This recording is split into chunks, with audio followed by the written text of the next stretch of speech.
to be in a hotel in Michigan where next door you hear people fucking, and 2 doors down he was beating her. Yeah. But it doesn't matter because you're going to do what you love so much.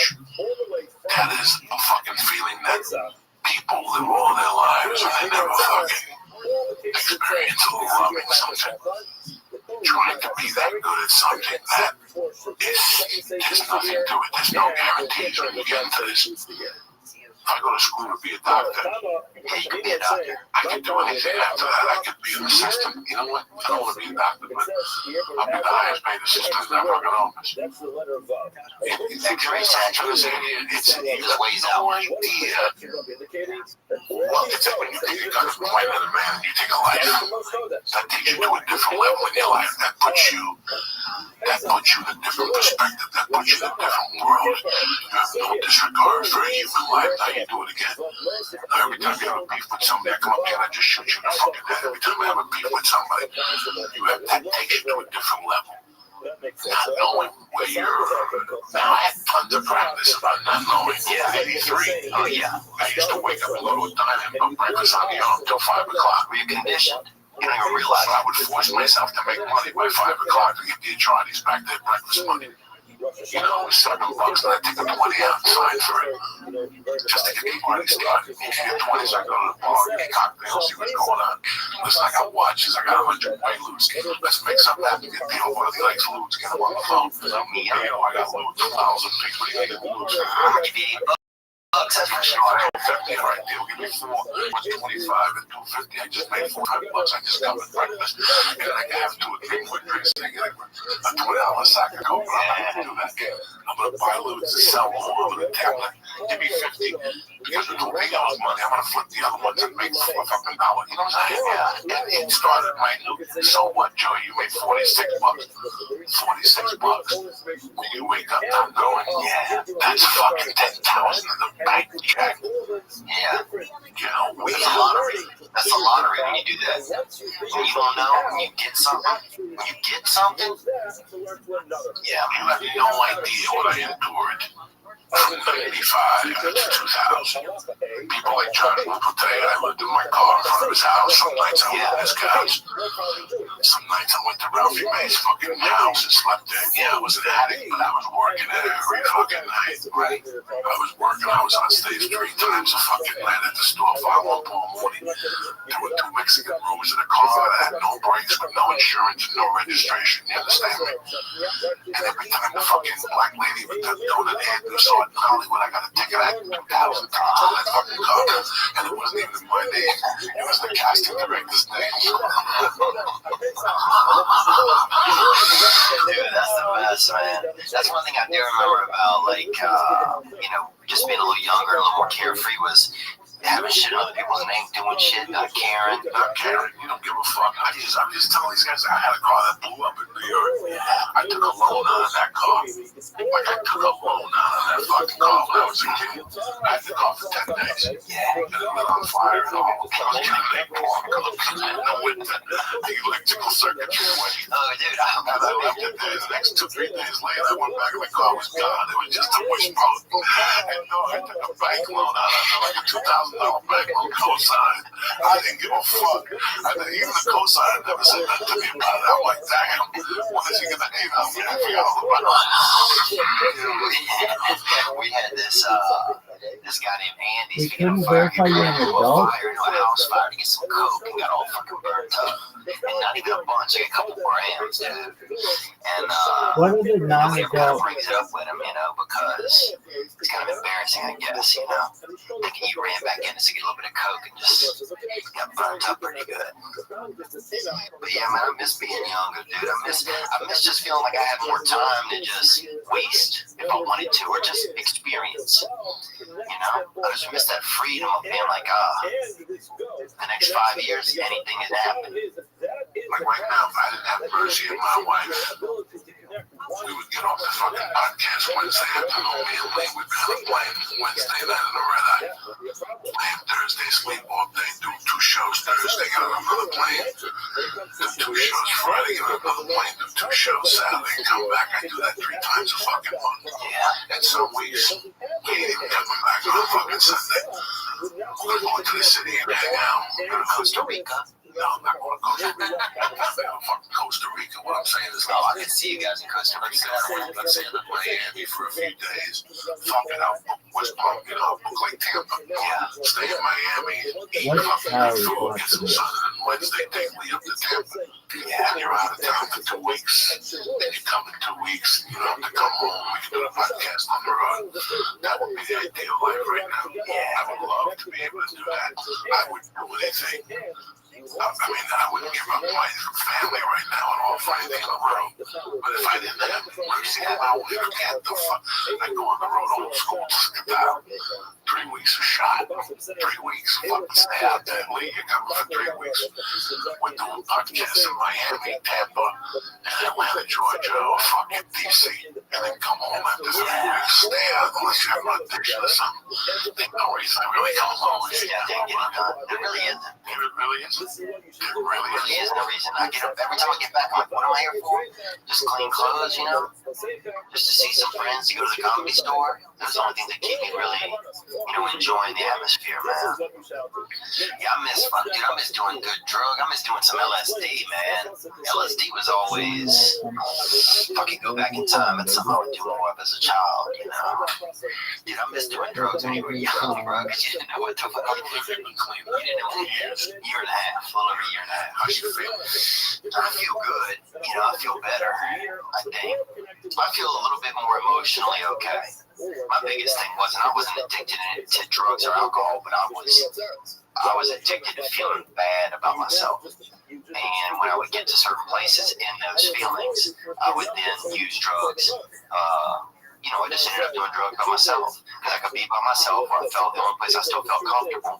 And I could do drugs, which made me feel good. So, You have antisocial issues like I have from time to time. yeah, it would just get bad. Yeah. And there wasn't anything good because I didn't have any, resources built up that made me feel okay. When you go to the comedy store, is there an anchor at the comedy store that soothes you? Yeah, Adam Agate. Okay. There's always Adam as the booker. Yeah, Booker. But is there, like, when I see you, you get genuine. Oh, yeah, I feel you. Yeah. I feel good when I see I you. have that. I need an anchor at the store. Yeah. That's why I don't like the store sometimes during the week. You go down there, the halls are empty. And it's a great audience and stuff, but the halls are empty. Makes you feel, yeah. And you feel like your anchors aren't there. That's when I get anxiety. Oh, it's That's interesting. when I get anxiety. My anchors aren't there. When I'm solo, when I'm by myself. Yeah. No Ari, no Joe, no nobody. I know Eric Griffin, I love him to death, and I know Neil Brennan, I love him to death. Right. But they're not the guy I hang out with, I mean, I've known Eric forever. I should get him on the podcast. Next time I see him, I want to get him on the podcast. But it's funny how sometimes you go to the store and there's nobody there. Like this night, I go to Flappers. And I see young comics and I get happy. Yeah, like they're still in for 2 years or 3 years. Sometimes I go to improv, you bump into people. I just bumped into the guy that created Marijuana Logs. And Doug Benson. Excuse me, Roger Rittenhouse were roommates. In like the late 90s, they created this show, like a play. They're doing it. They still do it. I've heard of that thing. Well, They did it in New York, right? yeah, they did it. I just bumped into that guy. I hadn't seen him in 10 years. Yeah, that's a joy, seeing people, I mean, yeah, when you go up there, it's like, yeah, I love seeing, certain people. Makes me feel good. Certain people I know I can talk to. A couple people I know are always around. Like Tripoli, I can always talk to Tripoli a little bit because he always hot on a new conspiracy theory. Somebody's fucking kids for cheeseburgers or something out in Milwaukee or something. Something crazy. There's always something wild. I saw Syed. I think where was it the other night? You had just gotten up and did comedy. Where was that at? In the store? I mean, it was either the store, maybe Sam's room. Yeah, that was exciting, man. That was crazy. That was awesome. That lifted my spirits up. Yeah, there's just some of you just get so excited to see. And I feel safe there. I feel safe at the store. Some places I go, I still feel a little bit nervous. But at the comedy store, I feel safe there. When I go to a new town, I feel whenever I go anywhere, when the first night I was getting bad anxiety Thursday and Friday night at the fucking Comedy Works. Yeah. But once you get up there, the anxiety becomes. It must have felt good, bro, walking out on that stage, man. Well, it always feels good when you walk behind the stage, but it's so weird that fear that you have before you go up, how it flips. It flips as soon as you touch the microphone, and it goes into the microphone. And for years, you hear a flow and energy. And when you do stand-up comedy, that's when you really see it. Yeah. When you go to yoga, they talk about energy and this and this and this, and feeling your body, and I feel big. I feel I can't breathe, I can't carry myself up really fucking pounds. That's what I feel. What I do feel when I'm on stage is the transformation of anxiety and fear into a little bit of anger, a little bit of rage, and a little bit of funny. And that journey taught me. That journey teaches you how to take that fear. I was once you stop getting scared, don't go on stage no more. That's the day you quit.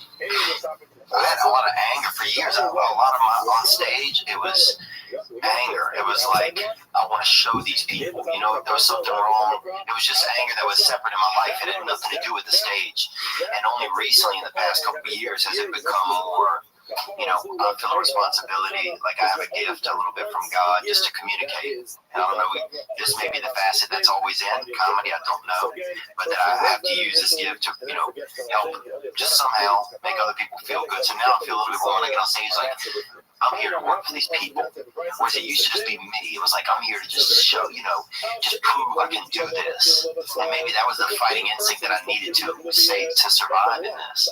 But now I feel more comfortable knowing, like, okay, you know, I still get nervous for sure, especially if I'm trying new bits out or if I'm at a new stage. My feet are touching a new stage for the first time. It's like a baby deer being born. But I do feel more now like, okay, this is a team effort. These people, they want to have fun. They're not judging me as much as I've just always thought everybody was in my head. And I'm here to help them have a good time. We're going to work together. I feel that vibe more now. When you're frustrated at one point, I was fucking angry. you're frustrated with the system, your life, yourself. I was frustrated with my life, dude. I was frustrated. I was just angry. You know, I had that kind of like, you know, I think I had a little bit of that poor white anger. You know, the same type of just, you know, nobody gives a fuck about poor white people in America, it seems like, you know, except for poor white people. So, you know, I had a little bit of that angst. You know, I knew, dude, I mean, I grew up around some fucking real crazy poor white people. You know, the dude, no arms, they had a dude in our town, no arms, used to fucking fight everybody. You know, that dude, you know what I'm saying? He'd get you in that lurch, he would catch you with his, between his chin and his chest, and he'd fucking snack you like a snake. We've been talking about this dude that Boy, Kurt was his name, and he would just get you like that, bro, and he would choke you down. he had no arm. No arms at all, and he'd fight anybody, dude. And he would choke you, he would So if you wouldn't punch him, how would he block? oh, bro, he spin out of it. He'd spin, he'd duck, he'd dodge. The dude had, I mean, he just, When he catch you in hand with his neck, huh? when he catch you, Oh, he'd just lurch at you. And bro, the thing is, he was a, oh, you know what? If he hit you with that shoulder, you go with that. yeah, part of it was a choke. He would get you, catch you, So when he caught you, he would catch you neck to neck. that's funny. But once he got you neck to neck, or you, but his whole family was fucking, he choke you out like those brothers sharpened half of his teeth almost out of his mouth, dude. It would fuck you up.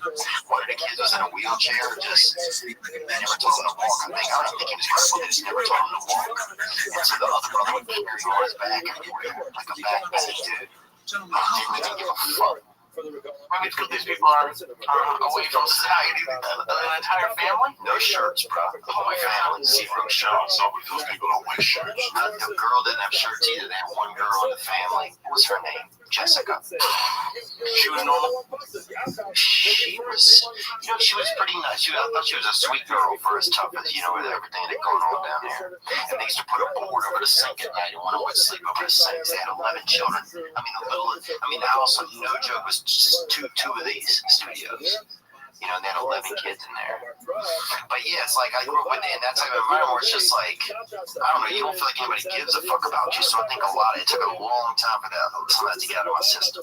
I still feel it when I go around like really rich people who think that they know everything. Man, that stuff makes me mad. You know, it's funny, I was telling you that this morning I woke up.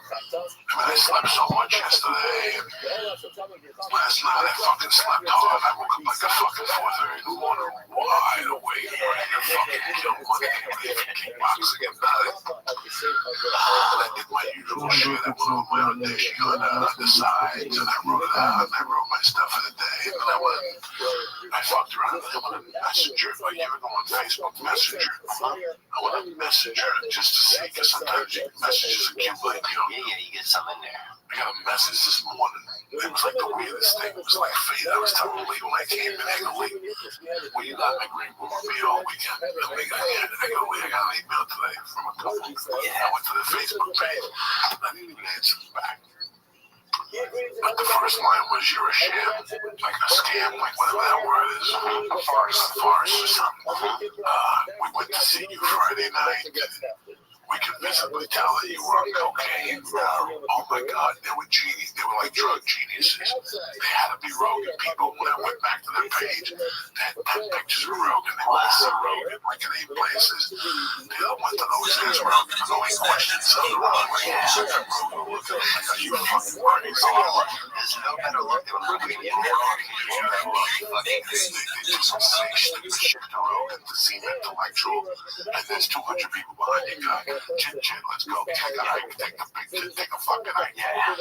So you can tell he's one of those guys that he'll see Rogan right away, call me a farce, that I was obviously on cocaine, that there was no way that I was clean, that my energy levels on stage were too high for my age for me to be on cocaine. He said, but I knew how to hide it. Even when sniffling, wiping your nose.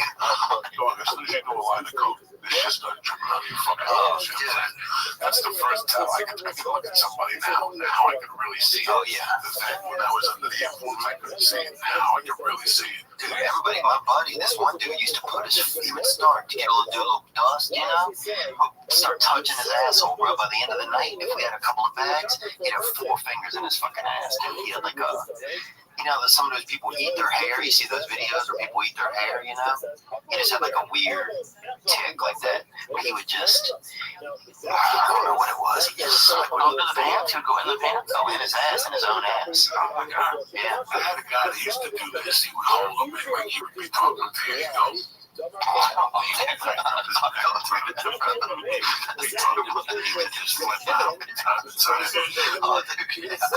another guy that when he get coked up, he was bald, so he always felt like something was landing on his head. So every 8 minutes he would tell you this shit, and he would look and point to his head to tell you that because they're above me, you see it like that. That's what Like you want you to be an investigator for him? yeah, like what everything on my head, let me know. It's like those people that tell you your nose is clean, I got everything on my nose. He would look at me, he didn't have to say them. He would, I don't know, he started snorting with me. By 1:30, that would start. He wouldn't get paranoid, he wouldn't drive me crazy, he wouldn't say a lot of shit. He would just tell me that he had a spider on his head. After 2 or 3 hours, he would sit back and say, and that's when he would fucking die of laughter. But he would smack his own head. To be honest, Joey, after like the first couple of times he asked you, when you just start like looking above his head, just like, I think there's something on your phone. Oh, I tortured him for days. That poor bastard. I think he stopped hanging with me because one night he must have smacked himself 90 fucking times in 3 hours. You know, when he was punching himself in the head. Because I kept telling him, I'm feeling spiders. I tortured him. I tortured 18 people in there. Oh, yeah. The best torture I ever did, ever, in my 55-year existence, was to my ex-wife in San Francisco on acid. That was one of the best days I ever had in my life, ever by myself. I kept telling her, get it together, you gotta pick your father up at the airport. And she was like, my father's coming in. I mean, it was fucking crazy. That's a good one, too. I had her looking for her keys. I had a Bruce Lee poster, and I would look at it and look at her and go, don't tell her. And she would look at me and Bruce Lee poster. I was like, I think I want that. I went to my street, dude, on my fucking eye. I got on. It's so vague and good at the same time. Oh my God, I got on one of those 12-hour fucking Grateful Dead hits ass. Like 9 hours, shit just burned. We were burned in 1985. We were burned. Like the whole while I was playing volleyball in the rain. Out in San Francisco, the first hour and a half is burned. And it just goes into overdrive. And you're seeing shit, you're hearing shit.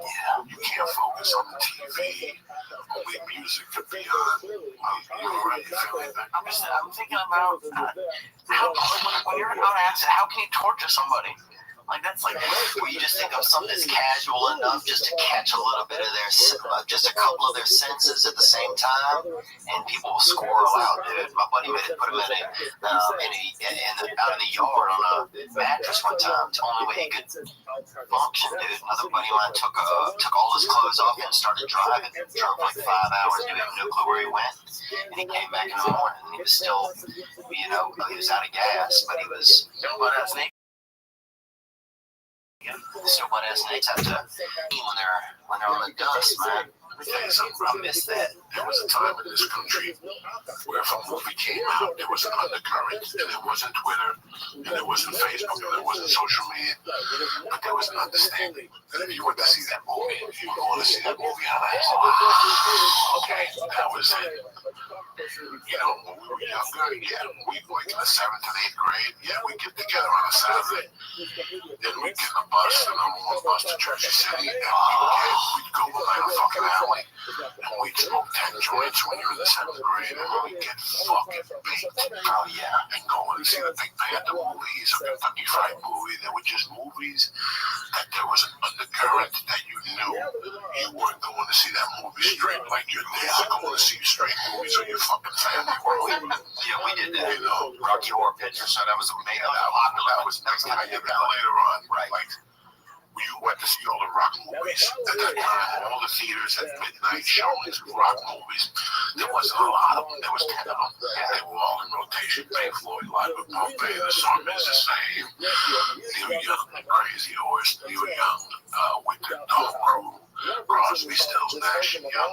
There were a couple of movies that were hour and a half that you knew you were going to see them high at midnight on Friday night. And that's when you and 20 of your friends did. But the most vivid movie I still remember going to see that, it was mandatory that you did acid, was Apocalypse Now. It was known that you were not going to see that movie. based on what? That was the word on the street. Before the movie even came out, like that was it. We're going to see the last. That was it. Everybody's doing acid. You know, like 20 of us would go and do fucking acid. And on the side of the road, you would hear people, there was 3D glasses without the 3D glasses. When they were doing the fucking scenes with the strippers and shit, that scene blew my mind because they did the Redux and they had all the Dutch scenes and shit. This was before all that fucking Dutch. When they were bombing them with the things, you're tripping your fucking balls off in the movie theater. We ate this acid that was double barrel sunshine. And we all went to see, I still remember vividly who I went to see that movie with. And one of the guys did, this guy, John Crowley, there was a Carvel in that mall. This was the Fairview Cinema. The Carvel cakes, ice cream. Yeah, but there was a fresh store that gave you the cone. And somebody went into the movie theater and threw the cone down, and it was melting. And then a few minutes around it, there was a long line. And you can watch our cut in front of the line. They picked up the fucking ice cream and stuff. We were all on that. Like, his name was John Crowley. He started eating the ice cream. And everybody in that line fucking froze. And we just walked in like we owned the joint. People on acid were fucking eating. I know people on acid were watching my friend eat a cone of ice cream that was melting with ants on it. He picked it up and ate it. People were gonna fuck with him after that before the movie started. He went up on stage. Go up downstage and tell the people he was so fucked up last week. He went up there. He's like, can I have your attention, please, ladies and gentlemen? And people were fucking howling because they had just seen the fucking ice cream go outside with ants on it and shit. You know, like I went to all those. Another time, I went to a movie. I went to see ACDC with a friend of mine, Kirk DiLorenzo, God bless his soul. And we did coke that night and said, like blackberry brandy. We had it tight. And one day we pulled the Leon. Me, him, and this kid, Louis Castellino, went to a movie. I can't remember what movie it was. But on the way home, we were on fucking fire. Yeah, like the acid was beaming. We were tripping. We were seeing shit. That's crazy, bro. And I think it was Louis Castellino kept saying to the guys, I keep hearing sirens, and there were sirens. I kept telling him, there ain't no sirens. And now the dude played a little crazy. He's like, I don't need them sirens. We kept walking. There must have been a fire somewhere. There's sirens everywhere. This guy's like, I wonder what's going on. Why are there sirens? And we're like, we don't hear no fucking sirens. Knock it off. And it just rained. Like, what we deal here? Rain. It rained the time, and there was a pothole on it. And I will fuck with him for at least 15 minutes about the fucking sirens. He's hitting his ears and shit. He's like, I gotta make it stop. I gotta make it go away. We're fucking howling, man. There's a pothole filled with water. And I'll never forget, he bent over and took the water and started coming on his face. Splashed the water on his face. And he kept saying, I still hear the sirens. And we're like, listen, knock it off. There's no fucking sirens. And after about another block again, towards it, he just took off. And the next day we saw him, like, that was fucked up. Because I went home. Oh my God. That is the best when you take somebody when he knelt down like Kelly Boulevard dog and splashed the water on his face. From the bottle. The only fight, it was right across from Fairview fucking Diner. We enjoyed it. There was a little hill, so all the water ran into that bottle. There was a couple inches of water when he bent. The street was still wet. But when he bent over and splashed blood on his face. That was the killer right there. The increase in like mental institution, like in that from acid from just Joey. Oh, just like somebody from acid do it, yeah. Yeah, I mean, acid was like a $6. People were always like, acid was more popular when you know, for $6, you might fucking die, bro. You know what I'm saying? You don't know what was gonna happen with acid. You know what I'm saying? Yeah, that was the thing. That's what I loved about it. I was like, and people would always complain like this acid's no good. Like it was $6 fucking, bro. You know what I'm saying? It was $3, bro. Yeah, you're lucky you're not dead. You're lucky you're not dead. Dude, we had this boy in Barry shirts, and he would, this dude, he took a hit too hard.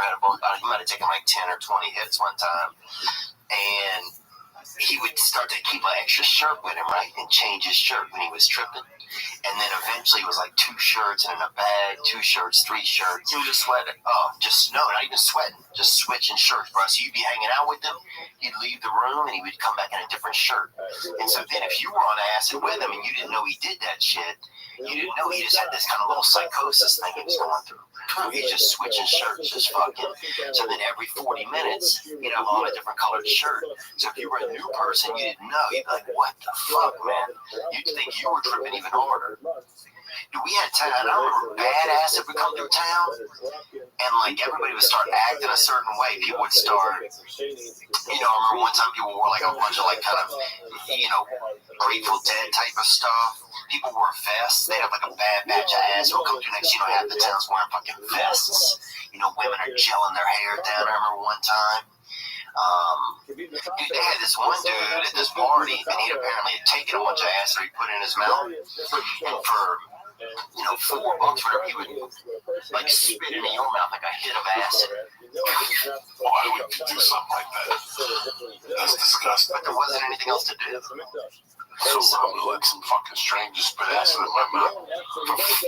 For $4, I could put the acid in my mouth for free. But we didn't have it. Oh, you didn't have the $4? We had the $4, we didn't have the acid. He had it inside of the system. For $4 or in his, you know, he put it in his mouth, and then for $4 he fucking fired it into you. So next thing you know, bro, we spent about $36. We're fired up, dude. This dude's party. This dude, I'll tell you, this dude, Icy Mike, right? So this dude used to get ice from anywhere. Like he would get water, and he had like a nice freezer. His family had one of those. You ever go downstairs in like some people's house and they keep meat in like an extra freezer? Like they don't want you stealing their meat, so they put it in like a special freezer down in the basement, or the freezer has like a flat top. It has like a door on the top, and you open it like that, and the whole thing's a freezer. There's no refrigerator. You know what I'm talking about? like a big freezer. Yeah. Yeah, so these people had, this dude, Icy Mike, would get water from different places, fucking local water, fancy Lake Mead, Lake Pontchartrain, Mississippi River, freeze it, and then people come over and eat ice in the summer. We'd go over there and eat ice. He had water from everywhere.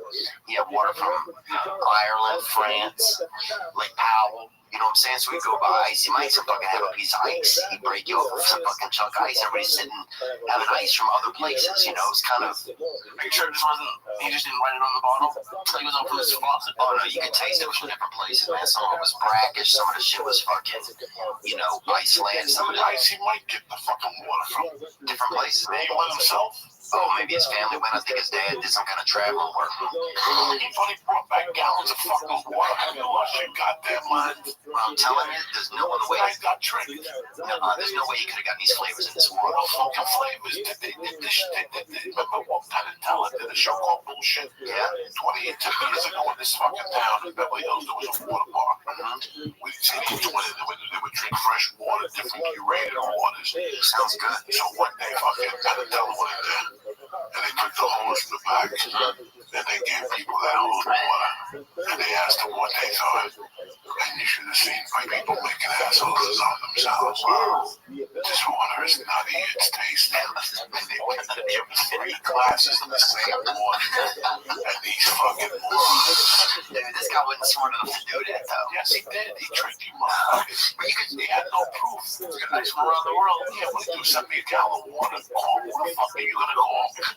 We loved it. It was good, man. You want it for the fucking name. You like to think about this face. I'm telling you. Let me tell you what happened. Are you fucking crazy? Oh yeah, it was exotic shit, man. You could see the bottles and stuff, and he had it like in the, he'd get the trays up and break everybody off a fucking tube. We'd all be sitting there having something, What he did was he sold you a dream, which was cool. He did that. He was a great guy for doing that. It was brilliant. Yeah. He took your mind away from the fucking Hyundai bullshit. I got this from Antarctica, and there you are. Someday I'll go to Antarctica. That's what happened. It happens. Trust me. Listen, when I lived in Jersey, I tried to fucking get out of Jersey. Yeah. When you eat Bon Jovi, I love Bon Jovi because Bon Jovi is really from New Jersey. Yeah. When he did Slippery When Wet, the one after that, there's some songs in his lyrics.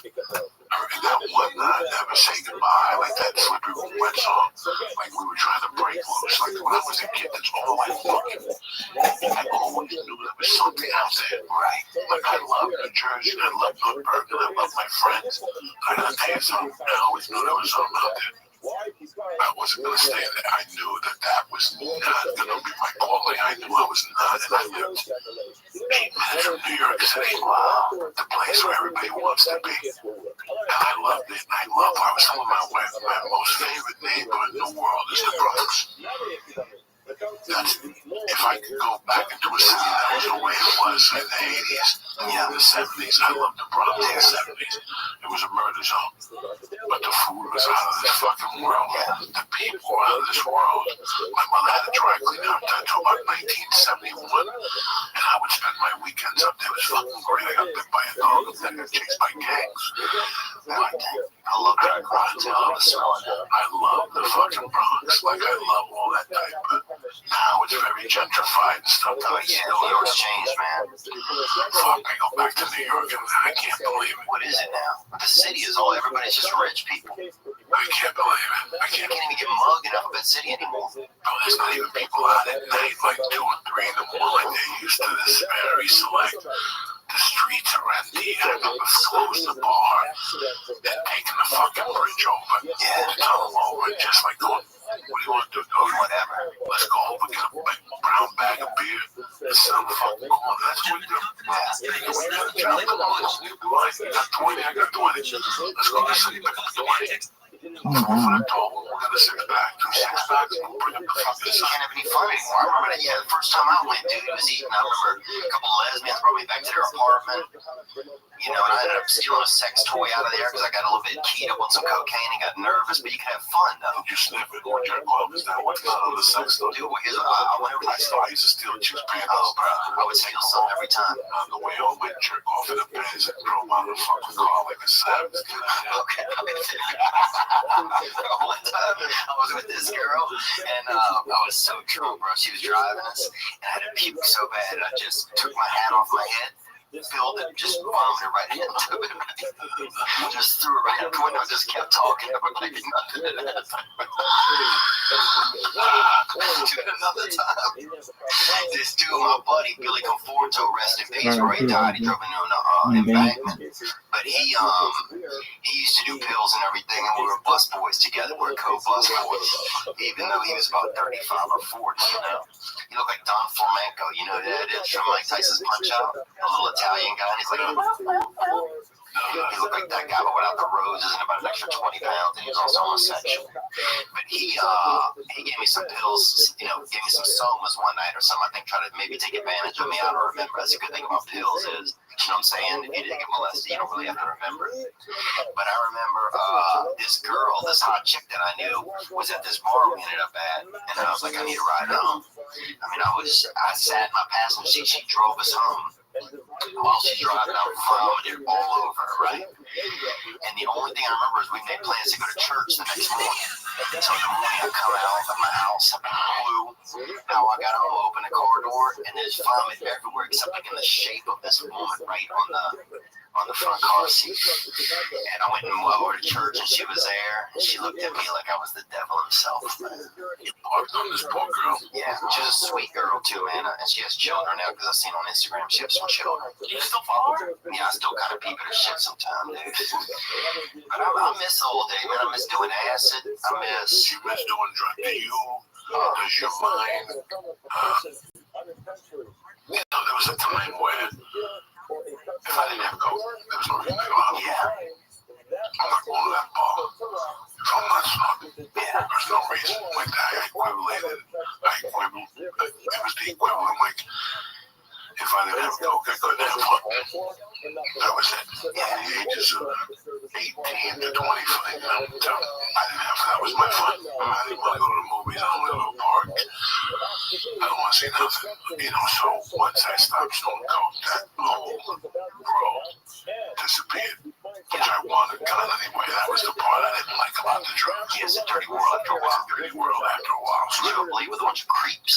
I didn't like that anymore. Like at the end, the last 5 or 6 years, I started by myself. Yeah, that's all. If you were a girl, I know you were gonna give it up. Like there was no before you went up into my cave or your cave. I'm letting you know right now, or I give you half this coke. I'm gonna eat your asshole later. Yeah. I will let them know. I don't get that's the only way. And I would if they would start irritating me, then I could fucking get pissed. Yeah. It wouldn't be worth the blowjob because they would drive me fucking crazy all fucking night. I'd rather hang out by myself because people drove me crazy. Yeah, maybe that's how I think I got, man. That's my I was fear. very antisocial. I was social for what was necessary. Yes. But when it came to that shit, it's still like that. It's not like I still have. Right, because you had that thing in you that was never going to change. That was never going to change. The coke was just a side effect of, you know, a progression of that feeling or whatever that was. You know, because cocaine allows you to be by yourself. You're like, oh, it gives your brain a quick reason. Oh, I got to go do this by myself. Anyway, that's what it did for me. That's what it did for me too. Like I have fun. Like, you know, it took me 2 or 3 years after the coke to even have like when I first got into comedy, it was a new thing for me. Like I fell in love. Wow. It was my wife. Like that was it. And the road, that road life, you just meet girls. Oh, the road is fun, man. And they know what time it is. Yeah. They take you back to this piece of ass, and I'm leaving in the morning. Oh, yeah. Their communication is zero. They know before going up to you. You know what I'm saying? I ain't gonna tell nobody. You ain't gonna tell nobody. We're gonna do a couple dirty things, and I'll leave town. Never see each other again. I had some fat ankles hanging out of my bed sheet out of I town. didn't want anybody at that time. Right. I love comedy so much. I didn't want anybody. I was having a great time sleeping in that car. I was having a great time some nights sleeping in a Motel 6. And some nights sleeping in a fucking Hilton. You didn't know until you got there. You know, this week we stayed at the condo in Denver. That's his introduction. Fucking luxury, bro. Oh, you know, Really taking it easy, dude. then he goes to the condo in Albuquerque. Yeah. And they got sperm on the sheets. Wait till you get out there. You know, and like I said, you know, I got to wait for you to make that level in your life jump. There's got to be a little suffering. You got to do a little something somewhere along the line. You're gonna have to suffer That's what somewhere. takes you to the next level. You being at home comfortable, thinking that your world is never going to break apart. You never know what it is to fall in love with something and that nothing means nothing. You gotta get attacked somewhere. You have no idea what it's like to fall in love with comedy when nothing means nothing. Your mother, your father, your car is your best friend, and your notebook next to you. Your computer, your clothes are hanging in the back, and your trunk's got a spare tire, a pillow in the trunk, a blanket, a fucking knapsack, you got a stove back there, you got a P.O. box, and you got a pager. You don't even call people no more. Everything's done on the computer. You know what that life is? To have zero money in the bank and just depend on your comedy. It's a fucking adventure, and that's what life is. Like, Yeah.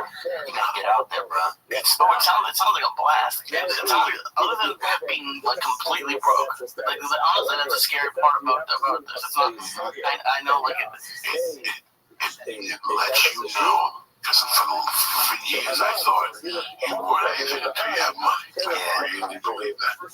I was really under the impression society forces you to believe that you're nobody if you don't have all those things. And guess what? When I fell in love with comedy, I didn't want those things no more. I didn't need them. It was the weirdest fucking thing. You got a new currency now. 28 fucking years. All I wanted was to sell drugs and be a kingpin and be that guy that would go to a bar and buy Dom Perignon. And by the age of 31, when I got divorced, I didn't want to make a sound. Yeah. I wanted to live off the fat of the land. I wanted to pay for my sins. Yeah. And that was it. Like, it was great not having credit cards. Like, I had every crap from having every credit card to having none. Yeah. Everything was done by cash. You know that Rabbi Rothschild has a good joke about it. He does an imitation of that dude. If you're a Mexican, if you cash your checks, and you know you're a Mexican, and you cash your checks at the liquor store. Yeah. That was me. I cashed my checks on Whitley in Hollywood from $15 ones to $60 ones. And they were all special. You know what I'm saying? Yeah. Oh, yeah. You're running that, moment to moment. That's what happens to people. They don't know that side of the coin. So when they come here and there's a little disappointment, I'm going to become a director or a producer. You know what? I'm going to shoot commercials. Don't fucking shoot yourself. That's what I say. You've never understood. You never forced yourself into that next level of your life. You never Black's not going to force yourself into that. You have to force yourself. I accepted it. I was like, you know what? I don't give a fuck. Yeah, I worry now that I feel like one of my biggest fears is getting too comfortable. Sometimes one of my biggest fears is getting comfortable. No, you never get comfortable. Oh my God, that's what else this whole life taught me. And it's 7 days away. I don't know what you're talking about. I don't know what you're talking about. I don't know what you're talking about watching TV. I don't know about you. I don't know what you're talking about. Right. This was the life that I chose. And people still get mad at me. I don't know what you're talking about. Right, this is it. Yeah, this is it. People still, till 27 years later, do not comprehend that I really don't give a fuck. That now I give a fuck a little bit more because of my family. I'm not missing nothing. It took my brother 10 years to realize I was never going to visit him in Comic-Con in San Diego. He held on every year. He came out here. Come on down. They got a lot. They got a booth. He didn't believe it. He don't come no more. It took him 10 years. He thought, I tell you, I don't have, listen, I don't have 4 hours to drive to San Diego. I can have an audition tomorrow, and I'm wasting my time dressed up with a bunch of people looking like superheroes. I'm here for business. I didn't come out here to fucking go to the beach or to roller skate. And those are the people that fail. And then they bitch at you, they get mad at you because there was too much of a good time. There's no good time. There's no good time. It's a lot of work, man. It took me 10 years. It took me I was 31 to realize there's no good time. Like whatever 1995 was, I was, 32. Wow. There's no movement done. Studio 54 closed. Yeah. That was it. It was Tony Bennett, cocksucker. Yeah, I think about that sometimes. Yeah, I think about that sometimes, man. And then people complain when their life doesn't work out, but they didn't sacrifice. I wanna be around to pick up the pieces when somebody breaks. You think that ice was fake, man? Fuck yeah. Don't worry about it. It's wrong we draw this child like No, he took you away from a day like the drugs. He made you think you were in Morocco. And you had fucking water from Michigan, that Flint water. somebody who will I mean, we had such a Blake Owl one time that was fucking as you used to do with me. pretty hardy. Who leave you to I miss those learn days, man. that misery loves company. Good acid. LSD. I wanna be No, I miss it, and I don't miss it. I miss it, and I don't miss it. I do not ever want to be in that world again, man. Ever. Do you feel like you made the, but you probably have a feeling you feel like you made the most out of that time. That you got the most out of that time. It started when I was 16, and then when I was 4 years old. Yeah. That wasn't, I had ups and downs. I went to prison. And it was all that dropped. Now I see when people have problems. It takes me just a little while and I'll figure out why they have problems. Yeah. It's a drug. It's a drug. Yeah. And you did the right thing. When you look at all the famous comics, I look at the ones that fucked around with drugs. And then good for nobody. Yeah. Prior to Kennison's, the Mitch Hedbergs doesn't have good.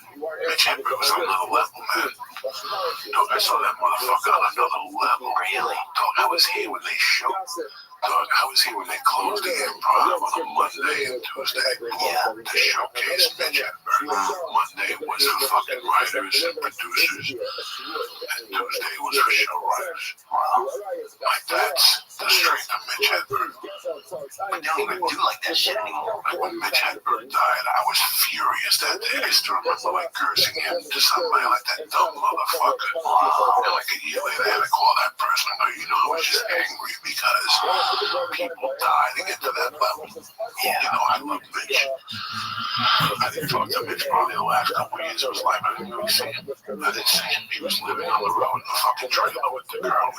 God bless his soul. Well, yeah, when you get bent up, you're not spending time with your friends. You're not spending time with your loved ones. No, You know what I'm saying? Whenever you're fucked up, whenever you're really getting fucked up like hell, I'm sure, you're hanging out with your buddies, your sister. You know what I'm saying? You're hanging out with other people at a party. it's funny. There was a time where I thought maybe someday, with the grace of God, I could get Eddie Murphy to, and I'd be doing coke and have my entourage. That's not what I ever wanted. Yeah, it's not. I don't like the entourages or, all the fucking, what I'm saying? I just didn't. I've always been an only fucking, I love it. Yeah, I love doing what I do. I enjoy it. I'm really happy that I got to find, how happy are you that you got to find what you're going to do the rest of your life? We're all very uncertain. Yeah. I knew when I thought about getting a job in New York, a friend of mine said to me, listen, I can still get you a runner job. We'll have to cover up the felony and everything. I thought about it for a while. I'm like, I wouldn't do that. Yeah, I thought I wanted to do it. I really thought it was adventurous. But once I heard the comedy lifestyle, and I read the books, and I did just not knowing. Just that gift of not knowing, just knowing I'm going to pick up $50 today. Right. Yeah. To cover my hotel, but guess what? Today I'm doing what I love doing. What the fuck? What the fuck? You're going to get a job that you hate, and then meet a girl. You're going to marry her, you're both going to get fucking fat, and then you're going to start owing money, and now your job owns you. You got to work 6 days a week to make that fucking nut, and then guess what happens? One day you just die from the fucking stress. You know, one day you just die from the fucking stress. We were talking about studios before. When you come major, I always look at numbers. Yeah. You know, and that's why I said to you, me and him had like 1,000 arguments about things and different situations. We went to see an office one time on Van Nuys. The guy wanted $16 hours. That means the first 16 that you make on this podcast on the rent. Yeah. You know what I'm saying? Like, just to have luxurious offices. I'm not one of those guys. I drive a fucking Subaru. Right. But I was looking at, they had the new cars that were coming out. 200,000 for a car, 100,000 for an Escalade. What, really? Are you fucking kidding me? Yeah, that's There's a lot more to life than fucking paying that shit to impress your fucking friends and the people around you. Yeah, we had a Ford Festiva, man. Yeah, that's it. It doesn't matter what the fuck you drive. I sat that night on my birthday before the comedy store with the bandanas, and I sat out there and watched the people who drive and what they were pulling up with. And I pulled up with a white fucking Subaru with my own gang, and people are looking at me. You know what, man? That makes me happy. I don't live for nobody. I don't need to drive a BMW. Yeah. It's such a great thing that I let go. That's what comedy did for me. It made me thwart that thinking that money made you. Money doesn't make you at all. Money don't do shit for you. Yeah. Money don't do shit for you at the end of the fucking day. When you realize that money don't do shit for you, your life changes completely. Your mood and your day is created by you. If I love that. I love that. It's the fucking truth. I felt good without money, and I felt good with money. I felt good in both avenues. Because sometimes without money, I'm telling you, I'm in a hotel condo. I'm in Milwaukee, Wisconsin. The condo smells like foot ass. I just had a Chinese lunch, joints, and the waitress is giving me a half gram of Coke tonight, and I still didn't have $10 left over for tomorrow to get a sandwich at fucking Subway. I sit there and watch TV all day and write fucking stupid jokes. But at least it was not doing something I didn't want to fucking do. Right? But towards the end, when I sold cars, the last year I sold cars, I got fired from every job. I just, What kind of cars was y'all selling? it didn't matter. Yeah. Jeep Eagle, Subaru, used car, like Jeeps. I got fired from every job. You know why? Because I was just there for the paycheck. Yeah. I would go there, use their long distance to call comedy clubs. Yeah. And then I wouldn't even sell cars. I talked to people, and I took the $250 salary a week, and they do that for 90 days until they fired. I was very happy with the $250. It helped out my cause. My cause was comedy. It wasn't stars. Yeah, I was just looking for a job. That's why you get yourself those non-responsible telemarketing jobs. Yeah, the Tony Little Gazelle freestyler. You pay somebody $18 an hour, anywhere from 12 to 18 an hour. No, you can make anywhere from 12 to 18 an hour. This Voodoo's magic shirt. It's up to you to fucking sell people on the phone. That whole thing, selling like hotel ads, some cigars on the fucking phone, man. The business has been better. You guys are both young. 20 years ago, the cigar business got hot in this country because Demi Moore took a cigar and smoked it on Valley magazine or some fucking magazine cover. So you would go to bars and women would be smoking cigars. Oh, it was hilarious. It was terrible in Hollywood. Women smoking cigars. I'd love to see some big tits with a fucking cigar ash on them, bro. Oh, they all had them. All of them. All of them were smoking cigars. So the hot thing was when you went to a bodega like Harlem, you could buy a cigar. They would have a humidor, like a fake humidor. So I would sell you the whole package for $300 on the phone, and my commission was like $1.25. I could negotiate. I could do it for $2.75 if I wanted to. And still make a yardstick. I would sell $3 a fucking day, and go home. And you're not knowing. That's the side of comedy that you have to understand. It's not knowing sometimes. Yeah, I guess there were times like that for sure. You know, where it's like, I guess there were times where I felt like, fuck, is this the thing for me? And those are the moments I think when this continues to choose you. You know, But the first 7 years of this shit, it's like anything else. You get down on yourself the whole time. Yes. It's that little sign you get for trying. You get a little sign for trying. Every 90 days, you get a little like a reward for sticking with it. And next thing you know, you've been doing it for 3 years. And next thing you know, you've been doing it for 4 years. Next thing you know, you're doing it for 7 years. Now, guess what? Now you're at a crossroads in your life. It is what it is, and you're doing it 7 years. Yeah. Either you're going to continue to do it, you're going to dive into it. And at the 7-year mark, you pretty much go headlining or featuring. Yeah. You know, and now you have to make a move for it. Yeah, that's the craziest part. Leaving Boston, leaving Chicago, leaving Indiana, leaving those other cities to go to New York, to showcase cities. And, you know, do you watch Crashing? This week was an interesting show. Like, I watched Crashing. I watch every episode. And I can't tell you that I don't like every episode. Like, not every episode is my favorite.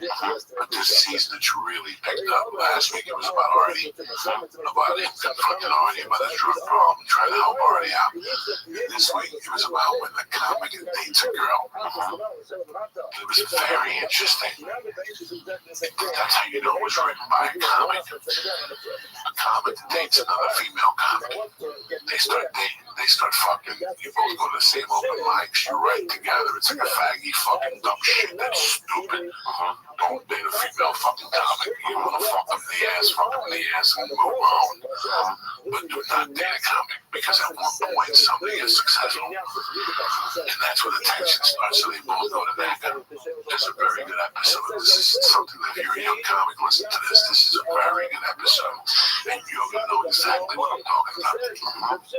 So they get to NACA. For those who don't know what NACA is, it's a convention that you go to, and there's a bunch of colleges there. It's the worst. You get on stage, and a bunch of colleges bid for you. I bombed at that. And sometimes you can think that you bombed because you were yourself. Yes. So what happened is they get to NACA, and they're going downstairs, and they get an orientation. By the way, you can't talk about rape. This, that, the hair loss, anything, diabetes. So she went up the first night and did her fucking act. And she said that she went to college and got roofied and raped. And they call it roofie, like it's how can you get something that cute? Fucking something that bad, a cute name like roofie. She sold, you know what I'm saying? Like she did her act, right? And then they show her standing out there by herself. Nobody's talking to her.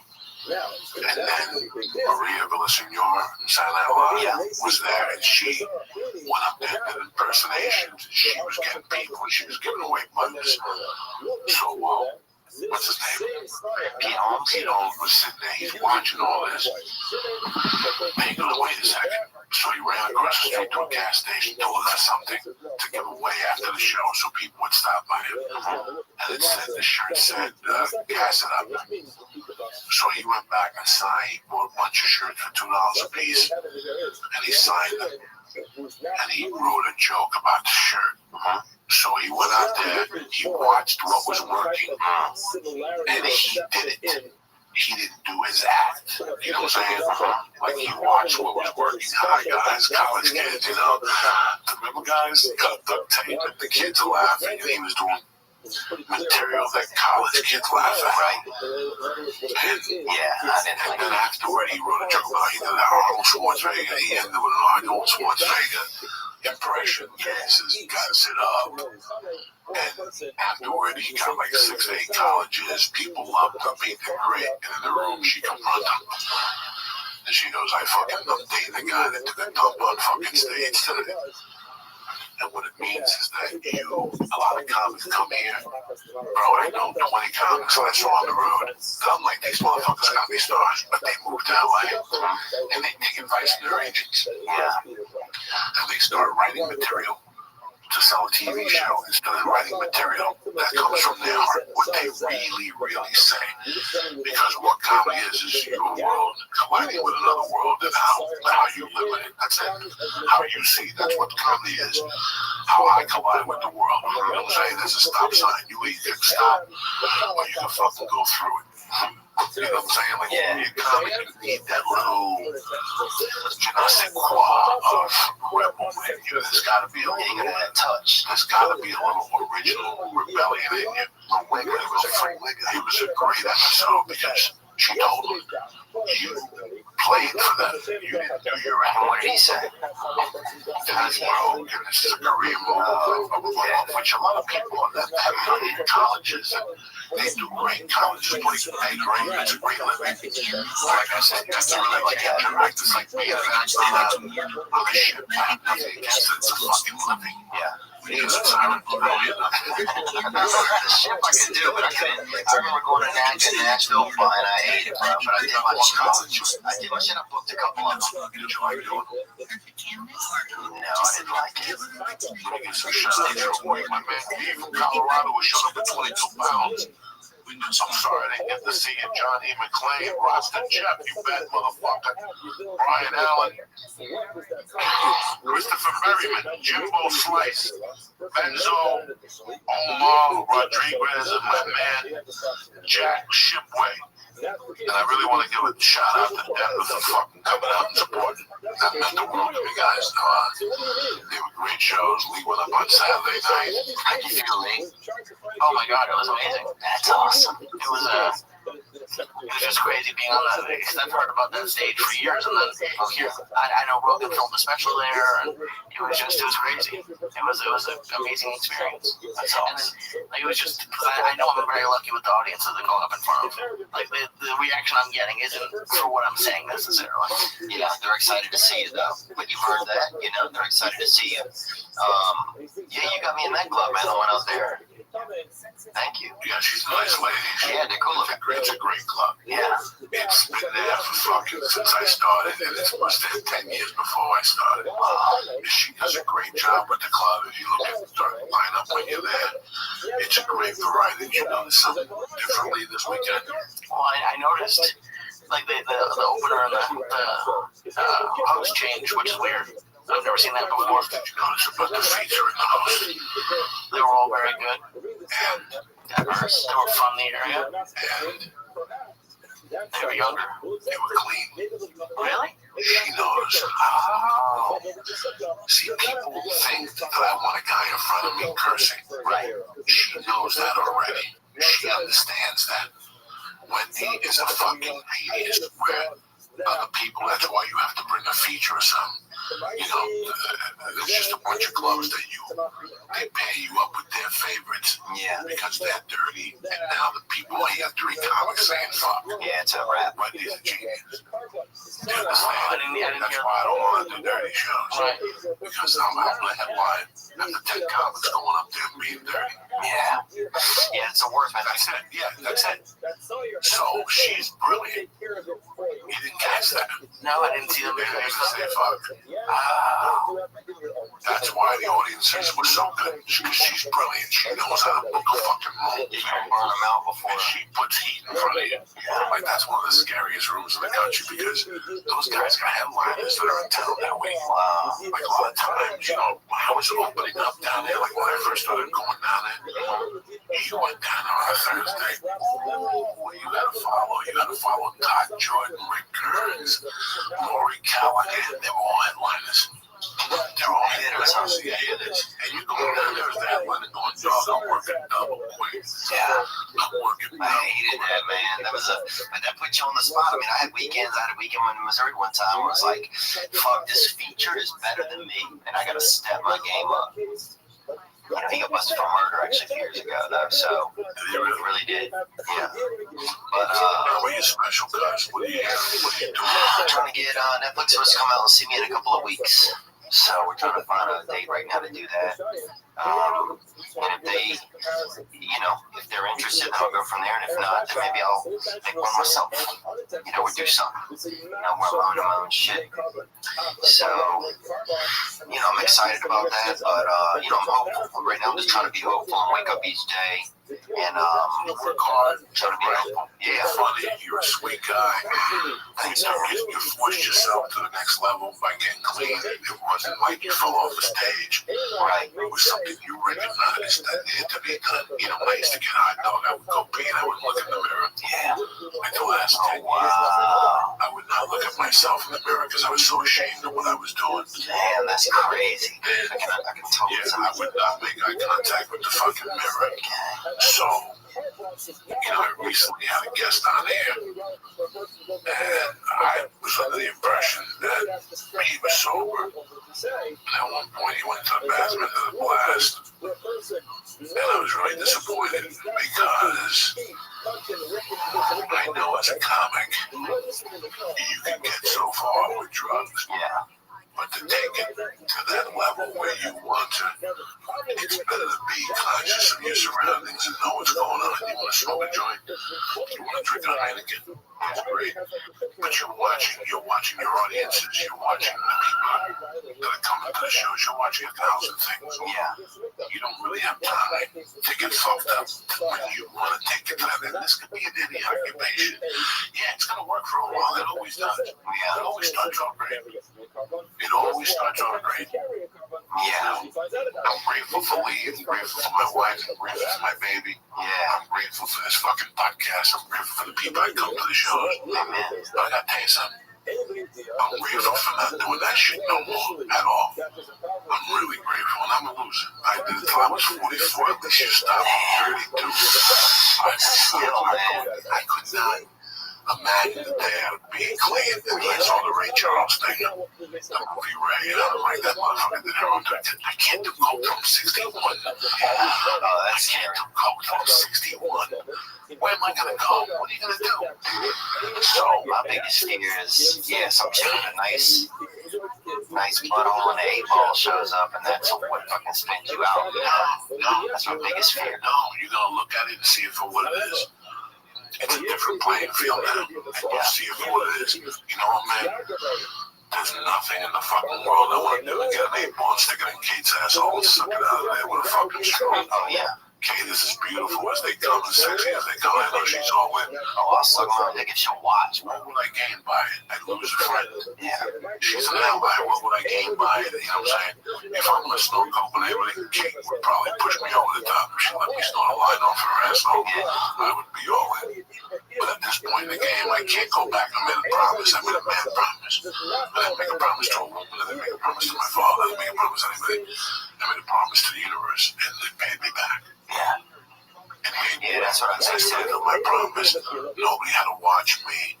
I didn't have to go to no meetings. I didn't have to do anything. I made a promise to myself as a man that this is what we're doing from now on.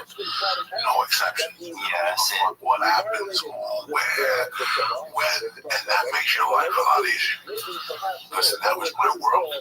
Was snorting coke and eating pussy and getting dirty and coming on your face and your tits and you sucking my balls and putting it in your ass and then putting it in your mouth. That was my world. That I'm not going to do. I don't have time to date.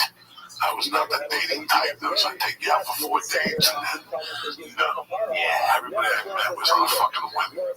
Let's do this shit, let's do blow, and let's get fucking evil. Let's forget what happens. Stealing each other's shit, dude. One night I remember being with this girl and this dude were all in the same room and we all stole each other's fucking shit. And so we're all sitting there with each other's like money, pocketbook, purse. Dude took her purse. I took dude's wallet. She took my wallet, right? And all of us are fucking looking for our shit and also trying not to let the other person know that we stole their shit. And finally, it just became like, fuck, you fuck anybody, huh? I didn't fuck anybody, dude. We just fucked up. Eventually, she said, look, I'm fucked up and I took this. She got so high. And then dude's like, and I took this. And then I had the fucking last piece, his wallet. And I set it out there, and I'm like, man, we all stole each other's shit. That's why you see Michael, what are you doing? You know, who are these people that you hang out with and shit, stealing your wallet when you get high? Dude, they said, bro, I'll tell you, one more thing I'll tell you about Icy Mike, this dude. So, when acid came to our town, we got a lot of bad acid. You know, I think we would get people would sell, because sometimes acid comes through, you don't know what it is, you don't know who made it. It's $6. It was $6 for a hit. You know, you're going to be out of, you're going to be out of it for 4 to 8 hours. So this guy, Mike got bad on some acid, him and his buddy. And then one time his family ended up getting into like livestock, killing big animals, nothing small. Horses, heifers, stuff like that. And he gave a bunch of like kind of no-dos or something to some of these animals because they would get them to shit. And so there was one time where he had like 3 animals all all shit at the same time, right? Yeah. Okay. What did he want for the shit? It was like not a show, but it was like not a performance, but you know what I'm saying? Like, let's watch some shit, you know? Sure. And I went over there one time, dude, and everybody was eating ass, and we probably watched these cows shit for maybe 15 minutes straight. Like nothing you've ever seen, man. I don't think I want to see that, to be honest. Yeah, you say that. What did the poop look like coming out when you were on It looked like poop, man. But it was just almost seemed magical that you could get all three and do it at once. You know, and that's the kind of shit that took me to another level, man. Yeah, we had this other girl one time, Charlotte, biggest girl we knew. So biggest girl we ever met. And she ate some ass at one time and got locked in this room. And people kept kind of dripping kind of warm water on her all night, bro. Fucked up. You know, there's other things I missed. Cooked a pizza in a dryer once. What else do you throw rocks at fucking invisible animals and shit in the woods? Just, you know, fun, man, joy. You're a crazy friend. You're a crazy man, my friend. Looking for joy, man. But that's why you're crazy as a comic, and that's what makes you a good comic. That's what makes you a good comic, guys. I miss it. Don't listen to it. Yeah, that's the thing about That's the thing. I thought about your nights and times. I said to myself, why couldn't I have control like regular people and just do one line? Yeah. You know what, man? Nobody does one line and goes out. You know, it always ends bad. It always gonna end bad. You know? Yeah. One thing if I give them one night with them, you know, you want to take a Xanax and that boy, I ain't mad at you. You know, that's probably gonna tear them. It's gonna decrease that anxiety, the animal gives you. But, you know, do I really need an oxycontin in my fucking life? Do I need that shit at this point in my life? Those things don't even do nothing to me. Sometimes I eat a Viking and I get high. Sometimes I eat one that don't do great sense, you know. Yeah, I'm pretty fucking safe with the reefer, bro. I don't miss tick. Yeah, I miss, I don't have no regrets, so I'll tell you that much. At this point, What up? Come to my Discord. The link to my profile. It happened. There's nothing I can do to take it back. Whether it's time, whether it's anything bad I did, Come to or my anything good I Discord. did, there's nothing I can do to take it back. That's it. Yeah, It's discord.me/rabbi. If you just put that in the browser, discord.me/rabbi. like I said, I'm very fortunate to even be in this fucking office sitting next to you only. But I know that I never even considered Los Angeles. You can also just search it in Google. Just Google Rabbi Discord, and it's the first one to show up. Okay, excellent. Come see. Oh, tight, you're there. Dog, how are you? Dude, thank you so much for being here. Welcome. How are you, Rare? I'm amazing. Wow. How'd you find out about me?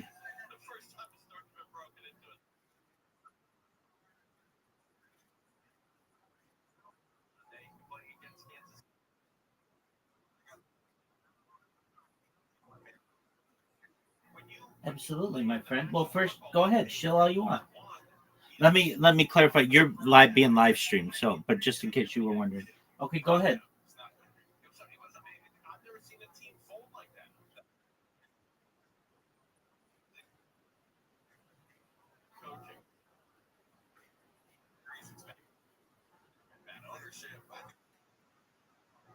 Tight. Northern Arizona. That's in Flagstaff, right? Excellent. All right. So, have you had much luck or fortune on Twitter selling yourself? Okay, excellent. Excellent. Do you have a link tree?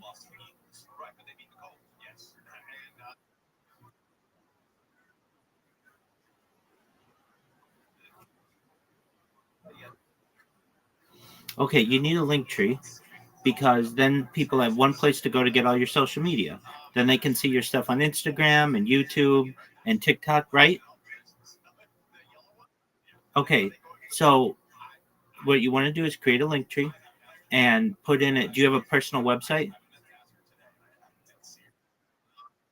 Okay, excellent. So you put your personal website there. You put your YouTube account. Do you have a YouTube account? Excellent. You put your YouTube account in there. Do you have a TikTok and Instagram? Excellent. So you put all your links in there. Makes sense. And then as a user, all I have to do is go to linktree.com/ whatever, rare radical or whatever your name is on there. And then I get to see all your stuff instead of having to hunt and peck. Make sense?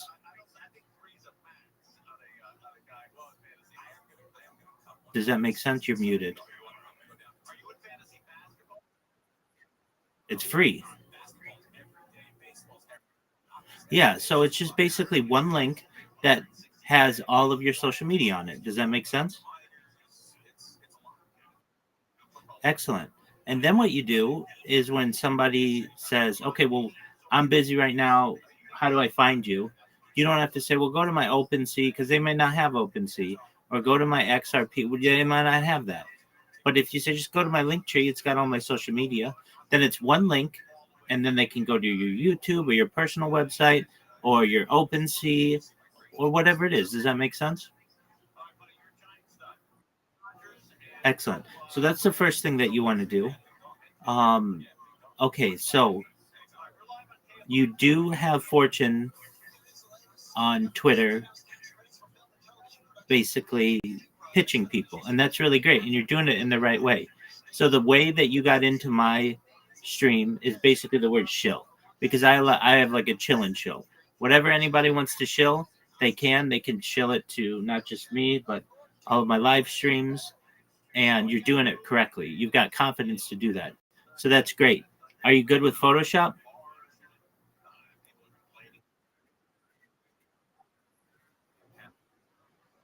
Okay, do you know what Sora is? Okay, you need to download. Do you have an iOS device? Excellent. Download Sora right now. And if you're like, why? It's Midjourney, but videos. It's from OpenAI, the people who do ChatGPT, and it's amazing. Okay, no, you want to check it out right now. I'm doing it right now. In my hand right now is Sora. And it just has like all I have to do. Yeah, Sora.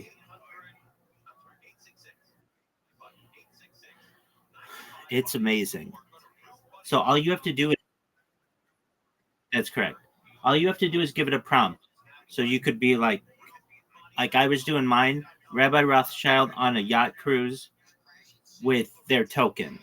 And I wanted Tupac Shakur and Biggie Smalls in it, and Albert Einstein and Elvis. And to put all of them into a 10-second little film. Does that make sense? Excellent. So it's basically what you're doing with Midjourney, but it's doing videos. And it's changing the world, especially on Instagram. So let me know when it's done downloading.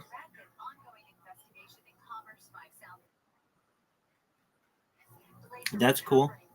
Do whatever you need.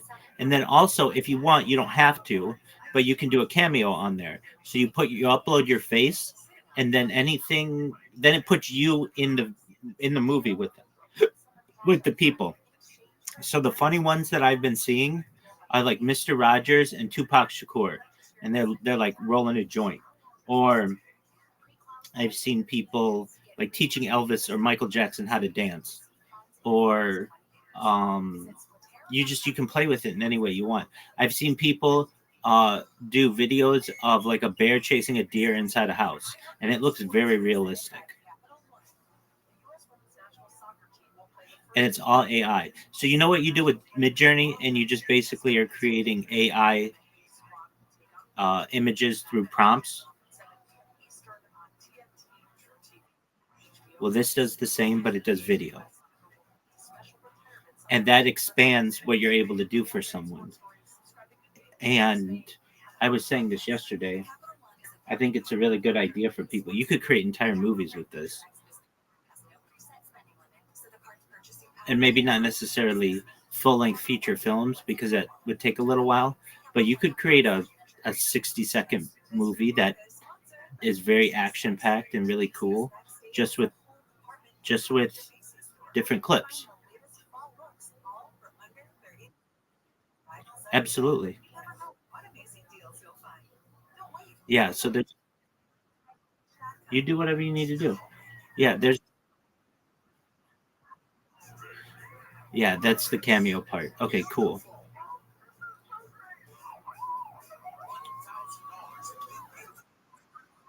Excellent. So it's doing your face now. Um. Okay. So that's really cool, and you're the man for doing this because it's going to change your life. Okay. Now what you want to do is, do you see at the very bottom? There's like a place where you can put in a prompt.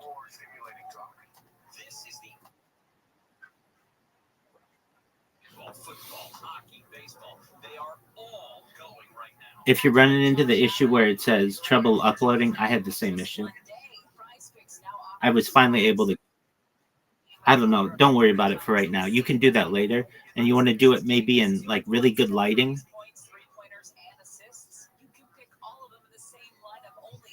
That's okay. Don't worry about that. Right. You can do a cameo later. Okay. So do you see on the front page at the very bottom? There's a plus button, like a white plus.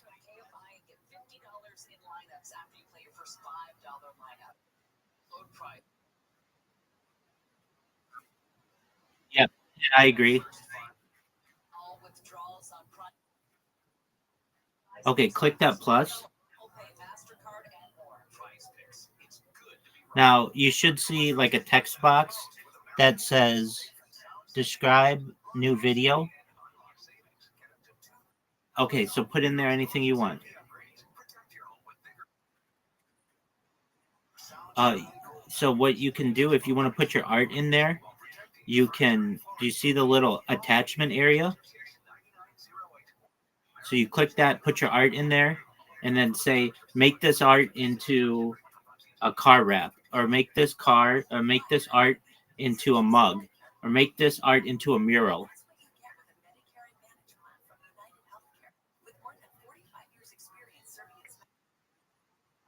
No, man, you just joined.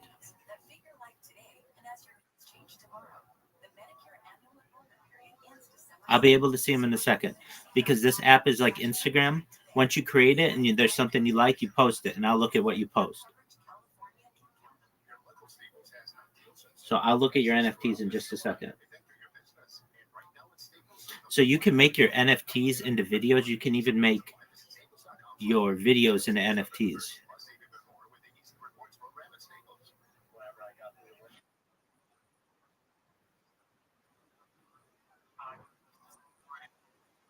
Yeah, that's absolutely correct. Yeah. So the way you make your NFTs into videos, those are basically like just images, and you take that image and you bring it to life. So you make it into a video. You say, take this NFT and make it into a cartoon character, and make the cartoon character claymation, and it'll do all that. Or if you want, you can create a video of whatever you want, and then make that a video NFT and start selling them.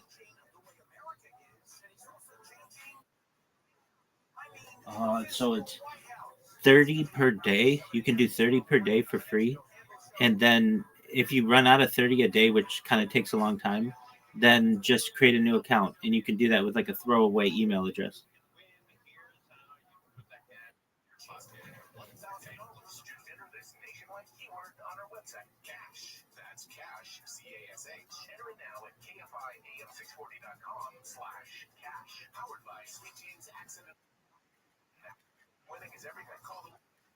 That's excellent.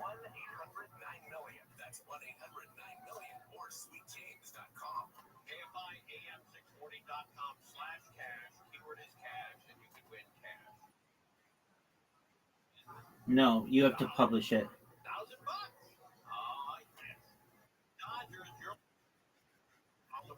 Okay. Okay, what was the prompt that you entered?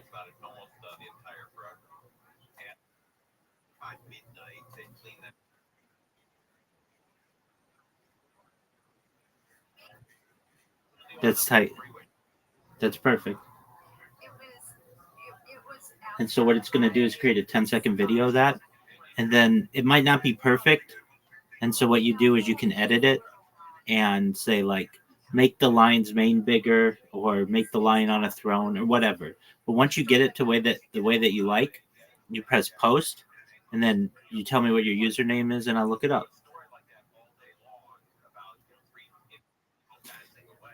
And if it's something that am I, and then if it's something that you later decide that you don't want to publish, you can just delete it. Am I? I'm sponsored by NFTs and cryptocurrencies, um, but no, I'm not directly an NFT artist, but I help a lot of them.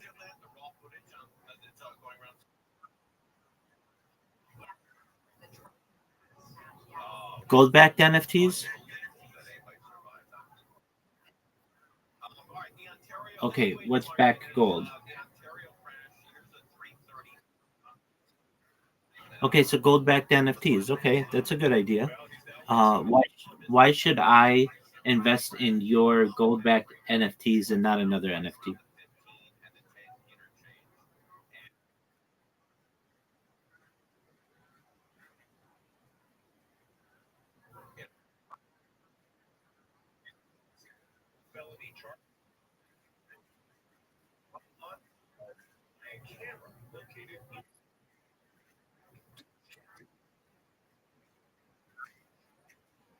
Okay.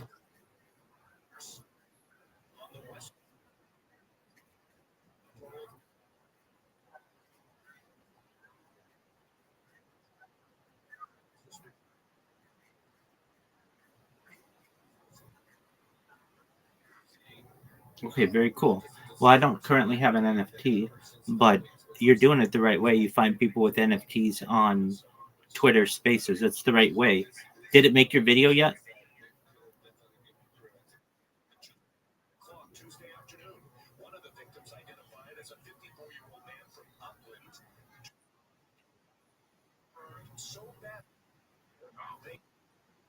Okay, now watch it.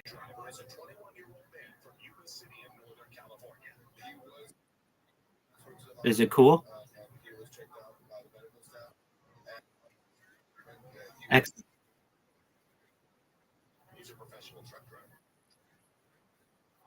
okay, excellent. I mean, it just has a mind of its own, kind of.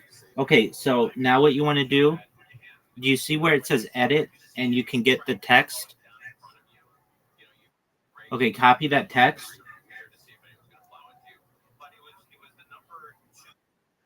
No, you click edit and there's like the text of the prompt. Whatever you said about. Okay, so copy that text.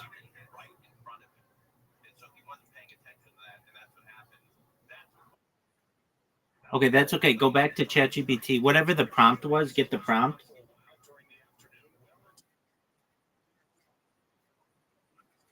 Okay, yeah, you can. What you'll do is you hit edit, and then you can edit it.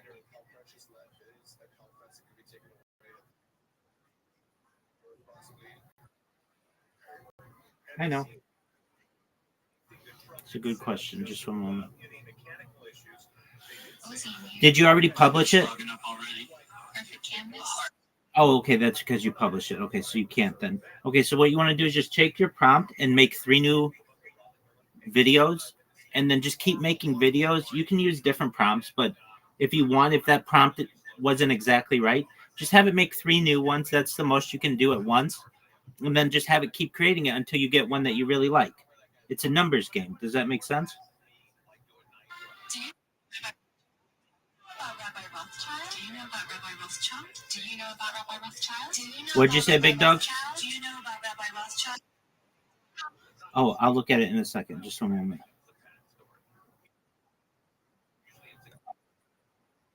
Yeah. What's your username?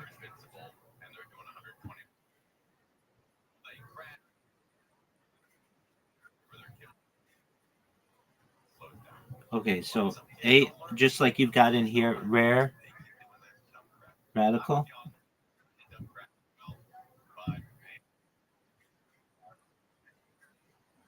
Yeah, I see. Okay, I'm watching it.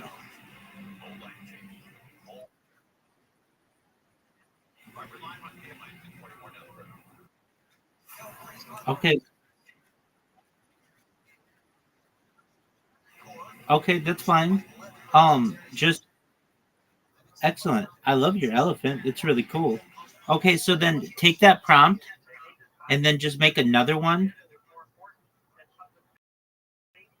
Make do what absolutely. Make 3 more videos and then have them going. And then after like 5 minutes or so, it'll be done. And then you can be like, oh, this one's good, or this one's not, or maybe this one needs to be tweaked a little bit. And then do another 3 and another 3 and another 3 until you use your 30 up a day, and then create another account and do it if you keep liking it. But basically, these are ways that you can just literally take your art, your NFTs, make videos out of them. When you find a video that you like, upload it to your Instagram, and people will be like, "Oh, that's really cool. What is that?" And you'll be like, "It's actually an NFT that has been created, turned into a video." And people will be like, "Oh, that's really interesting. How do I get a hold of that?" They're like, "Well, it's an NFT that's backed by gold." It's basically taking uh, your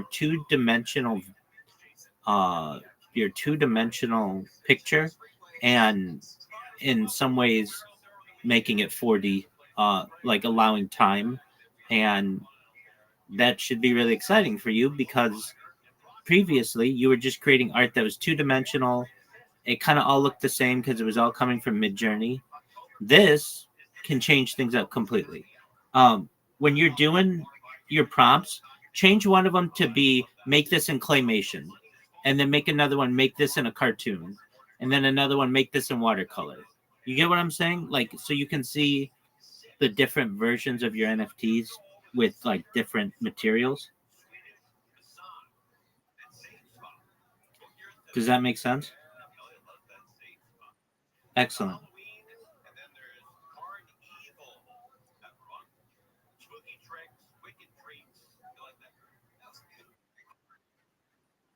What'd you say, Big Dog? If you is it really long? Okay, just one moment.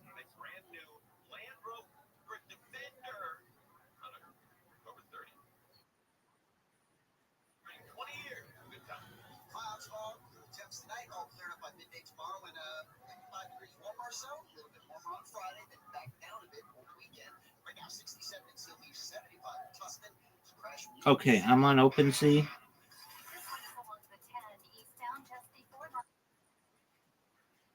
Okay, great.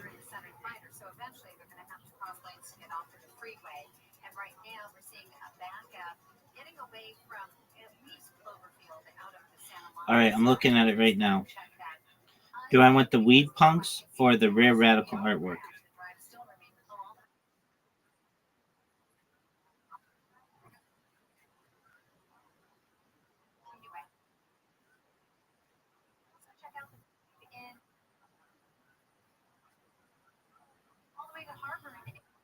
I like them. They're like gold backed animals, right? Or gold highlighted animals. That's sweet. I like your artwork style. You're welcome. So if I were you, I would take some of these like Shadow Tiger and Glorian and Pixel Gem Lion, take like 5 or 10 of them and tell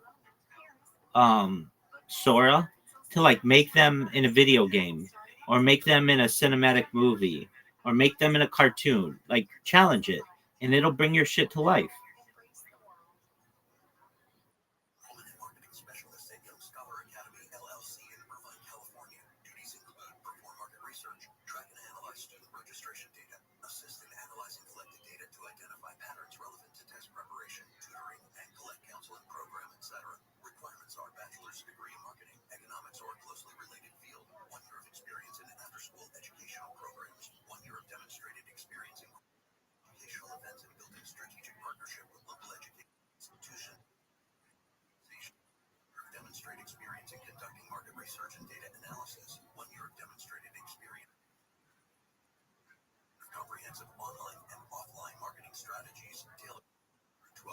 I'm gonna look right now.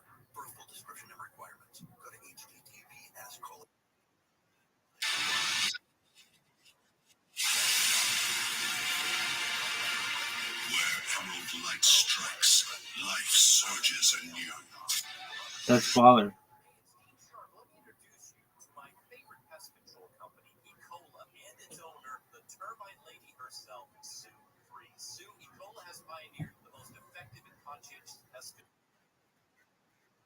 Yep.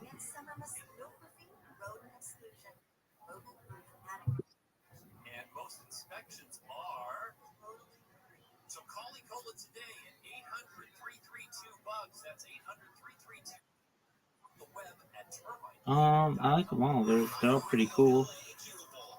The ones I think are coolest, maybe Vibranix is cool.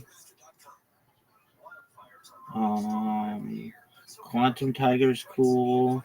Shark Trillionaire is cool. Zabrillion is cool. Ganesh Vault is cool. Pixel Gemline is cool. The Platinum Crow, that's cool. They're all pretty cool.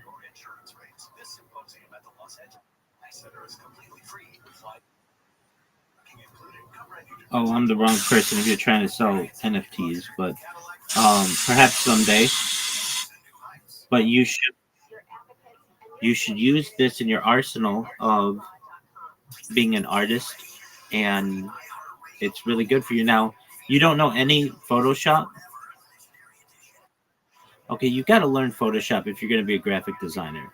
I know you want to use AI, which is cool, but sometimes you have to make a little change, right? And if you don't know how to do that, then you're really lacking some of the skills of an artist. So, if anything, just watch.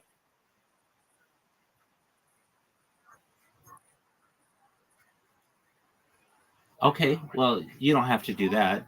But okay, if you know some of the settings, but basically there's a free version of Photoshop known as GIMP, GIMP. Have you ever heard of it? Oh, it's for a computer. Okay, you don't have a computer. Okay, so download GIMP, GIMP, and they may have versions of it for an iPad, but right now for your computer, just download GIMP. It's a free version of Photoshop, and then you can make edits to it. You can add text, you can lasso things, you can use the magic wand tool where you remove certain colors or replace things. It's very helpful. And then if I were you, I would go on YouTube and just watch GIMP tutorials, which are like Photoshop tutorials on how to do just basic um, graphic design, and that will improve you as an artist, right? Excellent. Now, as for this, you're an artist. If I were you, I mean, you can play around with Sora as much as you want, but I think you could be like a director. You are already doing this with pictures. So I don't know what's a superhero you like. All right, so you could have Batman. What's a cool thing? What would be a cool Batman movie or story or funny? Batman going to the beach. Batman going to a fast food restaurant. Batman fighting Superman. Whatever you want it to be. But you could now you'll sometimes get flagged and they'll say we can't use this because it's like protected media. So you can say like a bat-like superhero. Use something more generic. It doesn't have to say Batman. Does that make sense? Excellent. And then if you made 6 of these videos, that's a 1-minute movie that you basically are creating. You edit them together, which is not hard, and then you publish that, and it will change your Instagram page or whatever your YouTube, and then you can promote your NFTs if you want, or make your NFTs into that video, whatever you want to do. But like, there's an opportunity here to really be like a Sora director, just with prompts.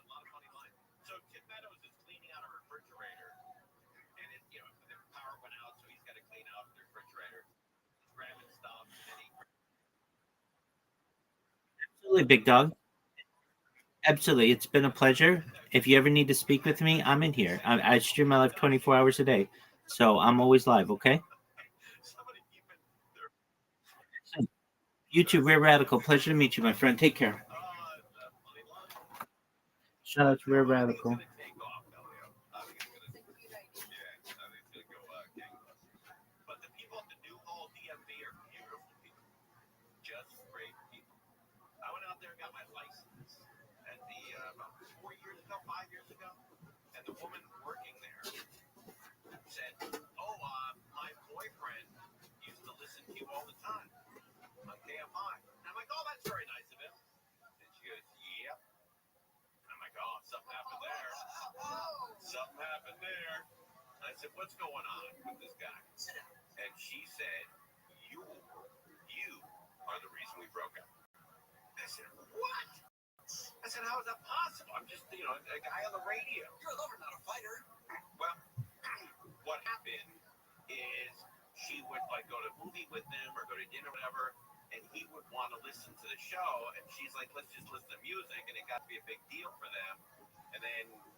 When a cat crawls into a shipping container in China and 3 weeks later ends up in Oakdale, 8,000 miles away, you'd be forgiven for thinking that might be the end of her story. We're not 100% sure how she did it. 3 weeks without food or water, she did not. She must have been drinking some condensation or something. Maybe even drugs, maybe it was overloaded. But at Pet Haven in St. Paul, the end is often just the beginning. When she arrived to us, she was deathly thin and very ill. Meet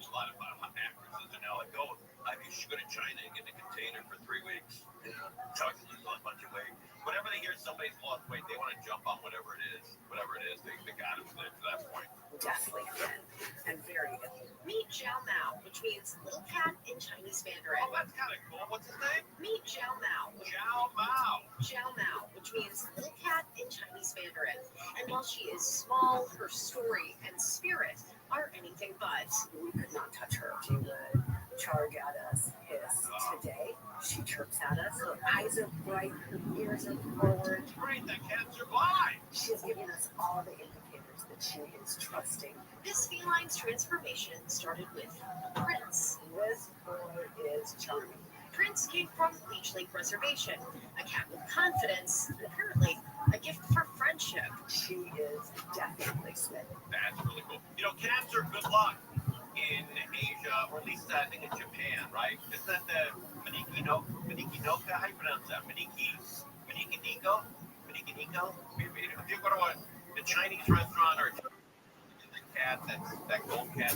Yo. Yo, dog, you got to be 18 to be in here.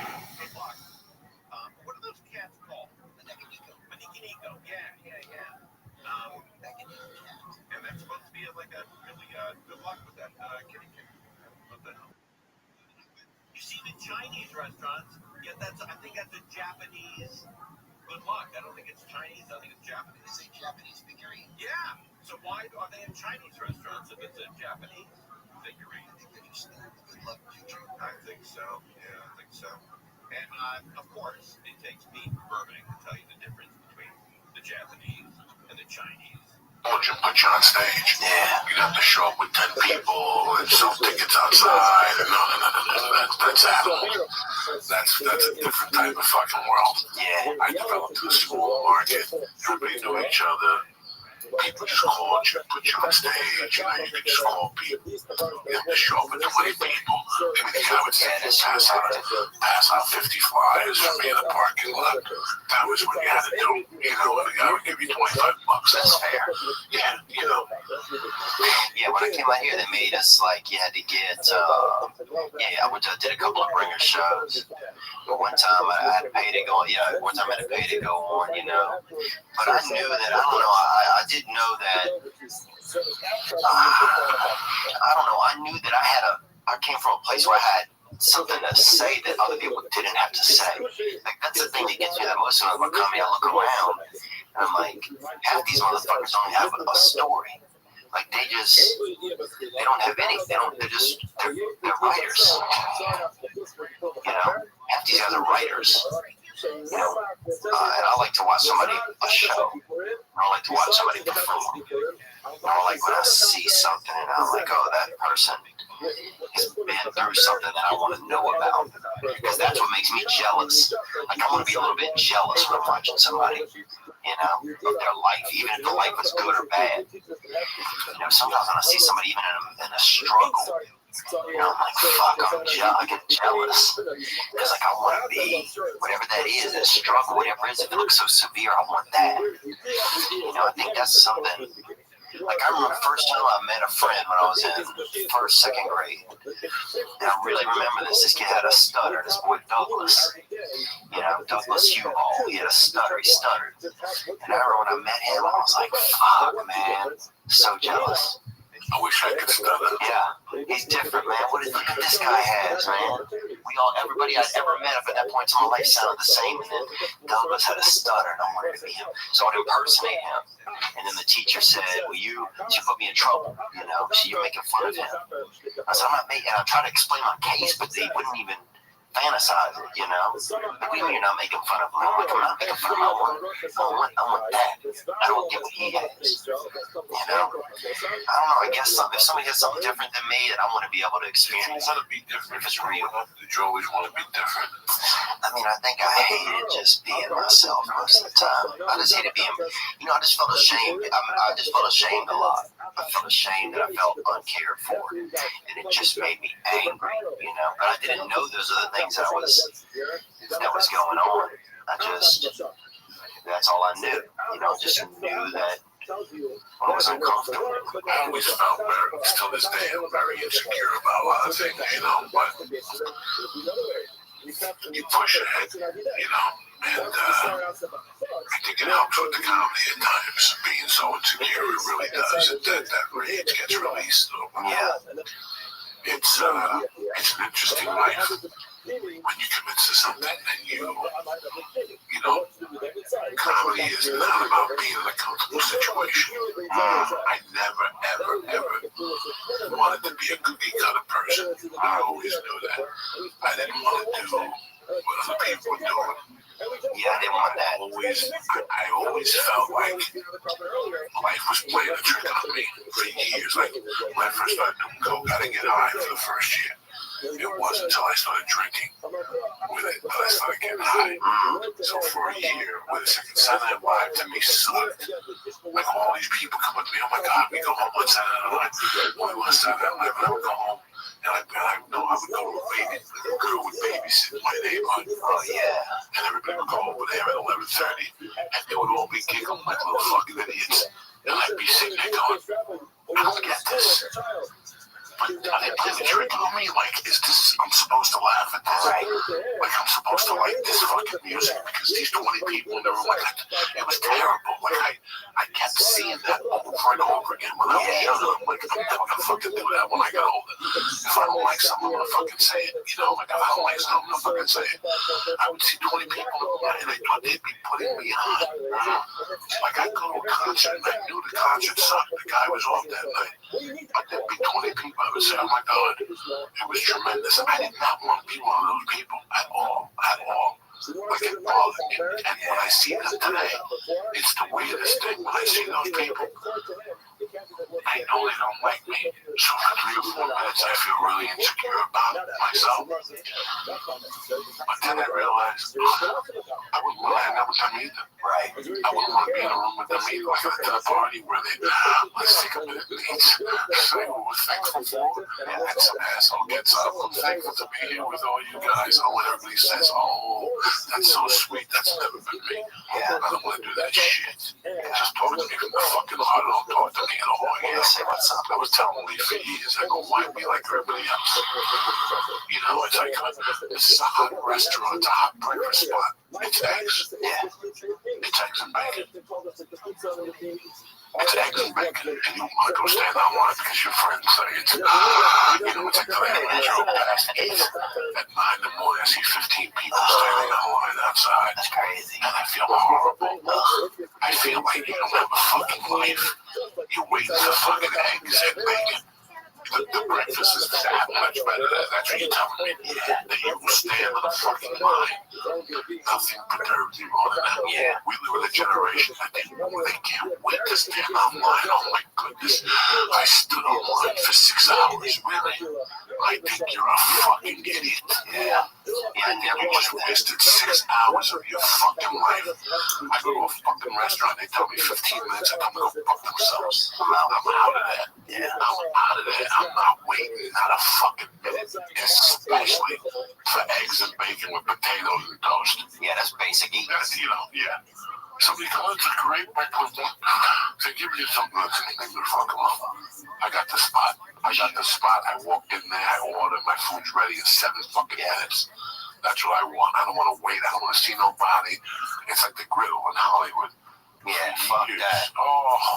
And they got like a gay hitman out front. Yeah, no. And if you're not, leave it fuck alone. And he spray paint his hair on his head. I won't go to the no-hold diner, but I'll go to that fucking Marie T any day. I like it. Oh, wait, I was there today. Before I came here. Marie T? Yeah, you should have called me. I would have gone over. No, that's funny. Bro, they have the best breakfast in town. I see your girlfriend there. Yeah, they just had smoothies over there today. Yeah. When I got there late. They got smoothies, they got green tea, they got a breakfast, the fucking bacon and the potatoes there will rock your fucking world for breakfast.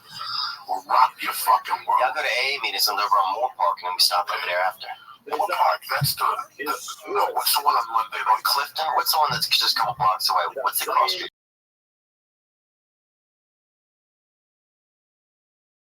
That place. The movie years ago. I don't even know about a true story, but an AA meeting I robbed the valley. 2 guys robbed the bank and then went into an AA meeting and took everybody hostage until the cops came. Fuck, it's awesome. Howard should stay. The one right here, the most popular meeting in the valley is Monday night. That's where all the real people go. Supposedly it's a small place in Studio City. That's probably what it is. That's probably what it is. It's a small little place in Studio City. I haven't been to an AA meeting in a long time. I like it. I just like listening to the stories, man, because it's real. When you hear somebody's story in there, and they're up in it depends. Some AA meetings, if you go to AA in Hollywood, it's a fucking nightmare. Yeah, and if guys have been in it for 20 years, sometimes it's not. Well, they have the tattoos of AA and the diamond, and they hug each other. That's not for me. Leave me the fuck alone. I went to a meeting in Boulder when I was in the halfway house. I had to go to a meeting. And I remember one day this fat fucking girl, fucking cross-eyed, got up. And she's like, Marianne, I'm an addict. I just want to say that last week I was here and one of the men hugged me in a different way. I didn't look like old bullshit. Nobody wants to hug you or grab your ass, knock it all out. People just go there. Some of those meetings, like, really help, but there's people who go there for the wrong reasons. Yeah. You know, like I went to some network. Yeah. There's people that are AA, especially here in LA. Yeah. They go to AA for all the wrong reasons. And there's some, like, when you go to LA, like, if you go to LA, like, if you go to an AA meeting, let's say in Hoboken, and you go to an AA meeting and do it, big fucking difference. You know what I'm saying? Like, the quality of people you're going to see. Like, when I first got clean in 85, my teacher, Mr. T, took me to an AA meeting. Oh my God, I had never seen nothing like that before in my life. Fucking the worst coffee in the world. Worst coffee. Fucking, you walked out of there and your clothes, you took a look in the morning, you could smell your clothes from the cigarette. You have no idea what that's like. At least I had popping your head up in the water, putting your feet on the floor and your clothes are on the floor, and you can smell the cigarette smoke from from your fucking clothes and those hair. You can smell people's poor choices, man. Dude, there's one place that makes me feel sometimes like it reminds me of the environment of the neighborhood and the environment that I grew up in sometimes. That's all that fucking. It's all it's a business, right? Like that place over by that barbecue. Some of these halfway hours are businesses now, so yeah, you're right. That's great. Like, there's an AA business. It's in the strip mall. Yeah, you go down and have meetings all day and they work off donations. But it's a business. It's a good program. It's a good program, and they have a treasurer. It's hard to steal, because you're around a bunch of thieves. You can't rob one of the meeting. There's a bunch of You would hate it, man. motherfuckers been stealing for years. They see you coming up the hallway. The treasury, that dude, that's why they're in AA. They've been stealing for 20 years. Let these people know where you're gonna be the next couple weeks. I'm in Tacoma coming up, March 15th and 16th. I'm in Tacoma at the Tacoma Comedy Club. And then March 17th, I'm in Spokane, at the Spokane Comedy Club. And then April 6th and 7th, I'm in Tampa at the Attic at Rock Brothers Brewing. And you can get these tickets at theovon.com/tour, TOUR. It's only a big deal, man. I'm proud of you. I appreciate it, man. I always hear good things. That's all that matters. That's the on the back. I mean, I've seen it 1,000 times. They're just going to make you work a little harder. Yeah. That's it. Because you. They just want to make you work a little harder because you're you. Just to test you. Just to see if you go back and do a pill or go back and do a line or go back and have a drink. And as long as you stay away from that, you always beat them. You always got the ace in your pocket. Yeah. That's what they want you to do. They want to frustrate you for you to go get a drink. Yeah. Don't get frustrated. Just know that you get on stage every night. That's all you need to know. As long as you're covered, everything works out. You know what I'm saying? Like that's as long as you're covered, everything works out. We know like the 12 spots 2 weeks ago. You've had a look on your face all night like you've had a shit. You did 2 buckets, you're okay. Fine. You're all spotty and shit. Yeah, And listen, the only reason why we didn't go deep tonight is because I'm dying here. Wednesday, Danny Brown's in town. If he ain't working, we'll eat 2,000, 29,000 milligrams. that's all We might not even do a fucking podcast Wednesday. I don't know when he can come back. Tomorrow we might do one just in case. So prepare. Eat good tomorrow because if I get off work by 5. I always eat something with dairy in it before I come here because I know like I'm doing it to prepare. Tomorrow, double up on the dairy. Eat a fucking ice cream off the concrete, baby. We're eating shit you haven't seen tomorrow night. Tea, boy. We're going tea, boy. Eat some fucking watermelon asshole, boy. I want to apologize to the people who I had to cancel because I'm taping up dying up here, but I will reschedule. The only date I got on the books for March right now is March. The next date I got is March 21st. What is it, February? My next date is March 21st in Nyack, New York. And the early show sold out with adding the late show. It's a Wednesday, so I'm not sure. My flight's early, so I'm not sure. So that's all I got going on. I'm going to sit here and keep writing and keep trying to get it together, see what happens with Netflix and the other people. Just hang out with my family. April, I got a couple of gigs. I got Santa Fe, New Mexico, at the casino. Nice. Me and Dean Del Rey, and I got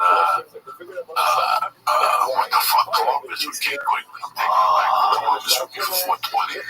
Yeah, so that'll be fun and shit like that. That's it, people. I want to thank Theo Vaughn. I want to thank the Christ Killer for coming to Denver and doing the sets. He did a great job.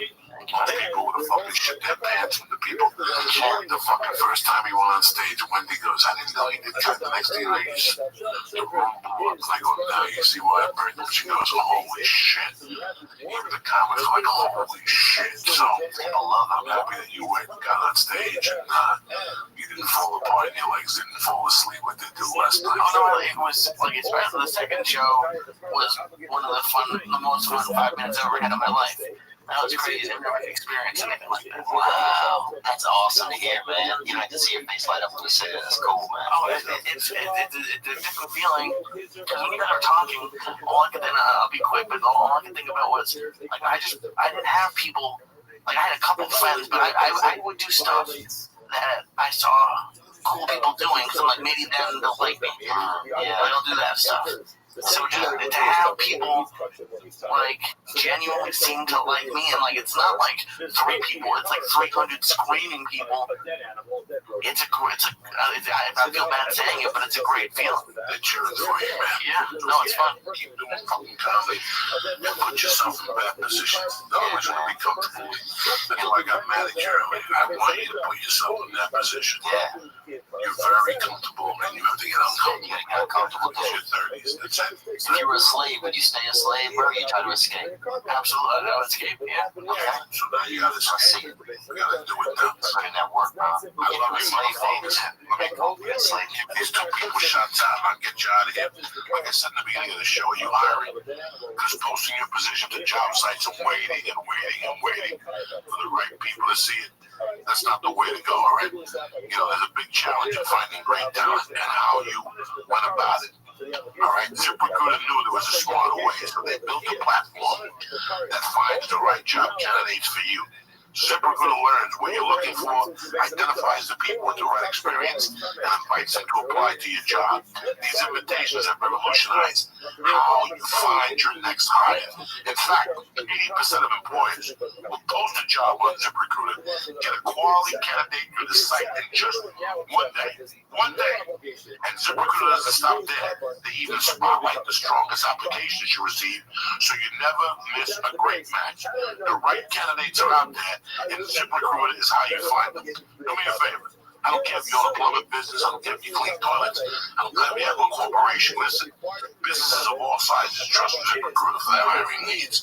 So right now, today, the church, you guys have businesses. You want to hire. You want to look for the best that's out there. Try ZipRecruiter for free. That's right. Free. Just go to ZipRecruiter.com/church. That's ZipRecruiter.com/church. Again, ZipRecruiter.com/church. This is the way to hire. Number 2, I want to thank Planet.com. They've been my sponsor since day one in my family, and the supplements are tremendous. I love the protein shake. I love the shrimp tech meal, the shrimp tech sport. I love all the products they put out. Listen, I don't care whether you try them or not. The Alpha Brain, if you don't like it, it's 100% money back guarantee.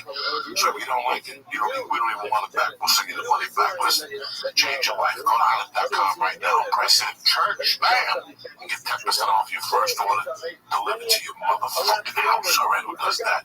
Nobody. I want to thank my brother Theo Vaughn. What is it, TheoVaughn.com? Praise God, man. Yeah, me at TheoVaughn.com. Go to TheoVaughn.com. See what this kid's a real fucking deal.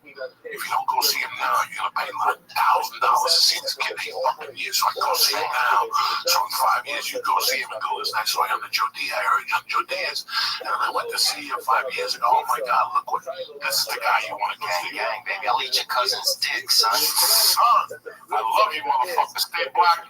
Have a great day. And don't forget, they all got to suck your dick at the end of the day. Amen. Do your thing, Lee. Keep that fucking meal.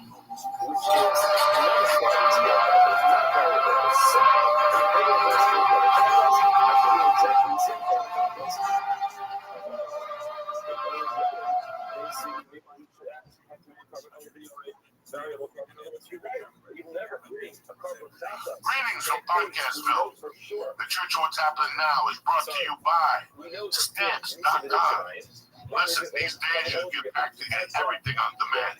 Like our podcast, listen whenever you want, when it's convenient for you. Did you know you can even get postage on demand? All you need is Stamps.com. I've been using them for years to send out coffee cups, T-shirts, posters. My wife loves it. You know why? Because it saves you time. Time is money and energy. What I'm going to do is this right now.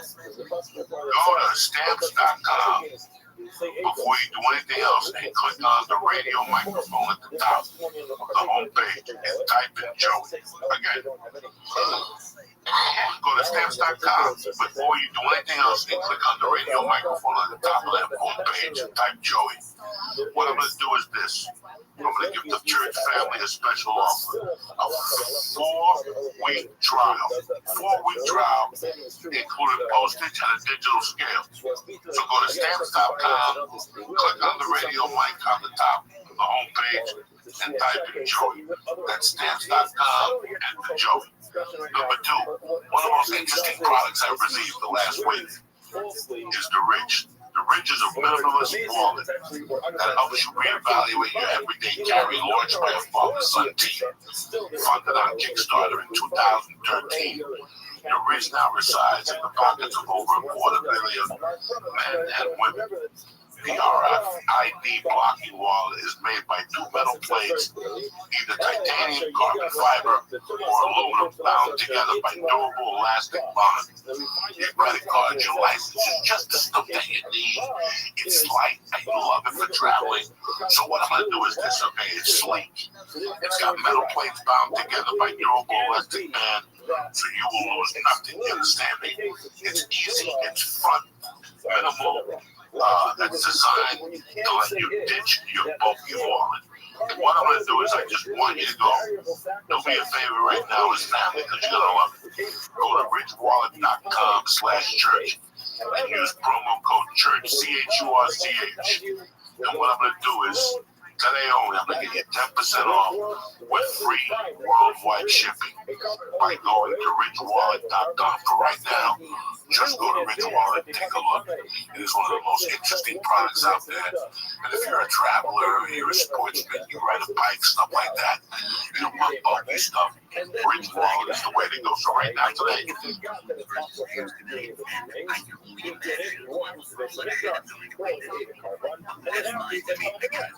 I just recognized I'm not supposed to set it up, or I'm not supposed to this car button. So now it's going to recover all the other. How about the literal just general fucking banter and stuff of unknown names and loosely through association for about what's been almost 4 years now. I think it's been about 3 years. My heyday was like late 2023.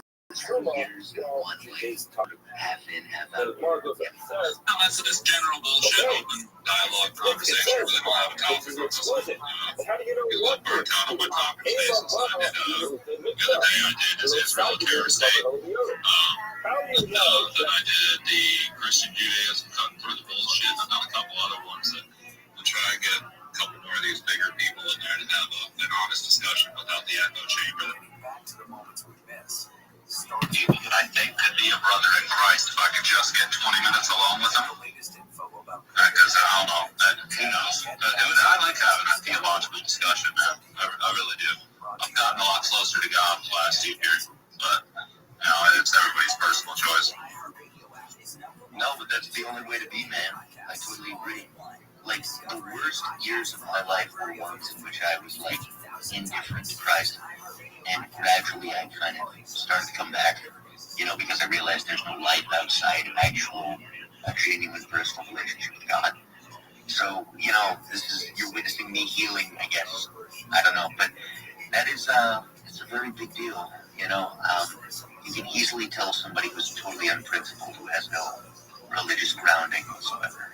They'll say, like, literally anything, they'll do literally anything. It doesn't matter what it is, but I don't know. I'm rambling. Roger, nice to see you. Sorry.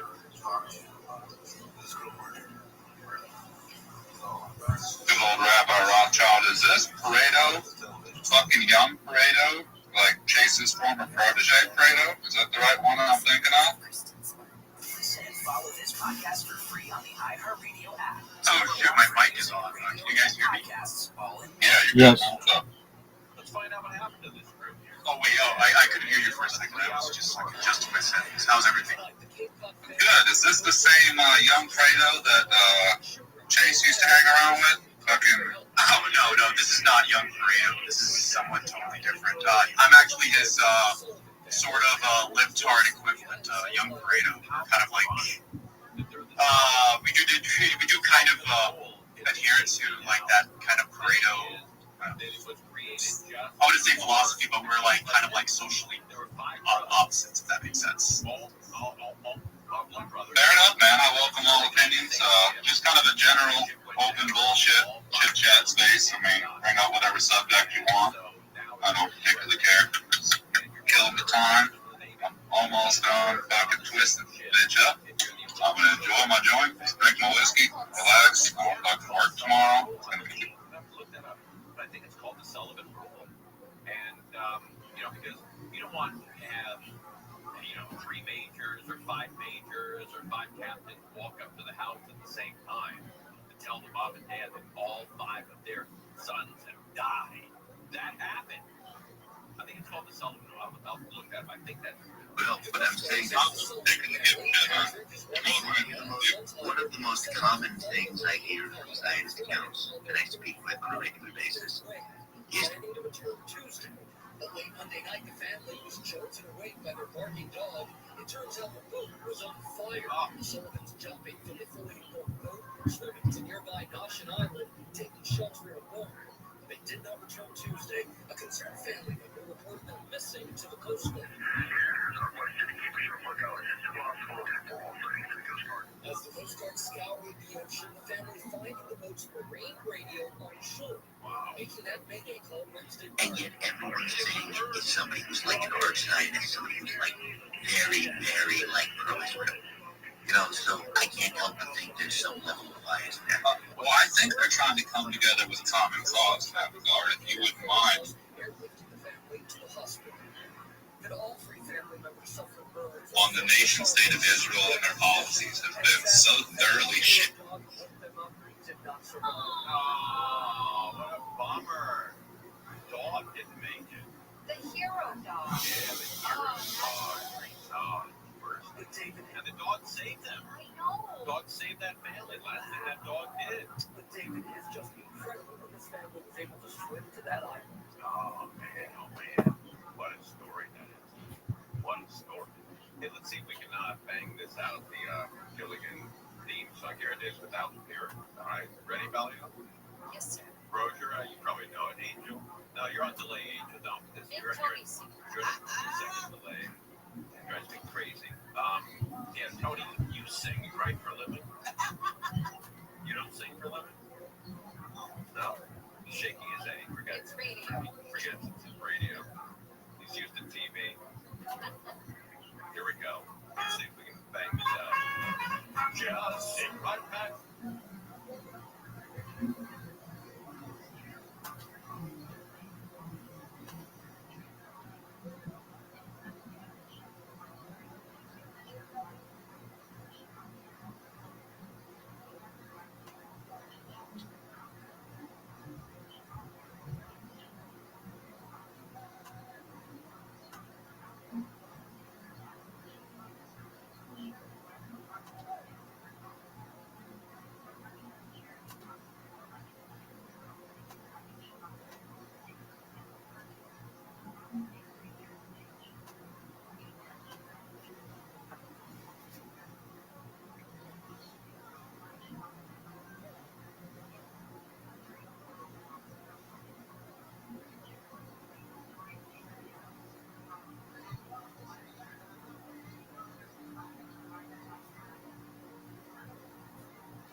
Every space that I've hosted where I get a lot of the big Zionist accounts in there, there's always been in some way, shape, or form a shoehorn of Islamists coming. I don't deny that. Like, I don't believe Islam in the West can coexist. I'm very much a hardliner in that regard. But there's always seems to be this steering of that narrative because, like I said, I really think they've lost that PR battle and on an international stage. So, yeah, Pareto, you got your hand up. Go ahead, man. You know, what I find interesting is the proliferation of Muslims in the West, whether it's Sadiq Khan, who was elected mayor of London, or whether it's Lina Khan, or all these different bureaucrats, politicians, businessmen, etc., etc. What I find ironic is that, you know, the expectations that, okay, if we flood, you know, America and the West with all these Muslims, it would actually end up resulting in a more hardcore anti. You know, I have that band. It's a country, a town and country, Chrysler town and country. I love it. Jesus Christ. First of all, you know, to offer that information, it's not like you met that actor or, you know, you wrote the movie. You just bought a van. That's a car. I have one of those. That's the Chrysler Town and Country. I've got that. Shh, get this out of here. You know, no reason. Oh, Bob. But they survived. Those people survived. They're burned. They're both burned and sank. The dog alerted them. They went to an island, survived a couple days, and now they're safe. Unfortunately, the dog didn't make it. But can you imagine how much they honor and miss that dog that saved their lives? It's quite a story. I think it's a movie of the week. I don't know if they still do movies of the week, but that's a movie of the week. Modern day Gilligan time. What a story. Belly, you get mad at girl for finding that story. Big dog. All right, we're live on Camp IM 644 now. Here is the latest. Metro is going to suspend service for the Metro Link on 3 rail lines this weekend. Construction. Walmart says it's going to stop offering jobs. Do you know about Rabbi Rothschild? Rabbi Rothschild? Of course. What's happened now? You mean Rabbi Rothschild from Jerusalem? Have you heard about Rabbi Rothschild? Oh, yes, I know Rabbi Rothschild. What's going on, dear? Do you know about Rabbi Rothschild? Rabbi Rothschild? From Jerusalem. City of Peace. You're going to put together, you know, a couple credit cards or whoever you're going to pay for it. You're going. I'm going. You're going. We're going on Oceana Riviera. It's great. It's a smaller ship. We're going from Seattle to Alaska and then back to Seattle with a stop in Victoria, Canada. And it's not your average cruise ship. Everything is awesome. The meals are great. Gourmet meals. Wi-Fi is free with the, you know, your whatever you pay for it, it's one price covers everything. Smoothies, juices, gourmet ice cream, fitness classes, and gratuity. Everything's included. So you don't have to worry about money. Yo, Cocktail party. How are you? We'll be the loudest people in the ship, probably by far. Cocktail party. Maybe that'll be the same day. They'll just, I'll stay in Seattle. You guys go to Canada. But it's going to be great. There's going to be a lot of people. We have at least 145 people. I got to update that. I think it's more probably by now. At least 145 KFI listeners are going with me, and I'm going with you to Alaska. So if you book now in October, you get $100 onboard credit for free. 800-777-6540. Whatever you got to do to get on that boat, you are going to have the time of your life. It'll be amazing. Yo, what's up, Tanner? Can you hear me? Forever. Or go to the website, travelstore.com/Conway Cruise. Travelstore.com/Conway Cruise. Or 800. Tanner, can you hear me, or can anyone else hear me? And don't miss the boat. Show. That is. Cool temps tonight. Cleared up tomorrow and a little bit warmer. A little warmer on Friday and then a little cooler for the weekend. Tanner, are you there? South LA. Yo, can anybody put up a kind of mode?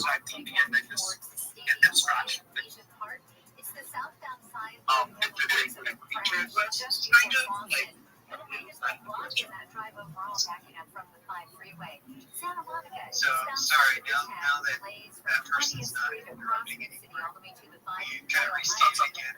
Sorry, okay. So, I was just asking that I would love to contribute to hashtag BB. I think it's an awesome concept.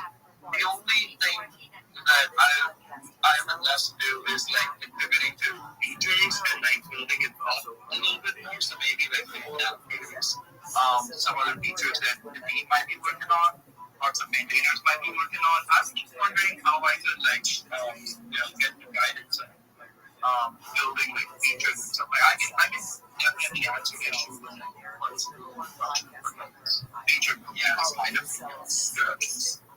If you want to get more deeply involved, then I would start by joining the Discord if you haven't already. I have, yeah. Jumping into the TV channel. And you being Kyle Matthews or Sam Willis, and just explain, hey, I want to contribute more, if there are tasks to be done or adapters to write or whatever, they will have those tasks laid out. and they should be able to guide you in the right direction. That would be my best advice. I got you. Thank you so much. Senate Yeah, Democrats you bet. refuse to vote for a House funding resolution unless it extends health insurance subsidies used by over 20 million people. Democratic leaders have demanded a meeting with President Trump to resolve the issue. That's politics. I'm not sure if you're still here, but is it Rabbi Rothschild? I'm so sick of hearing. Yeah, Tanner, apologies. I was having a device issue earlier. How are you today, Tanner? Do you mind if I ask you some questions or a question? Yeah, sure, go ahead. Excellent. What are your favorite open source softwares? I think that's kind of a rhetorical question. So all of them, no matter what it is? No. Does this have to do with TanStack or something specific? Whatever you want. I like open source software. I find it to be perhaps the way of the future. I just wanted to hear your opinion on it. Yeah, I like open source software. That's my full-time job now, is running TanStack.com. So running all the TanStack libraries and helping contributors around the world, build libraries on the TanStack platform. So yeah, I do like open source. The TanStack libraries are some of my favorites, but I also use other libraries like React, TypeScript, and lots of open source libraries. So Very cool. Thank you. yeah, you bet. Regular people laughing about sports, not screaming. I mean, we might scream, but it's going to be about something very silly, not about something as serious. We're just not going to take it seriously. Is this making sense? You guys kind of get the vibe. Tuesdays. Tanner, do you mind if I ask you another question? No, go for it. Excellent. What are your thoughts on the importance of data? In 2018, The Economist magazine stated that data, specifically human data, had overtaken petroleum as its number one resource. The reason why I asked specifically, I stream my life 24/7 and have for the last 4 years, and I wanted to know if you thought that might have some value from a data perspective in the future. That's very interesting. I don't really have an opinion on that right now. Data is definitely valuable. Excellent. Thank you. I'm Francesca Street, CNN travel journalist. All right, we're going to give some other people some time to ask questions. A podcast about the incredible connection. Nobody Data is definitely valuable.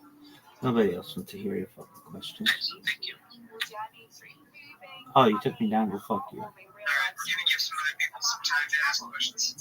Nobody wants to ask you questions. You're boring. Change your life forever.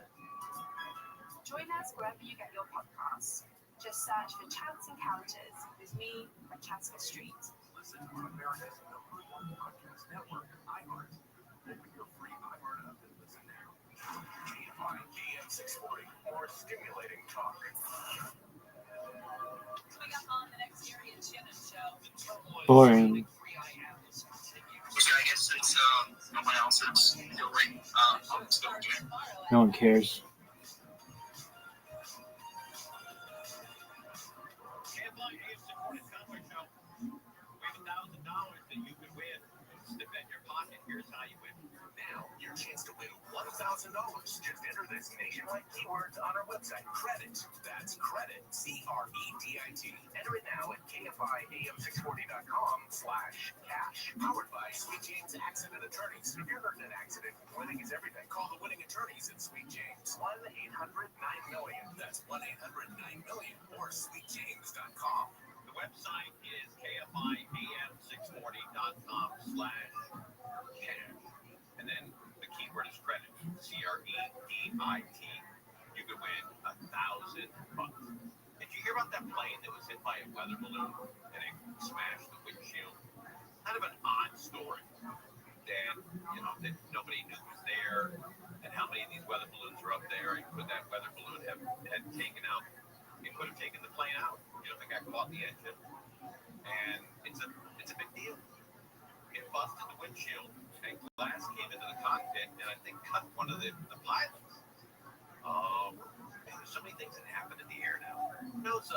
Flying as a kid, you never heard about any of this stuff. now there's tires falling off, doors falling off. I don't know. There's plane crashes. There was one yesterday of an experimental plane in Long Beach that crashed.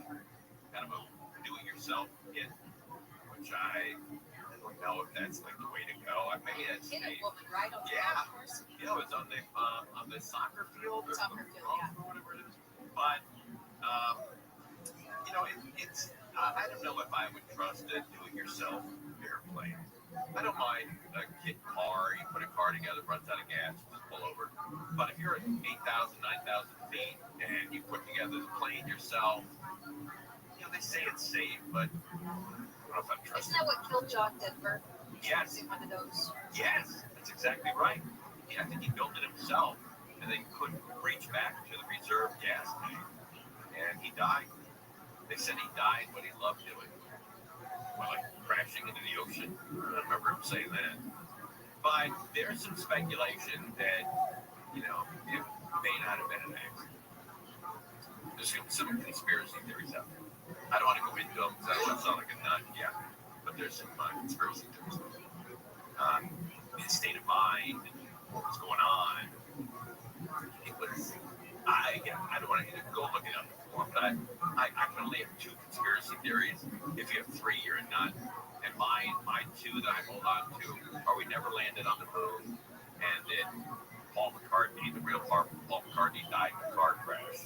And the fake Paul McCartney is the one that toured with the Beatles. And they went on to Paul McCartney and wait. That's the fake Paul McCartney. So you can have two conspiracy theories, and then if you have three or more, I think you're offing yourself a lot of social situations. So I just go with two. Two is the max. Two is max. Billy, if you have any conspiracy theories, you do the chemtrails. Is that yours? I don't think it is. That one's not really mine. Do you have any?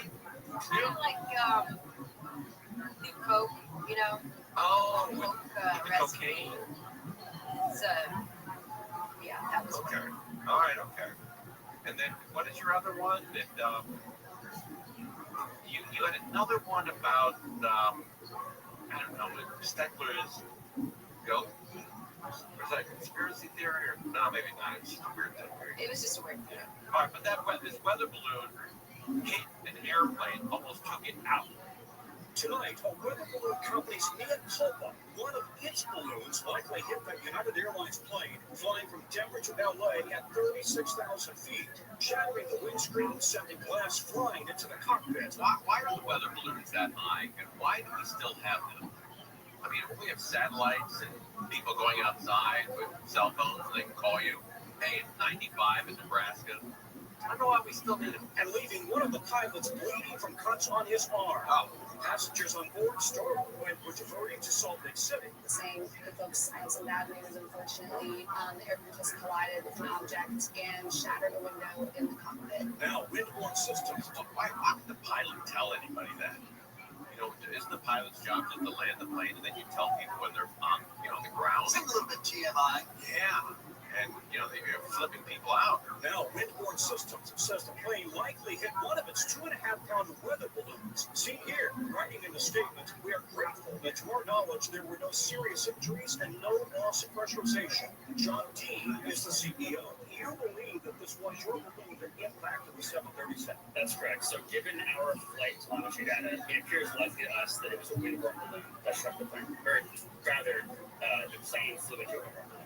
Oh, okay, yeah. He initially blamed himself, then he's like, oh, wait, there might be a lawsuit, maybe flip that around. Or rather, the plane flew into a Yeah, that's better recorded. Windborne says it's launched 5,000 weather balloons so far, each one transmitting a precise GPS signal and altitude. But somehow the plane still flew into it at 500 miles per hour. Now the company is reprogramming its balloons to avoid another collision. Yeah, how about just grounding? Go over the local ATC that recently launched a balloon, and we'll call this hour ahead of time before launch to that vehicle launching. NBC News aviation analyst Captain John Cummins. The FAA should be sharing this data so that pilots are aware anytime there's a balloon like this in their airspace. Meanwhile, a very different type of scare in the air over Nebraska Monday night when the pilots of the SkyWest flight operating as American Airlines declared an emergency and returned to Omaha. Oh, is that the one where the guy, they thought people were, the flight attendants were banging on the cockpit door? I think that's this case. A faulty intercom system on board prevented any communication between pilots in the cockpit and their flight attendants. One or more flight attendants began banging on the cockpit door to reach the pilots, who were prohibited from opening the door in case of hijacking. And one of the flight attendants had panicked because they thought there was something happening inside of the cockpit. Yeah, but isn't there a peephole that you can look through and Camera or something like that? Exactly. There's no technology up there. I have a camera in front of our door. I don't have to open our door and see who it is.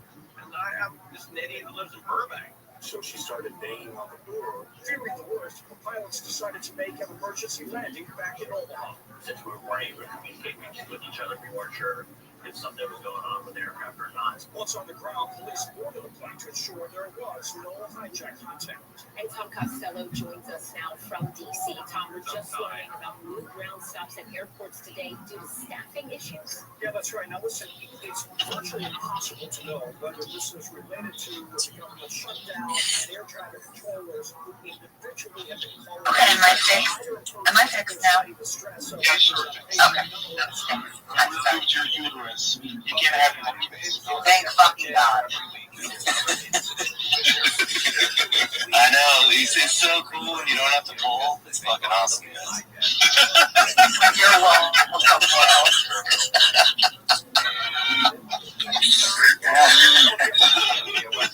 Maybe all in the country, we need no more. It's not good for, people who are white knucklers when you're flying. It's not good. It's not good at all. Melio, are you a white knuckler? Are you afraid of flying? Not really. No. I You're didn't sort of a cowboy, huh? Up there. Yeah. Get your Seas candy. Yeah, I'm good. I'm chill. Melio buys a box of Seas candy for the flight attendant, basically to try to get some freebies. But then it's not what it is. And Tony just up like said that's what you're supposed to do. Oh, and Tony, do you do that? You give a flight attendant something? No, but I was told by flight attendants, totally bring chocolates. Is that right? Oh. Yeah. Wow, you got it right from the horse's mouth there. Here's a tip that Belly will lay on you. When you give them a box of C's, write your seat number on them. You don't need to write it. They remember. Oh, okay. So you don't need to do that. Yeah. You give it to them as you're coming on the plane. Yeah. Like as you go to sit down, you pass by, and they go, here you go, this is for you. This is really Have you heard about Rabbi Rothschild? Do you know about Rabbi Rothschild? Have you heard of Rabbi Rothschild? Do you know about Rabbi Rothschild? Have you heard about Rabbi Rothschild? Do you know about Rabbi Rothschild? Wait, are we all talking about Rabbi Rothschild? Have you heard about Rabbi Rothschild? Do you know about Rabbi Rothschild? Have you heard of Rabbi Rothschild? Do you know about Rabbi Rothschild? Have you heard about Rabbi Rothschild? Do you know about Rabbi Rothschild?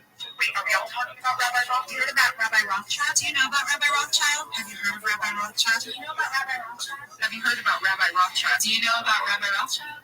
Wait, are we all talking about Rabbi Rothschild? Have you heard about Rabbi Rothschild? Do you know about That candy box. Do you get freebies though? I have, yeah. Yeah. Never turn that down. No. Why would I? Free blanket, free drink. Well, and they sly about it. They walk by, over to the side there, or they kind of vocal about it. And other people around you going, "What did you do to get that?" They don't try to hide it. They're themselves, and they're extra crackers, extra cookies. And you still wear the whole C's outfit, I stopped wearing the hat because it's really but you still got the white dress on and the hose. favorite. That's where I wear my white go-go boots. What a mess, the two of you. You're a mess. At least my dog didn't let me lay on the plane. How about that? She's blown the top. You want to have the plane off? Let's go. Bring it, Conway. I rely on KFI. What up, road? California homeowners are getting hit with new wildfire surcharges. Other insurers can now bill customers about $50 on average to recoup losses from January's wildfires. Regulators approved the charges after insurers were assessed $1 billion. I'm going to get you 10% off from free worldwide shipping by going to ridgewallet.com/church. Again, that's ridgewallet.com/church. Use promo code church. Number 3, I just received this in the mail about 4 days ago, and I've been using them. And I got to tell you something. It's one of the best brushes my teeth has ever gotten. And even though my teeth are the color of like chartreuse, this thing worked tremendous. One of the most important things we do for our health every day is brushing our teeth. Yet most of us don't do it properly. Quip is a better electric toothbrush created by dentists and designers. Quip was designed to make brushing your teeth more simple, affordable, and enjoyable. So far, I've got nothing but 5-star results. Your teeth and your mouth feel cleaner. It just it has sonic vibrations, and they're gentle enough on your sensitive gums. So do me a favor. For starters, you know what I always tell you. Go to Quip.com. Go to Quip.com and see what I'm talking about. This is a phenomenal product, especially if you're a traveler. So what I'm going to do is this. I love Quip. That's why I love Quip, because they're backed by over 20,000 dental professionals. Quip starts at just $25. And if you get the Quip.com/Joey right now, you get your first refill pack for free with a Quip electric toothbrush. It's a great Christmas gift. I'm telling you right now. You got a girlfriend, a wife, a husband, somebody you don't know that you want to give a present to. This is perfect. It's affordable, and they'll love you forever. So your first refill pack is free at getquip.com/Joey. Look at Lee, boy. I love Lee, dude. If I could fucking if I had a little bit of a Lee, man, that I could take with me and keep somewhere, and a little, like a wheelbarrow, but for Lee's, I'd put Lee in one of those, bro. Sounds nice, thank you. Yeah, and pillows in there, too. I ain't just putting it down on the metal. That's real. Like some people would do. You wouldn't put them in the shed in the back. Feed them food time to time. What are you talking about? What do you mean? I'd put you under a warm lamp, Lee. That's what I would do. It's starting to get creepy now. It sounds like I'm a hostage in the public house. Hey, go down and be a good pet, you know, buddy. Put like a chain around his neck with a fucking chain hooked to the wall and stuff like that. Yeah, but a nice chain, like a gold chain. I don't know if I go that. They no gold for that. You can't put a silk out on a pig. You know what I'm saying? It's fucking Thursday, November 8th. Kick this fucking mule, Lee. Come on. That's as good as it fucking gets, Theo Von. Praise God. Sly and the Family Stone coming at you. The gristle missile, baby. Thursday morning. What are you, fucking nuts? 20 to life. No parole.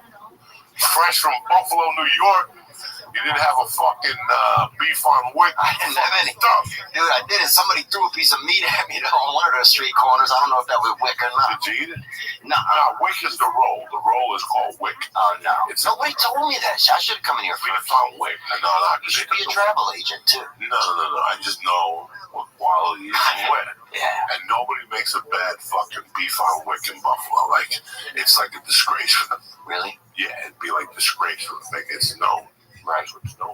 Yeah, I feel bad. I feel disappointed I didn't get that Shit. vibe. Some fucking pierogies from the Polish neighbors. Sauerkraut pierogies fried. Like dumplings, only you know it's not cat. Yeah. For people like Lee and shit. I don't mind a little bit of cat, bro. You ever had fox meat, Lee? I don't think so. Have you? Yeah, I've had fox meat. Where was this? It's not it's more ligament than muscle, but it's good, you know? Fox, and dude, the crazy thing about fox, I was talking about this yesterday to somebody, but Did you ever hunt? we caught a lot of shit though, and we used to bury animals. We lived by like a road where a lot of animals would get hit and killed, so we bury them. You know, the first animals I spent the most time with were animals that have been hit by vehicles, and so we would bury mostly dogs. What else? I think something else. One time, this thing looked like a damn fucking small bear, bro, and it could have been. Because they have Louisiana black bears, a lot of things, you know. And I'm not saying they're black or anything like that. I'm just saying they happen to be black when people see them. And they're just, you know, but we would bury all kind of animals that would get hit by us. But, what are you, a fucking undertaker? I see a dead animal, I leave it the fuck alone. That's bad luck. Yeah, but it was, I don't think they were alive and they were suffering, and then you shoot them in the leg. Yeah. Or whatever the fuck you do. But if they're dead, this is the Department of Public Works that's in charge of cleaning up the animals. Yeah, but the Department of Public Works, I think, comes for people that are paying taxes, people that got, you know, they didn't come us. Dude, they had a veterinarian or something, or like somebody used to throw dead animal carcasses in a ditch outside of our house, right, for like 7 years. My mother would call every week. What kind of dead animals? Big animals too. Did you grow up in Africa? No. Did you grow up in Louisiana? I had a couple cats and possums in my neighborhood that go up time to time and walk around. Yeah, I wish I would have had that, man. But we had somebody. They had I guess this person was a veterinarian. That's somebody that deals with animals, helps animals out. And so this person would come, and whoever they were at night, they're throwing dead animals. You know, instead of paying to get rid of them, it probably cost maybe $7 to get rid of them. You know, whatever. I'm sure there's legitimate thoroughfares how you get rid of animals. But this dude's out there, you know, chucking them in the ditch, I guess, on his way home, because our neighborhood was kind of a cut through between like a nice area and town. So. You never did like a stakeout to see who was throwing animal carcasses? Dude, we not. No, I mean, we were out there a lot, but we never saw the guy unless he drove by and didn't throw one out because we were out there.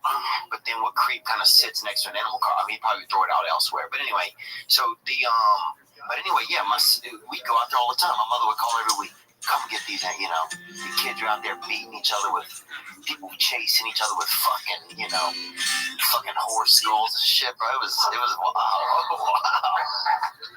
You fucking got that Christmas tea kettle, and you fucking serving Lee a couple cups right there, boy. Big Lito fart sponge, baby. Welcome to Africa, Lee. Normally I like all your other sayings. I don't like this fart sponge. Sorry, I'm just joking about that. I didn't mean that. I was just saying that. No, it's funny when people take your click into it.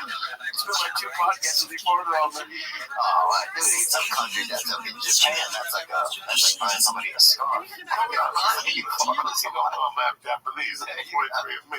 Oh, dude, yeah. I'm over here fart. Oh, he's got the thighs of a fucking kung fu fighter, son. Dude, you gotta know different nomenclatures and how to give a hug, bro. In Africa, they hit you with a fucking bite, bro, if they love you. Just take a whiff of that fart. I'm not gonna take a whiff of your fart. That's Come on, bro. Get a little air appetizer, bro. Treat your nose. That is tremendous. Treat your snout to some of that fucking free booty pasta, bro.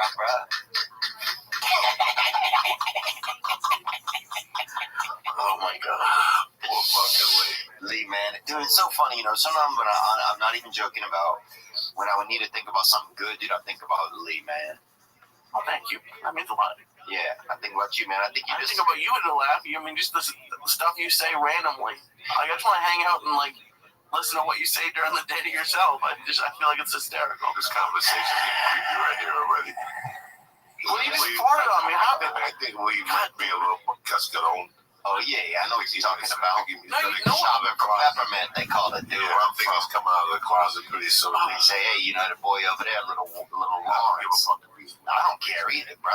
I'll let you hang off my dick like a fucking mountain.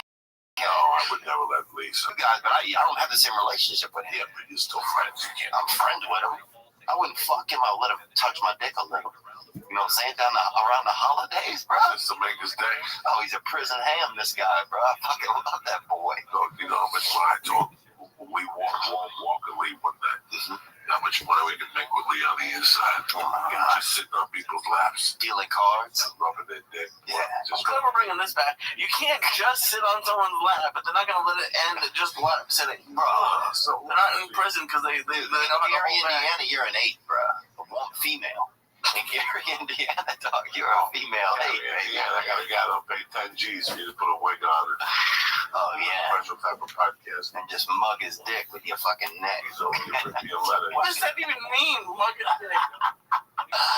Lee, you gotta get out more, get off the internet, bro. You gotta go hitchhiking, man. I really don't want to now. You should go hitchhiking later one day as a school project. Yeah. I'm gonna end up dead. What school are you in? Are you doing classes online? No, I need to be. classes here. This is the only. How old are you, Lee? 30 now. Are you really? Yeah. I thought you were like 19, dude. I wish. Are you like 30 years old? Yeah. 30 years old. Oh my god, bro, my whole perception of you, I thought you were like a He was a college intern. when he first came in. Oh, wow. That's awesome. Now you don't like me as much. You like me? No, I don't want No, it's just different. You ever notice when you learn something about somebody you didn't know, you know? Or like you see somebody and they're like a lawyer or something, but then you realize they're like a sorcerer or something. Or they do shady shit. And you see them like ballroom dancing.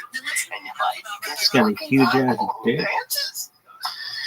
I always always takes my brain a minute. Or if you see a big person and they got their stomach stapled, and now, dude, I was at a pool one time. I used to work on this farm in the summer times outside in Natchez, Mississippi, and they had and this dude Don Blankenstein was the pool guy every year, right? And he'd come out there, and I'd keep an eye on him because the dude weighed probably 700 or 800 pounds, bro. You know what I'm saying? He broke the gate every time he come in. He was the lifeguard. He was out. Bro, he gets in the pool. Trust me, nobody's drowning, bro. All the water's out, and the fucking kid who's sick is laying right there at his feet. No, he was the guy who came to put the cleaner in the pool. And so, but he'd open the gate, bro, and every time he'd walk through it and bring both sides of the gate down, like he was just he was gonna die soon, you know, when you saw him. You know, so you treated him well, and that's one thing I like sometimes about seeing huge people. It reminds you how to treat other people, because you're like, oh, this person isn't gonna be alive very long, so you would be extra nice to him. And so, but then Don, one time I'm out there laying by the pool, and this skinny guy comes in. You know, he could have fit through the gate with 90 of his fucking, you know, quintuplets or whatever. And he comes through the gate, and I'm like, and he keeps talking to me. And I'm thinking the guy's kind of a, you know, peppermint hunter, bro. You know what I'm saying? A little tender. And it turns out it's Don Blankenstein. He got the stomach thing, and he lost all the weight. And he was a different person now. He wasn't the same. I don't know. It wasn't the same. And our relationship was never the same as when he lost the weight. Think about when they take I don't know what we're talking about. Think about when somebody takes away your passion. If you're an eater, yeah. You know, it's like when you first get sober. Yeah. You know, I was telling Rogan the other day, the worst two words in a person's life is sober and diet. I don't want to be involved in drugs. Yeah. But I don't want to be sober either. Yeah. I never want to be sober.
Streamers are betting on must-see content. There you go, big dog. As Prime Video and Peacock, owned by parent company NBC Universal, lean on new deals with the NBA, and Disney Plus gears up for the December release of the much-awaited Taylor Swift tour documentary. Oh, that's gonna be huge. Taylor Swift tour documentary. Taylor Swift tour documentary. It comes after one research firm estimated Disney Plus and Hulu cancellation rates doubled after Jimmy Kimmel's show was briefly paused. The latest trend: bundles, with Disney Plus, Hulu, and HBO Max offering a bundle beginning at $19.99. You know, when I can't, I looked at the other day and how much we're paying. We have basic cable and I don't know, 6 of these streaming services that my wife and daughter watch. I don't watch them, but they watch them all. And I think we're up to $340 a month. Yeah, with everything, which I think includes, you know, I think Wi-Fi as well. But it's expensive, you know, 300. That's what 36. Let me see, 350. So that's $3,500 and $4,200 a year just in watching TV. And now Apple TV and Peacock joining forces on a package starting at $14.99, adding another layer of confusion, consolidation in the media industry, with Warner Brothers Discovery putting out a for sale sign, meaning HBO and Batman could be looking for new streaming homes soon. You know, some of these companies, they can't all survive. You know, people don't have the money to have, you know, to keep paying for 5 or 6 services. And then you have sports. You know, if you're a baseball fan, football fan, that's going to cost you a couple $100. I think in NBA, you can watch every NBA game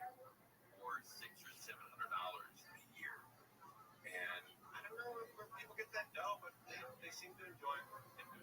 So apart from these bundle offerings, are there services trying to kind of hook you in and then crank up the price? Yeah, well, that's exactly it. I mean, live events, I think, are one big example of that. All these big sports events. I mean, don't forget Netflix is going to have a football game again this Christmas. But there are all these offers that credit cards and also stores are offering. For example, if you have a subscription to Walmart Plus, you also get a Paramount Plus or a Peacock Premium subscription. We have that Walmart Plus. We have that subscription to Walmart where you can order anything at any time and they deliver it for free. It's great. It's great. See, at times, you don't want to buy like a case of 35 bottles of water because it's too heavy. And so you just let the kids do it. Work at Walmart. And help them drag it over to your house. And it's free. It's free delivery. And they do it the same day as well. And you can have stuff delivered 2 or 3 times a day. So that's a great service. That my wife signed us up for that. I think it's like $10 a month or so. But that's that Walmart Plus, that Walmart delivery. That's a great deal. That's a sweet deal. We got to take a break here. Is that right? Okay, we're live on K5 More Now. Here is the latest. 3 young men have been rescued after getting stranded overnight on Mount Baldy during severe weather. And a friend of Sean Combs says the music mogul woke up in prison with a knife in his throat. Guards stopped him just in time. We'll check the 105 freeway next. Let's talk about R&L Carriers. Get your freight to its destination. They've opened their second largest service center in the nation right here in Southern California, bringing nationwide coverage to your business, no matter how big or how small. Their company offers comprehensive portfolio of transportation services, including less than truckload, lift-gate, guaranteed, and expedite services. They have a network of over 125 service centers, and they can ship anything, anywhere, anytime. R&L Carriers, they've reduced transit times, flexible pickup and delivery hours throughout Southern California. Learn more on their website, rlc.com. rlc.com. Clouds, fog, coolness tonight, all cleared up tomorrow, and a little bit warmer Friday as well. You know about Rabbi Rothschild? Rabbi Rothschild? Of course. What have you heard? Wait, you mean Rabbi Rothschild would ask about things? Tell me everything. Do you know about Rabbi Rothschild? Is it true? Then let's know about Rabbi Rothschild. Rabbi Rothschild? Of course. What have you heard? Wait, you mean Rabbi Rothschild would ask about things? With essence, what the fuck is that? All the way into Norman to the 605A. If you're making that 605 north connection, we're going to look at the northbound drive overall, starting at the 405. You remain on the brakes and stretches all the way to the 10. And it's tough out of Arcadia, 210 westbound, loading up at Santa Anita Avenue. Delays taking you ahead to the 134. Eastbound slowing out of Pasadena from the 134 and stretches to Foothill Boulevard. With Southern California's most accurate traffic reports, I'm Angel Martinez. For nearly 50 years, Oak Hill Law has changed lives, restored futures, and delivered justice. When your world turns upside down after an accident, reputation and success matter. We're real people. Wow, the extra word in the bus is excluding. Your first error is that a true law may be fraud telling you that if a person walks into the base of a bus, they cover all the other is not sufficient. In other words, maybe, yes, if a person violates or makes a mistake and violates the true of an idiot in his time, he's covered all of the other. What is the word fall to exclude? That's the case. The person who walks into the base of a bus, if that's the case, it will not be sufficient for him to bring in carbon. Oh, the already able to bring a real fixed carbon.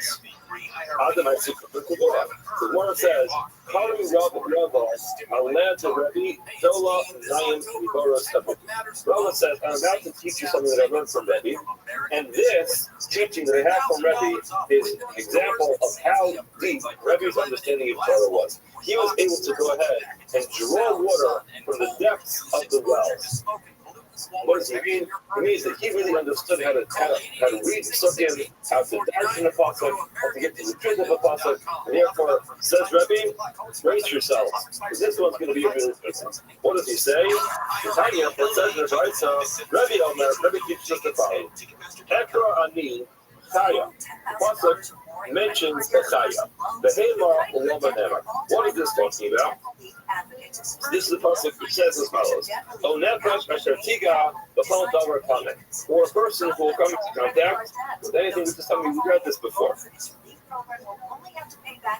It's supposed to give a Yikra. And it says, a nefesh should take him a Kaldavar Tame, open Nivlas Chaya Tameya, or in the corpse of a Chaya Tameya. And then it goes on, it says, open Nivlas Behemoth Tameya, or the corpse of Behemoth. Now, what is the difference between a Chaya and a Behemoth? Now, the truth is, a Chaya generally describes a wild animal, and a behemoth describes a domesticated animal. However, it's not so specific. Or an animal will be included in the chaya. So therefore, the Gemara says the following: Efkar chaya, behemoth over never. Why is the pasuk have to put every different type of animal? Why can't it just say chaya and also behemoth? So he understands. Rabbi says never kan behemoth tmeya. Now that it says behemoth, the nemar kan in this pasuk behemoth tmeya. The nemar lehalon, and it says lekan behemoth tmeya. What's that pasuk talking about? So who's that pasuk? That pasuk is in Vayikra, Perak Zayin, pasuk Tachalet. And what does it say? That is talking about. Wow, how could it work? Just sign up online to schedule a chat with a coach from The nefesh kisiga b'chol tamei b'turas hada over behemoth tmeya over shkosh shekes tamei v'achal mibesam zevach choslavim. This pasuk is very clear. What did it say? A person becomes tamei, whether it's tamei because he touched a person who is tamei, or it's animal that was tamei, or some kind of rodent that was tamei. And what does he do? The alcohol we do he starts up in the meal to carve a stomach. So clearly, with another pasuk which is talking about a person eating the carbon while he is tamei, that pasuk is working in check. So that's what the pasuk says. It says very clearly that it's talking about a person who eats kosher. Now, what are we going to do? We'll draw a hackish. We're going to say, never lahallah to him a trip. Not lahallah, just like the pasuk right on the top of the towel. It's so that too much kodesh. After too much kodesh. We're saying this is also too much kodesh. In other words, how do we make this hackish? We make this hackish because of the fact that the word be'ema is extra. You could have just said a person touches a chaya. A chaya would have included any kind of be'ema. Why does it say chaya and be'ema? The answer is the extra word be'ema was put there in the hackish to draw this juxtaposition between these two different subjects. So just like later when it says be'ema, it's talking about a person who goes and eats kosher. In this case as well, it's talking about a person who eats kosher. So therefore, what do we see from here? Rabbi teaches us that if a person eats kosher while he is tamei, that is sufficient for him to recover all of the yored. So now, which case is the case of being recovered all of the yored, where a person is tamei and he eats kosher? That he wants to okay, very nice. Because that's too much kodesh. Too much that's you know what? Very nice. Now we figured out that one of the cases where being recovered all of the yored is that the person eats from a carbon while he is tamei. How do I know that the person who walks into basically just while he's tamei, he also has to make recovered all of the yored?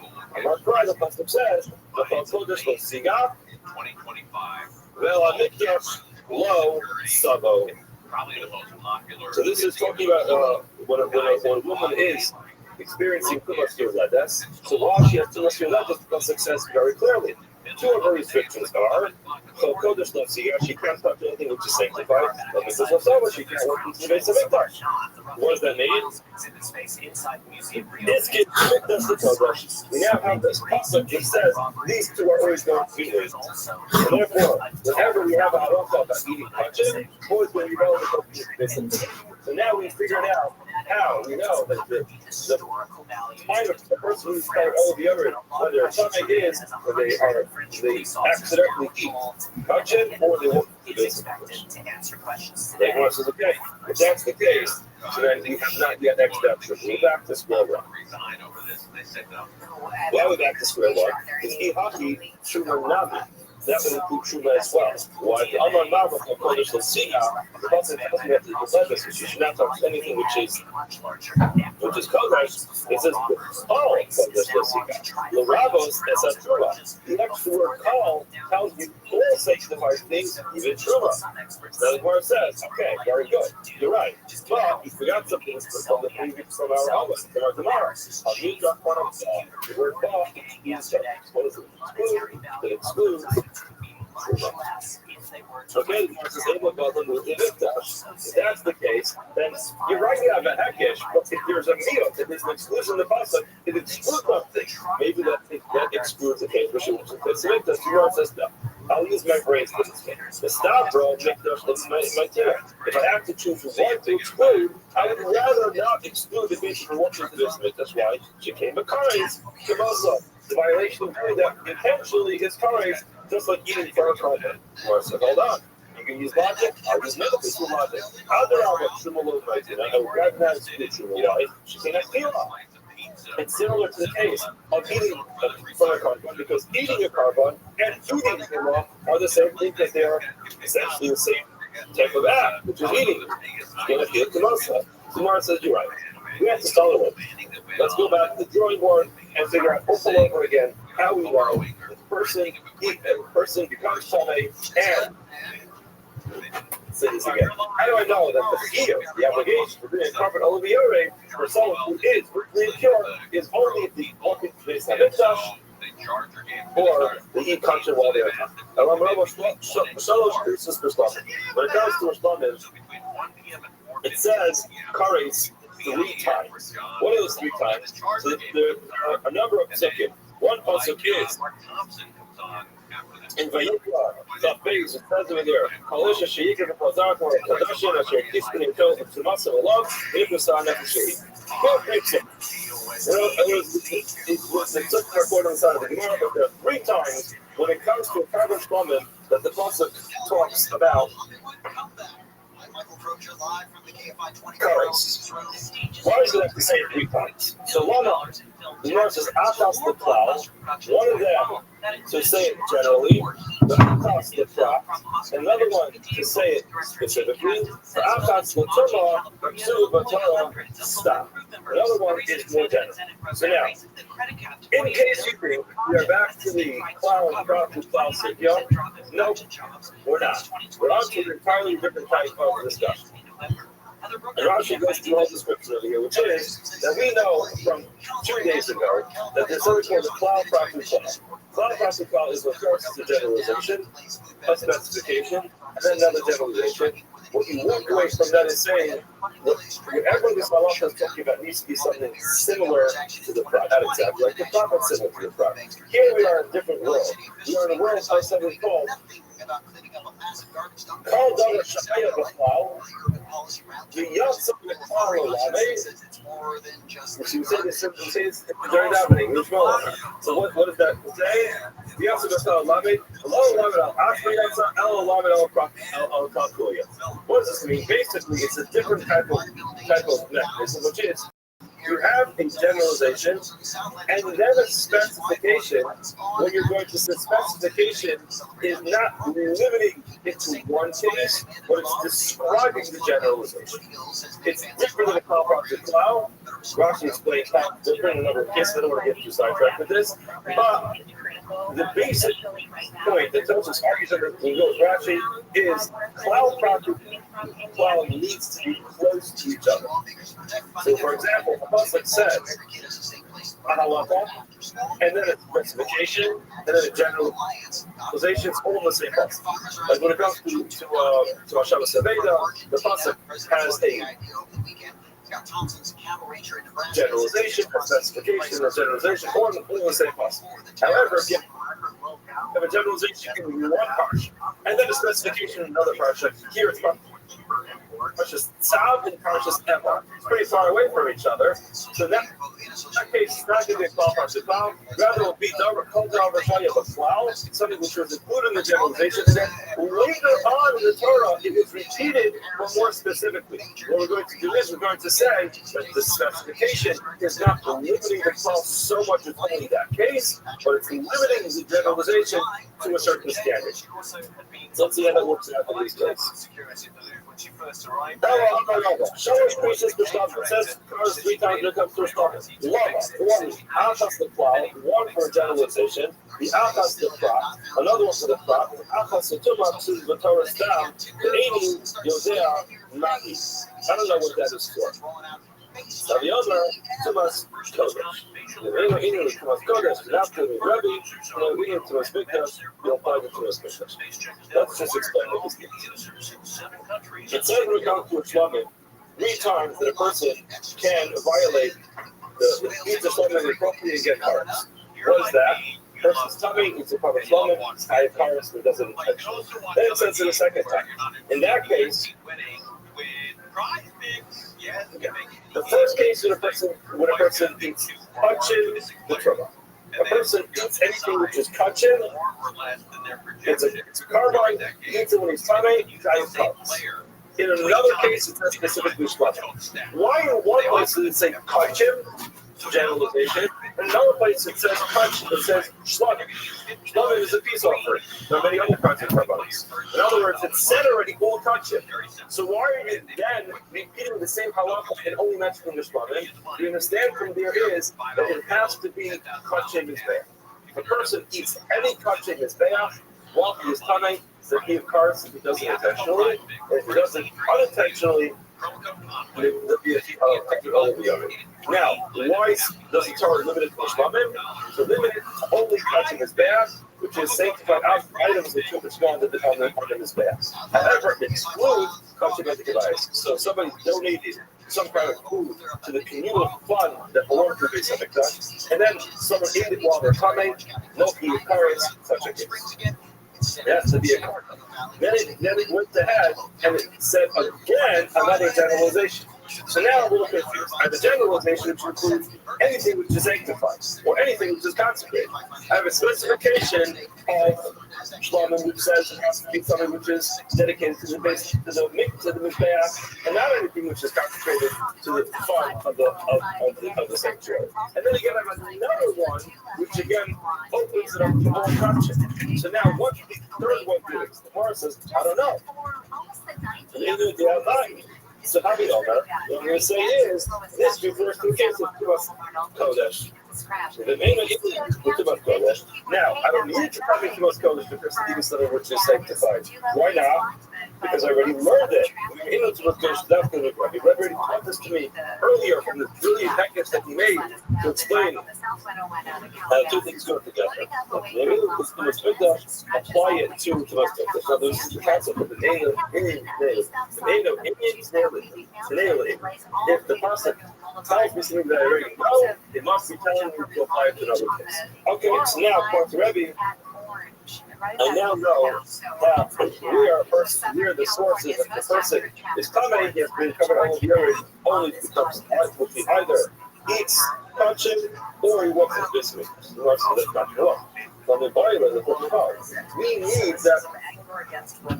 that liquid that teach me about Shalosh pieces, the comment. One of them it says, creases 3 times very slowly. Why? Afas the plow, like we just said, the generalization. The Afas the bra. Now, one that's limited only to this bad relevant touching, but not to just the general part. The Afas the Tavarin, Shekina Yachal. The way it teaches me that the third one teaches us that there are some things in the color. For example, wood. A person eats wood from the Beis HaMikdash. So now, good luck. But what the halacha? It's not going to taste good, but what's the halacha? Is the person not have to get covered under the odor? So you have to have that to exclude that place.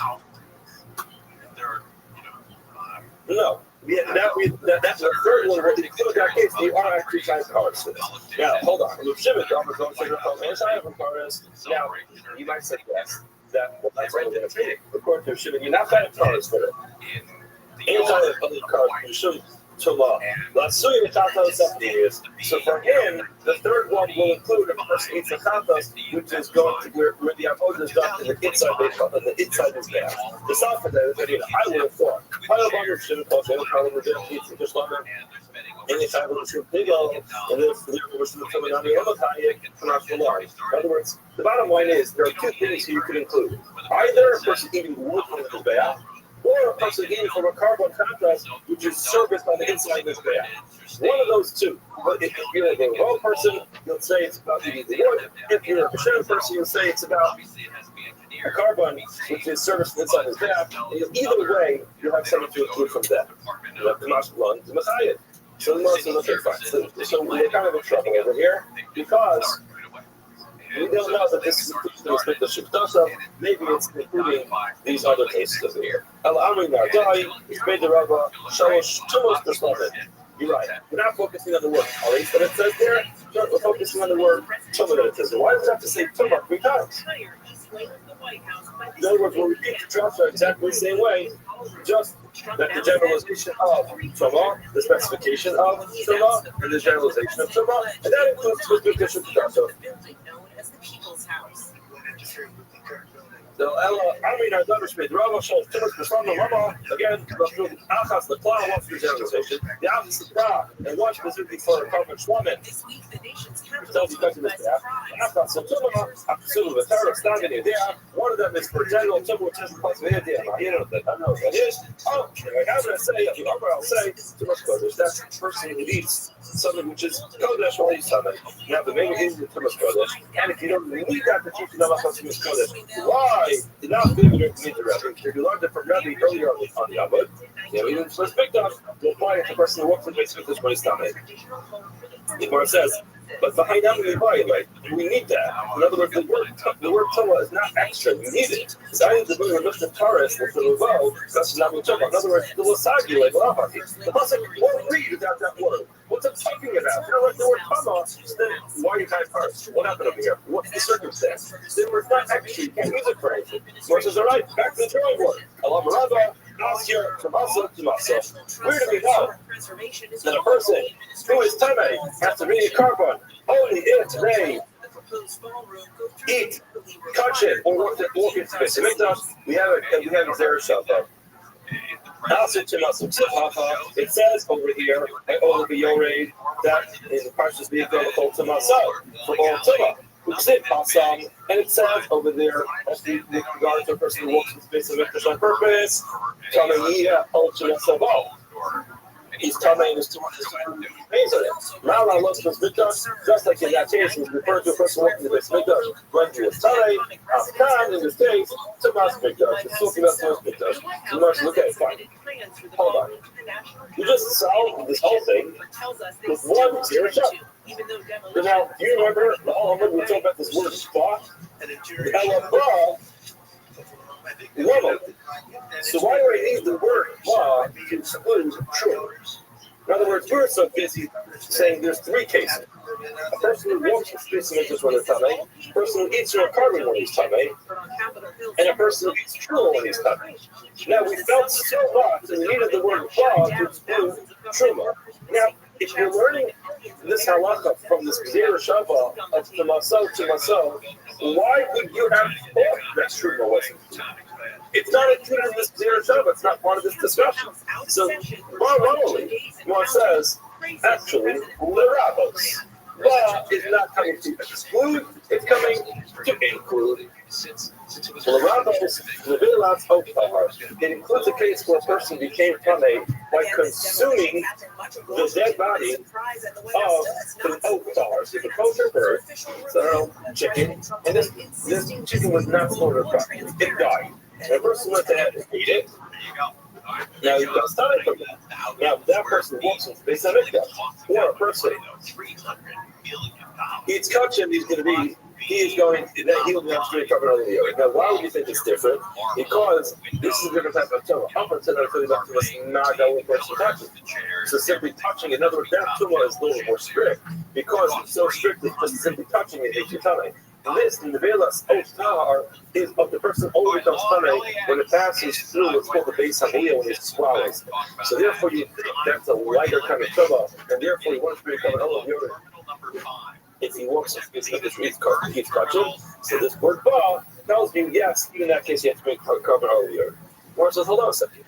You've been telling me that Ba is an exclusion. How did all of a sudden become an inclusion? The Gemara says, because it's an extra exclusion, therefore we use it as an addition. Siv o yiga, the bar negia in, la bar negia low, since it says tame, I would think only something which is touching comes along with this carbon and says, "Ba," and it says, "Ba." Havi, so you have two mutim, basically the concept of double negative. You say something twice, double negative is a confidence, you have two exclusions, so you actually end up including it. Now the Mishnah goes on and tells us another case. Yesh bo yediyah b'tchila, v'ein bo yediyah b'self. Person knows initially that he's naznus and becomes tamei. He can't walk into this mitzvah shnikachin. He becomes tamei. He doesn't. He never finds out. He never has that like epiphany, like, oh my gosh, hold on, I walked into this mikdash when I was tamei, or a kachin when I was tamei. He never finds that out. What's the halacha? This Mishnah told us that the carbon, the soyer la Hashem, that is brought on Yom Kippur, it serves as like a partial atonement. What does that mean? That means that all punishment, all yisur, all suffering will be suspended, but he does not get a full kapara, full atonement until he brings his carbon. So now the Gemara says, this carbon, the Sar Lashem, this is just quick background. Actually, in this week's Parsha, Parsha's Afternoons, reading into Shabbos, it talks about on Yom Kippur, they take two identical goats, they would draw lots. One of them is called the Sar Lazazel. It has a procedure out there, which is a complicated procedure where it was thrown off from the cliff. Another one is slaughtered inside the Beis Hamikdash. And that one serves as an atonement for various different things. One of the things is for a person who became tamei, ate kachim, walking to his mitzvah, didn't know about it. It serves as a protection for this person until he finally finds out and brings the carbon. So now, I would include that this Sayer Lashem, this goat, covers for three different tumas. Which ones? Tumas of the Zara, the impurity of idol worship, the Tumas Gila Arayas, the impurity of the moral behaviors, and Tumas Vizastamim, the impurity of murder. Now, how do we know that these things are considered to be impure? These are big aversions. But impure, it says clearly the word Tameh is used to describe someone who serves the Zara, idol worship. The Gila Arayas,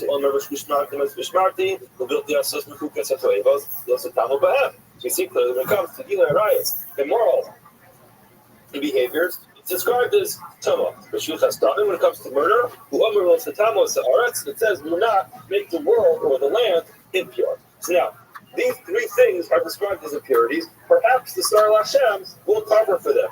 I would think that this goat actually serves as an atonement for those three things. The Pasuk teaches you, no, me tumas b'nei Yisrael. Only specific types of tumas, below culturals. Not every single one of the tumas. Gila Arayas, Shechas Damim, and Avodah Zarah are not covered by the Sar Lashem.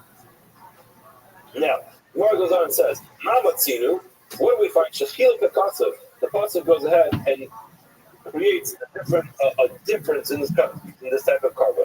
More to discuss like tomorrow's oven, but the basic idea is that there's a concept called the variable carbon over the urine. There is, when it comes to mikdash ukadasha, person who eats kachin, or walks into the mikdash when he's tamei, gets to bring carbon over the urine. So therefore, I was saying, mamatzinu shachal because of mizal tumas. This Tumas Mikdash Kedashim has its own halachic dispensation. Which one is that? It's Mikdash Kedashim. Afkan, when it comes to Sar Lashem, it is only going to atone for Tumas Mikdash Kedashim. So that's how we know that the Sar Lashem serves as the partial atonement for someone who ate kach and walked into this Mikdash for his tummy, but of course not for a person who was over Gila Rayas, Shlichas Dam, or Zara. None of those cases. Shimon says, I don't have to have such a fancy type of mamatzi. I could just figure this out by myself. Read the pasuk, right? I read it where it says there that Iker ala kodesh mi tumas. It says clearly mi tumas. Now mi tumas kodesh yachal akol tumas kodesh yesar zemachak tavalomer mutishayim l'chal chatasem.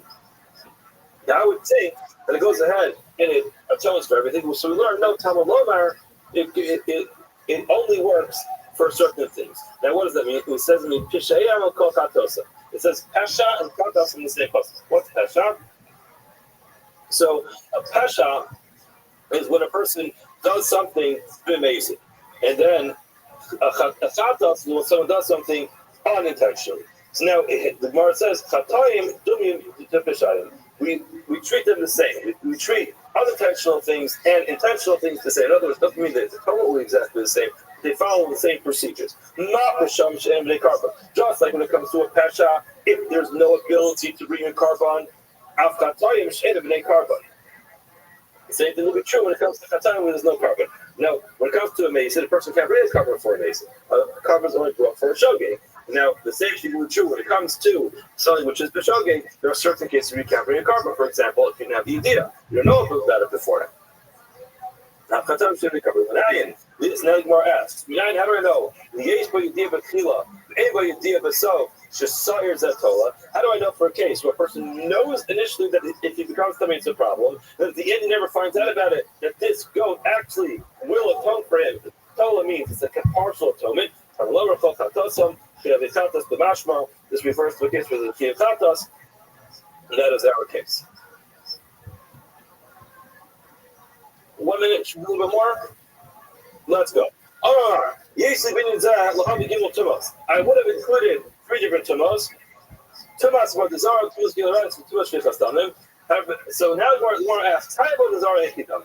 What type of the Zara do you think this will actually atone for? Even Mazin, if we're talking about a person who violates the Zara Mazin intentionally, Barkatelu.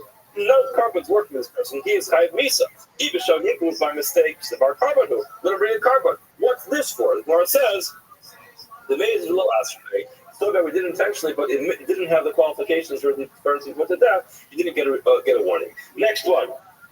Or b'shogeg, if it was mistake, you didn't know about it. ViralRabbi, it's the same thing. Nami, what's the case? He made about Caleb. If he was he served this immoral behavior intentionally. It's Chayiv Misa. If it was by mistake, our carbon will bring carbon. What's the same thing? The Mazin did intentionally below Asher, they didn't warn him. B'shogeg he didn't know about it. It's not in the same case.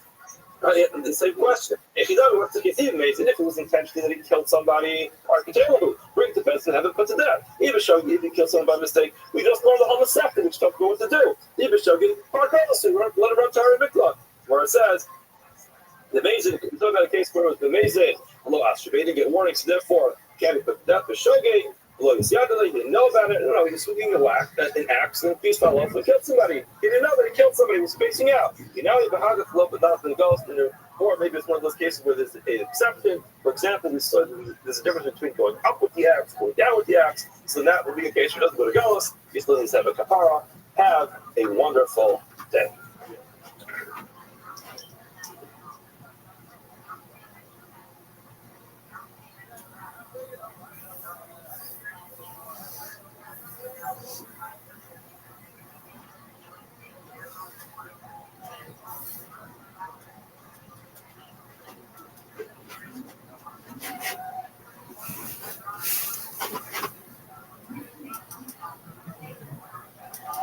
Good morning. Good morning.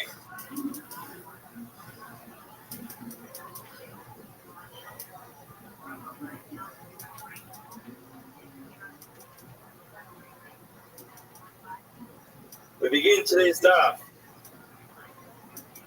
Daf Vav Mesekas Shavuos. We begin.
my limits when I was 25. Anything I did after 25, I did because I wanted to, but I knew my limits.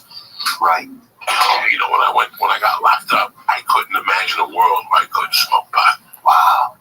You couldn't imagine that. I couldn't imagine, okay, cocaine. I understand not having a girlfriend. I understand being broke. But I never understood a world where I did not smoke weed. When I was 25 years old, weed controlled my mood. What did it do for you, you think? I was in so much pain when I woke up, and I didn't know that then. You never know what you're going through. Yeah, you don't know. It takes 20 years to look back. Yeah. You know, I was thinking about it tonight now. I was taking a shower. That if I quit comedy tomorrow, you would be to sign back up in college and take a psychology class and become a psychiatrist and do whatever I had to take. I'd probably be 65. And at 65, I would help so many people so deeper. Yeah. Because I went through it. Yeah. This is not somebody who studied it. I went through it, wrote about it, looked at it. I think about it. I think about what made you. I broke it down from the macro to the micro. You can put yourself in there. You can put them in your shoes and vice versa. When you become a comedian, yeah. If you're not brutally honest with yourself, it's not going to end well. And in life in general, forget about comedy, life in general. If you're not brutally honest with yourself, it's not going to pan out. Yeah. You have to be brutally honest, and a lot of people can't be honest. Brutally honest with yourself, like this is not going to work. You know, it's like I at 27, 29. Like in what fat? Like at the age of 30, yeah, I had made a decision,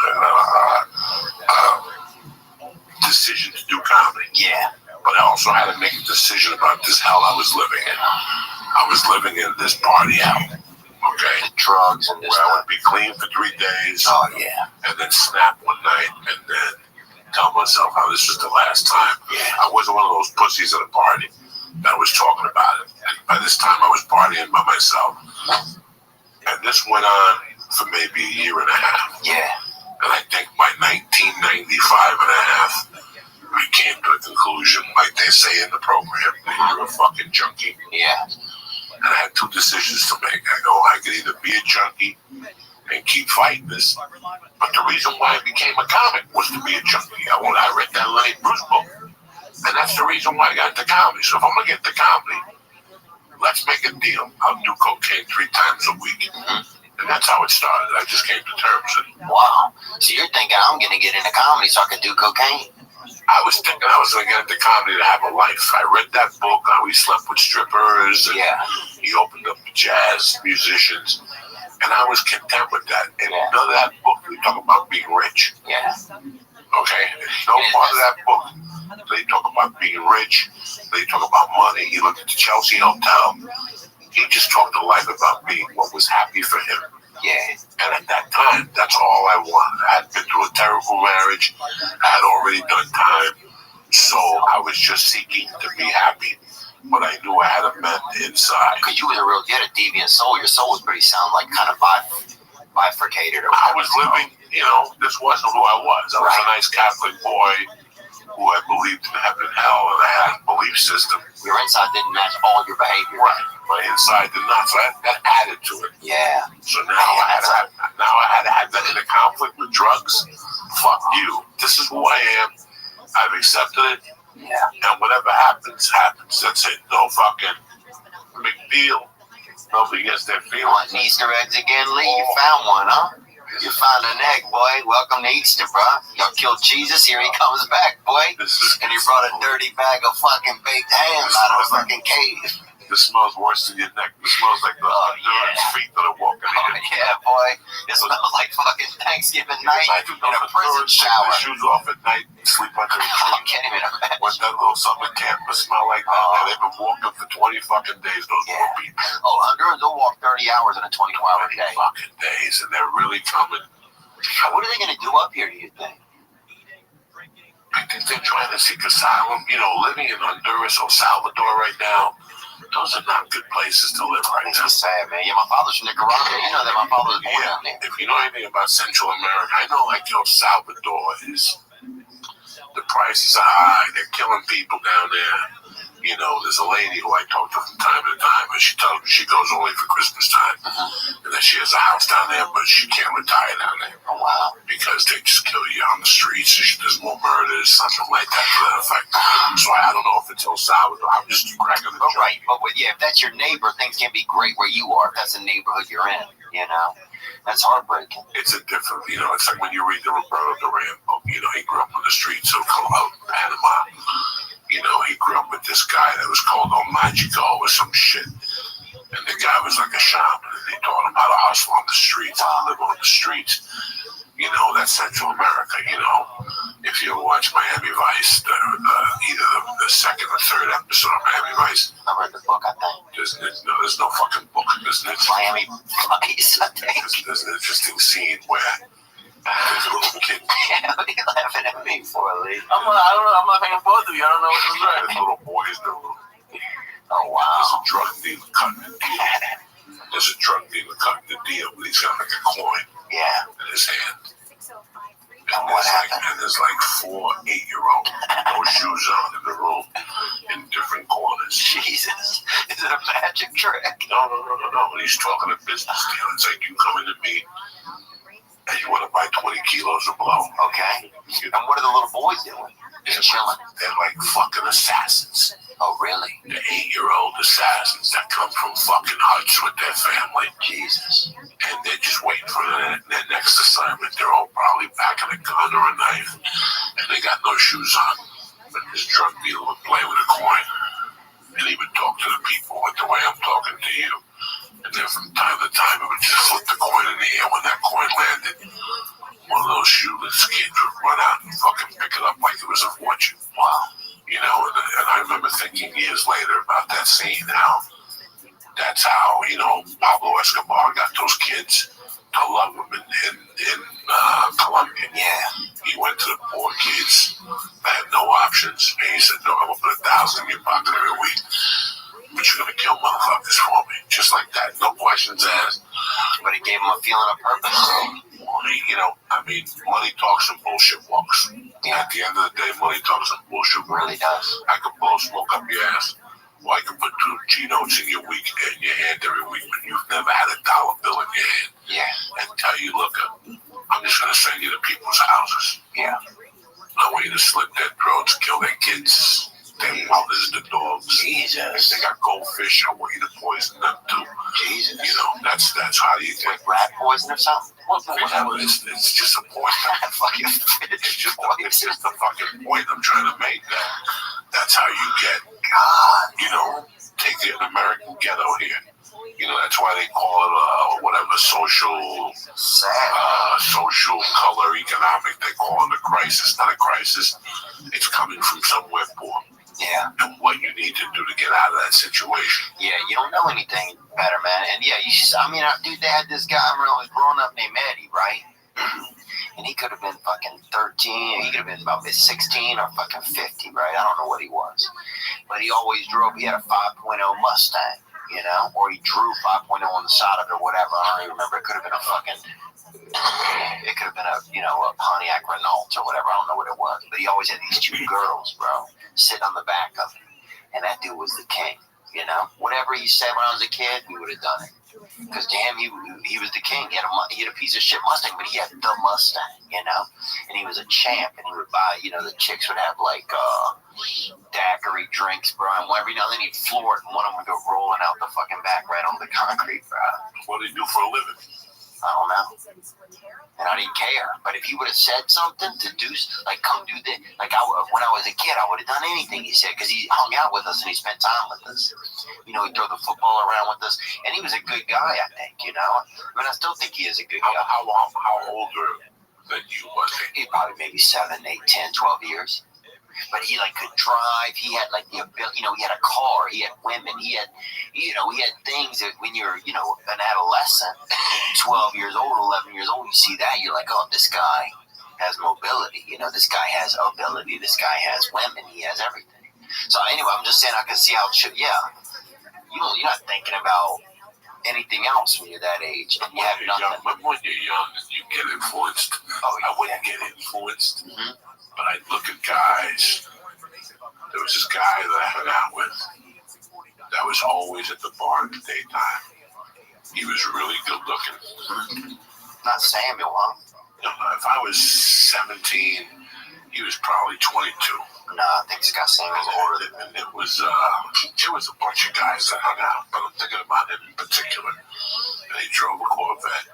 He didn't have a job. And what the scam was, he worked half the year, and then the other half in those days, you would collect unemployment. Oh, yeah. You'd get a boss that would tell you, I'm going to lay you off for 6 months. You collect unemployment. Party cripples, they used to call them by us. And then you'd either take book or sell coke, and that's a great living because you're clearing $1,600 a month already. You sell coke, and this guy would drive a Corvette. He was a piece of shit. He wasn't a piece of shit. He probably was. He wasn't a piece of shit. He didn't have no career. Right. To say. He wasn't a role model. But his girlfriend owned the business, and she had money. Yeah. And I remember how that appealed to me for about a month, and I was like, "There's no appeal in that. I want my own money." Right. Like, you know what I'm saying? Like, you learn through life. Like, for a month, he impressed me. That he had a girlfriend that paid the bills. But even at that early age, I was like, he don't impress me. Right. Because he ain't paying the fucking bills.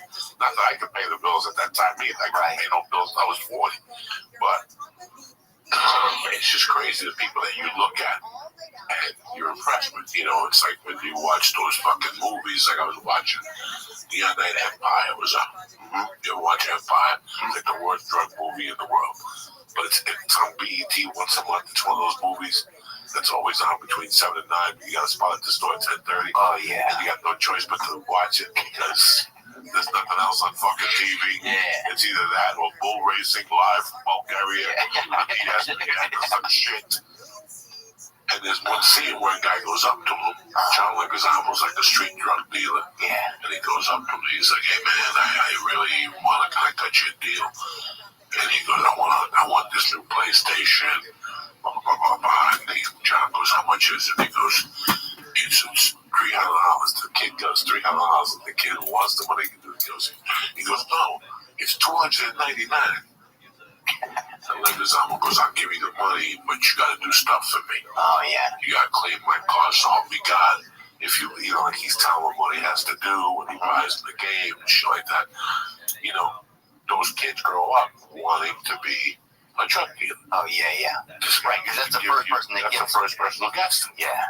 Yeah, that's interesting. Your first influence, how does that, where that first influence is not your dad, how much that influences you. That's interesting. It's really weird. And it happens with comedy. It happens with anything but it happens when you're a young man. Like, I was confused as fuck as 21.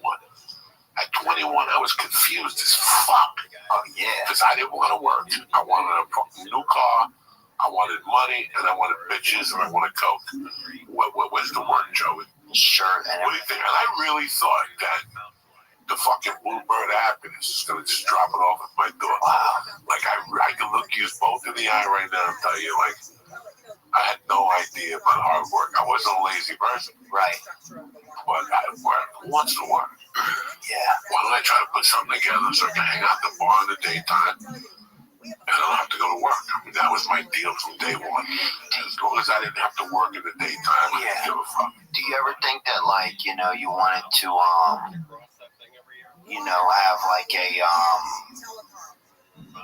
like a, do you ever think that you wanted to have fuck, man, I forgot what I was going to ask you. You don't even smoke weed no more. You better get your shit together and start smoking again. I don't know what happened. Fuck Christ. Here's what happens when you get sober. You get retarded. What'd you go to college for? To get stupid. That's like fucking Michael Corleone and see at the end of The Godfather. Damn, man, I couldn't have any idea coming to my head, man. No, I think it's funny how, what your influencers are, the first person you see do this or that. But then, sometimes you are able to see past that. Like, there's some people, we had this dude by us, like, and this guy now runs a tree company, right? This guy, Senator Lawn. and he had a dude. They used to do this thing where they had a lot of sinkholes. I grew up around a lot of sinkholes.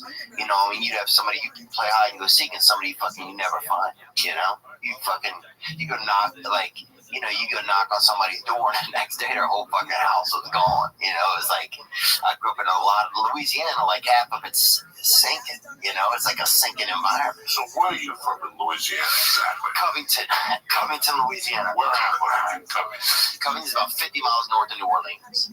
That's it. Yeah. Did they get affected by Katrina? Yeah. Everybody lost their roofs. That's a big, like over there, the houses didn't fall down. People lost their roofs. So when you were growing up, what was Covington like? Was it a fucking deathbed? Was it a projects? Was it middle range? No, it was bad. Your parents have a little bit of money, enough to sustain. No, my dad was fucking old as fuck, dude. I think he was always sleeping on the couch. He used to go drink at this bar called Tony Padoni's, and he would take me over there during the day. And the lady would see how many chocolates I could put in my mouth. One of the bartenders back there. Big Janet, this fucking big girl. Did your place closed? My mother dressed us poorly, man. I don't know where she learned to dress, like out of an Indian shop in like a Native American catalog. Did you need for shoes? Did you need shirts? No. It wasn't like those hand-me-downs or anything. So Covington is not like, you know, some fucking neighborhood that's, you know, where your dog is missing. No, I lived on, like I got hand-me-down clothes, but I didn't get hand-me-down shoes. Like every year, my mother got us a pair of shoes.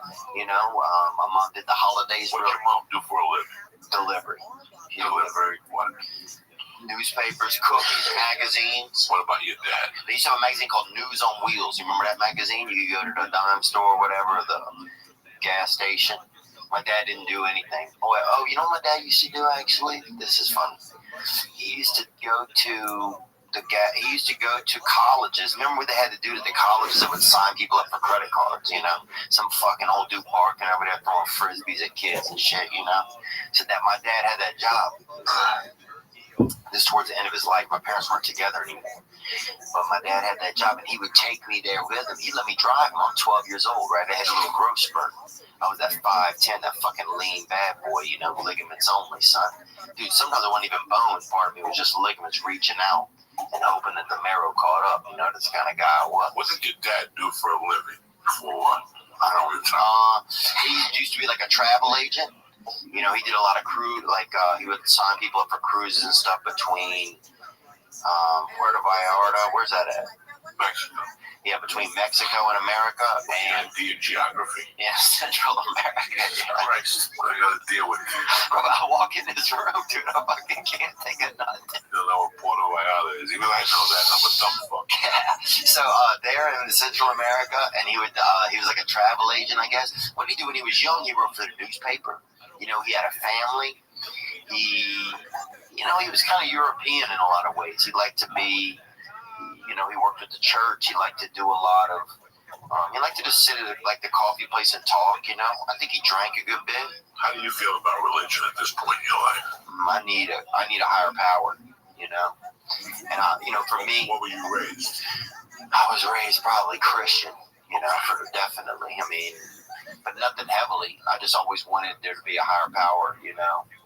I used to pray at night and that sort of thing. But, you know, now I just needed to be a higher power because I want to have faith. Otherwise I feel like you feel alone a lot. There you go. You know, with that fucking Christmas hitter, bro.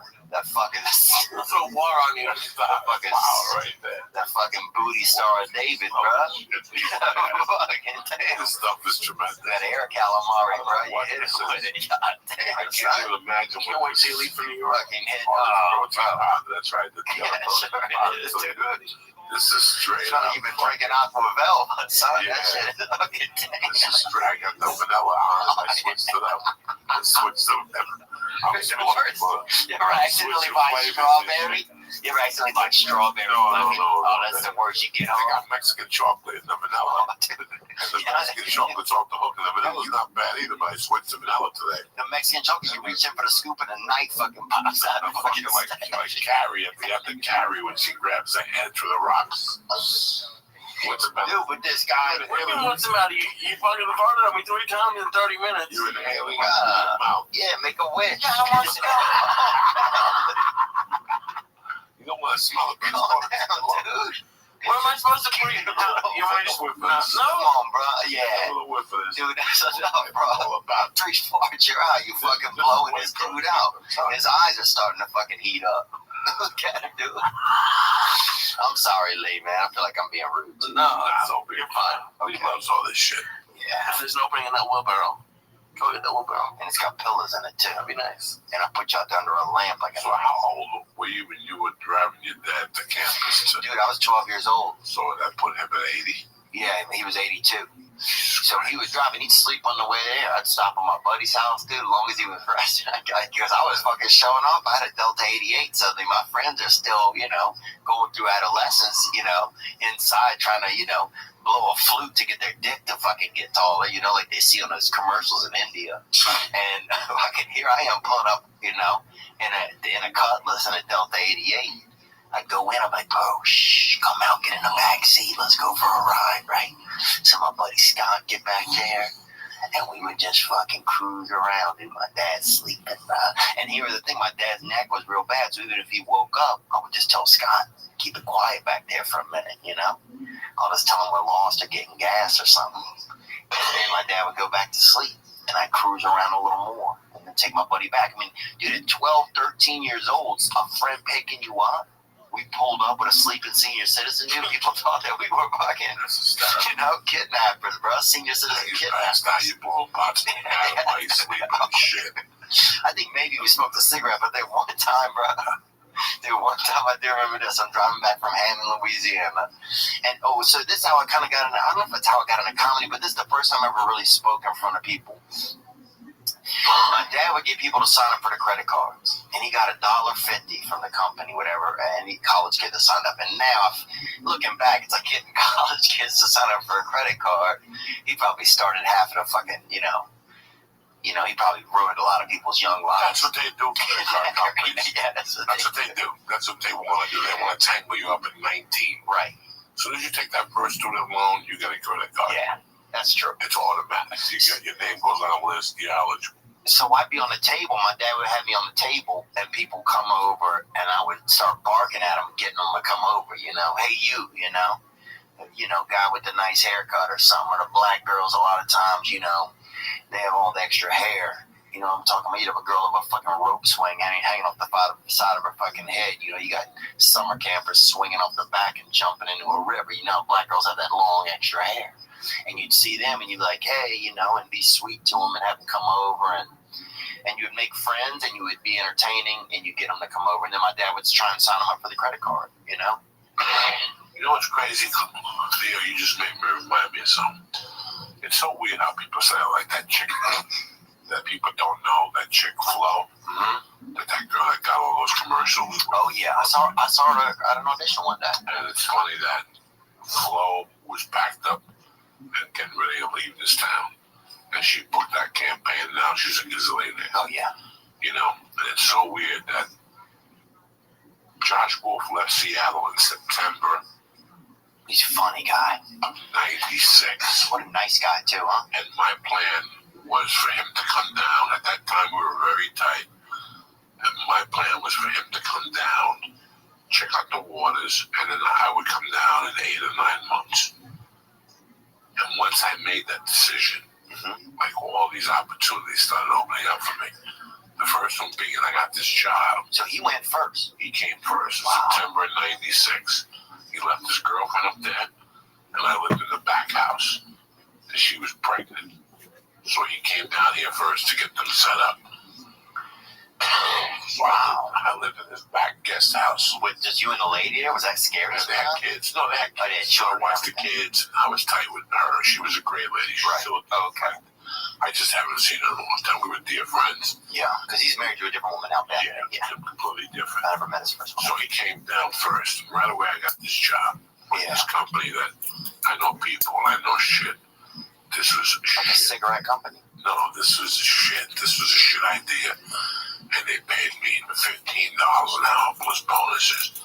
This is 1996, which is 20 years ago, 21 years ago. That's great money. And what it was calling pizza parlors across the country and getting them to sign up for a service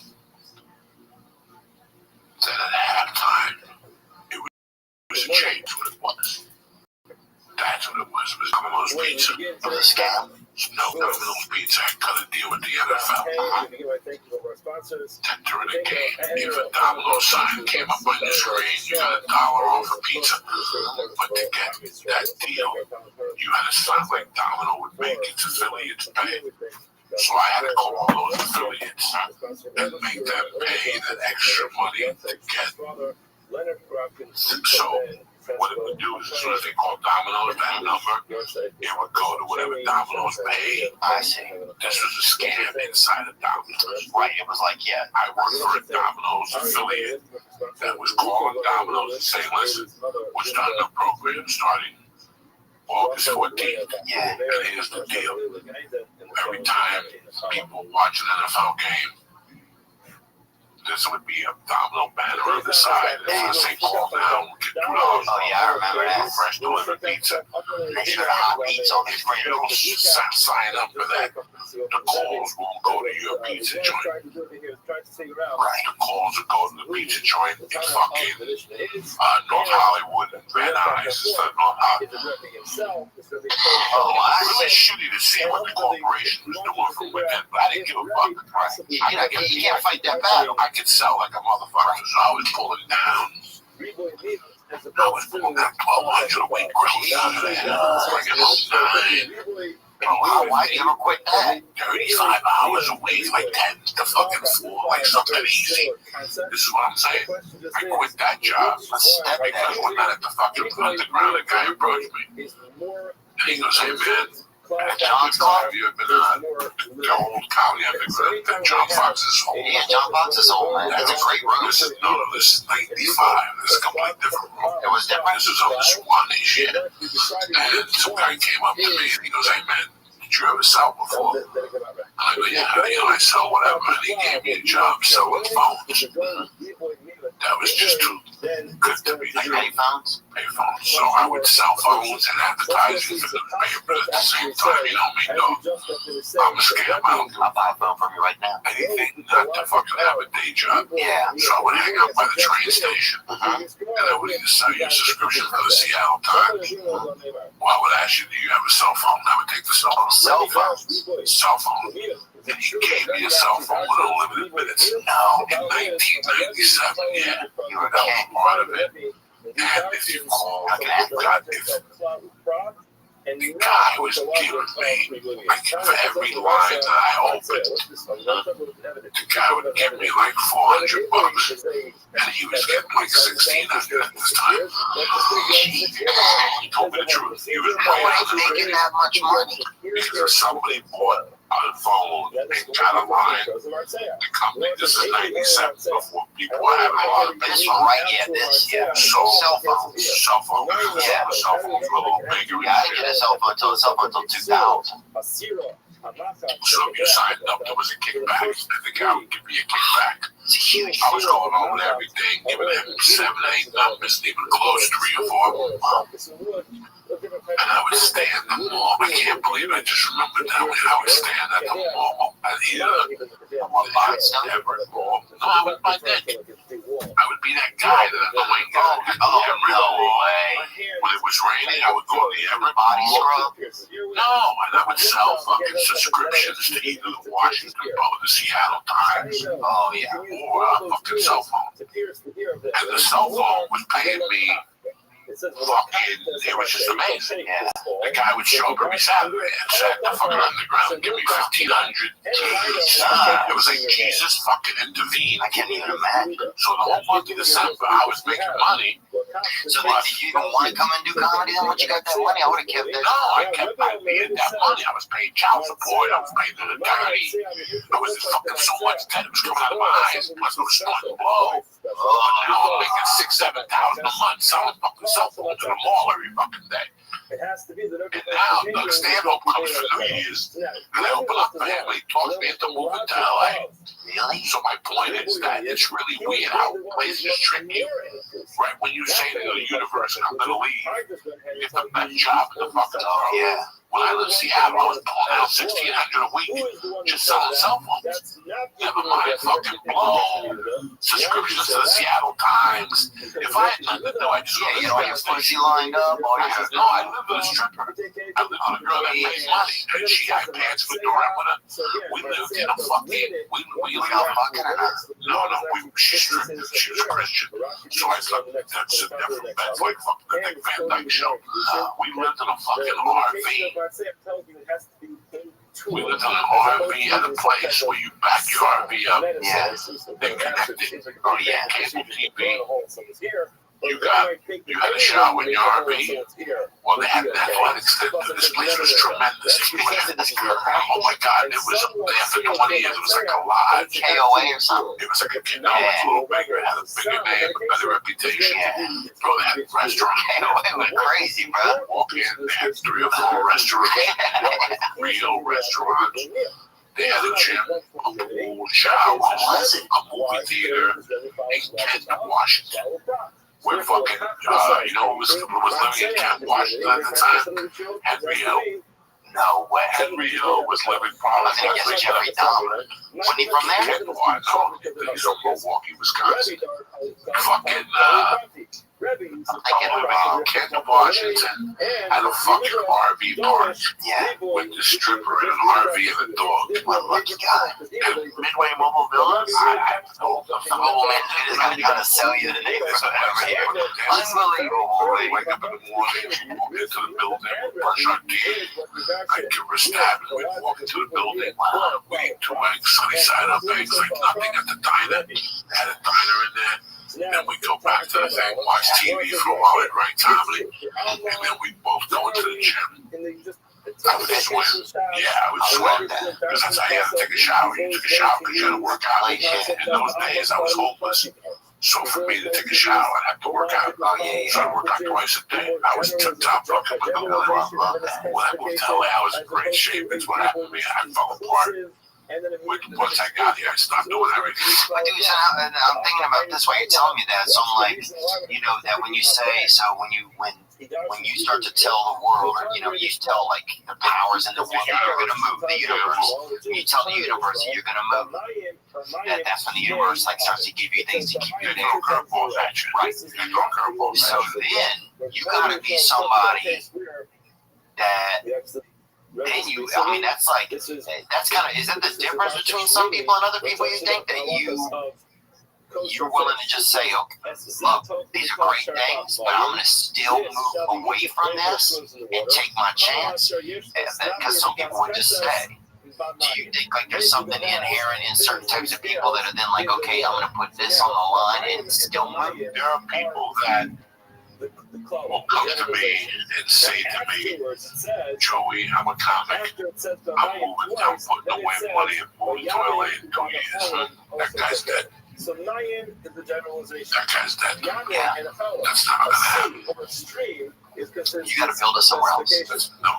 No, you saying? When you have the urge to make a move, you have to make a move. Oh, I see what you're saying. When people procrastinate that move, will give you a reason why. They're looking for something to fall in their lap so they don't have to move. Oh, I see. They're going to give themselves 2 years span. So they give themselves a 2 year span, and what happens? You meet some fat chick, you knock her up. Yeah. Now your dream is squashed because you got married, so you gave yourself an apple. Yeah. Sometimes in life we give ourselves our own apple. Yeah. But sometimes the universe gives you an apple, and you have to take advantage of it. The universe will give you signals. Yeah. They'll tell you signs. If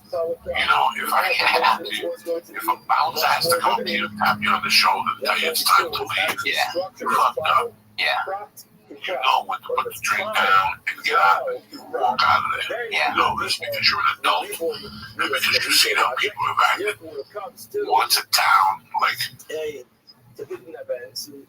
I've overstayed my welcome. Yeah. And because I've overstayed my welcome, I realize when it's time to go. Right. When it's time to go, it's time to go. It's time to know when it's time to go. I'm the king of know when it's time to go. So there was a place I used to rob constantly. I used to work there and rob constantly.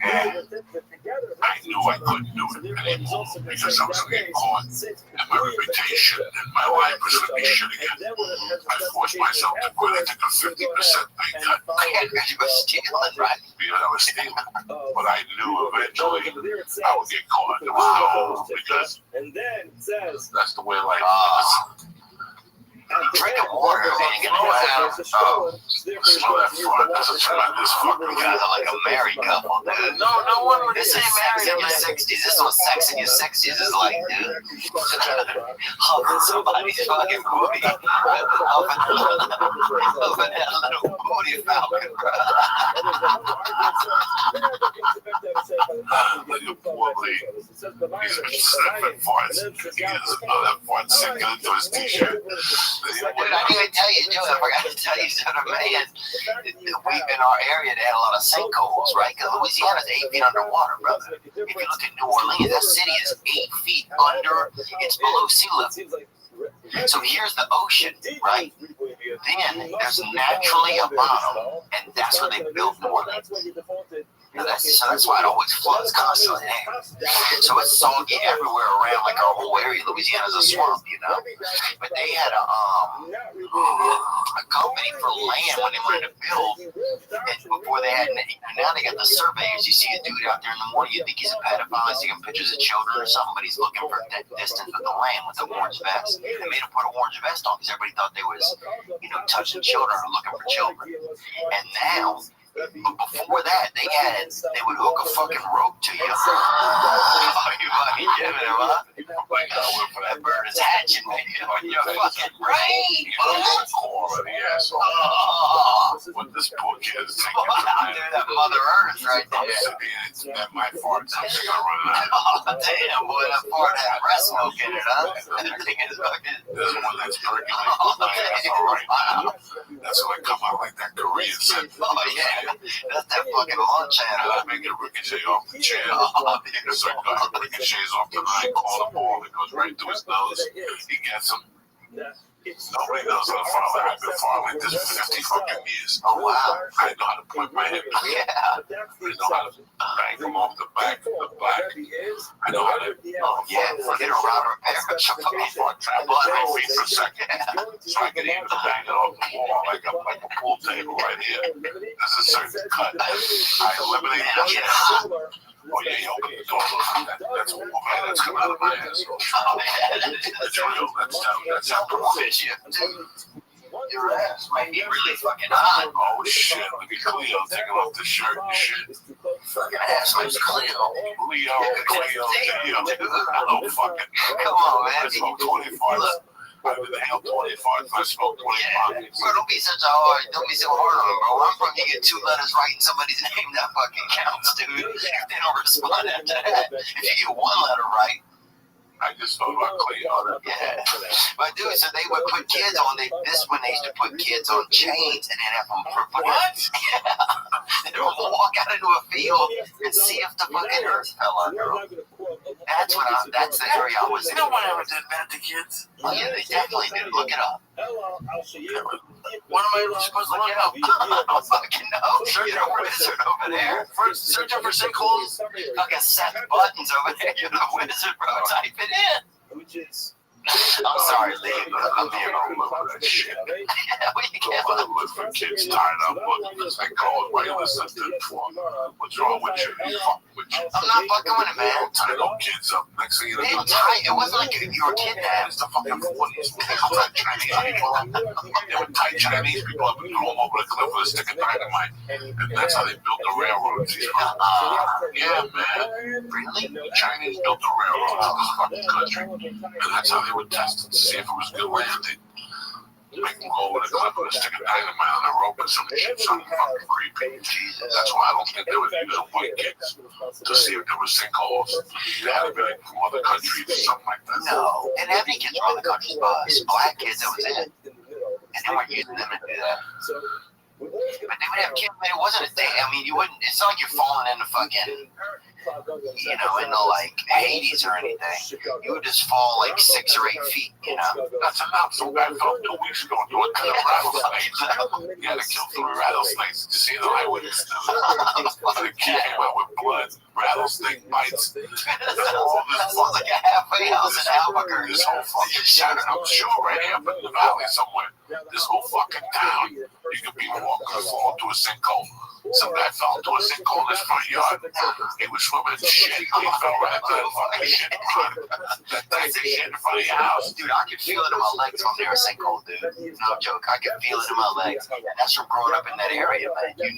I swear to God, senior citizens know, like in their spine will rattle if it's gonna rain. Like you can feel that in your legs, man. Growing up right growing, you can feel if the ground is something gonna be solid or gonna start to give way. I mean, you gotta understand how soggy it is in Louisiana, man. You guys it's soggy, man. The whole state. You fucking build a doghouse in the morning, it's fucking 30 feet away. So what I see in the news all the time is really like, if it rains a lot, Louisiana, the whole Baton Rouge, Monroe, all those towns. And the water it's so right there on the sea level. We're probably above sea level right here, I bet. See, we check and see where we are, leave you on, look at where we are above sea level, and just even if you put like Los Angeles, Studio City. We're up a little bit, not, Colorado up, but we're up. Yeah. What scares me about Louisiana, New Orleans as a whole, did they prepare for another Katrina? I don't think when they rebuilt it, did they fucking repair it? Like, did they really? No, I don't think when you go back there, did you see anything different? I mean, I just tell you that there's places that are just done. From Katrina, there's still areas that are done. They rebuilt a lot, but then they rebuilt it to withstand those Katrina storms are just going to get stronger. Right. And every year we're going to get killed in one location, whether it be Galveston, Houston, Tampa, Florida. It could be one certain location. Yeah. It's going to eventually go back to New Orleans. It's going to be worse than Katrina. It's usually off Cleveland in New Orleans, most people. But I don't know what happened. They had. I mean, if it was the sinkhole already after Katrina, I would knock that shit down, filled it with more dirt. That's the obvious. The mayor, Ray Nagin went to jail. He went to jail. Chocolate badger, something like that means that the money didn't get used for funds. Right. Every mayor in Louisiana always went to jail. Right, where they stealing, they're all stealing. L'Oreal, all of the dudes have always gone to jail. From New Orleans. Yeah. They all corrupt. Yeah. And when Edwards, he was a governor of Louisiana, but he was a super corrupt, that dude. It's just a corrupt place, man. It's just like, it's like pirates and shit. It's a little bit, it's like Tampa, but they built a whole state out of it. There's gambling around Louisiana. Yeah. You got gambling right there in New Orleans. You got all the boats. You got Harris as a land casino, the only one allowed. And they showed that New Orleans when they got happened. And they showed that Harris. Oh, yeah. And they showed the comic that was there. They did. No, the comic that was there. Katrina billboard was sideways. He was a comedy store guy. Oh, wow. His name was James Stevens III. Wow. And he was at that casino that week. That'd be interesting to get his They take on it. showed Katrina, when they showed New Orleans, they showed Harris sign sideways with his name on it. That's wild. Which is really interesting. I have been to New Orleans. I've been to New Orleans 2 times. And the second time was a lot better than the first time. Yeah. The first time was one of the most uncomfortable situations I've ever been in comedy. Wow, really? My grandma blew out and I got the car and drove back to Houston. Yeah, that's everybody's story. The hotel was kind of a little weird. The people were weird. When I went back to the shipwreck's bench, since I didn't have to go to those weird spots, it was more comfortable. They put me in a hotel that was, it was a home. They served 3 meals a day. Wow, what do you think? The food was delicious. I got pressed my the food was out of this fucking world, man. Wow. I don't know what the name of the hotel was.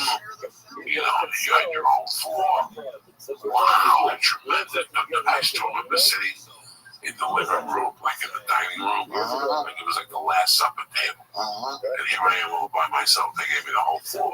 Yeah. So you had to use a card, press the things, and maybe 3 or 4 floors, 5 floors. I think Was it almost downtown, a little bit off the city? It was a little bit off the city. And you had to be downstairs from 7 to 9, 12 to 2, or 5 to 7 to eat dinner. And they had 2 or 3 things on the menu. There was no choice.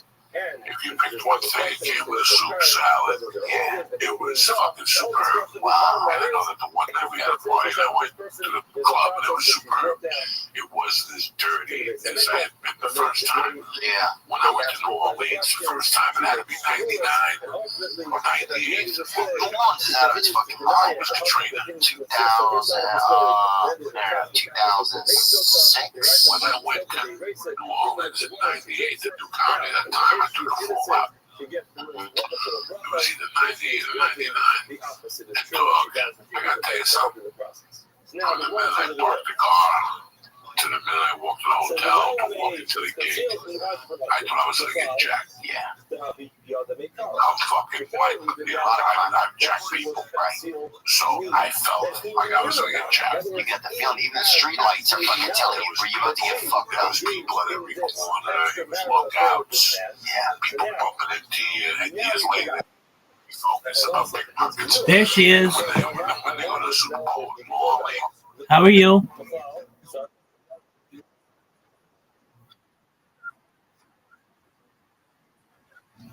Okay. All right. Are you ready for an invitation?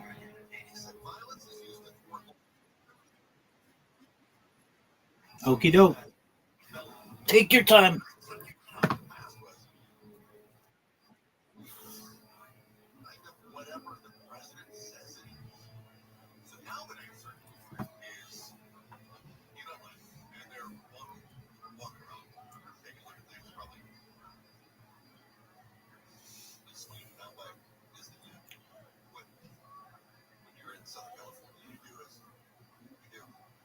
So now they're going, so I'm sure that's such a great idea. So now the renewed use of federal aid. I'm working my ass off, and I'm doing my best I can to show crypto space that there is actual.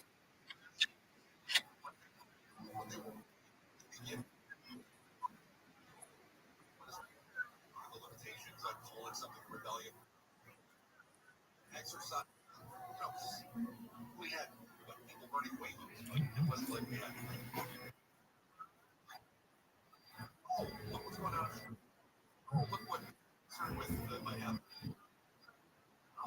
They go, oh, you know what? This was a lot easier when we pretend like we're in a classroom and not actually on the street. One of the issues in politics, all of them, is that There you go. it's like when I was in college.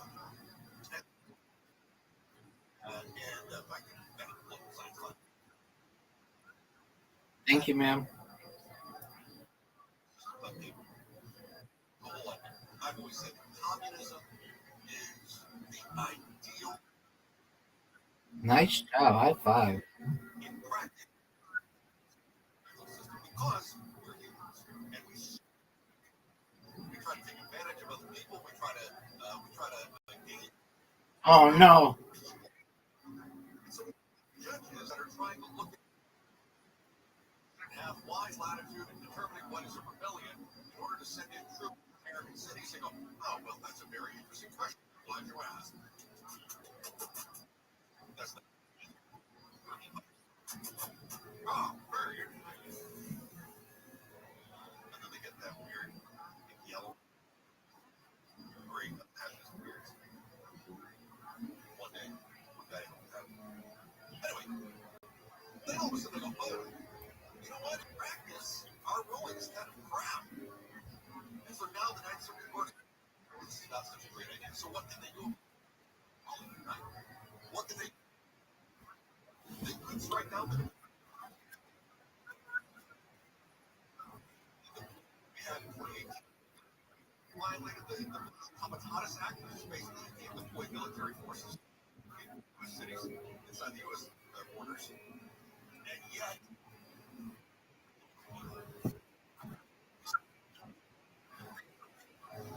they could come back and go, oh, you know what? We have reviewed it, and we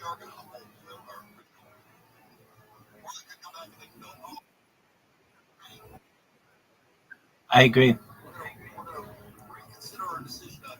Whoosh.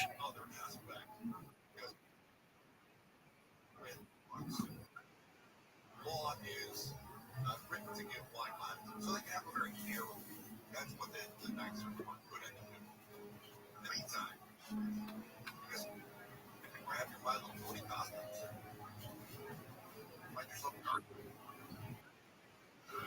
Excellent spear, Miss Aquarius. You're welcome. There is talk. 2 strikes. Or a spear and a strike. Oh, finger slip. Uh-oh.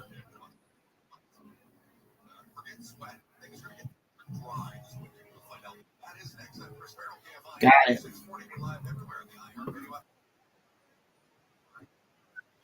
That's right, Miss. Good job to you as well. All right, you ready for round 2? Load.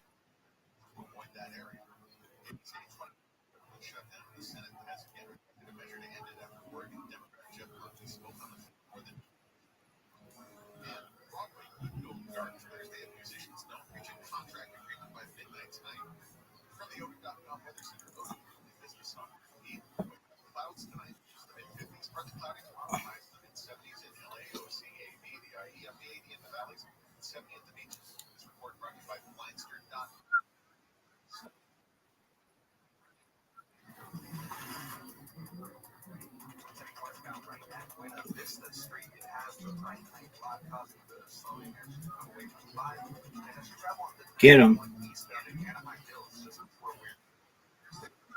What I'm talking about.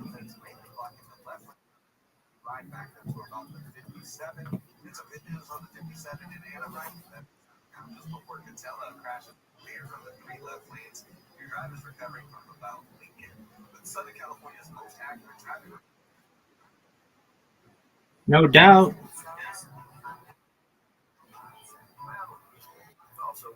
Now this is going to be really difficult. Not even close.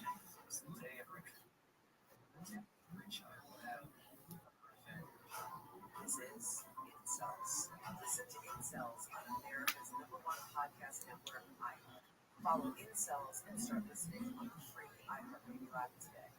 iHeart is America's #1 podcast network. Wonder that is what I do. Why is my cat not here? I'm going and she's eating my lunch. We'll use this suggestion in order to enhance your cognitive control. What's inside? Get it. Platforms can be a consequence of the way that we understand the universe. We have answers for you. iHeart original podcast. Science stuff. Join me, Jorge Jam, as we tackle questions you've always wanted to know the answer to. From animals, space, our brains, and our bodies. Give yourself permission to be a science geek. Listen to Science Stuff. Listen on America's #1 podcast network, iHeart. Open your free. Excellent job. You're welcome. Oh no. You right. Let's just get these 2. Get them. Oh man.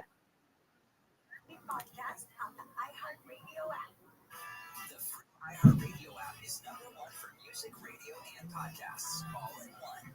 Discover a new podcast.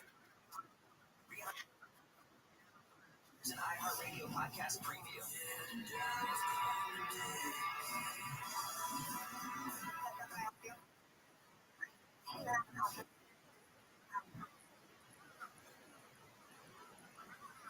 Come on. Vanished from her small Oregon town. Oh no. I win, you win, Miss Aquarius. Undefeated in bowling, undefeated in friendship. Alrighty, ma'am. Sweet dreams to you. See you in the morning, God willing.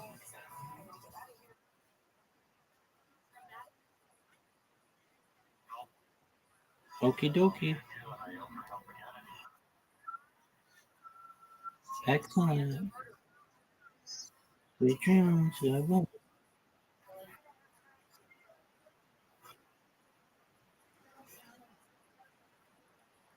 Excellent. A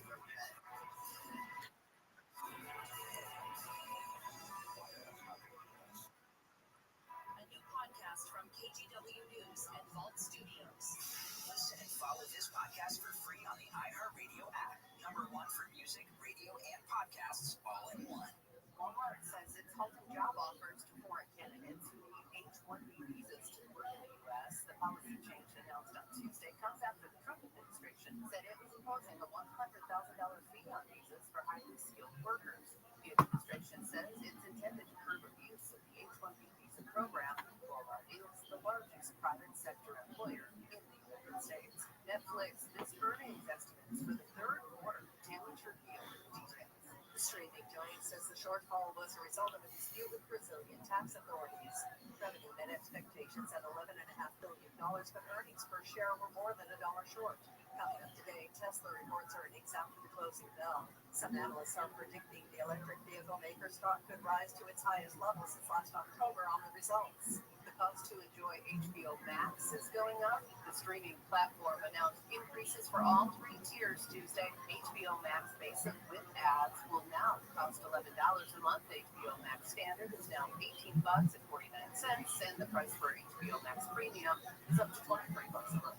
If you prefer the stage over the screen, Broadway could be going dark this week. Natalie Midgley-Order explains.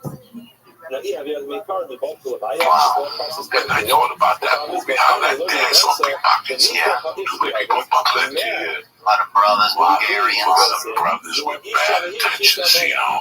You know, black on black crime there, especially at late at night, it's crazy. The drug situation. Yeah. Reminded me, like, I'm walking, and some guy comes up to like, you know, listen, you go to New Orleans, you gotta go downtown and see it. You know what I'm saying? I'm not Yeah, you gotta go to the French Quarter. You gotta go take a walk down there. So we got into town, maybe 2, checked into the hotel, we went right down there. Yeah, I mean, I wasn't on that block a minute, and I got a flash out back to 42nd Street. Yeah. In the 70s, where people, come in, Come here, I got coke. I'm not drinking. So I'm looking, and I'm like making believe like I'm having a good time. There's tons of people on the street. And right away, some guy came up to me. Oh, yeah. So we looking for a plan. They're like a baby carrot. And I was like, what you got? Yeah. And he goes, I got this, I got this, I got this. I go, let's get some cocaine, let's see what you got. He goes, man, I got cocaine, I'll make you dance and shit. Yeah. He goes, stay right here, my player. I'll come over and talk to you, give him the money, then I'll come back. And it's all of that shit. And I was like, game out, Murdered at the end. game out. Yeah.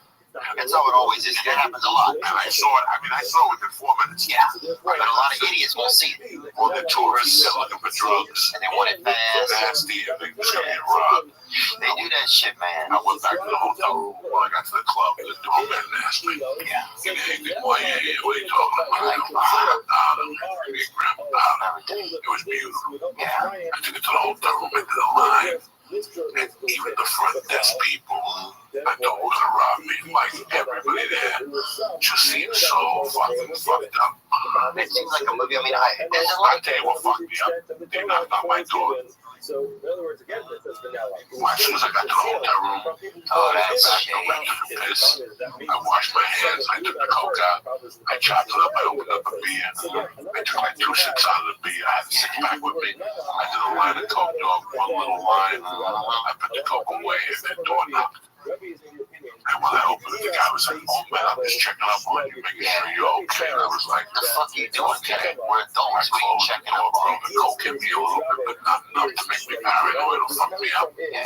I called the other comic. I said, dog, what are you doing? He goes, nothing. You feel like driving home? He goes, I don't want to spend the night here either. Wow. We both got in the car and I left, and that was mine. And I never forget walking back to the car. It was 11:30, and all I could smell was fucking vomit. Yeah. Oh, if you're down by the French Quarter, it's gross. It smelled like But they're redoing it now. They're redoing the streets. you know, when I called you last night, you were in New Oh, the Baton Orleans. Rouge. Or you were in Baton Rouge, I know you were in New Orleans. But dude, even in Baton Rouge, man, I'm out there. We're taking the kids. I got nieces and nephews, you know, and they're little tigers and all kinds of shit, you know, costumes. And we're taking them, and you have, you know, a couple, you know, brothers running by like, I got coke. No, I got coke. And it's about the fucking taking the kids, like, trick or treat, you know? I got mom, what you need? Like, what the fuck, dude? I'm already, you know, they got the kid dressed up like a damn mountain lion. I'm not doing a bunch of coke at the house, you know? It reminded me of Times Square. Like they were just bitches barking at you. I got coke, I got fucking drywall. What do that drywall? Like, I got fucking mine that at night. The guy I was with, that was driving, was like a nice feature actor. He was like, wait, yeah, and he was petrified. He don't even think he's in business. Just leaked over for you now? No, I'm talking about this guy been doing it like 10 years, 8 years. He had a day job, and he drove me, and he was like, he didn't do drugs, he didn't drink, he had a girlfriend. He was like Christian. And I remember even at the comedy, he was scared. He didn't feel good. Yeah. He didn't like it. It was like a once-a-month thing. Thank God. It's hard to drug people. Yeah. That's not drug people, bro. They didn't even get an audience. They paid you. And they heard you. Maybe a month later they canceled it. Yeah. Every time that happens in Louisiana, they don't want comedy, man. They don't want comedy. Because they like to hear the story. Baton Rouge, they do. Baton Rouge had a Baton Rouge, I used to go to Mike, what's his name, had a club down there. My buddy Tommy Pancos was the DJ over there, and then he ended up being the GM for a while. Yeah, that's where I started. I was there with the girl. I was there Chris Titus's girlfriend. Oh no, that's Shreveport. That's is that Shreveport? Yeah. Okay. Does Baton Rouge still have a club? Baton Rouge does. How about Shreveport? It moved over to Bossier, across the river over to Bossier City. I opened up for David Tell there one time. And Tommy, fucking Andy Dick tried to blow me at the casino there, right? Then how about this? 3 years later, I'm back there again. Andy Dick there shooting something again. Offered to blow me at the casino. He forgot he'd offered me 3 years earlier, and I told him no. What a small world. You know what they say? How does somebody offer that? He had a girl, he had a little hitman, so he'd bait you with that pussy and then switch it out for his own wing. And that was like his move. He'd send the girl over. Yeah, he wanted to come do something wild or something.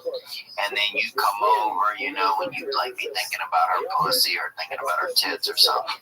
And while you're doing that, suddenly he's there, and then they're talking about like a threesome or something. And then she goes to get, you know, get something, get drinks or get a salad or something. And then you're fucking sitting there and it's just you and him, you know, you're like, fuck this shit, man. You know, I'm not doing this. I'm not fucking out here looking for sinkholes for fucking $2 an hour, you know. You should have called me a fucking decade ago, bro. And tied a chain to my back, you know. Fuck you did that too. Oh, They'll fuck you did that. bro, he'll fuck you like a Bichon on fucking, on meth, bro. He got arrested again recently, you know? Yeah, I don't know. He's got a beautiful son, though. His son is a nice kid. Sonny, Lucas or whatever his name is. How do you know? Comedy? Yeah, I met the son through comedy. Because the son of a always tries to do comedy as well. Andy, Lucas Dick is his name. He's super nice kid. He's actually pretty funny. I don't know if he still does it or not. Yeah, don't lie. And I'm not judging him. I don't know if everybody's funny in their own world. Sexual battery. What's sexual battery? I don't know, dude, but I could fucking add 2 charges to it, I'm sure. I'll tell you that, dude. I mean, they were AAA batteries. I saw his dick, bro. It's nothing to fucking look at. Yeah. He showed me it, dude, and I didn't look for a long time. I'll tell you that, bro. Dude, it was the kind of dick you could see in one glance. Like, some dicks, you gotta be like, oh, you gotta almost look at both sides to see the real, you know, to see the whole city. But this thing, it was a little township, bro. It was something they had in South Africa, out in the Soweto villages or something. That's when I was a young man, a guy tried to, the car tried to grab my dick, that's one thing. Yeah. But a guy taking his dick out, I don't know what I would do. I think you just walk away, man.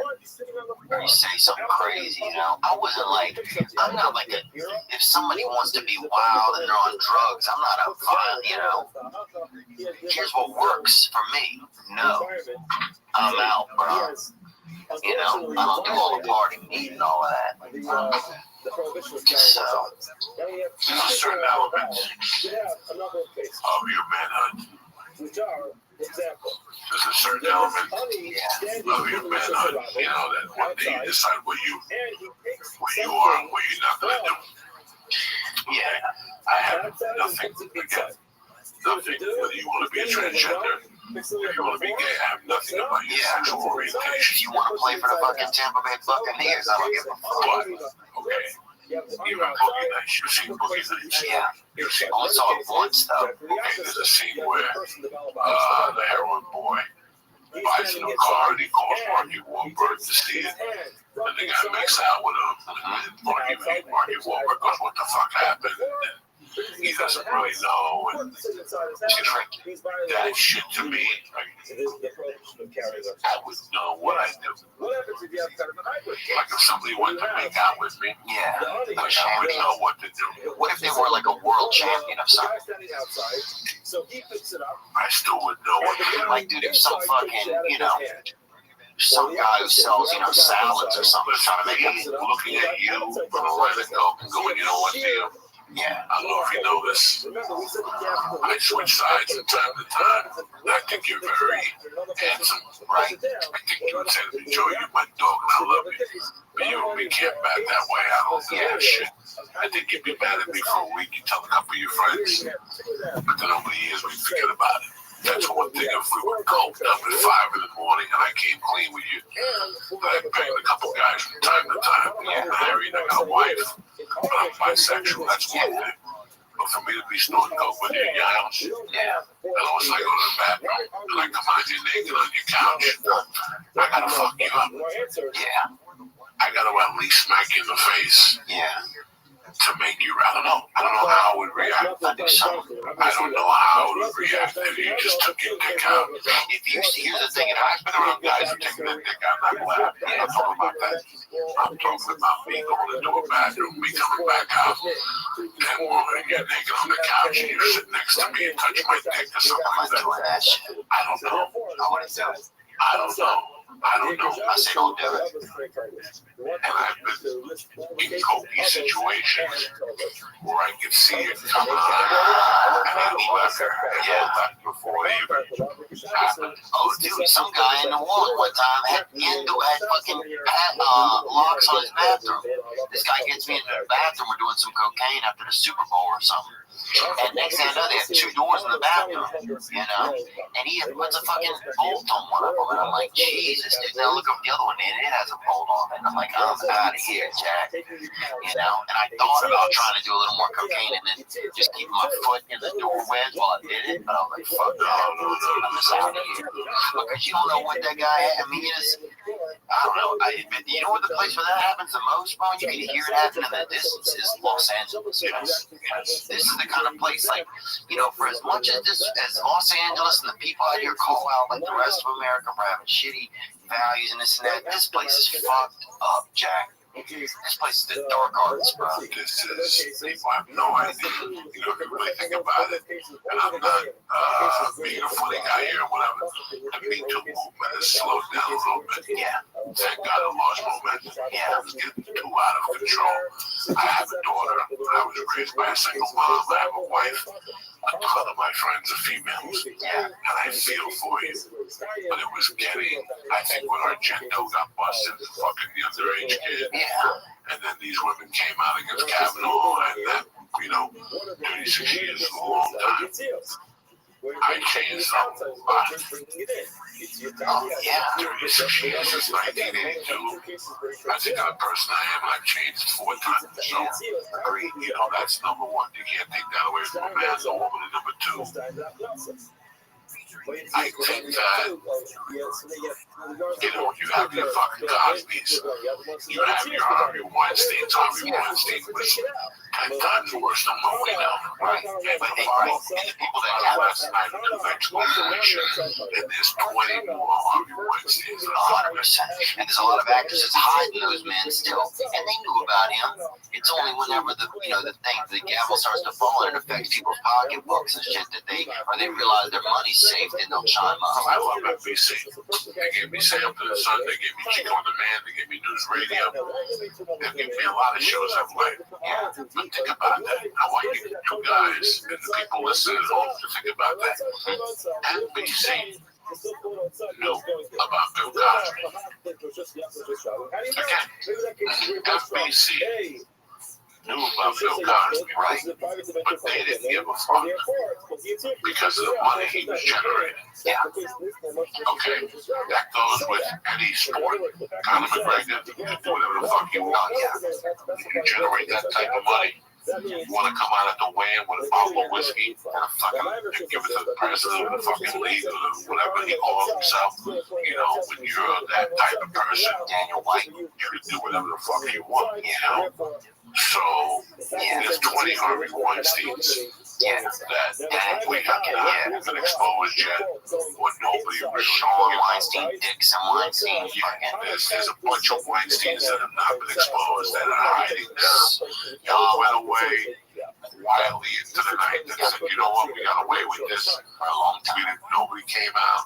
Yeah, you know one thing that I started to notice when it was, I think there's a lot of comedians out there that start to use it as not even comedians, man. I guess there's just, it's uncomfortable when you start to feel like, and I just try to trust my instincts. I know a lot of women are, taken advantage of. I know, a lot of men get objectified by women as well these days, and people don't want to talk about that, And I know that sounds like kind of a bitch thing to say, but, there's a lot of women out there using men as they see fit as well, for different things. And, for players. Yeah, here in LA. Yeah, in LA. It's a business. And so I don't like it when you get a lot of these, fancy ladies saying, oh, feminism this and feminism that, but they're just selling books and bullshit to you. You know what I'm saying? They're just peddlers. They don't give a real fuck about anybody but themselves. And, that's one thing about technology at one point can, tell people's hearts, Like, I hope at one point, like a Fitbit, you can wear a Fitbit that tells you, if that person actually has any genuine care in themselves for you, and I think that's what technology is really going to help us, because right now we're out here fucking around, people jerking off, guys addicted to their own, semen and everything, all of this shit on the internet. It's just, we're in the rock gut stages of technology right now. We're still learning about this shit. We're going to play a role. Yeah, the Me Too thing was two stuff. It was two. Well, here's I just want to get this point out. Sorry to interrupt you. Girls started asking me, can I come on the road with you to open for you? Right? And I was afraid to let them come with me because I don't trust, that's what the movement kind of did to me, because I've always tried to value women. Yes, if I'm sure I've objectified women before sexually, and wanted, to be with a woman just for sex or had sexual interests, lead some of my thoughts. I think some of that's limbic in a man. You're gonna, if I see a woman, my first thought isn't I want to, buy her a house and just think about her always. Some of my thought is in my dick, and that's nature. That's Mother Nature puts some of your brain in the end of your day. And the thing that gets me is now it's women will ask me where I could kind of come and feature for you. And it's I don't know. That's very scary. I love 2 years ago, I'd have been yeah, I'll give any woman, I don't have any issue with it, right? I'm not going to try to fuck this girl, I respect her as an artist. But now, what if this girl has some crazy intention? Well, you know what you're taking on the road. It makes me second guess that. Quickly, Alicia Michaels, I've known them both for years. Yeah, Kate, I wish. It would not turn me on to fuck Kate. I love her to death, and she's beautiful. She's like a little sister. Yeah. Felicia's like a sister to me. Yeah. So, if I went on the road with a woman that came up to me, I've had women ask me, and they don't stay at the hotel, they stay at their own home, they live in a hospital, right? I have no problem. I don't play that shit at all. I know what it's like to be a young girl. I have a daughter, and I remember what it was like 20 years ago. One day, who can't stand me? Right. Well, I'll do that. I was thinking about this the other day. You cannot stand me. You can't mention my name around Chelsea Handler. She's the worst. The first time I met Chelsea Handler, I went off on her in a sexual way. You tried to fuck her? She was fucking gorgeous. Yeah. She was gorgeous. I knew that at that time. She was doing drugs. Yeah. She was opening up a David Tell. I was fucked up on drugs. Did y'all ever fuck? No. What, are you fucking retarded? Are you fucking crazy? No. It's crazy. We fucked someone. I think you all like each other. I think I'm telling you, you can't mention my name around. I went to that black club. She still wants to fuck you. No, bro, stop trying to be funny. I'm not trying to be funny. There was no fucking involved. I was a fucking asshole to her. We were doing that dumb black club on fucking J-Spot. No, the other one on Union Station. Beverly Boulevard. Up down the block, the chicken place. There used to be a club there one night. It was Comedy Union. Comedy Union. This had to be 1998, bro. And I was out there every night with a package. You know what I mean? Oh, you were geeked up. Geeked up, luring bitches with coke and shit. Yeah. And I go to the Comedy Union to do a spot. And I see Chelsea Handler looking finer than a motherfucker. Did you have big breasts then or all? In 1998, Chelsea Handler was fucking banging. So we started talking. She told me about it. She's very sweet to me. Yeah. She told me what credentials were. And not 6 minutes into the conversation, I'm like, let's go rock and go. And I mean, you pussy and shit. I faced her about. Yeah, she's crazy as it is, but I knew that I had done something wrong with her. And then 3 months later, she was dating a friend of mine. And I went to a Black guy? No, white guy. And I went to a party and saw her. And the look she gave me was just horrid. And after that, somebody came up to me one day and they go, why did she hate you so much? And I go, because one night, she caught me, you know, like just sometimes women throw you off. You know what I'm saying? Like, you have no idea how good she looked that night. Yeah. Like, this is when Chelsea had the Volvo. That's what she had the Volvo. Wow. She was banging. She would go to the store and do the 915 spot every night. Fucking bang. But I never met her before. I never met her before. I saw her. And we started talking. The next minute, we were talking about cocaine and shit. And next thing you know, I'm like, Chelsea, I gotta tell you something. You look fine on. Wow, yeah. Let's go somewhere and do some blow. And she was like, what the fuck are you talking about? Get the fuck out of here, you disgusting fat slob. Really? Were you fatter? No, I was just, you know, a gross person. I didn't know I was doing coke. Yeah.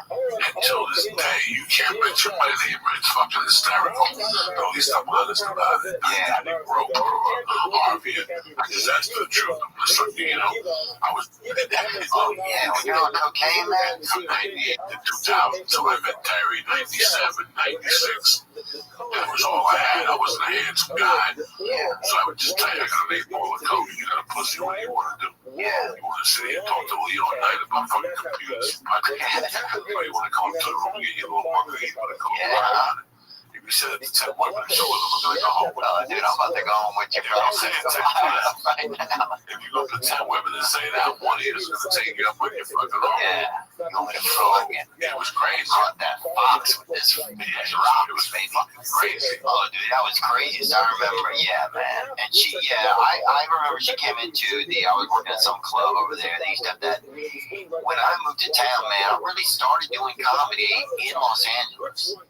You know, when I really think about it, like, I think the first time I ever went up on stage was in New Orleans, but after that, I just happened to be out here. I came out here to visit a buddy, and then next thing you know, they had comedy. I ended up living with my friend, and they had comedy down the street from us over on San Vicente, over on Brentwood. And so they had a place over there. That guy with the wooden leg used to run it.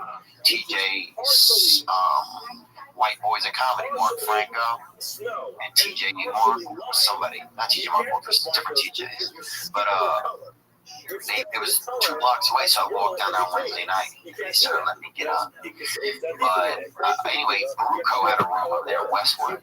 Chelsea Anna would come in, Jim Norton would come in and stuff. And Chelsea wasn't like famous or anything, but she was kind of popular, you know. She was a comedian. It was like real amateurs over there.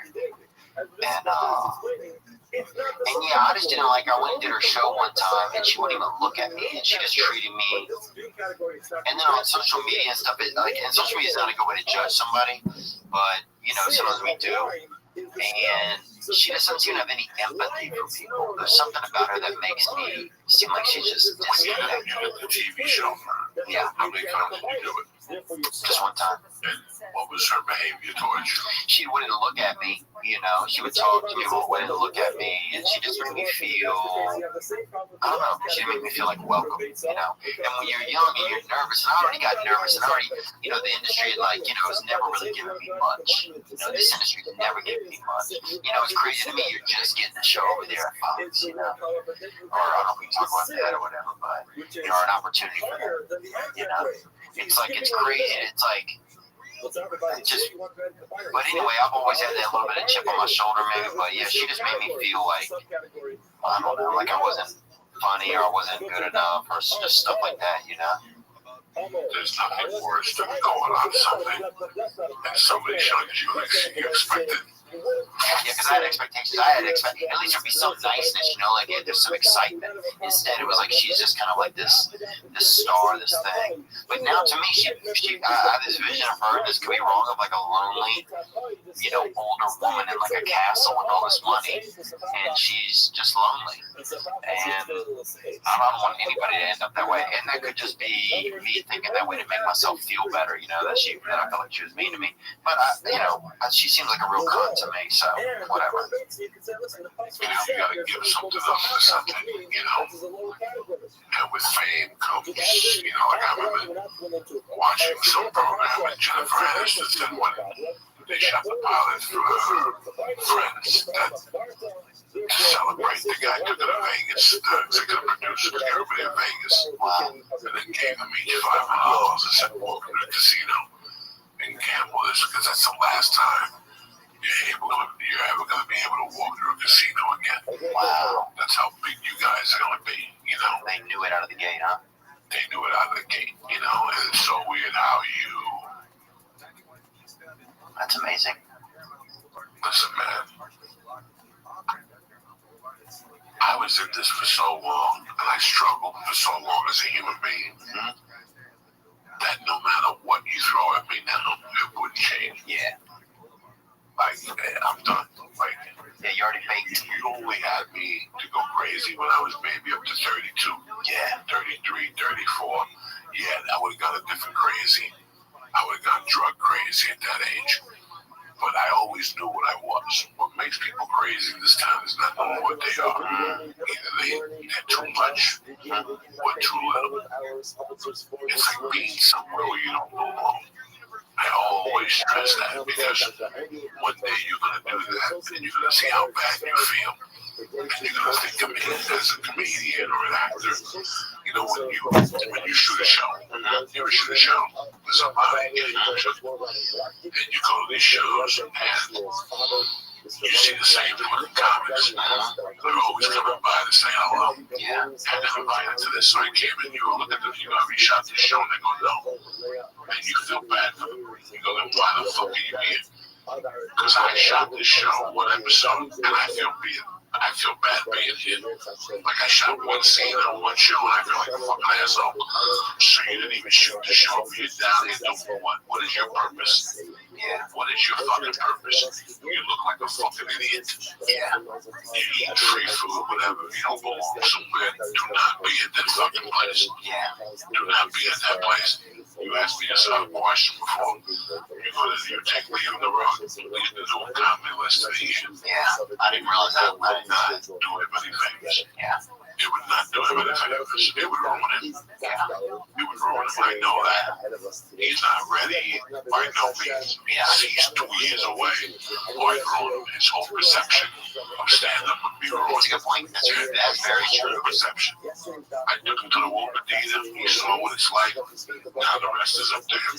Yeah. He's 2 years away from me stepping on the stage or being out on a plane. Yeah. Because I know what it would do to him. Yeah. He needs to go on his own now. Go to Lexington, Kentucky, and go to all the places that they've never seen in June. Yeah. And do that. And check out down, brother. 2 or 3 years. You can do blackface too if you're Jewish, I think. Don't you guys get that? No, I think I never bring that up. Hold up. Like just before I kill a bacon. Now you gotta bring up blackface. What the heck is wrong with you? I don't want to hear blackface. I don't want to talk about blackface. They just fired Megan Kelly. You want to bring up blackface? You got great things happening in your fucking life. Leave blackface alone. All right? I just definitely can do it. No, I'm going to hold off on that one. No, it's the truth. I would not be doing him any favors. Oh, you wouldn't be doing any favors. The first guy that took me out, I've been doing comedy 4 years. Yeah. First time I got taken out, and I wasn't ready. But it was fraternities. Really? Yeah, it was. Who was it? His name was Todd Jordan, and he took me out. I did 2 or 3 or 4 weeks of fraternities every night. It was rush season, whatever that is. And he would have a different frat every night, doing 2 frats, 3 frats. And I've been doing comedy 4 years, and I was just bomb. I was like an Arab. I was just going into places to bomb. I would call a bomb. You guys are prepared, you're gonna get a bomb. I wasn't ready. And at that time, that's all I wanted. And I would say to myself, I better get this call 2 years ago. I still remember going, like doing comedy a couple months, like going to an NBC. No. Johnny Walker. The liquor. In the 80s and 90s, if you wanted to be anybody, you had to win the Johnny Walker Red competition in San Francisco. Wow. That's what elevated you every year. Johnny Walker did a national comedy competition, and it would end up on Channel 13 or something, but you still got national exposure. And now you went into clubs. That was one of the credits. It was either that, The Tonight Show, or HBO. Oh, yeah. So that was the exposure we talking about. First time Todd Jordan taking on the road. So Todd Jordan. Like Johnny, you were ready, you said. I was almost ready. Bombing, sorry, you were bombing, not saying that. It took me on a 3-week camp. Wow. What that is, it's 3 weeks of doing comedy every night. 3 weeks, 5 nights a week. And you get to adjust. And that really helped me right away. That was a big push. When I finished those 3 weeks, I was a better comic. Then I was doing triple. Then I started doing triple runs. Yeah. And I did triple runs for 4 years. Wow. And that's a complete different adjustment. That's every night you got to adjust. Plus drive 8 hours, plus fucking do radio. Oh yeah, that's fucking navigational comedy. You know, sometimes you finish the gig and drive that night because you have to drive. I might as well get to the hotel and sleep all day. You know, it teaches you how to deal with this. Yeah, that's what I was trying to do now. Yes, a lot of Not taking people. care of myself and not timing things well. A lot of people don't know. You know, there was a comic. His name was Doug Williams, a great guy. Great guy. He created a show. He got Martin to sign off on it. Wow. And it was one of the first comedy shows to go to Stars.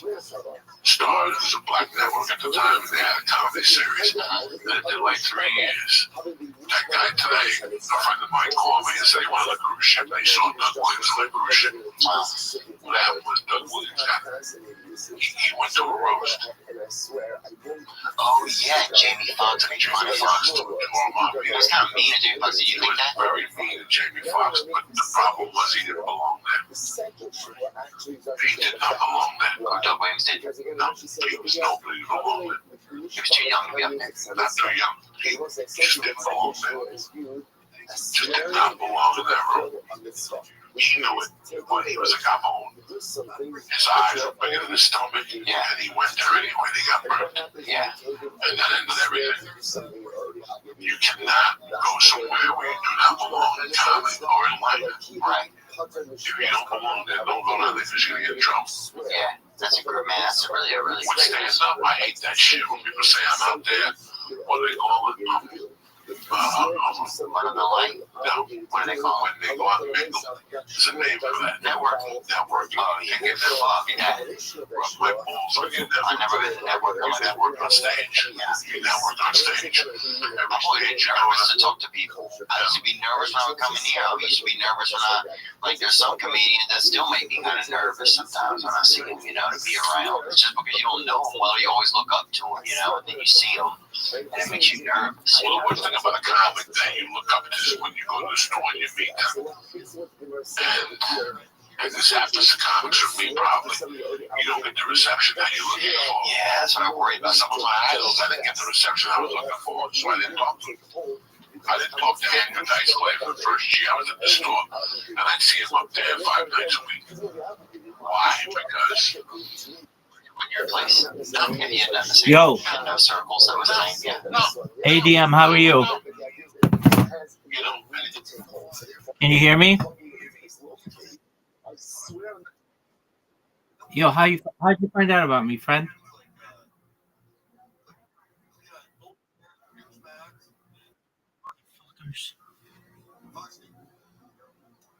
Then you get emails from people, well, it's terrible to meet your heroes because you approach me the wrong way. Yeah. And at the wrong time, yeah. There's a dude that comes up to me a lot. He's always kind of coked up, I can tell, at the comedy store. And now I hate that guy coming around. He knows it's uncomfortable too. I'm like, why does he keep doing this, you know? I don't want to judge people on the drug aspect. I don't care if somebody does drugs. He's always trying to give me a Ponzi schemes and shit. Yeah, no, those people, I just do leave that totally the fuck out of my face. I don't want to hear about, well, I'm doing comedy, bro. Yeah. And, like, this week I have a rubber week. Like, tonight I'll be in New York, you know? And that's my roughest week because I have to deal with family. Yeah. I have to talk to people. You know, I got 200 people waiting to take a picture. Yeah. And you pay $20 and I gotta talk to you for a half hour. I gotta find a way to say, listen, bro, can you step aside and let people, wait. I'm not telling we would know. Let these people take the pictures. And then you can talk to me all you want. It's very tough for people to understand that. Yeah. It's weird. That's where I'm getting, I've been struggling a lot with this because it's like, I love, it's like you work so hard to get people to come out. And then people start coming out. And, it's a lot of, like, my audience is dudes like me, that struggle with stuff, or just regular people, good people. I feel like a lot of our audiences are probably similar, like, good people that come out to enjoy themselves, and I want to be able to spend time with each one of them afterwards, like as a teacher, as a regular person, right. Because I want them to be able to come to me and talk to me. And not to do that, Yeah, I saw the t-shirt online. Yeah. I'm carrying t-shirts across the country. I don't care, I'll mail it there and sell it. Yeah. Because kind of get up with a different complication. Now, people that feel I bought a t-shirt, and now I'm going to give you a fucking I see what you're saying. I don't have time to really be there between shows. Yeah. I need to focus on people that will show for me. Yeah. You want a fucking t-shirt? Right. You want a good show? Let's forget about the fucking t-shirt.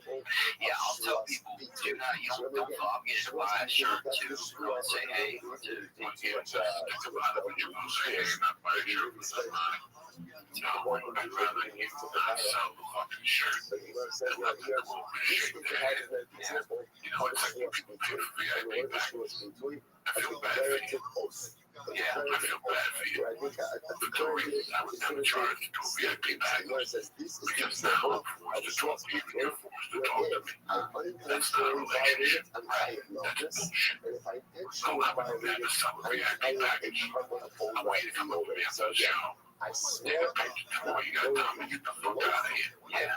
If you pay me the $85 for VIP, that gets out of here. You're fucking here for 2 hours. Yeah. We don't have 2 hours. Right.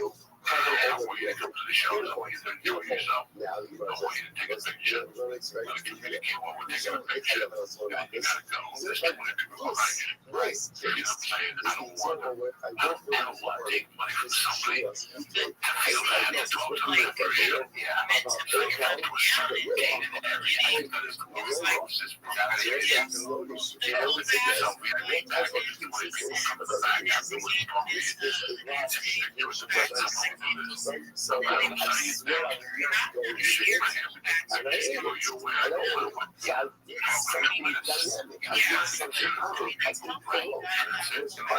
here's another thing that I'm running into, right? So this is a good thing I can ask you. Anybody has, I've noticed that, like, so I'll go out after the first show, right? And go on, like you say, because I want to say, hey, when it meet me and I want to meet them. But then by the end of that, I am so, like, just exhausted emotionally. And then it's like, the second show, I'm being more temperamental. Because, like, all of, like, your kindness and you just feel a little empty. And I don't mean that in a bad way. Like, I don't care about those people. It just gets hard. You know what I'm saying? Am I complaining? Is that like just like a? No, you're not complaining. Because failure to eat but people will listen to this have to decide what they want. But it's a passive violation. It's a lot of decide what they want.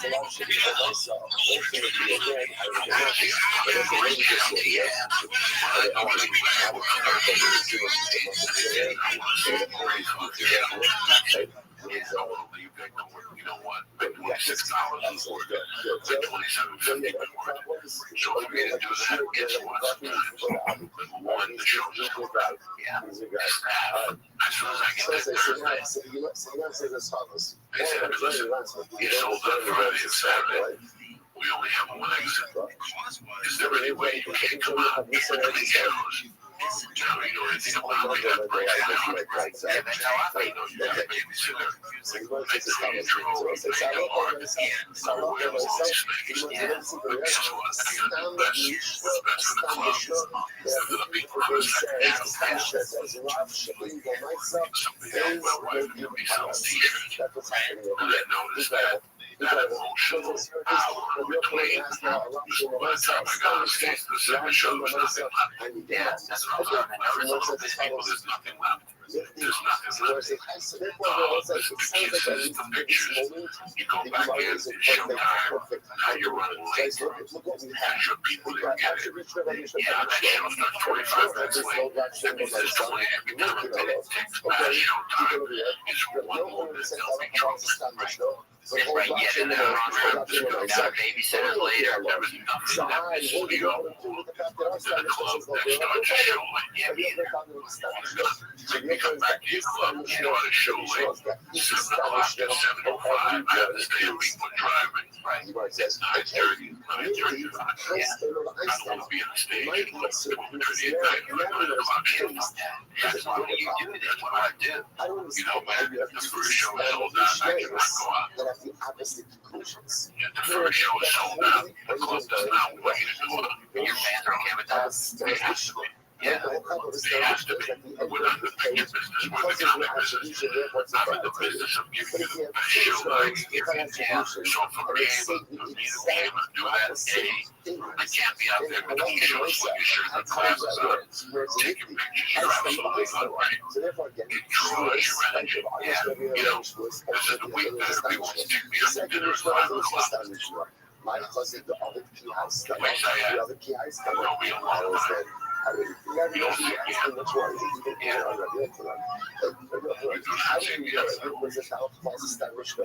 will when I go in the morning, I will buy a protein ball. Yeah. So I'm going to have to leave my room. Yeah, take a rest those 3 hours before the show's like that. Right. Put my feet up. I'm watching an episode sometime. Yeah. I hit the paper penny. And my notebook is wide open. Because I'm not close by. And I also got another notebook open somewhere else. Why is that? When I have Charlie over here, and the story over here, some of the Jackie over here, a glass of pink water, nicotine gum, and a vapor pen. And that's what I do from 4 to 7. Show starts at 7:30. By 6:15, I start stretching. I throw some lunges, I turn the shower on. I let the shower get nice and hot. I start stretching a little bit just to get through the day. Yeah, I'm feeling Hey, how you doing? I got, my agent's big breakfast in here all week. Yeah, it's on Friday at 6:30 when you want to go home. That's before you walk over to Friday at 6:30. I'm only concerned with the 2 shows. Yeah. That's all I'm concerned about. And this is what works best for you. This is what works best for me. A great writer once told me, great evolution once told me that if you have my rest, is the most important thing. For me to give the audience the show I want, there's no business involved. Not me being a small guy. I'm not being nobody. Yeah. I'm not being nobody. Man, so great because I needed a lot of people to talk about that. We can pay $25 to $28 to say you don't see me out of the hotel room. There's no. Tuesday, I go to do a podcast. Usually the show Friday, I'm back in my room. Friday, we go to the cemetery and bring flowers. Yeah. So then I go to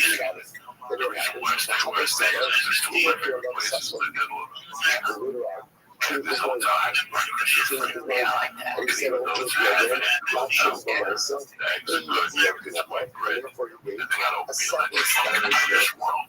So I want to tell those one of my friends if they can get the I take my fucking bus to the city of my every city I go to plant that, but I never take away from my show. That means there's no t-shirts, there's no contact in between shows. The shows I sit, I reflect on my show, and I reflect on the next show to be better.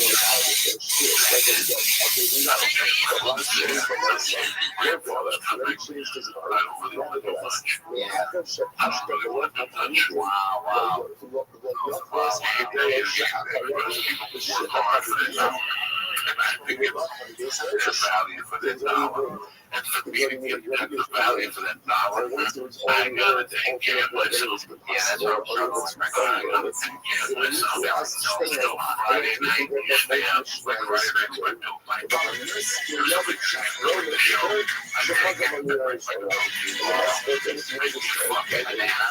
Have an apple. I go upstairs like that show. And I watch every episode of something I have those Friday nights. That means Saturday morning I wake up nice and early. I eat breakfast. I go for a nice walk at 8:30. I go for half an hour. Just to let my body normalize. I go back to the room, watch Netflix. I pass out for another 3 hours. Now I get up, take a shower. I go for a nice lunch, a nice cut of salmon, a nice salad, hot cheese, and you go back to your hotel and you're right for an hour. And while that hour is, you're right, you're digesting your meal. So at 4:30, you go down to the hotel ship, and you stretch out, you get 25 minutes on the elliptical, 10 minutes on the bicycle, and you throw some weights around for 45 minutes. You get that funk out of your system, out of that medication. Now you're building your own energy. You're working on your own energy. Now let the world just give you stories. I got time, but I'd rather not have physical contact all day. They know that they look around me. They know basically breakfast, lunch. I don't see it too close to it. I got that. I want to know that's the best show I can give you. The best show we can. If I determine that plan, we don't have a good show. So after the second show, you'll do pictures. Yes, after the second show, I'll do the pictures. Maybe I need to start trying that. Because honestly, I know 1,000 people don't do pictures. There's 1,000 people out there who don't do pictures. I will take pictures with you before shows. I have a superstition that one time in Columbus, I didn't meet. Hugged me and he had on he had a gun on my shirt while I was on technology. I could smell fucking onions for 2 shows. Now when I do pictures of people looking at me like I smell, it takes a long time to come to terms with comedy. By the way, I always wanted to thank you for supporting me on the Netflix version. You showed up on your own time. You saw the response has been good. The response has been great. But it's really weird. I mean, for that, I had too many distractions. Yeah, let me tell you, even thinking about that at times, you see that, like, man, that's like a lot of distraction. Oh my God, I stick to my own thing. Yeah, he just takes a little way for me to give you a good show. I have to do this. Please, I know you want to toast the best chicken. I know you do this. That's all great. I really don't give a fuck. I really don't give a fuck. When I get off a plane, that's why I can cut that together to do a podcast. Because I get down to do a podcast. That's never going to happen. Yeah, some guys, some groups offer me money to do it. I did play through podcasts. That's it. When I go on the road, I want to do that. All I think about is stand-up comedy. And how I can make it better. Before I go to a counter, Wikipedia, I write it with the apples. Kick out to school. We got a good boy high school. I've been there exactly. But meet some people back in the little contact on the daytime, just the people. Yeah. And you blow their mind, they blow your mind. They just go back in the hotel with you. Yeah.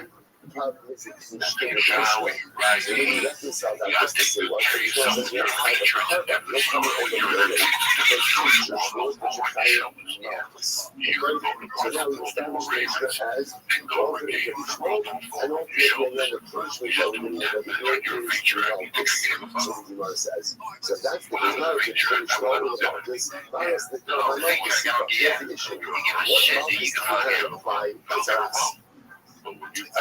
how this is a reference to what Marlon. I can come up with a life this what kind of thing on Salas that make you liable to like this? Just what's up, and content Salas are pretty accurate. Just a shit of things that we're pushing cuts off is rubbish. Like I have something on my skill, and I'm not sure is it Salas, is it not Salas? Anything I want to promote? Yeah, I'm going to be in Lexington. Great club, yeah, great club, yeah, great food, great hotel, yeah, great city. In December, that's when I'm going to be on there, so I'm excited that I'm going there. And in December, well, January, yeah. And then, yeah, what else? I got Uriah Faber on this past weekend, so you can check that as well. I just want to say thanks so much, Joe. You're always such a, you're just a nice man, and you always make me feel welcome. And, you know, help me a lot, and I know that you care, and I really feel that. And I just thank you so much. I can feel it. Some people say that kind of shit, and you know, whatever. I'm just telling you, I appreciate it. I know you do. I love you, Lee. I'm sorry that I made funny when I got in. Oh, yeah, it's a fucking nine fuck, bro. Fucking jeez, like you were jeez over here on this day. That's a sex. I'm going to tell you, he's a 4 4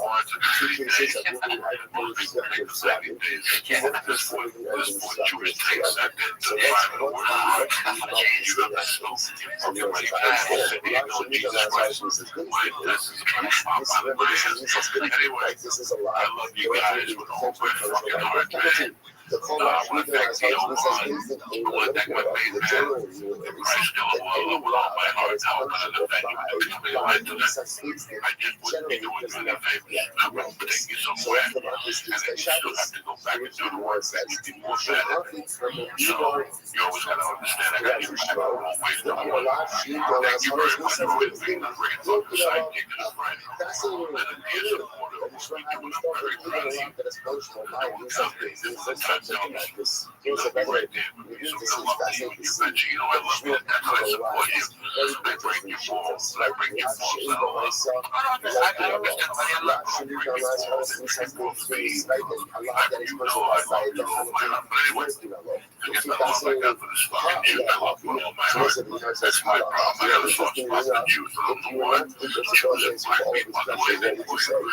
Well, this podcast is brought to you by Restream. If you're getting rich, a minimalized run profit quality that helps you reevaluate your everyday carry margin by your father's son team. This fund has been kickstarted in 2013. The rich now resides in the pockets of over $1 billion and women with my own wallet back with shit. What kind of bullshit you got around for 1 2 years? Say whatever you want to hear. Talk about all the pointless stuff that we have in our world. Receipts, total cheese, look at addresses, spec gift cards, get rid of all that shit. The rental client clothes men use this in some cases more than once. The rich helps you carry less. You're always what you need to rank. Listen, I love the rich person. When I travel, that's what I got to have the rich. New credit cards, PVA cards, and my ID. With Nico, look at me a paper. Like I said, it's better if I'm fucking wrong. It's the design. To help you get your fucking wrong. Your rich wrong is slamming. All right, ID blocking. And I like that guarantee, and it's gonna be the last wallet you'll ever own. So do me a favor. What am I doing for the church family today? First off, go to rich.com. Check out what I'm talking about. You're gonna be blown away. Number two, if you get something, I'm gonna give you 10% off with free worldwide shipping by using richwallet.com/church again. That's richwallet.com/church and use the promo code church. You'll link in the description. All right, listen. Rich Wallet will make a great present. You gotta look with all your heart, okay? Number three, I love you guys. These guys are tremendous. My wife has been using them for years. And again, I got nothing against nobody, but time is time. And at your favorite time, you get the most digits out of there. All you need is stamps.com. You got all the services. You got the post office right up on your desk. You can buy it with real U.S. postage. Anywhere or any package. All available 24 hours a day, 7 days a week. Just click, print, and mail. Alone, it's done. There's nothing I'm waiting to send you a digital stamp. You can get your letters and packages delivered exactly around the corner. Every time. I love it. My wife uses it to sell out the company. The t-shirts we've been using for years. Now I'll tell you, I give 100% recommendation whether you have a small business or a large business. I'm telling you right now, whatever you're doing, when you're mailing out stuff, stamps.com is what you need. So right now, your Uncle Joe is going to give you a special offer. You ready? Grab the pen. I'm going to give you a 4-week trial, including postage and a digital stamp. But don't wait. Go to stamps.com before you do anything else right now. Right now, while we're sitting there, click on the microphone at the top of the homepage and type in Joey, J-O-E-Y. Again, that's Joey, J-O-E-Y, to the top of the homepage. Again, that's stamps.com. That's Joey. I want to thank Rich. I want to thank stamps.com. And I want to thank Quip, okay? Because Quip, again, the best toothbrush I've had in years. Quip was designed to make brushing your teeth more simple and affordable, but most importantly, enjoyable. Like I said, I've used it the last 4 days. My mouth feels cleaner. My teeth are still chartreuse. Because God knows what I put in my mouth. But everything feels fresh and clean. My breath smells like dog shit. There's nothing you can do about that. As long as your teeth are clean. Why do you use Quip? Sensitive sonic vibration. Gentle enough to use on sensitive tones. People brush too hard. Sometimes like a toothbrush is too abrasive. It's built with a 2-minute timer that pulses every 30 seconds to remind you to switch sides, helping you guide a full and even clean. Why? Because up to 90% of us don't brush for the first for the full 2 minutes or don't clean evenly. It's a multi-use cover mouth to cover your mirror and a month to slide over bristles to go on to brush. 3 out of 4 of the bristles are old, worn out, and ineffective. Quip is one of the first blinks to brushes. And accepted. It's accepted by the American Dental Association and has thousands of verified 5-star reviews. Why I love Quip. Dependable, it's right there, and I can take it on the road. And that's what you're looking forward to. Do me a favor. A big favor is this. I love Quip so much. And then back by 20,000. 20,000 dental professionals. Quip starts at 25 busy and if you go to Quip.com/Joey right now, you can get first refill pack for free with a Quip electric toothbrush. What's better than you? You can have a nice smile at the holidays. You know what I'm saying? You don't gotta go to Thanksgiving and tell me your mouth that your teeth are great. You got a nice, clean, fresh face, more confidence. So do me a favor. Go to Quip.com/Joey right now and get your little fucking Quip toothbrush for $25. And I tried to fix reality. No, they start at $25. If you go to Quip right now, you get your first refill pack for free with a Quip electric toothbrush. That's a majority takes care of you before the holidays. I want to thank Quick. I want to thank Stamps.com. And I thank Rachel for sponsoring the podcast. But most of all, I want to thank you people for donating, for supporting the degenerates. And for the podcast for the last 7 years, you know who you are. Bob likes to Bob Sharon, the Goose, the fucking, my man, Rick, the Miguel. I'm watching you guys all the fuck you are. My love to be in Vegas, who I love to death, Freddie Correa. I love all you motherfuckers. So, if I forget to say somebody, my man Scott Cunningham, I love you all. Thank you for the support. Thank you for the support of the Netflix special. And I'll see you motherfuckers next Tuesday. Ready to motherfucking rock a great weekend podcast. Lee, get this fucking cases either where you forget, I forget that I'm coming, and I enter into the Mikdash or consume Greetings, you cocksuckers. It's Monday, March 15th. I miss you little dirty bastards. Anyway, from the heart of Jersey, the joint is brought to you by DraftKings. I don't know if you live in a fucking coma, where you're hanging out with a hip-hop crane, the guy that went to sleep and woke up 40 years later with a beard. I think that's his name. It don't matter. The biggest college ball basketball tournament of the year is eating up. The brackets came out yesterday. Listen, get your fucking hemorrhoid ass off that bench and get into the tournament action. If they win, $64. Did you fucking hear me? That's 64 to 1 odds. That's fucking crazy. Who's gonna win? I don't fucking know. You think you do? All it takes is $4 to get a winning $256 fucking winner. That's a fucking real stimulus check. Where's Joe Biden? I guarantee he's betting $4 to get a shot at winning $265.56 fucking dollars. There's no better way to put your college basketball knowledge to the test is to put your money where your mouth is with DraftKings Sportsbook app. Listen, I love them. It's a fucking adventure. It's fun. It's easy. They pay when you want. It's your fucking money. So do me a favor. Download the top-rated DraftKings Sportsbook app today, right now. It's fucking Monday. It's the beginning of March insanity over there at DraftKings.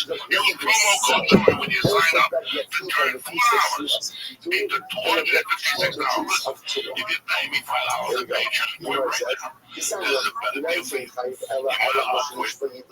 Fucking niggas all buy some bubble gum and fucking win $256 for a limited time only at DraftKings Sportsbook app. And here's the part that always make me say, you gotta be 21 or older to get your habit of propeller and shove it up your ass. New Jersey, Indiana, Pennsylvania only. No customers only. Restrictions apply. See DraftKings.com/sportsbook for details. Now, do you have a gambling problem? I'm sympathetic to you. Call 1-800-GAMBLER. In Indiana, 1-800-9 winners. My mother was a degenerate. So if you got problems, take care of it. But if you don't, bitch, it's fucking March insanity over at DraftKings. And for $4, you can make $256. Are you fucking got something wrong with you?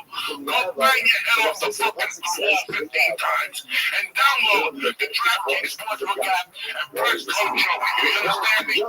DraftKings Sportsbook app now and tell them I sent you. The joint is also brought to you by CBD Lions, the fucking masters. They have put me through this fucking surgery. I am off the fucking pain pills. I'm tip-top McCool. I'm ready to stand free fucking anybody. I don't care who the fuck they are. CBD, whether it's the kinesiology tape, the chocolate, the extra strength, CBD, unscented lion oil, and capsules, and the body. Listen. However you want CBD, it's given to you by CBD Lion, Vapor Pens, Gummy Bears. I mean, listen, they have helped me dramatically. I'm on the tension now. That day, it is spiritual wonders and the pain. Let me tell you something. I'm on the fucking papers. That's all that matters. CBD Lion is battle tested from the fucking Joey. The fucking surgery, so put that in the fucking pipe and smoke it. The joint is also brought to you by one of my fucking favorites of all time, Manscaped. You gotta take care of your balls. You gotta take care of your balls. It's tournament season. It's gonna be balls through walls everywhere you look. Avoid the upset and trim that fucking nutsack with Manscaped. The trimmer is the real champ. Listen to this. That's the Low Lord 3.0. The best trimmer known to mankind. I would shave an eyebrow off to show you how effective it is, but I needed the fucking browbeat cocksuckers. The only ball trimmer with advanced skin technology that won't snip, won't nag your nutsack. Protect your little basketballs of life. When you get Manscaped, you're also helping give back the testosterone cancer society. And they're supporting their families and the survivors. Manscaped wants to save all the balls, particularly balls of guys between the ages of 35 and between 15 and 35. We're most at risk, so work with me here, guys. Set up a joke. Take care of yourself. Take care of yourself inside and take care of yourself outside. Shave that fucking clean monster looking dick of yours. Get some fucking Manscaped to the fucking nutsack. No fucking anxiety. Follow your balls, cocksuckers. It's the science. And buy some Manscaped. They got everything. They got the crop preserver, the crop reviver, the crop ball wipes. Their little ones, you put them in your fucking wallet. You bump into some cocksucker that needs a fix. You turn around, you take a little ball wipe out, you wash your balls through. You don't want somebody sucking a bad taste to you, think you got a bad health review. Anyway, clean out that stinky nose head with the weed whacker. And now, your balls can smell as good as you with their cologne. Name Refine. I fucking love it. It's tremendous. I spray it on my neck and spray it on my ball sack so they match, you understand me? So the balls are connected with the soul. It's a beautiful thing. Nobody treats your balls as good as Manscaped. So do me a favor, get 20% off and free shipping at manscaped.com/Joey again. That's manscaped.com/Joey. It's March. Check your fucking balls, cocksucker. Do me a favor. Now, without further ado, let's get this motherfucking party started. Walk into the jungle. I suppose is a different question. Acho que foi contribuído especialmente aqui na minha loja. So it's smart. It's a smart that you so hold this way that I was teaching and trying to not only a bunch of customers, but also the teacher that the one thing for me is smart. So it was the two that I kind of had to show. It was a guy from the people that was so high for customers. They're right, right? The knowledge, the real work is of this was again this. We're going to see that we are curious to just go. And again, this is also like this one. But the kind of things that see us eating is actually future oriented. But the kind of things like how the kind of swear is, I made it, I swear I made it, or I swear I heard it. Okay? The structure is remember that's how it is. What's happening, you bad motherfuckers? It's Monday, the 15th of fucking March. We're halfway through the goddamn month already. Can you fucking believe that shit? And I gotta tell you something. I'm wearing my little blue shirt and my fucking little light blue to bring happiness into your life. But I can't. I gotta be honest with you people today. I'm a little low on a Monday. I'm here for you guys always. You know I'm a fucking animal. I'm always ready to rock. But I'm a little low. I'm very upset over the Jennifer Lopez and J-Lo broke up with the back Alex Rodriguez. I just can't fucking believe they broke up. I was cheering for them. Are you being fucking retarded? I don't give a fuck that they broke up. She just ate up another poor fucking soul, you know what I'm saying? She's eating up Puff Diddy, fucking Puff Daddy's cousin, fucking Ben Affleck had to get a new wig, fucking Alex Rodriguez. As bitches and fuck, listen, I've been telling you for years, I love Puerto Rican people. I love them to death, and the closest thing to Cubans when they what? I have Puerto Rican women like fuck that, no way you to fuck down. Poor fucking Alex Rodriguez for months had to be fucking going, making believe he liked the new song. Nobody likes that fucking shit. Can you imagine them playing that shit? Yeah, how do you like it? That shit, they start dancing to it, lip syncing to it. You have to sit there and put up with this shit. This fucking marimba music. I don't know. Oh my God, it's a fucking nightmare. Listen, When I met Joe Rogan, he had a whole no headshot policy. You're not gonna date actresses. They're not even sure what couple. Let me tell you something. Date one of those actresses, you got your fucking hands full. Everybody else said it was like J-Lo and whatever broke up. But let me tell you, some girls are friends with fuck. Worry about your relationship. That's all you gotta worry about. J-Lo broke up with fucking A-Rod. They probably got fucked and they probably got shoot steroids and they fucked again. She keeps her ass so fucking big and hot and juicy. I fucking did my sit-ups. Yeah, you bought that fucking line cocksucker. She's doing that with the Robin too. But anyway, it's great to be here on a Monday. Fucking great weekend with the family again. Fuck comedy. I ate a bag of dicks last Wednesday at Uncle Benny's, but hey, it happens. You can't fucking go up there all the time and just think you're gonna stick some nutsacks and get out of there. Sometimes you gotta swallow the whole soul, the whole sword, and take it like a fucking man. There's nothing you can do about it, you know what I'm saying? Let me see what I can do. I took the 2 lessons this week. I've been practicing last night. You cocksuckers and your fucking guitar advice. You know I got an addictive personality, you know it. And you're throwing videos at me and Joey do this. Joey, listen to this fucking thing. You guys gonna fucking put me in a guitar fucking rehab. People gonna rehab fucking cocaine and pills and reefer. I'm gonna be the only half a fag playing like a ukulele.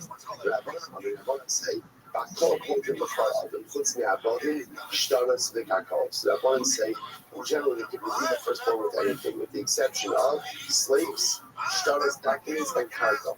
So what's not like this over here? Nighttime Rebbe. What's Rebbe's logic? Shtaras should be boy for everything. Rebbe internal actions are even what's in the internal. Here we go. We'll say, who picked him up? He did Kodesh. So what's the Pasuk says, you shall redeem him from 1 month old. Now again, picking up is a reward, which means pretty much you could redeem him with what? With what? With anything. With anything. Okay? So the Gemara says, and then it says again with a value of something that is 5 shkalim, right? Silver worth 5 shkalim. Meat. That's a meat. Right? Again, I will say, reboy means like again like being married, that you're including everything. Now here there's a meat that is 5 shkalim of silver, right? 5 silver shkalim. That's a meat. Tip that, and then it says he shall be redeemed. That's a reboy again. Chazir riba. So what do I have over here in this pasuk? Riba and meat the riba. So there's a reboy, right? There's a reboy putiyav. There's a meat, the Erkechot Kazet Chamesha Shkalim, and then there's a reboy, Tifta. We don't know when the game's when the battle tips off in the garden. There's an end site.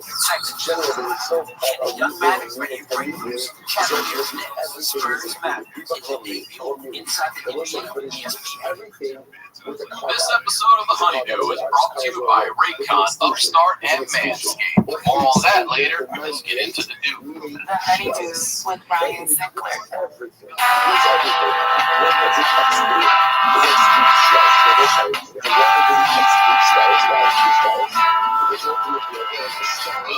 back to The Honeydew, y'all. We're over here doing it in Kansas City. I'm Brian Sinclair, BrianSinclair.com, Brian Sinclair on all social media. I can't thank you guys enough for your support. Please make sure you're subscribed to the YouTube channels. You get the audio on Monday, you get the video on Tuesday. We got the time codes in there. You can jump around the stories if you want. And I want to make sure you guys are aware, if you're not, of my Patreon show, The Honeydew with Y'all, where I'm highlighting the lowlights with y'all. If you or someone you know has a story that has to be heard, please submit at honeydewpodcast@gmail.com. It's only $5 a month. You're getting 4 to 5 episodes a month, depending on how many weeks there are in that given month. And it's $60. And I've said before, I know that's a lot of money right now. I know people are on unemployment. I know things are uncertain. I know that how hard you work for your money. So thank you for those of you who've supported. And also, just to let you know, there is a yearly subscription option. If you sign up for a year, you'll save over a month. It's like 5 episodes or something like that. A little over a month of free content if you sign up for the year and commit that way. Please go subscribe to all the social media, the Facebook fan page, the Twitter account, all that stuff. The website for the show is thehoneydewpodcast.com. We got some new merch coming. There's going to be some new night pants are coming to the fall. We got the mugs out there, the hoodies. I'm telling you, they are fleece hoodies. And the King of Fleece will tell you how good they are. It's the best hoodie I ever had. We got night pants, night shorts. Got some new Ryan Sigma stuff coming too. Thank you all for supporting, for wearing it. I appreciate you making Night Pants Nation one of the best things going out there in podcasting today.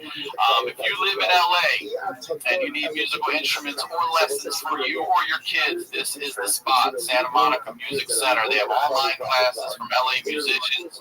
You don't have to live here for that. You go to santamonicamusic.com. You use the code Honeydew.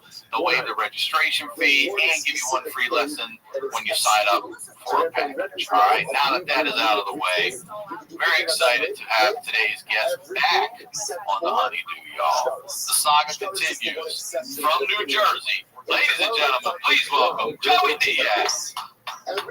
What's happening, Ryan Sigler? It's great to see you. I know we've been talking, but this is the first time I've seen your face. And I'm actually excited that you're in Jersey where most of this originates, and we're going to continue this story. You good? I'm good. All right, so what do you want to plug? Let's let everybody know you got the new podcast coming. Tell everybody everything, please. I got the new podcast that I started last week, real low budget, because I can't get all the pieces. Everything's running behind. So if I wait for everything I'm waiting on, I got a bar set up. I can't start going fucking November. So I'm just going to go with an iPhone, a mic, and Apple, and YouTube. That's it. You know what I'm saying? Just the basics. To start off with, you're looking at the set. I got Bruce Lee, the Game of Death behind me. I got Def Leppard, High and Dry, Led Zeppelin 2, and AC/DC, the Bonfire to the left of me. I'm ready. And over on that side of the office is the side of the album of the week for Patreon. So I've turned my whole fucking house into this fucking camera place. So the electrician was supposed to come today between 12 and 1. He called at 12, he can't make it till 1. And he called at 1:10 and says 30 minutes. I said, listen, let's just do it Monday at 8 when my daughter's in school.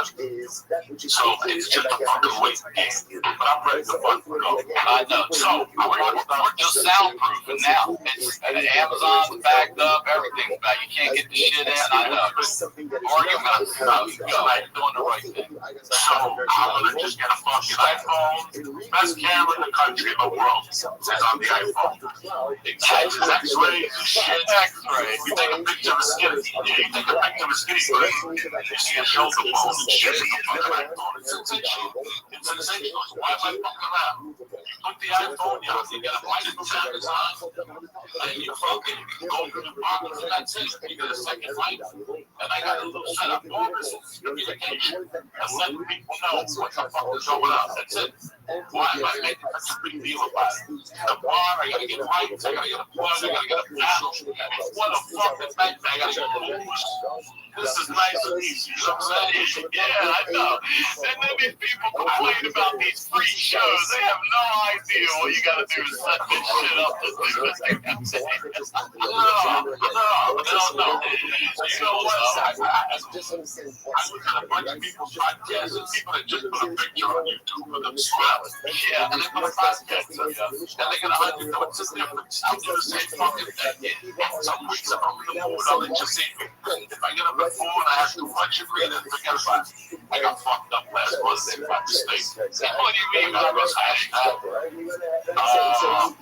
You know, I got a weird tolerance. There's a company out there that has these hashtags, and all this shit is suspect. I ain't bad mouthing. They're great. They just put reading stuff in their shit.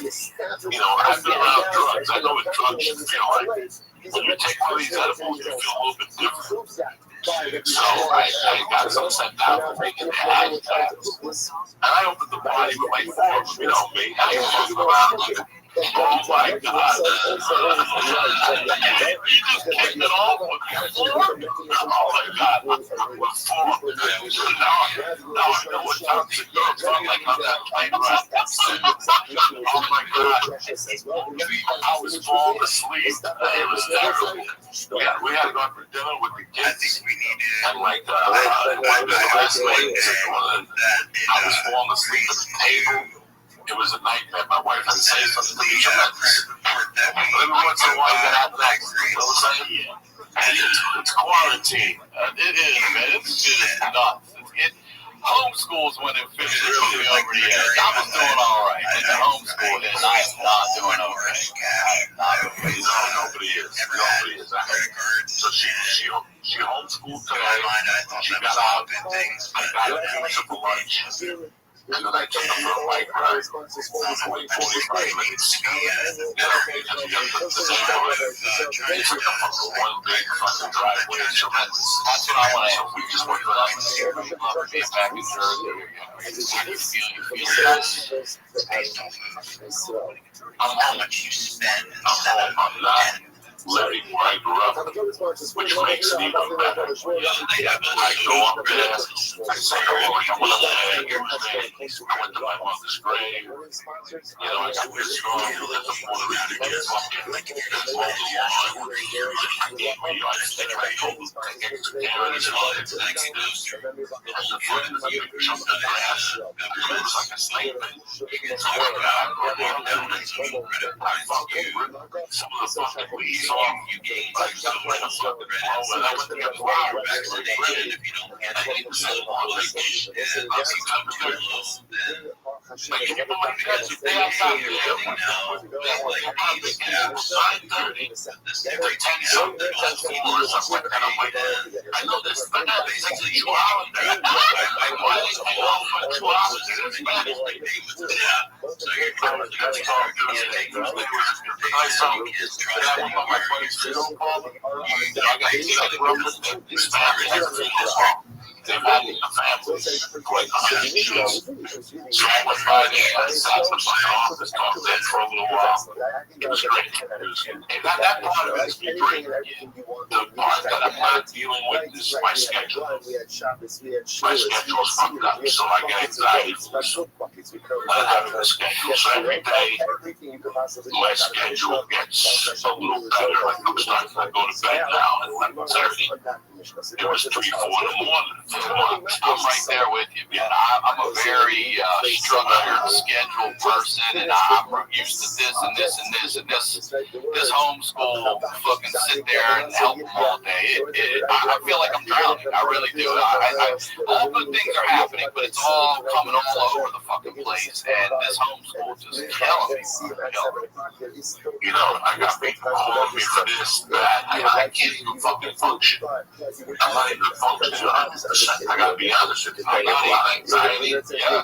I got a lot of social anxiety. I'm gonna start to do comedy residency until the month of October. I don't know what that is. By the time this comes out, I'll do the first.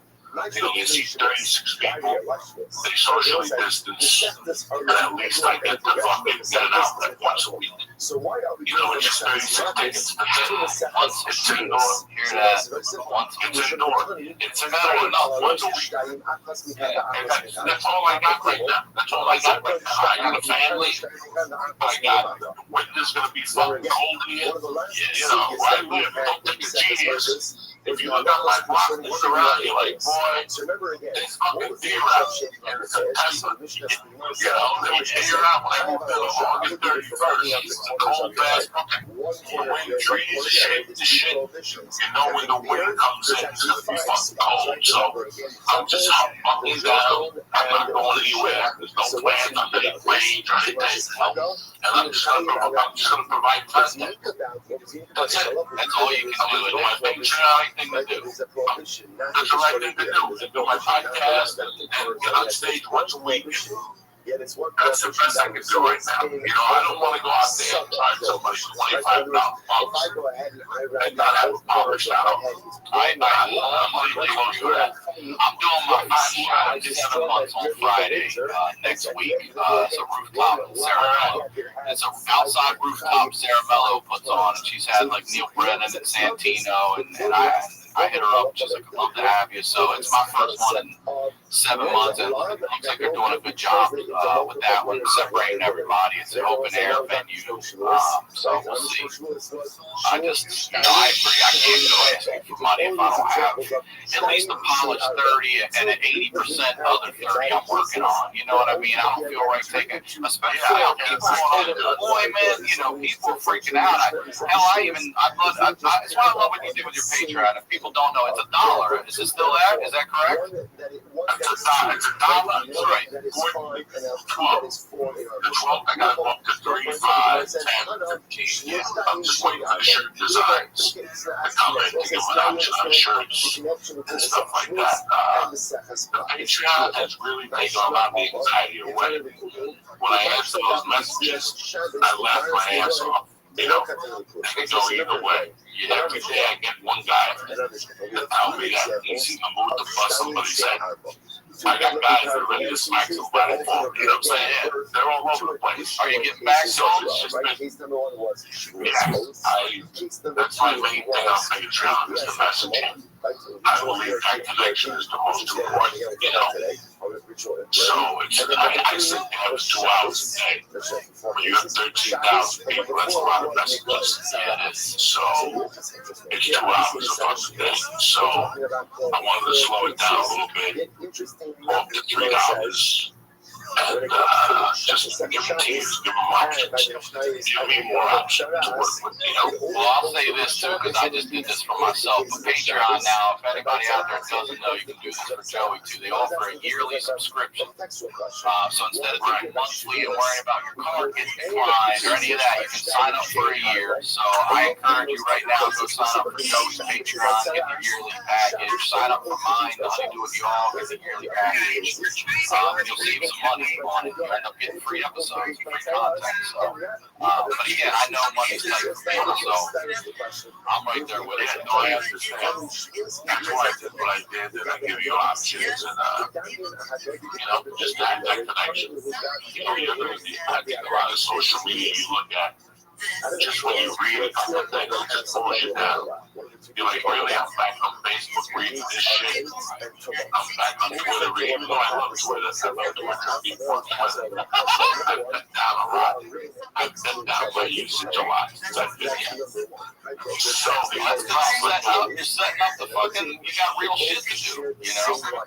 Yeah, no, here's the problem. Like, I don't know if the story I'm telling you, if I was, did I come out on bail or am I in prison? I'll tell you exactly where we are because I listened. So it was September 88. You were in prison and you just got in there and you said, who do I walk into and see? And it's a guy with 2 broken legs that had just jumped out the window that you heard about before and he's playing cards. That's where we are. And the funny thing about that situation was when I got accused when they were questioning me, they asked me if I knew that guy. So when I saw him in prison, diagnostic, it made me laugh my fucking ass off. It was crazy. That time period, going up to that was crazy because I got sent to Summit County prison. They told me I wouldn't get the diagnostic. So they sent me to Summit County. Did I tell you that? Yeah, let me just say this real quick for everybody. So we're picking up, I guest hosted Joey's church. So the story of the kidnapping and everything is on a few weeks ago before Joey left, a couple months ago now, probably. That story is there. So you jump from the Honeydew, go to the church, get that full episode. It's a 2-hour episode. It's fantastic about the whole kidnapping. And now we're picking up with Joey in jail. So please. Sorry, continue. Okay, so I got sentenced in Boulder, and once you go into the salary, you start voting on the knuckleheads, and they told me the system was backed up. That the system was backed up 30 to 90 days, which is good because you get county jail time, and 2 days for one. So you want that county jail time, you know. So they told me that they were sending inmates to Oklahoma and Missouri, from the overpopulation in Colorado, so be prepared, told me all this shit. And I just yesterday looked at it, whatever. And the next morning I get waking up and I get taken to Summit County Jail. That's a ski resort up there, like an hour away from Boulder. And I went up there, it was fucking August, it was just gorgeous out. And I made friends with a kid from Brooklyn, and all he did every day was play handball. My son Dan, I was proud because I would play with my shirt off with him all day long, we play handball. And he was locked up because he fucking had the feds. He told the feds he would cooperate and buy 2 kilos of coke potatoes. And he went and he set the whole house up. He pulled up in the fed car, the feds were getting him outside. He went into the front and went out through the back and took the feds 30 grand. And all his money left in. And they got it 2 years later. Look here. And they brought it back to Colorado. So I became friends with this guy. This guy was my type of guy. He tricked the fucking feds. And they had the place around it. And he did something the day before when he went under the fence and through a basement. And they came out into the car. They just pulled out like residents. And he was in the backseat. It was perfect. So I became friends with him. I became friends with him.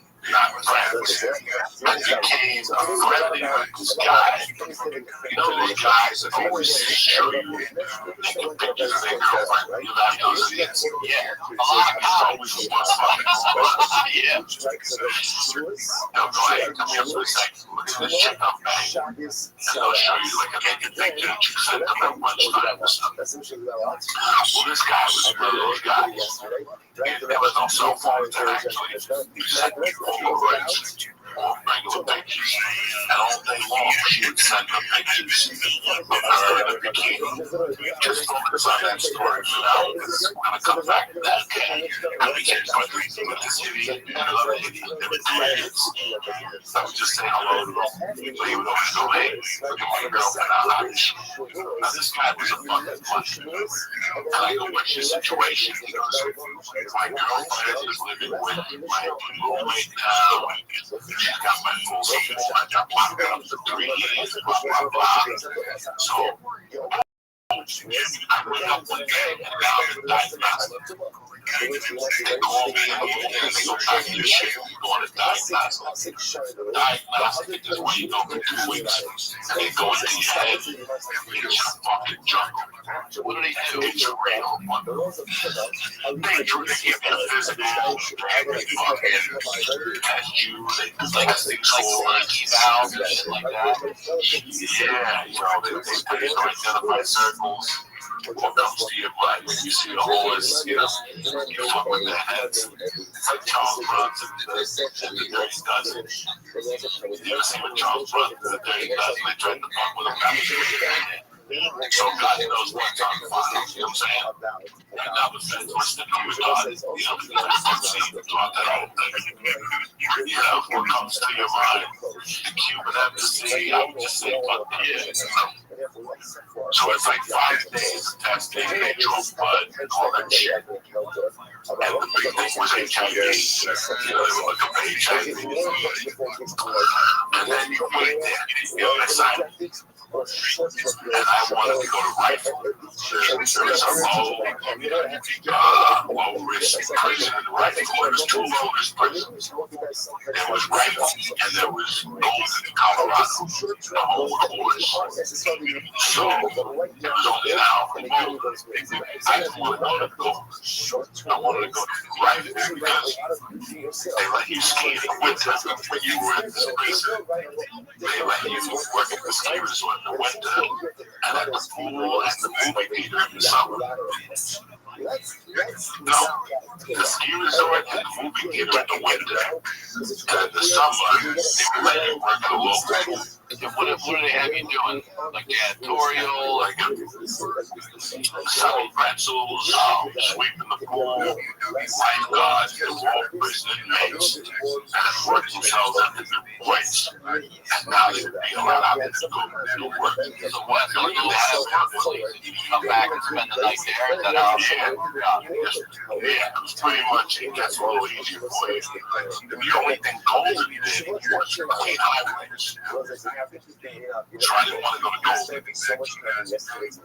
That's all you do every day. You go out somewhere, they put a fucking cone around it. And those areas, you see what the little area fucking up. That's just US 19 on the 405. I don't think that shit can hit by a car. So I ended up working in the kitchen. They gave me a job.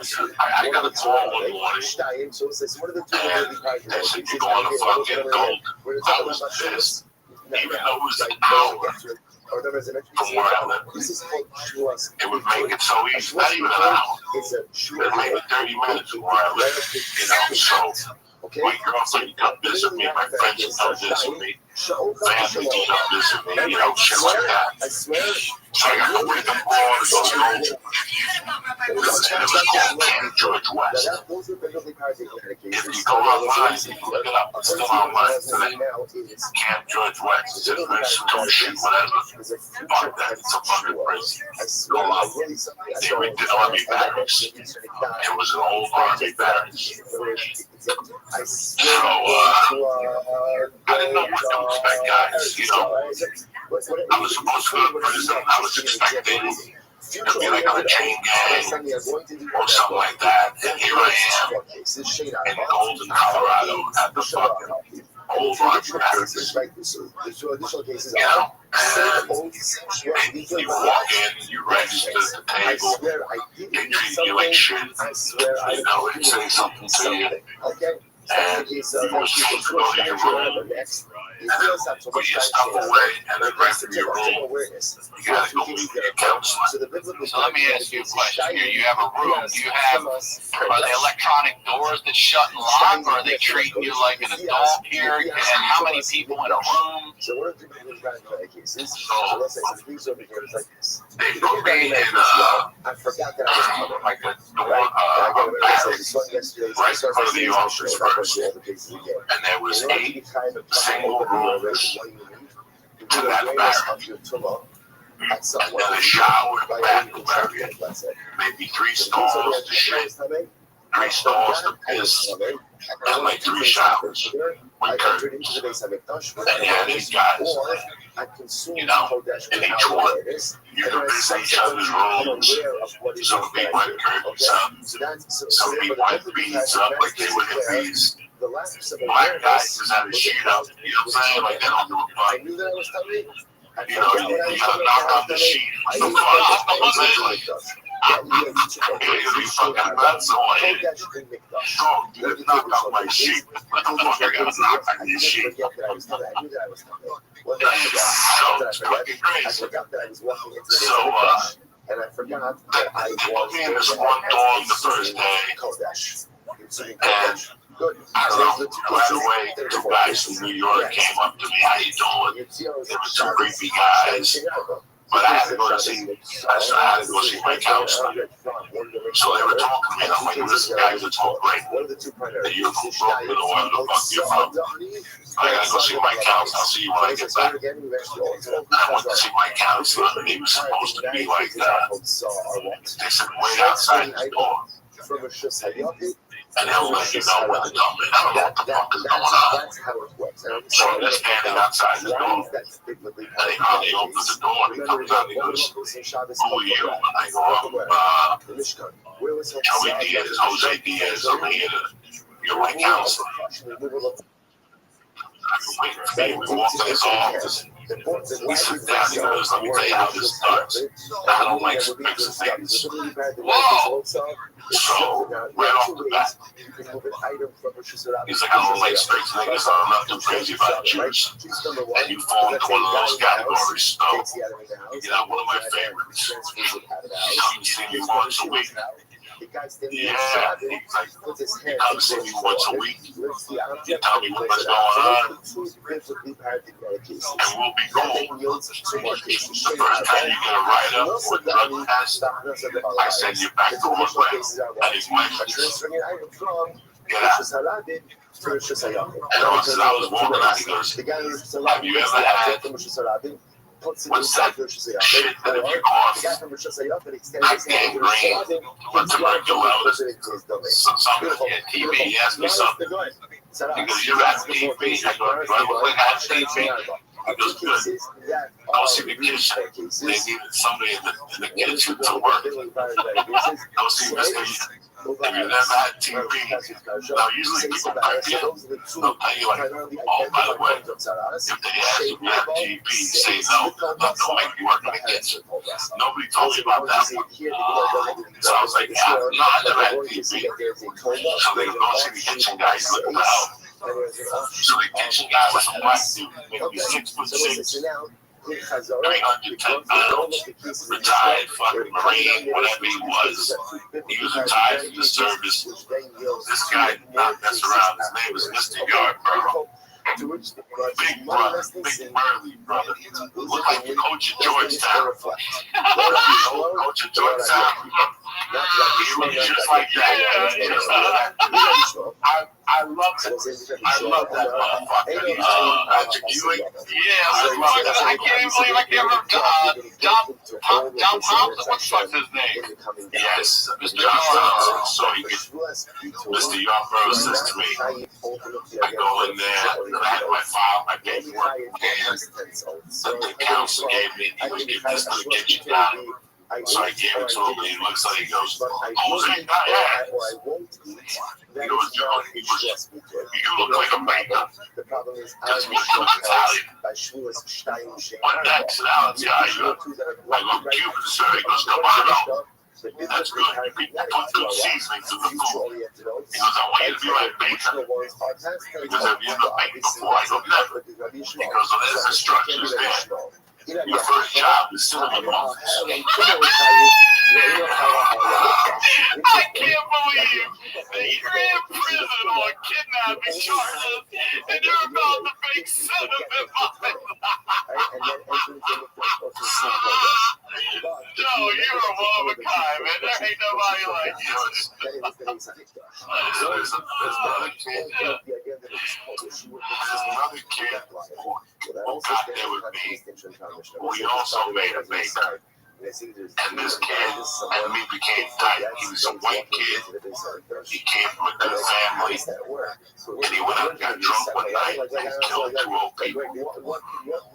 This kid was like,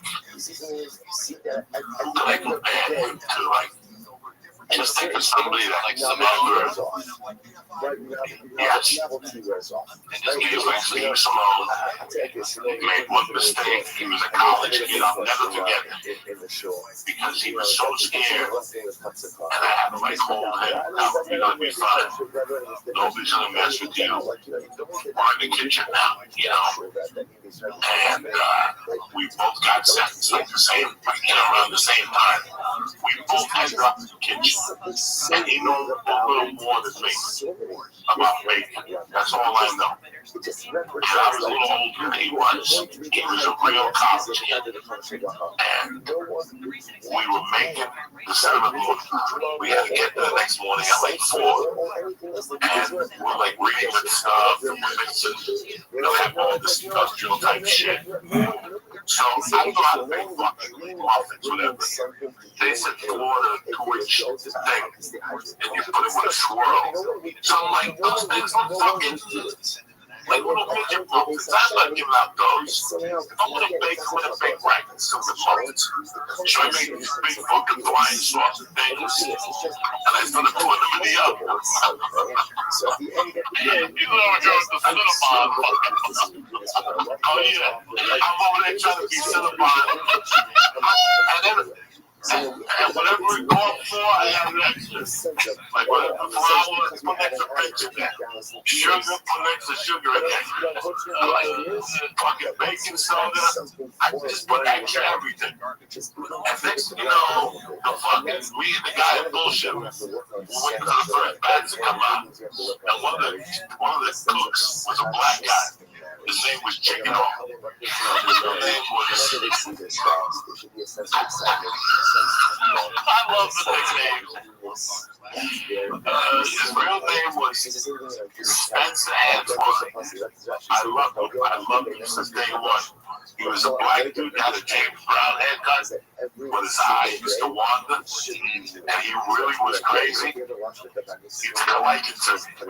He's like, what the fuck is burning? And I go, I don't smell that burning. He goes, what the fuck is wrong with you, boy? Something's on fire over there. Sure enough, the oven was. You're like, set the fire in the prison kitchen, dude.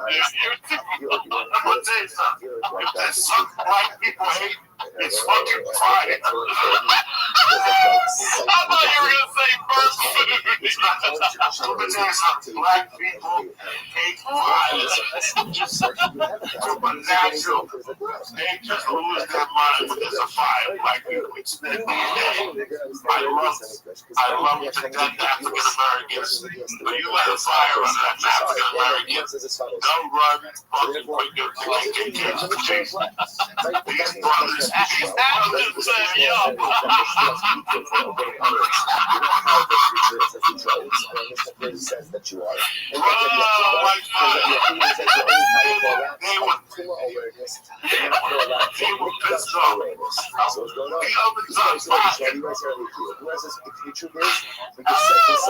These brothers, there was no Mexicans in jail at that time.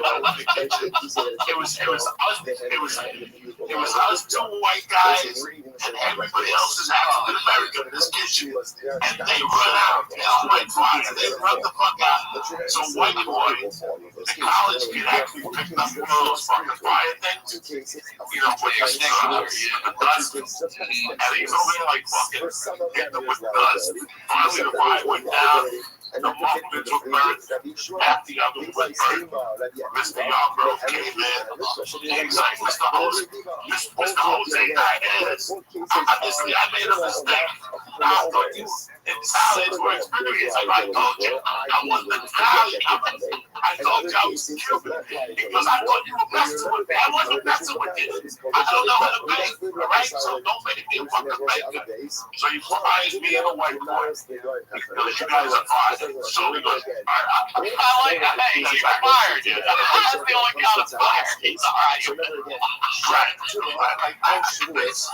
You got fired for fucking black people ain't fine.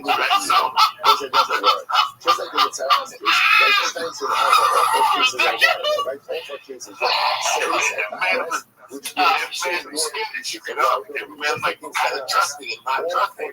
But then he realized that we were good kids, me and this other guy. So he goes, I got a position that opened up. And you guys would be perfect for food. And when he used to have a driver's license, and the other guy, you know, he murdered two people. We got no license.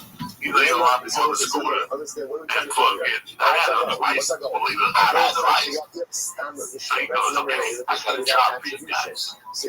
He goes, you're gonna be the stock clerk. So they try to order food, making sure that everything is stocked well, vegetables, milk, rice, meat, potatoes. Other guy was in charge of a lunch for the fucking guys that go out and pick up trash on the road. So he was in charge of making their sandwiches and finishing and doing the bags. I would help in some orders. And I also got in charge of driving the sandwiches to the guys. Oh, so you'd be like their Uber delivery. You delivered the food to the highway worker. Oh my God! You know what's so funny? All these years I've seen those guys on the highway, and never once have I thought, what do they do for lunch or how do they get lunch? And that's what happened. You drove them lunch. You were there. Oh, they probably love seeing your ass. I'm talking dirty. It was a dirty lunch. What happened? A thing of milk, maybe a bag of chips, you know. But you gotta also remember, here's a lesson for people at home. Those guys that are gonna clean the roads, If you look at They're Rashi, also picking so up drugs. actually, you go right across. You see the Rashi, keep it Wires, right. they If find I out say about that's the window why and shit. Rashi, see that? So go to No, that they Rashi. find out the night before 1, where 2, they're 3, going. 4, And they'll 5, call out 6, Ryan Sick, would you be a 7, favor 8, tomorrow? 10. I'm going to be working on the corner of Colfax and Riverside. Right, 7 lines down in the Rashi. Hide 7 something lines down in the Rashi. somewhere. Let Second me know where you hide it in the morning. Rashi I'll says, call you now. And you would say there's a little bush. I put it in a bag next to a beer can. It's right Pick up the bag and throw in the garbage and make believe there's no dope there. An 8-ball cup. That's how drugs go into the prison. A lot of drugs go into, garbage. But over 50% of drugs go into those street groups. You pay off the guard. That much? So they don't search you. That much? Yeah. Yeah. Bag of coke at mile marker 6. I love criminal minds. I'm just reading Rashi. That's why whenever you make a U-turn and you see something weird, stop the car and pick it up. If you don't know what, you can says that yeah, like Tony Blundetto was the Sopranos. He thought that bag full of money was crack. It doesn't matter. But like $300, the same fucking thing. That was for somebody. These are anatomical and it was, I think about that time, my time in that place. I was in that place from September to February. All right, let me ask you this because I want to know this. You're obviously in there with people who kill people. You said, who's the baddest motherfucker you saw in that prison? Who was the guy that you just did not fuck with? Was there one of those guys? And also, did you ever get tested? Those are the things I want to know. The 2 things that happened to me there were great. Because when I first got in there, I was pretty much independent. But I had the kitchen crew behind me, and they were all African American. The leader of that group, his name was Chicken Hawk, Antoine Spencer. He was in there for involuntary murder, like involuntary homicide, where you pull out a knife and I pull out a knife, you go to stab me first, I stab you, so it was like a questioning type murder. We stabbed the guy 3 times or whatever. He was a tough guy. Like his rap sheet, he had done 16 years. He was going home now, The bikers had a halfway tough guy at the time. I forget what his name is, but I remember by the end of this podcast, we were wrinkly face, hug nose guy. He had a reputation as a hard hitter. There was a couple bikers that were in, and it was the white guys that hate. There was a couple of those guys. But the baddest guy in that system when I was in there was a white guy by the name of John Clark. He really had a couple of murders. He was just ending a big stretch. If I was 26, he had to be about 42. And he had spent like the last 20 in jail. Vice and a bunch of guys and shit like down the street. He had come from Philly. He's really like Rabbi Shmuel. Rabbi Shmuel said, when Rabbi Shmuel said, there is no liability for past Shmuel, so I had coverage from him. I had coverage with the brothers. And that's all the coverage I needed, There was a couple Mexicans that was friends with that they ran by themselves. That was the strength. My friend was my best friend in prison. Was a criminal. retrospective Okay. Was a big time criminal. We became really good friends. And my other good friend, for instance, was a blood. So we became really good friends. So we, because I was in the middle of it, those 2 guys spoke. The one, and they were both interesting guys. The one guy's sister was just running in the Olympics, the 88 Olympics. No shit. She was the really popular, she was the really popular black woman, African American woman. Is that Jackie Joyner? Is that her? one of those, there was two of those sisters. So you can have a shiur, Yes, for example, one I of those swear, last brother, I and the Trump and the credit. swear, I didn't eat the challah. His name was Torre, That case and he was my fucking brother in that. Like me and him were together 24/7. We came together. We ate together. He had 7 girlfriends.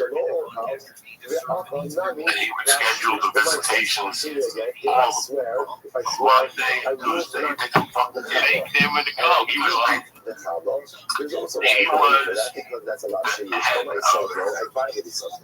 moving cocaine from LA to Colorado. That was his primary job. He was loaded with money. Loaded. He had 7 women, and each of them, all of them were driving 5 cars. All those cars were his. He had kids with all of them. He was lying. He was a millionaire. And he would make all his women bring him nut butters. So at night, I love nut butters like a motherfucker. He loved nut butters. That brother loved nut butters. And he was beautiful. He was like Michael B. Jackson, the guy that played Rocky. Michael B. Jordan. We look like Michael B. Jordan. He looked just like Michael B. Jordan, just all ripped up and gorgeous. And we used to laugh. We used to make him laugh. You know, he was just at night. We watched TV. He got a TV in his room. We all had a little black and white TVs. His room had like speakers. He rigged up and stuff. So I had my strength came from running the stop because I had my own independent stop shit. About a half a mile away from the institution. So I could hide stuff for prisoners. So when the dogs would come, they would never bring them out to that shed. So once a while, the dogs came through the sheds, they would find syringes and stuff. But if you did your stuff by me, you wouldn't. The dogs wouldn't come out there.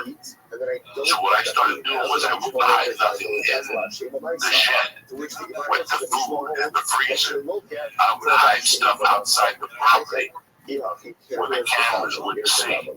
So I would hide like heroin syringes, heroin, steroids, cash. If you wanted to hide your cash, because you weren't supposed to have over $20 on it.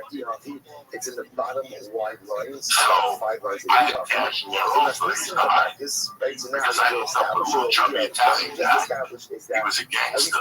One of the families, he was on the tail end out there. And what he did was he ran a pool tank. So he did for college football, pro football, and Monday night football. You know those pools that you run? Like 50 cents, which like $20, you know? So it was just such a great idea. I became partners with him. I said, man, because he used to cook every night. He was a jailhouse cook. He made nachos every night. And he made hot dogs. He made hot dogs with buns already around. What do you call those? Picture blankets. Yeah, he would take an iron, and you iron shirts, and you take the guts out of it, and you put it in the bowl with a piece of cheese, and that's how you melt the cheese. You stir it. So he would start making green chilies like in the morning, and 6 with cheese, and my hair costed me 20 motherfuckers standing outside his army barracks, waiting to buy nachos to watch TV. It was hilarious. Yeah, I mean, you're making friends sound alright. For real. So I told him, I said, listen, you're only gambling, and you're only getting through to a couple white guys. If you let me be partners with you, I get the black guys involved, I get the Spanish guys involved, and that's exactly what happened. So I doubled his action. I went from him doing 1 card per game to 3 cards per game. Forget about Sundays. I would have them on every game. So I was split the profits. I was making like $8 per card each. So I was making like, 3 cards a night, 24 hours plus. I made $1.40 an hour in the prison. I was living like a doctor. You know what I'm saying? I was moving from town to town like Segura. You know what I'm saying? I was moving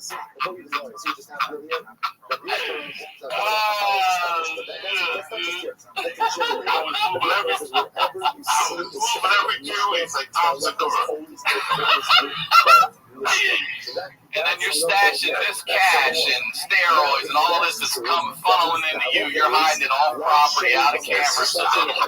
And then they come to you to get like sort of the general store almost to get their shit. Is that how it works? So they would come to me to get like the high stuff. So I knew what was really going on behind the scenes then, I knew, like John Clark, that dude.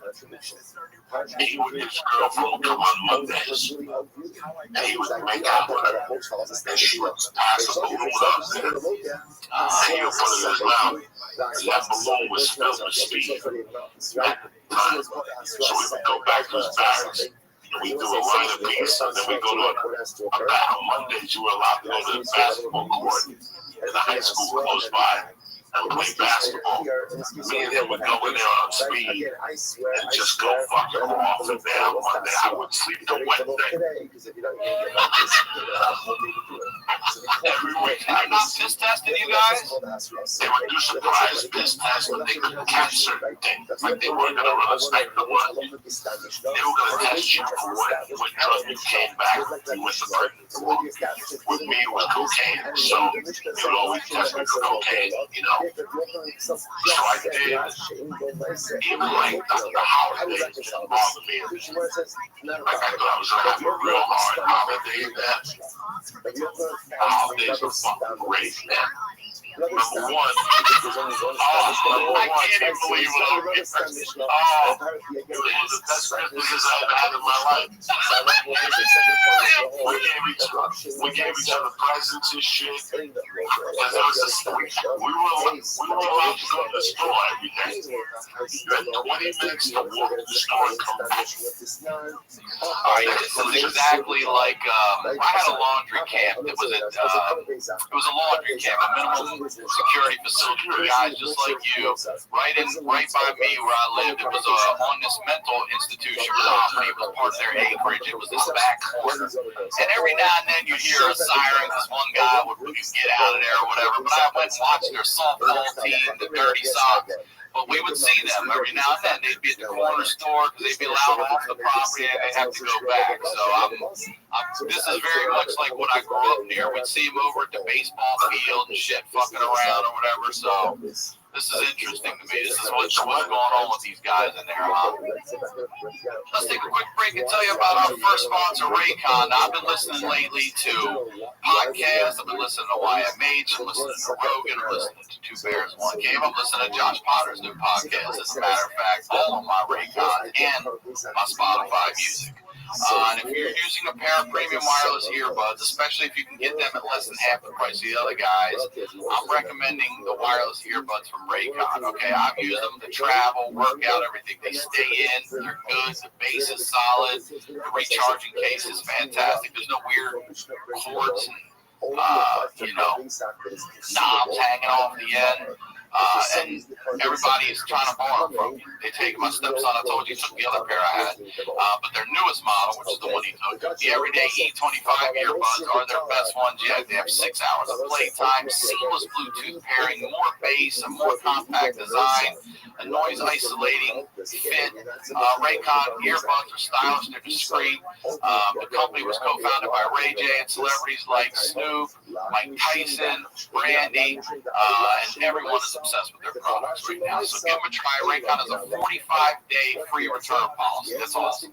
For a limited time, you get 15% off your order at buyraycon.com. buyraycon.com/honeydew. That's buy, Raycon, RAYCON.com/honeydew for a special 15% discount on Raycon wireless earbuds. Make sure to check it out now while the deal is running. buyraycon.com/honeydew. Our next sponsor is Upstart. Now, during these economically turbulent times, everyone's looking for a way to feel more financially secure. So, throwing money every month Yo. on high interest credit card debt, it's time you checked out Upstart. How are you?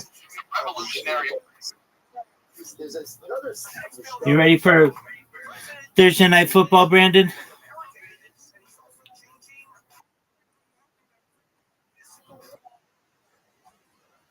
Oh, excellent. You like the NBA?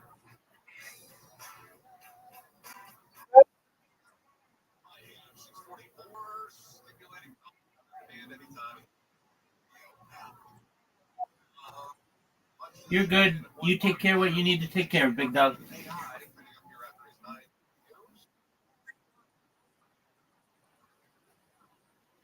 I didn't see them. How'd they do?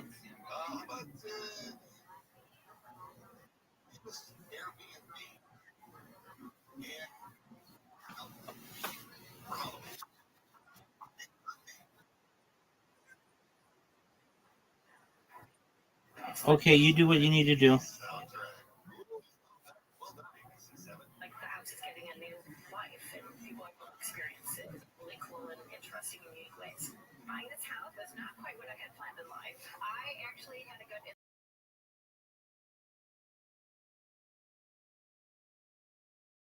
instinct about. I didn't see them play. Did they do? Calling my realtor, getting pre-approved, and Oh, cool.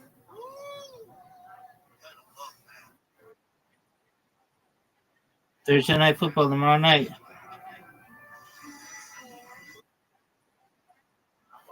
The teams that are playing are the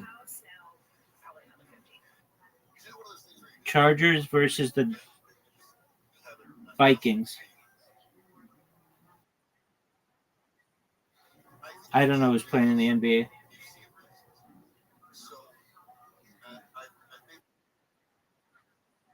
Excellent, big dog. That's what I like to hear.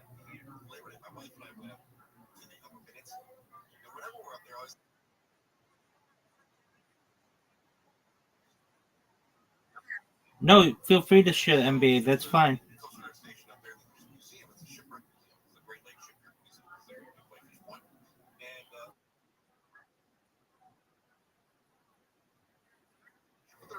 You want me to help you?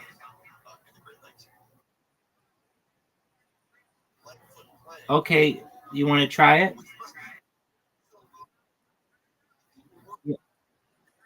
Okay, let's try to fix it.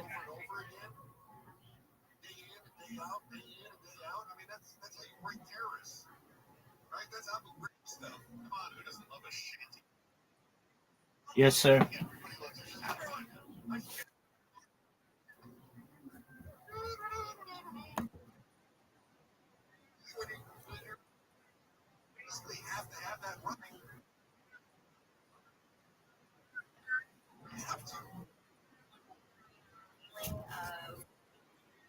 but also had it warm and then.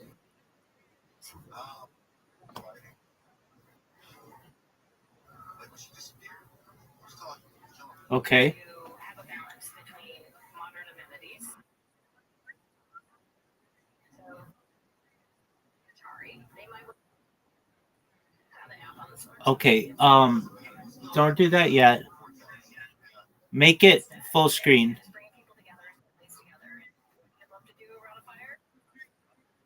Yeah. Okay. Now hit refresh. There you go.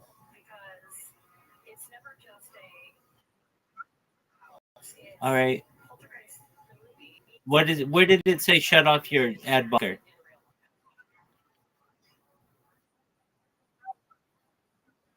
All right, click basketball.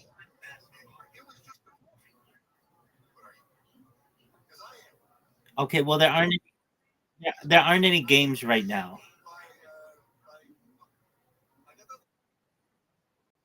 Yeah, I think they're all done.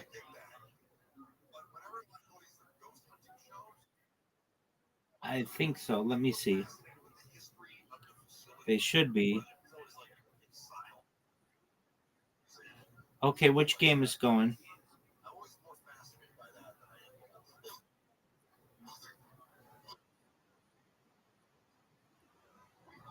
Okay, click it. Okay, click it.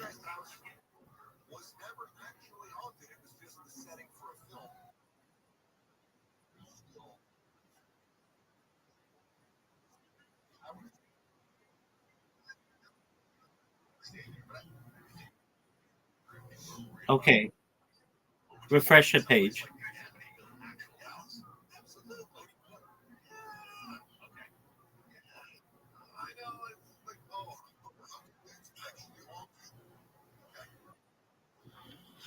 Okay. So isn't it playing right now?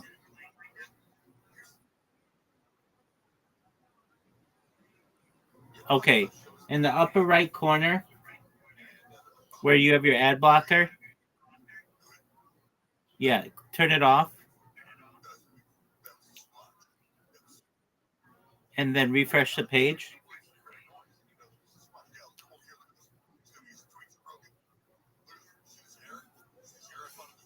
Okay, and hit play.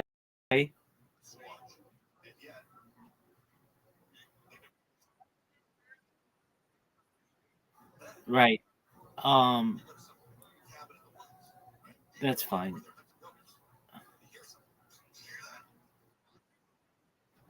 Okay. Now see where it says the click in the middle?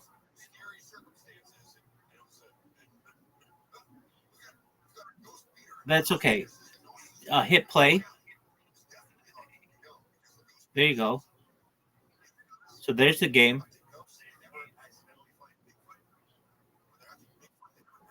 There you go. You're welcome, big dog. Anytime.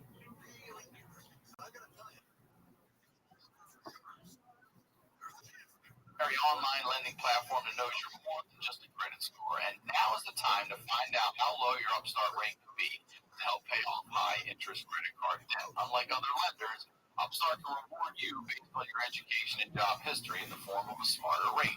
You don't need a degree or a diploma to apply, though. Upstart lets you skip going to the bank because it's completely online. They offer loans from $1,000 to $50,000, so you can consolidate your debt into one easy fixed rate payment. Upstart makes it fast and simple to check your rates. It's just a soft pull. It does not affect your credit score. The hard pull happens if you accept the rate and proceed with your application. And the best part is if the loan is approved and accepted, most people are getting their funds the very next business day. Over 400,000 people have used Upstart to pay off credit cards or meet their financial goals. Free yourself from the burden of high interest credit card debt and get back to using your money your way with Upstart. See why Upstart has a 4.9 out of 5 rating on Trustpilot, and hurry to upstart.com/honeydew to find out how low your Upstart rate can be. Checking your rate only takes a few minutes. That's upstart.com/honeydew. Our next sponsor is Manscaped. Now listen up, fellas. We have a new Manscaped product alert. Manscaped just released the Weed Whacker, which is a nose and ear hair trimmer. I want you to take a look in the mirror right now, and I guarantee you're going to see some hairs sticking out of those holes. It's time to keep your ear and your nose hair looking as nice as your clean-shaven pubes. I don't know how many of you ever had that hair sticking out. You wish you had something. I've used nose hair trimmers that suck. Pop that thing out, and your eyes start watering. You get that one weird, ear hair. And you're like, Manscaped is forever changing the grooming game with their Weed Whacker. Their nose and ear hair trimmer provides proprietary skin-safe technology which helps prevent nicks, snags, and tugs in those delicate holes. The premium Manscaped Weed Whacker uses a 9,000 RPM motor-powered, 360-degree rotary dual-blade system. Its intelligently contoured design enhances the trimming experience, and it is waterproof which makes for easy operation and cleaning. The only nose hair trimmer on the market with a powerful and rechargeable lithium-ion battery that lasts for up to 90 minutes of use. You ever try to pull that nose hair out with your fingers? Yeah, that's going to hurt worse than nicking your balls, okay? Manscaped is making whacking your weeds a time to look forward to, delivering maximum confidence while providing hygiene. Look, fellas, 79% of partners polled admitted that long nose hair is a major turnoff. It's time to upgrade your Manscaped routine with the Weed Whacker. Get 20% off plus free shipping with code Honeydew at manscaped.com. Thank you, Manscaped, for keeping our pubes trimmed and our hairs and our holes looking nice. That's, again, 20% off and free shipping with the code Honeydew at manscaped.com. One more time, y'all, 20% off with free shipping at manscaped.com and use code Honeydew. What are you waiting for? Go whack your weeds. Now, let's get back to the dude.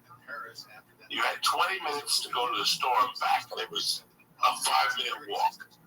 So basically, you had 10 minutes to go into that store, buy ice cream, potato chips, milk, whatever you wanted. So I figured out something. There was a little Chinese joint next to the joint. I used to ask people, nobody ever gets Chinese food. How come? They're like, because you don't have enough time. No, you guys got to call it in. So I started calling in like little orders, like fried rice, like, shrimp fouillon, egg fouillon or something. And I would get there, the food would be ready. I'd run to the bodega, get the things to Coca-Cola, and I'd run back. So I was eating Chinese food in jail. It wasn't the best Chinese food in the world. But at least it gave me a little bit of normality. Me and Torrey Piles, we loved the pork fried rice in that place. And he loved the chicken wings, so I would get him the fried chicken wings. So sometimes I would run over and get fried rice, and then Torrey would go over and buy like 300 fucking chicken wings. Like there was like 6 wings for $3.95. He would get like 50 wings. The prison didn't know what they didn't have that bag. Right. It was great. There was no liquor store around there. So they really wouldn't look in your bag. And you could see the store from the guardhouse. So you could see if somebody met you with the drugs. So they didn't really watch. I remember the first time I walked back with Chinese food. The guard was like, I've been here for fucking 10 years. Nobody has ever brought back Chinese food. How did you do it? And I thought, I planned that. I called in for 10 minutes before I could get over there. So it actually sat 10 minutes before I could get there. But there was, AIDS was big then. AIDS, people didn't know how to handle AIDS. So they built a special barracks for the guys who had HIV. And they only had 3 or 4 guys who had HIV. I could still see their faces. That's how much I hung out in the HIV unit. Because the HIV unit had a brand new TV, brand new refrigerators, brand new stoves. They could cook their own food in there. So we all figured out a way how to bring food in, cook for the HIV guys, and they would let us hang in their thing. They weren't, none of them, or they were all HIV because they were intravenous users, I think one guy was gay, but nobody ever gave him a hard time. He was just one of the guys, And I remember Sunday nights going over there and watching Married with Children and Cops. That was our shit. Yeah. Cops you lived all week for Cops on Sunday night. You lived for Cops. But something interesting happened to me in there. And this is where everything changed for me. Since the minute I got in there, people would always ask me, hey, did you get your paperwork from the first portion? I called it the first 2 weeks before you went to prison, before I went to the camp. I went to that place. Do you remember what I called it? The first 2 weeks, whatever it was. I can't remember. You're getting double time. You're getting double time out there. No, that's county. When you got into, what did you call it? It's called something, because when you go there, that's what they determine how many points you're at. How many points I don't remember what you called it, but and where you're eligible to go to. Whether you have a driver's license, whether you had a job at the time of your arrest, whether you had a high school diploma, all these things counted towards where you were going to go. If you had over 3 points, you would go to a minimum security prison. You know how many points I had? -1.5. So how did you lose points? So I was eligible. I was eligible for a halfway house right off the bat. I was eligible for a halfway house right off the bat. Remember, my sentence was 48 months, but there was a House bill. House Bill 1200, 1204, 1200, that if you were a first-time offender and your sentence, not what you were arrested for, what you got convicted of, was non-violence, your sentence would be cut down. So what I did was, one of the guys got out. He was the law house clerk. So for 3 or 4 weeks, I studied really hard. I got a book, and I studied all the laws, and I took a test, and guess what? I became a law time. So I was the stock clerk. I was the guy who drove the sandwiches, and now I was also the attorney at the prison. So when somebody got a write-up, I would argue with the guards and get their basically the shop steward of the union for the prison. Right. So I became you're a representative? So I became that guy, and I fucking won every case. Did you win them all? Oh, I won them all. Dirty, clean, whether I got to them on the side and talked to them. You know, I would talk to the guy who wrote the fucking report and nail him down a little bit and throw him off. And, you know, I had a good relationship with a lot of those guards. There were some guards that were just douchebags, but a lot of them, they were human beings. And I knew how to tap into that side. You know what I'm saying? So they were okay with me. But the guy I never won over. I won him over slowly. The guidance counselor I had, Mr. Blue. I was about to ask, the one that didn't like anybody. So I got there probably the beginning of September. By November, I had softened them up. By November, I had softened up the whole place. I'm not going to look you in the eye and tell you I was running the place. But off the record, I kind of was. Because I was running the gambling. I knew where all the dealers were. I knew where they were hiding their stash. I didn't mess with their stash. I was always respectful. I charged them a nice amount. I was fair. I also told them what food to eat and what not to eat, which they really appreciated. You know, if I knew a guy was a bodybuilder, I got him extra milk. And I give him a nice cuts of meat so he could cook them on his own. I learned how to, you know what I'm saying? I learned how to take care of people, so now people took care of me. You know, I did it on the Rogan podcast once. If they would serve you shit on shingles, what is that called? Did you ever hear that expression? It's called, shit on a shingle. Yeah. Like hash or whatever, that's just... Not corned beef hash. It's called, beef something. But what it's called in the army and all that stuff is shit on shingles. My dad taught me that from the military. Yeah, shit on shingles. So, shit on shingles, whenever they served that, I would sit behind the line of the food, and it would be like Chicken Hawk would be serving Edgy. This is a tall, skinny brother, 6'3". He was like a junior at one of the colleges. Wide receiver, Michael Urban looking, All-American. He went out to a bar and punched some guy, and the guy died in the hospital. That's why you gotta be careful with your hands. Yeah. But so you had Edgy, and then next to Edgy on the line was this other dude, and he was a bank robber. All right, he was a professional bank robber, and him and his brothers were all bank robbers. They were black. They were African American, but he was funny because his job in the kitchen was part-time. He only worked the night shift, but the day shift, he would be there for lunch, and it would be a smaller crowd, because the other half was out working, picking up papers. So he would always come up to me and go, Cuba, let me holler at you for a minute. And I would go, what?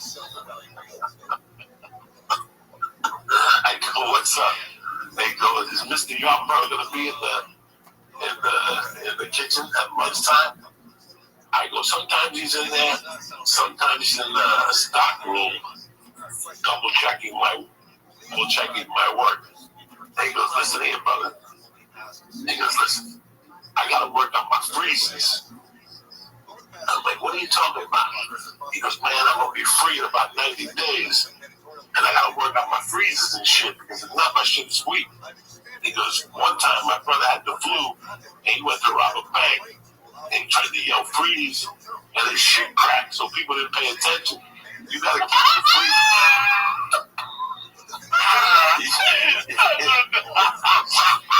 You want to go in there to practice holler and freeze with command?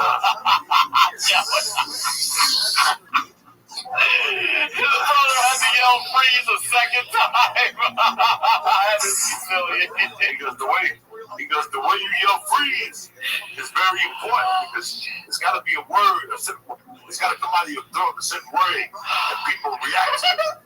He goes, so I got to practice my freezes and shit. I said, all right, I'm to the kitchen. So sure enough, he waits. Everybody went. He's waiting till everybody was online. They all had their plates in their hand. And he would jump down. And he would jump in the back door with an imaginary shotgun. And go, freeze! Nah, that didn't really let me do this again. He's coaching himself out. Oh my God. And they would go, oh God. I don't want to tell you what the black guys would say though. The black people offend them the most. The black people were so offended by the African Americans who yell at them and say, what the hell's the matter with you, man? Get your shit together, brother. Come on, man. Grow up. And he'd be like, what? I gotta keep my freeze game tight. He was dead serious. His freeze game had be tight. You have no idea how much I laughed at that. But then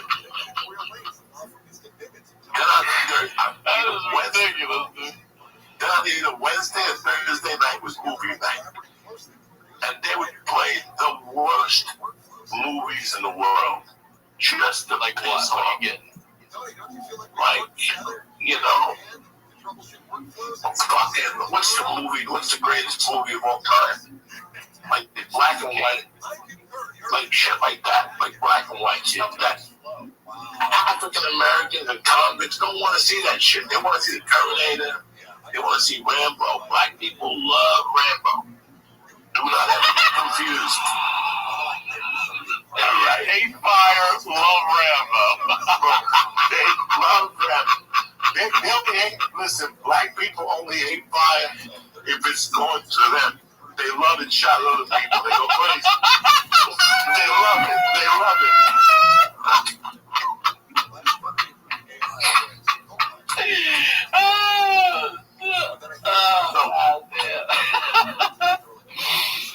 So for me going off in the kitchen, because I would go off on the kitchen.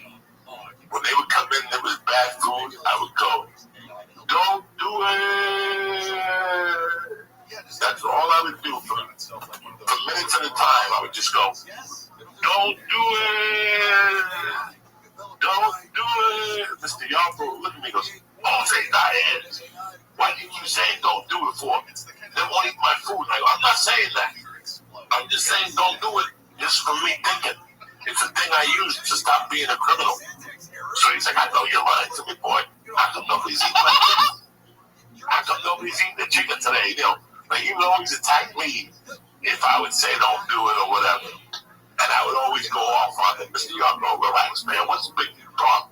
Look at that shit. Would you eat that? I don't see you eat it, Mr. Yarborough. So all those kitchen guys saw that. So on Wednesday night or Thursday night was projector night. We would watch those stupid movies, PT 109 and shit like that. Like a bunch of black and white movies. And the projector would always break. So One day I got up and I'm like, I'm sick and tired of this thing. The state's got so much money. When are you going to get a new fucking projector? And all the guys like, give it to him, Cuba. That's a boy, give it to him. And that's how it started. And there was like an African-American dude, that was one of those red dudes that had freckles. And we would goof on him. He was a great guy. He would let us, we would call him Freckles and shit. And they would all get up and say, you know, Cuba, get up there, whatever the projector would break. That's what happened. The projector would break, the film would break, and people would go, Cuba, get up there. Get up there and talk. Tell us about the week. And I would go, what do you think about fucking etchy? Fucking giving you mashed potatoes with no butter. And he'd go, fuck you, motherfucker. And I'd go off. So it started like a weekly thing. They would say, go up there, do 10 minutes. And I would go up and do comedy. I didn't know I was doing comedy. So wait, I want to. Is this the first time you'd ever really got up and performed in front of a crowd at all? It was in prison, so it would not be there. There wasn't a stage. There wasn't a microphone. There wasn't nothing. But you're just up there talking to these guys and talking to these guys. But you remember what I told you on the podcast we did on the church? No, about the guy that I worked with at Subaru that didn't like me. Me and him had gotten into an argument. And one day he came up to me and he goes, I don't know if you know what I did before I came to work here.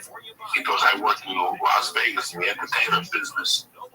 And he goes, between you and me, I think you should get into stand-up comedy. His name was Grant Fusman. And I remember looking at him going, you know what, you're a fucking asshole. But I remember going home and just thinking about that maybe I was a comic. So now, here I am 8 months later, and I'm actually doing comedy in a weird sort of way, but it's not registering. Yeah, it's not registering with me. One day, the counselor, my counselor saw me doing that one night. There was one night a month he stayed there late, and this was this particular night. And it was probably like a November night. It was after Thanksgiving, going into Christmas. I remember like it was yesterday. Because I was walking out, and for weeks I would bust his balls about the report. Diagnostic, that's what it was. Diagnostic, thank you. I'm so focused on you said, remember the guy that showed you the pictures of the girlfriend in the bikini, and I haven't wanted to forget that. This is horrible to think of, but you have to think about it from this perspective. I kept asking him, yo, tell me what's on my diagnostic report. Tell me what's on my diagnostic report. And he would look me in the face and go, you don't really want to hear what's on your diagnostic report because you couldn't handle it anyway. And I kept busting his balls. And one of those nights that I went off, I caught him. And I'm like, just off adrenaline, I got this face look. I go, what are you going to tell me what's on that report? And he goes, you really want to know? And I go, yeah, I really want to know. And he goes, come with me.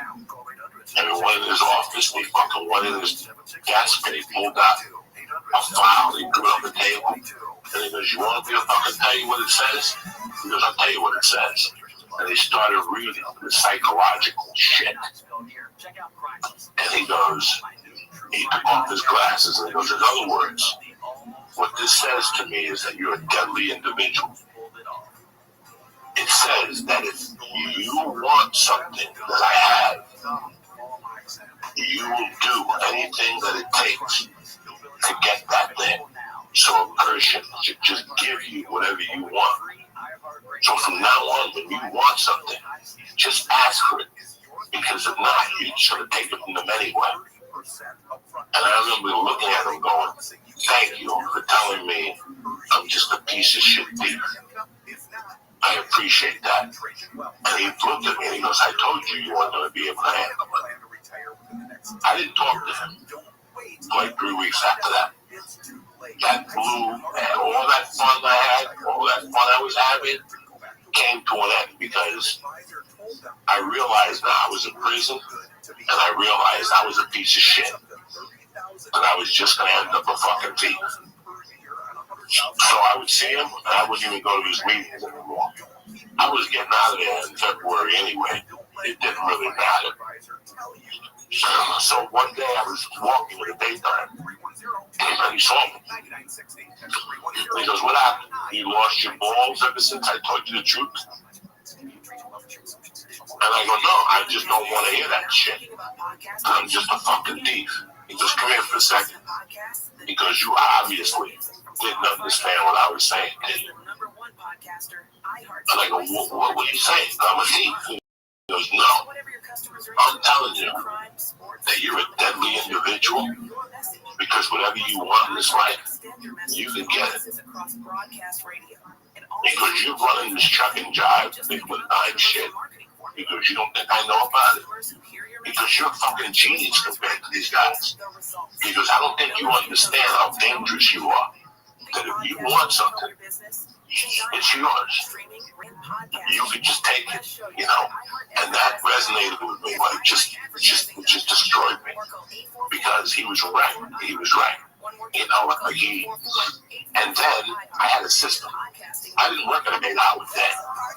I went in at 8. Of course, you know me, dog. I worked like a 2-hour job.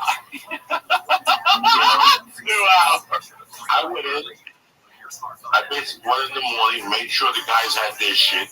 If you know anything about me, I'm well prepared. They had their shit the night before. You're there early. And then the truck would be filled already with sandwiches. I would help him out. I would go to the gate. I'd drive to the gate with me. We'd drive together. We'd talk shit. We'd drive. They'd take the sandwiches out. We'd go back to the fucking thing. 9 o'clock by then. And then I would shoot straight to the library. And in the library was a white dude that looked like Josh Potter. And he was also from Buffalo. He was in there for double murder. He murdered his wife and the mailman, which made it a federal offense. You know,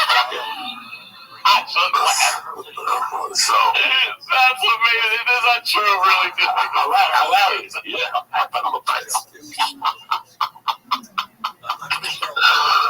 but oh god, he was like Josh Potter, and he was very intellectual. He was very smart. He wore glasses. He rolled his own cigarettes, and I had maybe 3 weeks left. And one day I went in there and he gave me a black notebook. You know the black and white notebooks, the regular ones, where you put your name, your grade, and your address. He gave me one of those with a pen. And he goes, that's a notebook for you so you can write your jokes. I go, I don't write jokes. He goes, well, wait a second. Whenever you go up there on Wednesday nights, that's just you talking. I go, yeah, I guess. I don't have time to write jokes. I've never written a joke in my life. He goes, so you don't sit down during the weekend? Well, you see me. I'm in here reading sports and arguing because I would go in there. It would be me, him, and Chicken Hawk. Chicken Hawk was in there for involuntary murder. And he was African American, but he was well spoken, intelligent as fuck.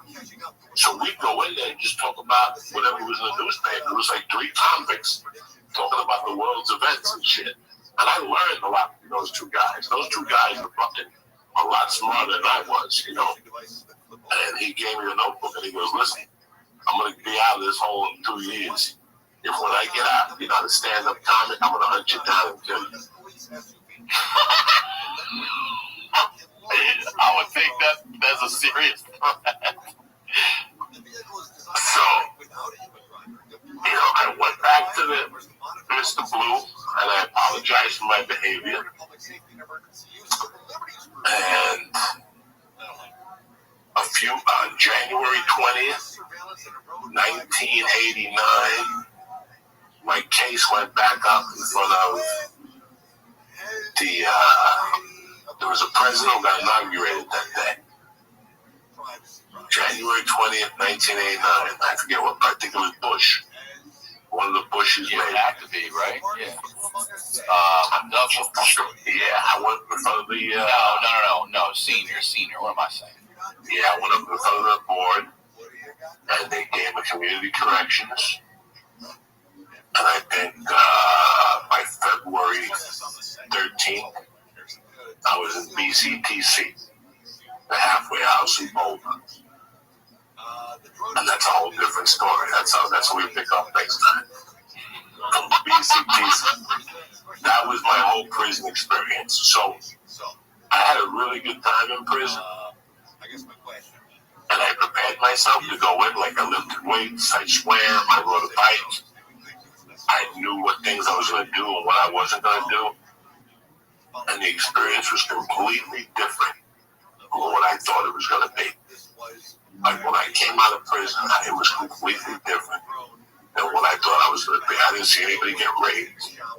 And yes, there was one guy that didn't mess with me. He was a young guy that hung out in the biker crew. And whenever he was with his biker friends, he would make little comments at me. So I let my friends know what was going on.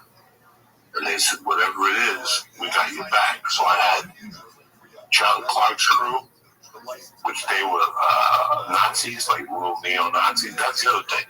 John Clark was pretty much a neo-Nazi. Like he had like a SWAT team. Yeah, I figured that. Yeah, I figured. Well, you're going to survive 20-some years. You got to and he loved me for who I was. We would talk about Cuba all the time. And that's how we became tighter, because the lady who raised him was Cuban. So his mother, his babysitter was Cuban. So he told me how much he liked the Cuban food, and that's how we became friends. And I remember snorting speed with him and seeing the SWAT sticker. So I had his support, and I had the black guy's support if I went to war with this biker. They told me exactly how to do it. They said, just get him one-on-one. Don't involve the bikers. And one day we were listening to Guns N' Roses had just come out. Remember, I got sentenced as Sweet Child of Mine and taken over the world. So now it's November of 88. And November rain. And Guns N' Roses is everywhere. That first album is huge. And I remember getting into an argument with one of the bikers about Mr. Brownstone. It was about heroin. He goes, it's not about heroin. And I go, it's about heroin. And that's when that kid started arguing with me. What do you know? You hang out with blacks and all that. I'm like, oh, you dumb motherfucker. So the first thing I did to him was, he would torture me a little bit. I knew I could fuck him up. But it is quick, I would get killed. If I ever got caught in his area of the yard, I would get killed. Because there were like two guys in that crew that I didn't really like. The leader, obviously, I told you I couldn't remember what his dog, some raw dog or something like that was his name. He was a disgusting guy. And him, I didn't like the long-haired guy. So I knew I had to take him out eventually at some point. But I also knew that I had a secret weapon that he didn't have, which is the mind of Joey Diaz. I'm gonna fucking break him down mentally, motherfucker. So he had a job in the kitchen. So I didn't torture him in the kitchen. I left the kitchen alone because I could just fuck him up in the kitchen. It would be easy with the blacks around me and nothing would happen. The black dudes would help me. What I did was I took an American cheese box. You know the cheese the government sends you? I took the box. I took the cheese out. And I took the shit in that box. I took the biggest shit you ever seen in your life. It had to be like a 19-inch shit that broke together.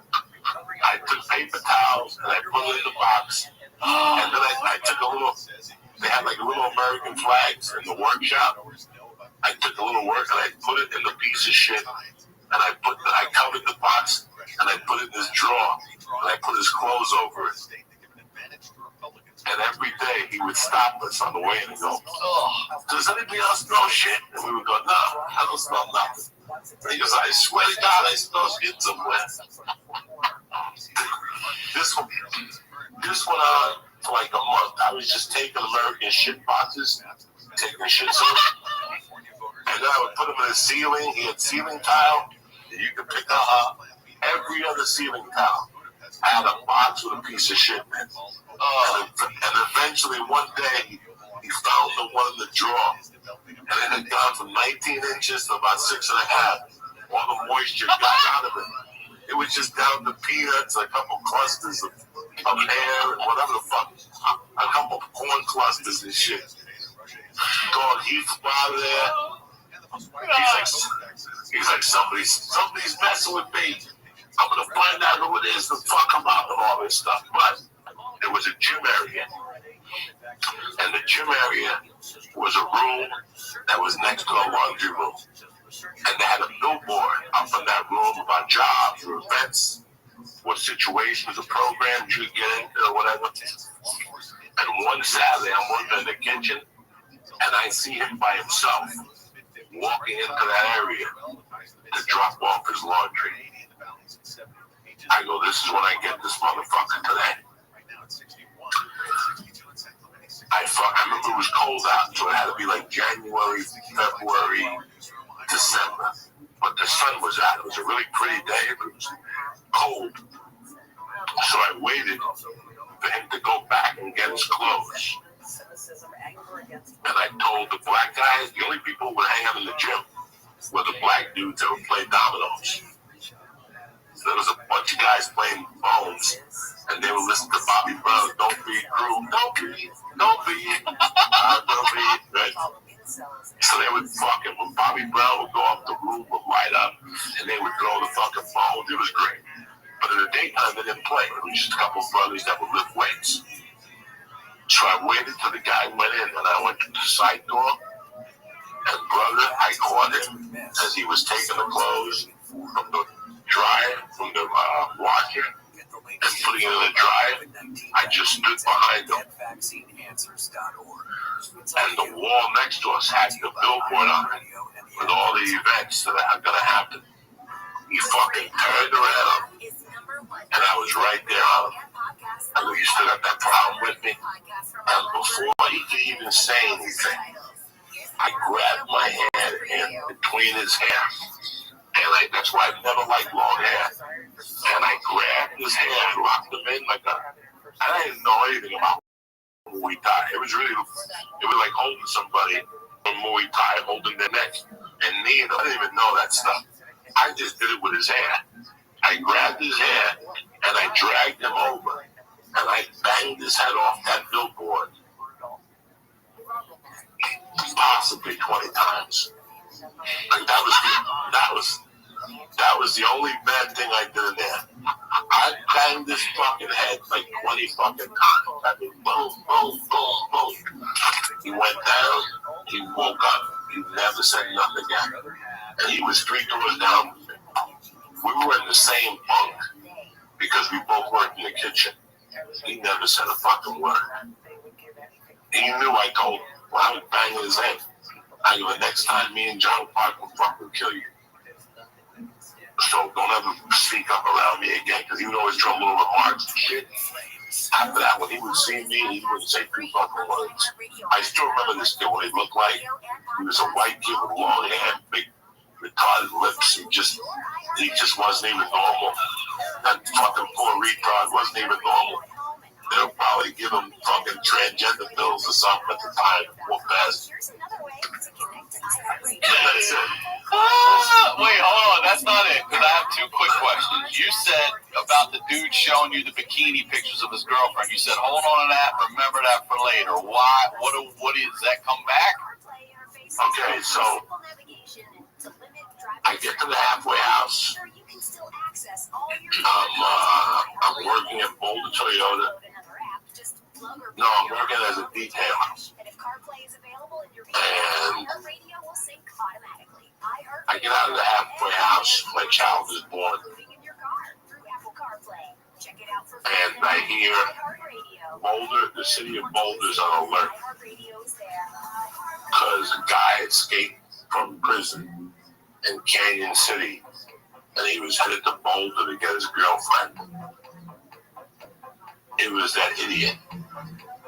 Damn. Summit County that had broken out. So what he basically did was he broke out of jail because she let him know that she was sleeping with his roommate. Yeah, who didn't see that coming? He got so crazy. I guess he did. He broke out of a medium security prison. Like, I won't tell you the story how he did it because I don't remember. I was just lying anyway. All I do know is he broke out of that medium security prison, stole a car, and went to Boulder. He went to, I think it was somewhere off of Lee Hill Road. He saw 4 kids target practicing, shooting guns. So he went up to them with a fake wallet. He goes, I'm a wildlife guy. Put your pistols down. I want to see identifications. The kids put their weapons down. He picked up the weapons and shot the 4 kids. And took their guns and went, and went into Boulder. He went into Kmart, which I lived across the street from at the time. And he bought ammunition. They had proof of them. So they locked the city of Boulder down. They knew they had a wild guy. I went home, but it was on TV. I couldn't even tell my wife or anybody. I was in jail with him. Like, I was in county fucking jail with this idiot. So I lived on 30th, close to Baseline. I lived on 28th Street. If you went to like 32nd Street in Boulder on your way to Longmont, there used to be a jazz club there, like a blues club.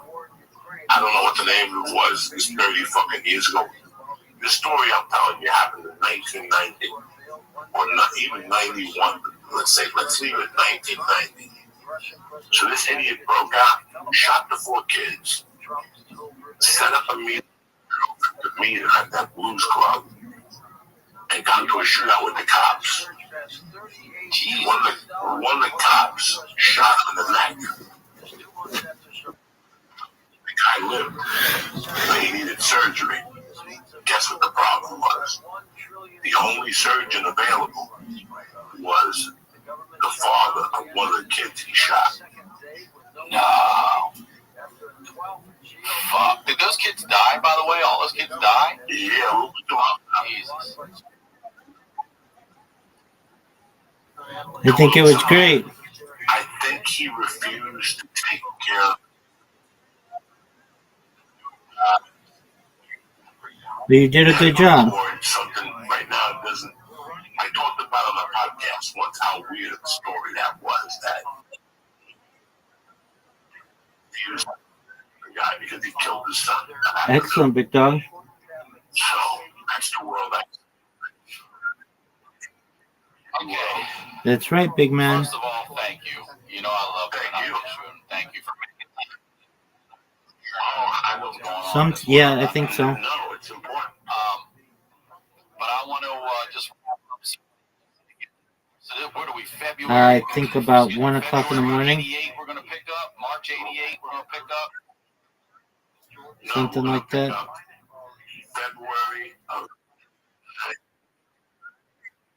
Okay. BCTC.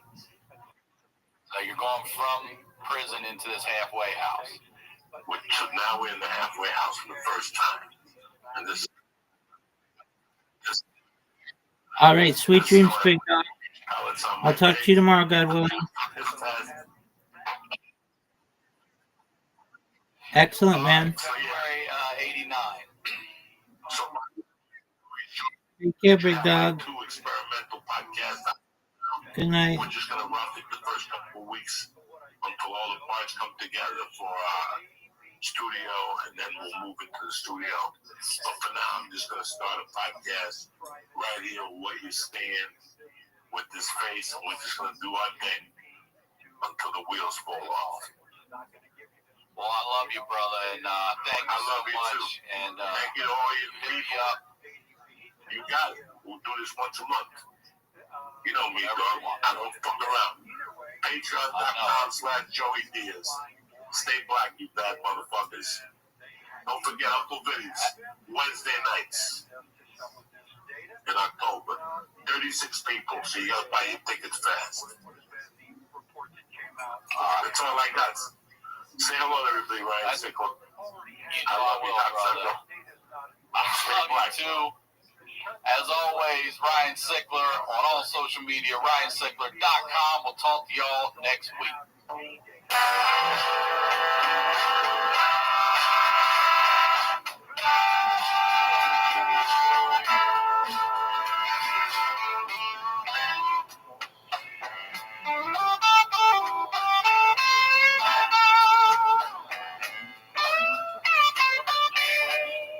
According to New York City Councilman Robert Bolden, the city council is co-naming a street in honor of the celebrated journalist and media icon Dorothy Kilgallen on Saturday. For the ones who get it done, the most important part is the one you need now, and the best partner is the one who can deliver.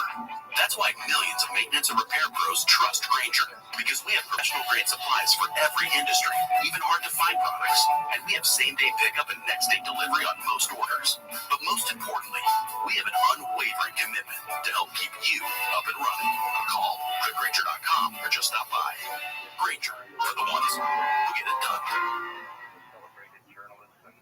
This episode of The Honeydew is brought to you by Helix, Upstart, Honey, and ExpressVPN. More on that later. Let's get into the do. The Honeydew with Ryan Sickler.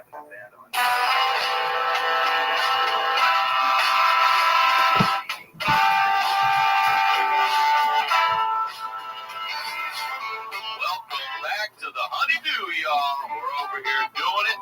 Studio Night. I'm Ryan Sickler. RyanSickler.com. Ryan Sickler on all social media. Just a huge thank you for all your support. We just finished 100 episodes. We're about to kick off the first of the next 100.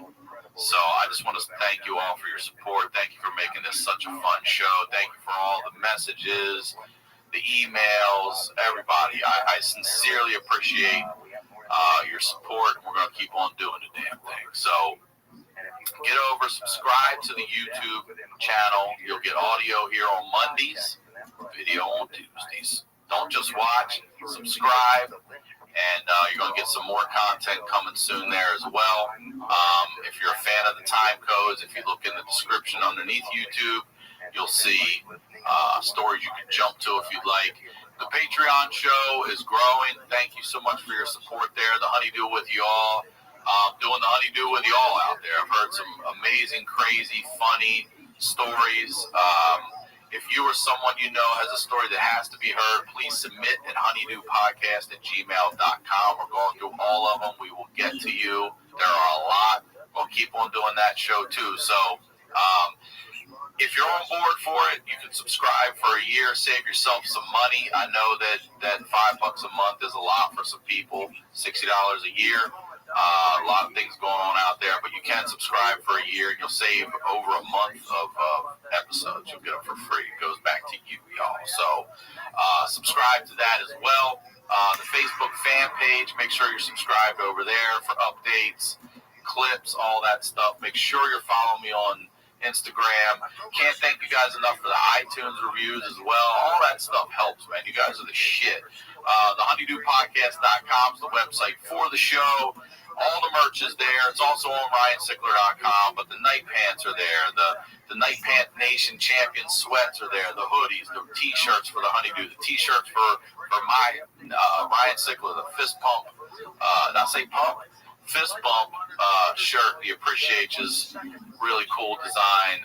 Upstate merch is the shit. Zach Newton designing some of that stuff for us over there. So thank you. And I record here at the Santa Monica Music Center. You know, I like to give back. So if you live in LA, if you need musical instruments, you need musical lessons, this is the spot for you or your kids. Take a lesson with your kids. Go to SantaMonicaMusic.com. You get online lessons. Use the code Honeydew, and they will waive the registration fee, and they'll give you one free lesson when you sign up for a package. All right? That's the biz.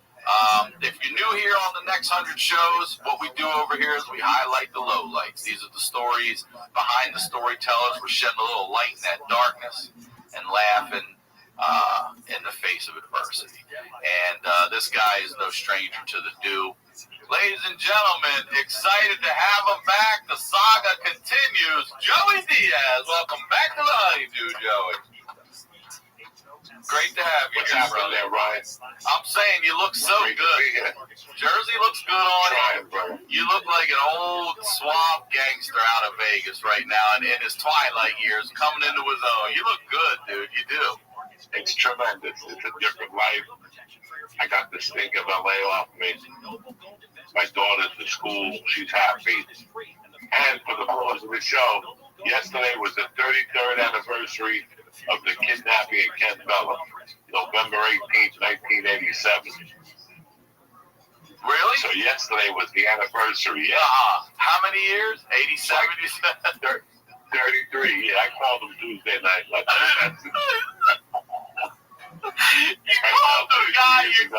called the guy you kidnapped on the anniversary of the kidnapping. Oh, every year. He's unemployed now, so he wants to hear from me. You talk about full circle, man. I apologized to him. I did a bad thing. I apologized to him. He accepted it, and we became together. That's great. So I called him Tuesday night, left him a message. I was thinking about him. I go 33 years ago tonight. I was planning on what to do with you. So I can't. We were going to feed you to the lions and fucking put you in the trunk of a car. We didn't know yet. All right, let me say this for those of you listening, because a lot of people have missed that the last episode of that I actually was honored to guest host the church, and that's the episode where we cover the kidnapping. So there's a lot of you like, hey, there seems to be a chapter missing. That's where you find that chapter. Okay, go to the church and what's happening now. Check out the episode I guest hosted, and that's where Joey tells that whole story. This time, exactly where we left off was February of 1989. It was you were just leaving prison, and what you said is it was the first time in the halfway house, which made me laugh because that means it's not the only time you were in the fucking halfway house.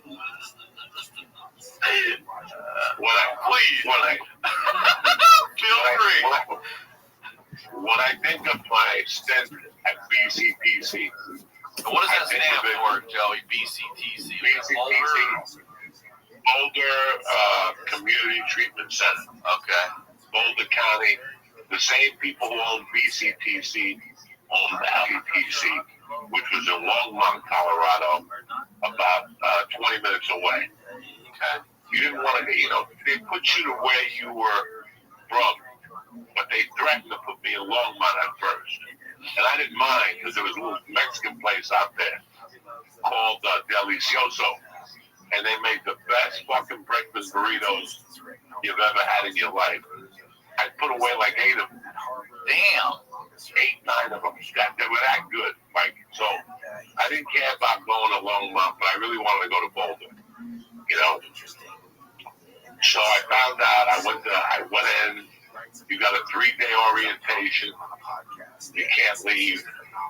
You can call your loved ones and they can bring stuff in, the clothing you need, whatever you need for your job. And then after 3 days, they let you go out just to find a job. Okay, so let me ask you some questions, because we had this halfway house right next to my middle school, and one of my high school wrestling coaches worked there later in the years. He'd take us home in the van. He dropped, but we couldn't get in. You can't get out. He has to get out of the van and let you out. We're like, oh yeah, this is a correctional van. You can't get out of this motherfucker. But so you're out of prison, but you're at this place where how many people would you say are also living under this roof? About 90. Oh wow, okay, that's way bigger than I thought it was. Okay, so you got 90 all men.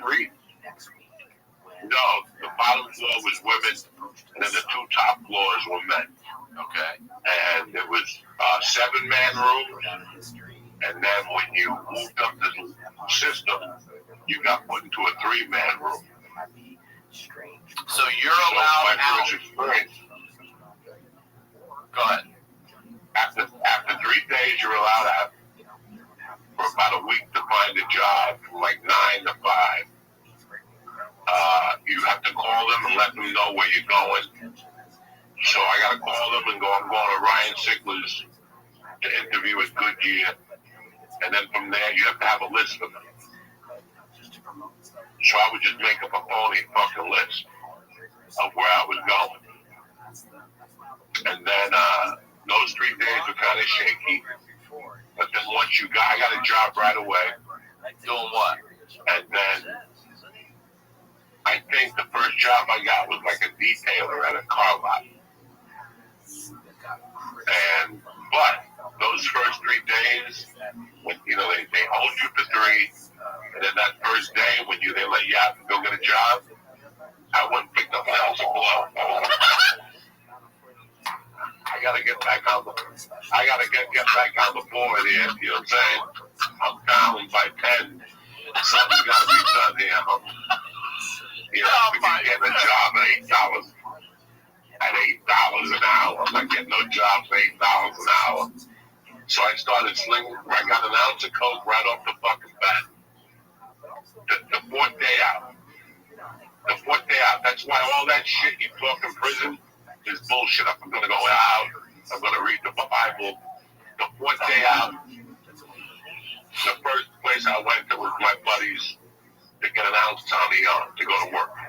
Let me ask you, what did it feel like? What did it feel like, though, to be just out? You're now. I'm including you're on your own. I know you have a curfew, but what does it feel like? That first feeling of after all the shit you've been through, you're actually breathing the outdoors right now. There's not someone watching you when you're walking or driving or taking the bus to your friend's house. I knew that at that moment I was never going back into prison. I did know that. I did know that I was a criminal. I came to that conclusion. And I figured out that whatever I did from now on, I had to have a cover to it. And I had to keep it low. It would be small moves. Selling coke was the alternative. I mean, I could sell coke all day long. But just to get on the board, I started slinging coke. Like the 3rd to 4th day. Just to put some money in my pocket, generate some income, move around. And then I got like a job. I really don't know, Ryan. I would be lying to you if I told you what my first job was. I can't remember. But I got a job right away. And I still remember bringing the coke into the halfway house with me. I was going to ask. Like that case. Okay? And I still remember weighing it in the bedroom on the top bunk. And I still remember one day that, like in my first 2 weeks, the chick that ran the place did a surprise attack on me while I was weighing the coke. And I had it in like the big bindle. When I put it in, the coke flew all out of the bindle. But it was in little chunks. So she walks into the room. I got the scale hitting like fucking Richard Gere in Office of the Gentleman. I had it up in the ceiling. I had everything hitting in the ceiling. But she comes in, and there's still all these little coke rocks on the carpet. And she goes, you guys need to do some carpeting, and we got to get the maintenance guy to come in here and vacuum the dust off this stuff. She thought it was fucking dust from the ceiling. She didn't know that there was an ounce of coke, on the fucking floor in little chunks. That this is what I walked into. I mean, you create this life for yourself. So that was it off the bat. Then I got a job, but I kept slinging coke. And then eventually I started snorting coke. And I walked into BCPC maybe in February, and by April I already gave my first hot UA. So the first one is free. The first one is you get locked up for 14 days. You're only allowed to go to work. No leisure, no gym, no nothing. So I had to figure out a different idea instead of getting a job. I went to my buddy's garage. He had a garage where he fixed cars, and I would hustle details there. But I got a pager. So they didn't know where I was.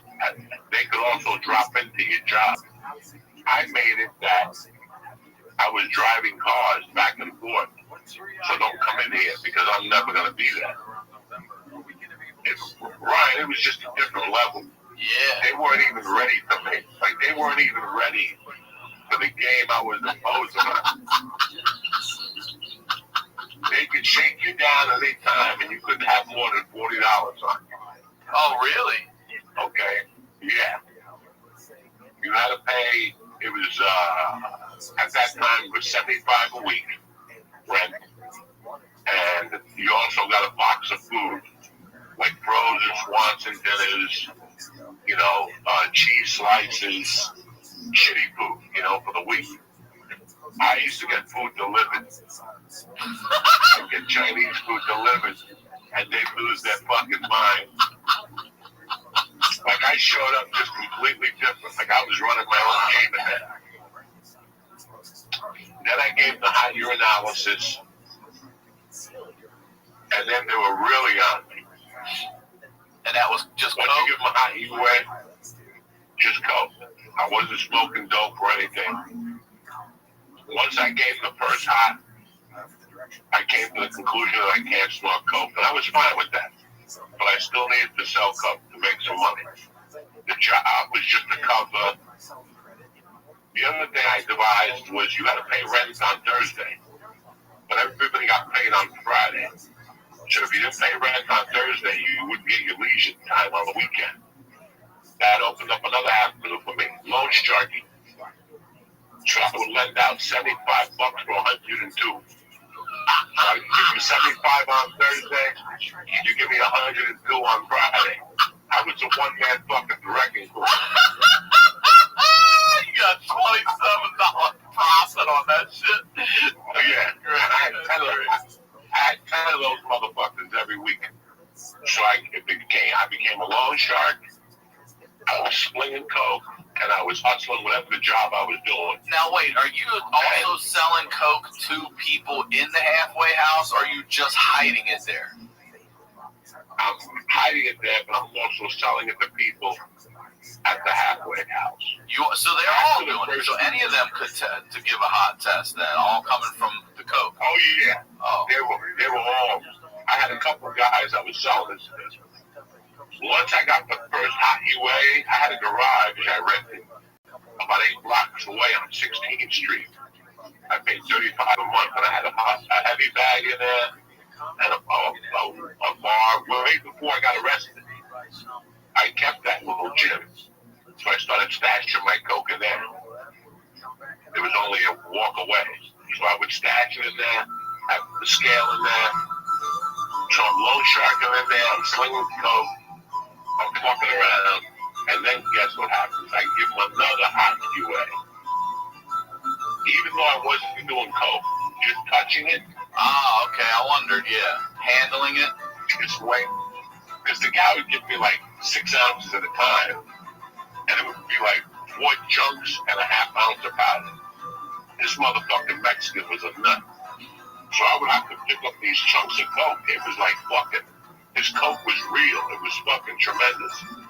So from weighing it, it went through my skin.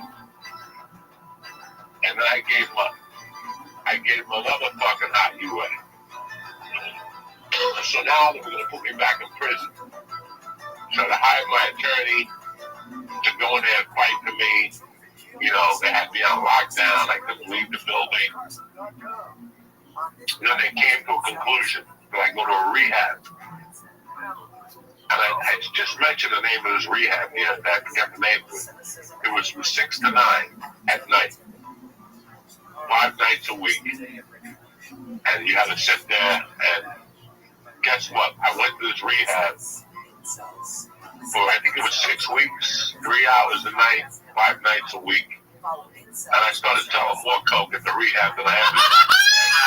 It was fucking crazy.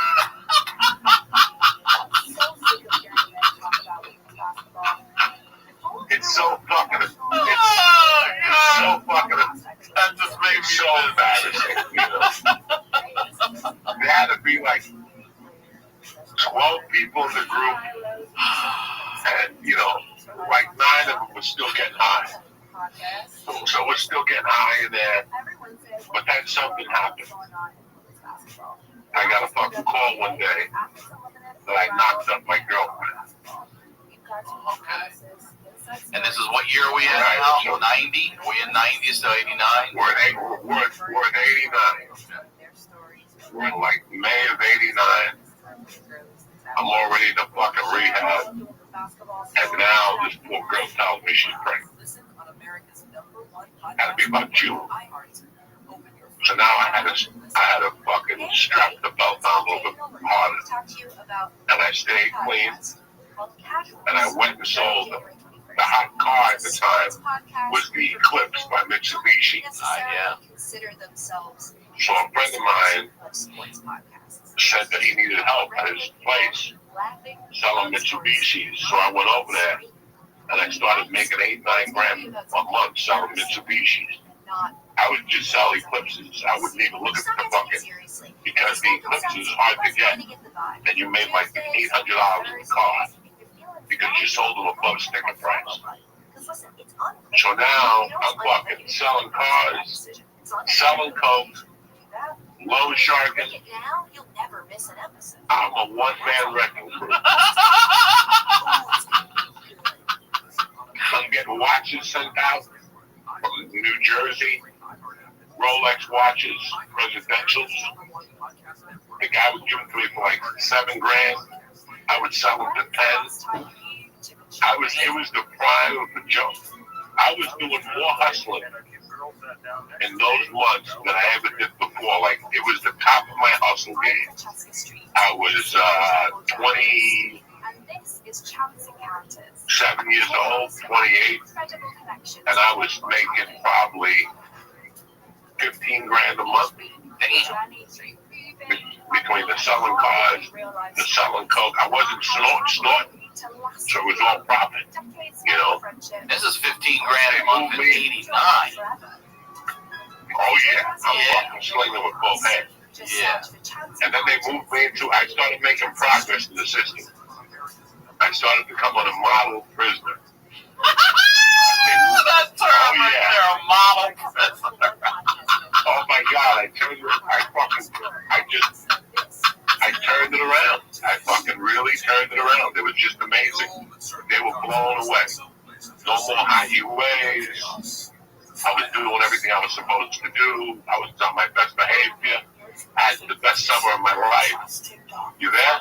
I'm here, brother. Oh, I thought you froze up for a second.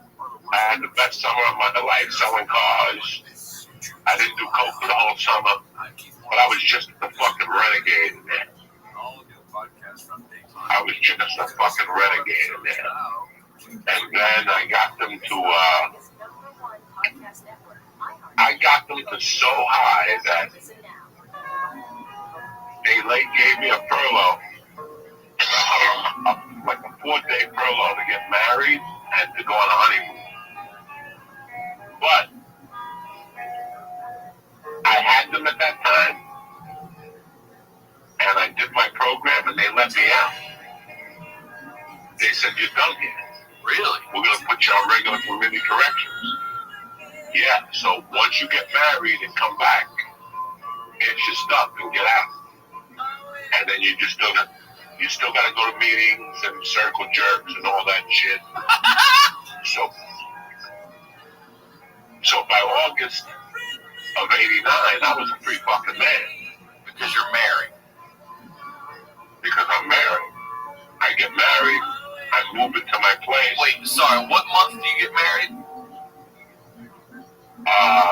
September of 89.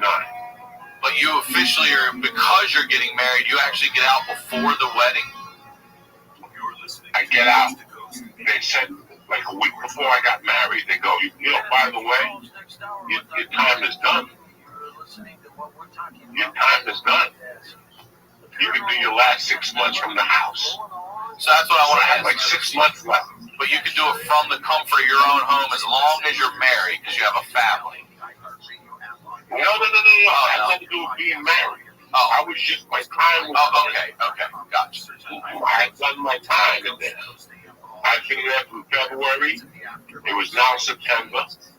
And it was 7 months. And they were like, you came in here with like a 16-month sentence left. Something weird. So the last 8 months you were doing house probation. Hell yeah. So I was still on community corrections. I still had to pee in a bottle. I still had to do all that stuff. I get married, I'm clean, everything's fine. But my buddies come out for the wedding. And they give me a package at the wedding. So I do a couple bumps at the wedding and they stop me. I got on the plane, I'm fucked up, I'm drinking on the plane. I get to San Francisco, she falls asleep, and I go out to see a friend of mine because I lived in San Francisco in 85. So I went looking for a friend of mine, he gave me an 8-ball. I stayed up all night in the garage doing it with a fucking 8-pack of beer, a 6-pack of beer. I walked up the stairs at 7, I got in bed, and she woke up, and we went on a honeymoon, we went to an Oakland A's game with Canseco and all those guys. Bash Brothers. Monday night, we went to Monday Night Football, opening game, the Giants at the Niners. Oh, that's great, yeah. But I came back on Tuesday and I had the bug in me, dog. I was back on the powder. So I started doing powder. I worked against the clock. I would snort on Friday nights because I could possibly clean by Monday. Were your tests random at this point, or did you know when they were coming? They tested me Monday, Wednesdays, and Fridays. Damn. So you had to call the number at 1 o'clock, and the number would tell you what color was up. And there was some Mondays where they wouldn't test me, so I played against the clock. I would get high on Fridays because if you didn't test me on Monday, chances were you were going to test me on Wednesday. But if they tested you on a Friday, that means you were going to get tested again on Monday. Okay. So you always had to play the clock. Yeah. And I did it. Great. Then they started nailing me on Monday. That's when I went to work. I would like if I called out 1 and my color was up, I would go to Albertsons and buy a bottle of vinegar. A white vinegar, distilled vinegar, 32 ounces, and a bottle of Gatorade, and I would get a package of Certo. Certo is what you use to make like a Jello. Okay, yeah. And I would drink the whole bottle of white vinegar. No, dude. With Gatorade. You would mix 32. That's fucking 4 cups of vinegar and Gatorade mix. What does that taste like? I would drink. When you're a fucking junkie, this is what happens when you're a junkie. Doesn't that burn your soul? It just destroys your inside. I got away with it like maybe twice. So wait, I'm sorry to interrupt you again, but this is supposedly a concoction that's going to neutralize this test or give you a negative test? This is the word on the street. Got it. That you had to drink vinegar, but at the end of the day, nothing works. They always get you. It's some type of metabolites or something. So I got away with the test like maybe 2 times, and then maybe like mid-October, they fucking nailed me. They nailed me again. And instead of rehab, they said, you're going back into the halfway house. You're going to do an extra fucking group meeting. And I went from being the model guy to the fucking schlub. So I would wake up every morning, and walked to my apartment. I lived about 2 miles from the halfway house. I would walk to the apartment, see my wife, get changed, and go to fucking work. And that really made me become a little bit like I did, you know, just a realization of what I had done and stuff. I'm like, God damn it, I can't get my fucking life together. And I started working. I still sold coke, you know. I wasn't doing it. I said, let me just do this steady, you know. And I started the program. I went to the fucking AA meetings, you know. I did everything I had to do.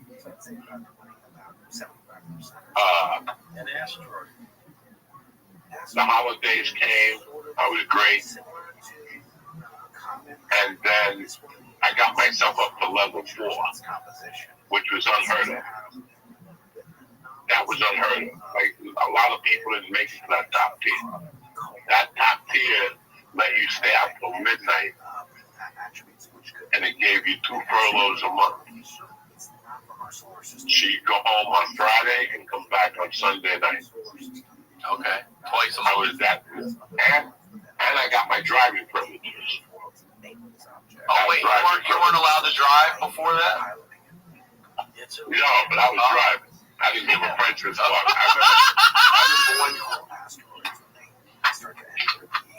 I remember being on the light one day. And one of the counselors pulled up next to me at the light. And I'm like, fuck. But it was funny, those months when I was a junkie, I tormented that fucking world, Ryan, because I couldn't figure out how to beat the drug test.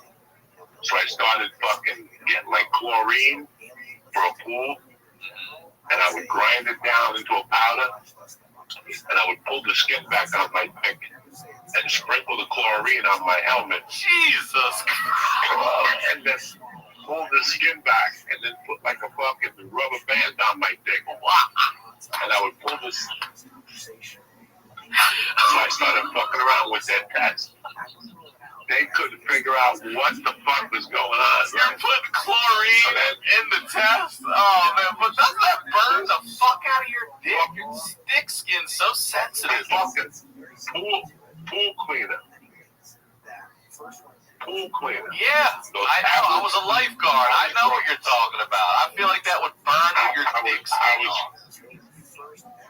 I was grinding them down. It was tremendous. It was really tremendous. I was grinding it down into a fucking powder and putting it on my dick, and I was fucking with them. And then one week I used Drano. Come on. It was tremendous. It was tremendous. I was driving these two. It was a team. It was a man and woman team that would test you, and then they also, when you're level 4, they also have the right to come to your house whenever they want, knock on the door and check your house, your refrigerator, smell around to see if there's weed. They knocked on my door 10 times. You know how many times I opened that door? 0. I don't open the door for strangers.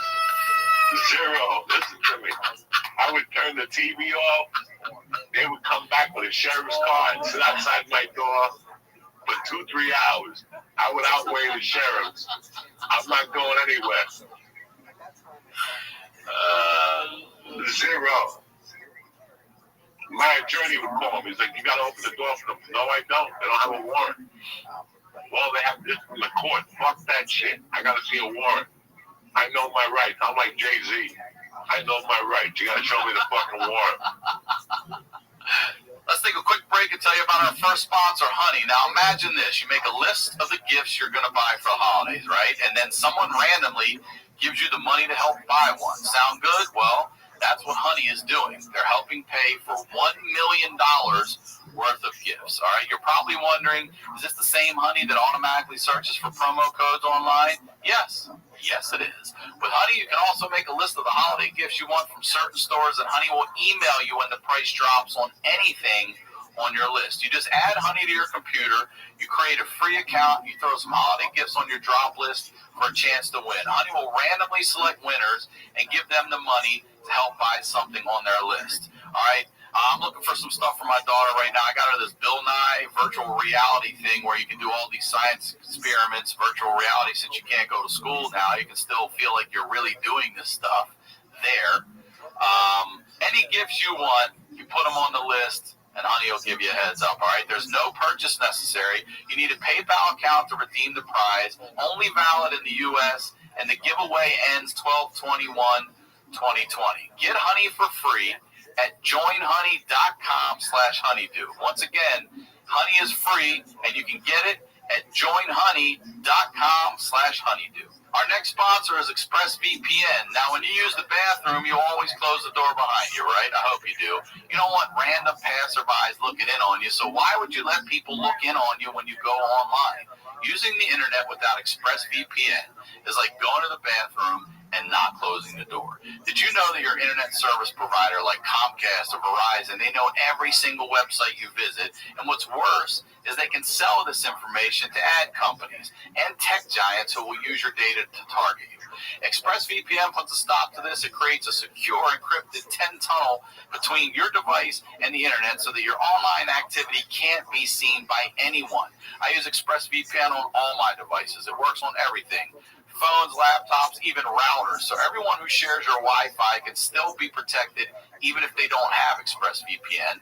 And the best part is that using ExpressVPN is as easy as closing the bathroom door. You just fire up the app, you click one button, boom, you're protected. ExpressVPN is the world's #1 rated VPN by CNET Wired, The Verge, and countless others. So if you're like me and you believe your online activity is your business, secure yourself by visiting expressvpn.com/honeydew today. Use my exclusive link, expressvpn.com/honeydew, and you can get an extra 3 months for free. That's a lot, 3 months. That's expressvpn.com/honeydew. Now, let's get back to the dude. That motherfucker was banging on that door, and then something weird happened. I went to my coke dealer's house, or was it dear friend also, and he asked me if I had ever seen this comedian. And I go, what are you fucking talking about? And he goes, this comedian, Andrew Dice Clay. And I go, no. And I saw that had to be November of '89. And I saw that special, and my head blew up. Like, I kept watching it, and watching it, and watching it. And then for New Year's Eve, I was in the halfway house. So I talked them into renting the conference room and having a party for New Year's Eve, non-alcoholic, showing the Andrew Dice Clay special on VHS, and I got like fucking Pizza Brother and tomatoes, and they let me do it. And I watched Andrew Dice Clay, and 1990, they let me out of the halfway house February 2nd of 1990 on a Friday. My then wife picked me up, pregnant as could be, ready to bust. She picked me up. We went to a restaurant called Lucille's. It's still in Boulder. Fucking tremendous. It's Cajun. I got the 3 eggs with the red fish and the bayonets with these fucking potatoes. It was February 2nd, and it had to be 60 degrees out, brother. We got back to the apartment about 4 o'clock. I think I watched the news, and I must have passed out about 7. And I woke up I just let me out of the halfway house. I woke up February 3rd to a woman yelling. Okay? And it was my ex-wife that her water had broken. Okay. And she was like, we got to get out of here. We're about to have this baby. I fucking jump in the shower. I'm getting ready. I go outside, and 1.5 feet of snow fall. I had been sleeping. I didn't even see the snow. So I go, hold on 1 second. I got to unshovel the fucking car. So I get the car. I shovel it. I shoveled the spot as best as I could. I had the car running. morning, I back up the fucking car and I pull it out just to get her to come in. And the fucking guy who lived upstairs came with his car and pulled into my spot. After I had just shoveled it. I just got out of the halfway house. I go, this isn't happening. So I go up to the guy and go, dog, what are you doing? My wife is pregnant inside. I got to pull her out. And he said some snide remark. And I go, you're not fucking getting off this easy. Move your fucking car. And he goes, I'm not moving my car. And he spit on my car. Whoa. So I just I punched him right in the fucking face. And here, my wife is inside. I'm fist fighting some dude. In the driveway. Between you and me, Ryan Sickle, this guy had me. He clocked me like 3 times straight, and he kind of had me. But he slipped on the ice. And I jumped on him and started beating the fuck out of him. I'm pounding him in the head. And next thing you know, I look up and there's 3 cop cars coming at me. I'm like, I'm never gonna make it. I'm never gonna make it out of this fucking system. Like I'm a dead man. So the cop pull up next to me. You know, I run up to the cops. I know one of them, and I'm telling the cop what happened. They go, we got a report of a woman yelling, like, we got a report of a woman getting domestic violence. Well, what the fuck is going on here? And I go, my wife is inside yelling because the water broke. I'm out here, I shoveled the fucking thing, look where my car is, and then this guy just sneaks his way in. So, I'm like, I'm dead. I'm going to go to prison for the rest of my life. They have a talk. And the cops decide, they go, listen, it was just a misunderstanding. Why don't you guys just apologize to each other? You're neighbors. You're going to have to fucking live with each other. I'll never forget the cop going, pull your hands out and shake hands. The guy goes, I'm not shaking his hand. And the cop looks at him and goes, you know what? We can just get back in the car. You weren't doing too good when we got here. You better shake his fucking hand. Look at your face. The cop, the dude was all banged up, and he wouldn't shake my hand. And the cop told him, you weren't doing too good when we got here. You know what I'm saying? So you better shake his fucking hand.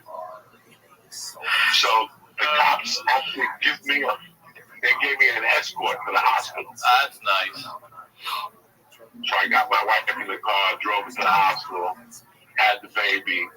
She's in the hospital. I go home, I get an 8-ball to celebrate. You know me, dog. Old habits never change. Now, even though I'm free, I still owe them like 8 more months of piss test. And that's when my world began. I just started fucking blowing up their machines. Every time I go in there for a piss test, I would throw something else on my dick to fuck their machine up. Bromo salsa, Alka-Seltzer, fucking pool cleaner. I put Alka-Seltzer. You must have like a leather dick, I tell you, man. I don't think I can handle any of that shit.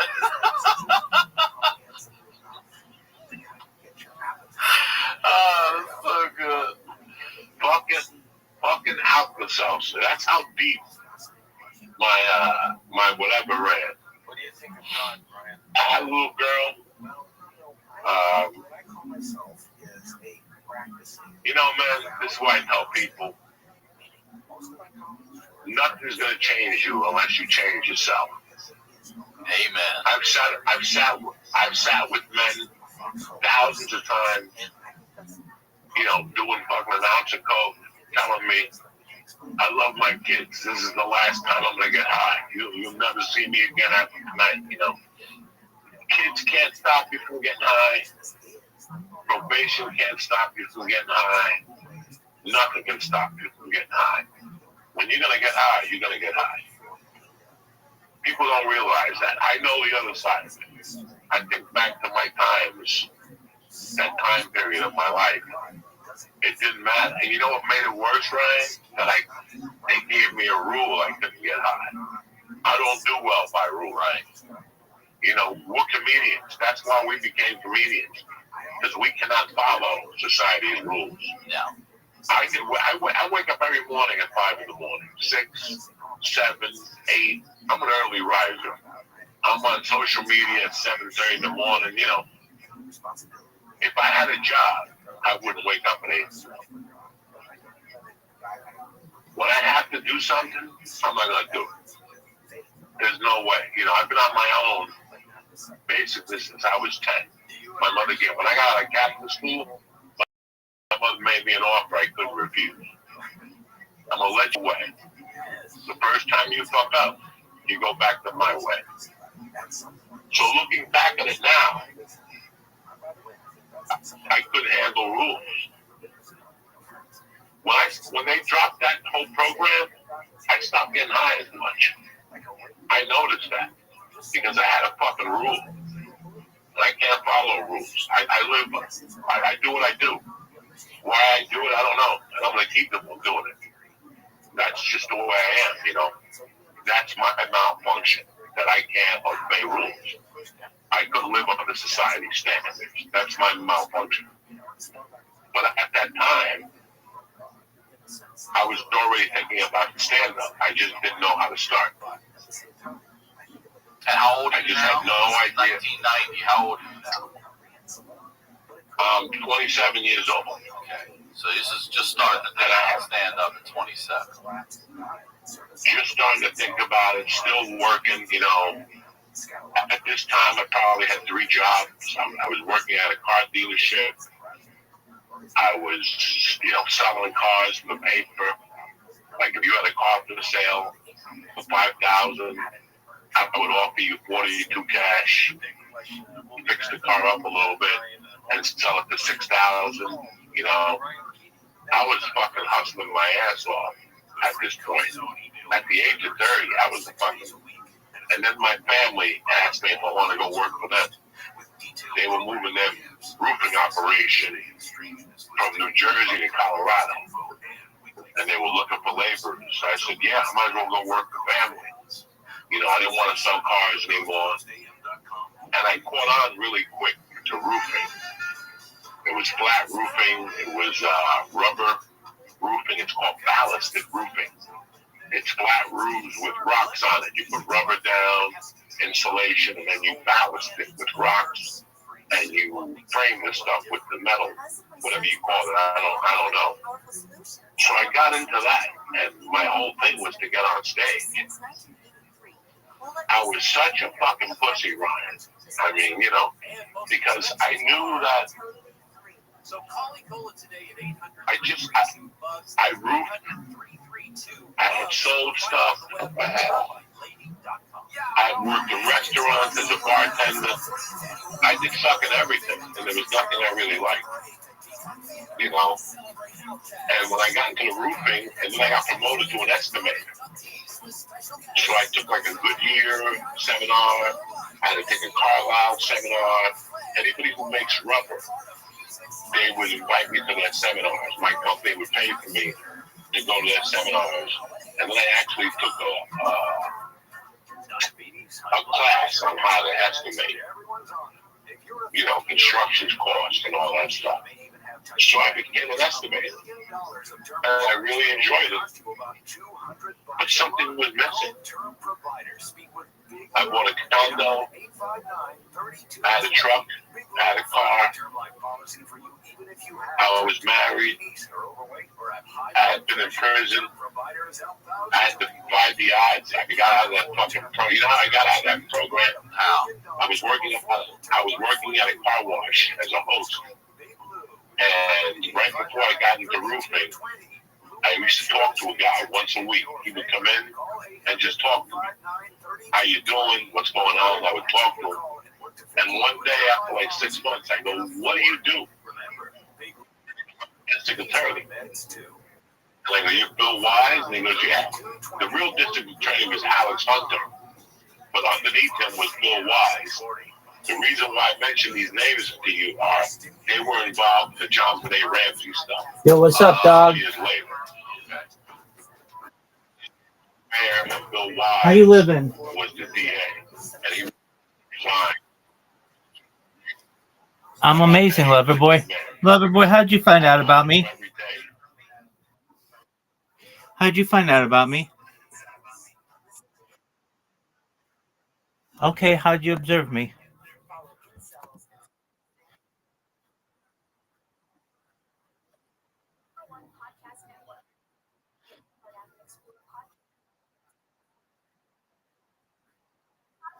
Oh, I love it. It gives me the opportunity to talk about really interesting things like world peace, ending world hunger, ending world thirst.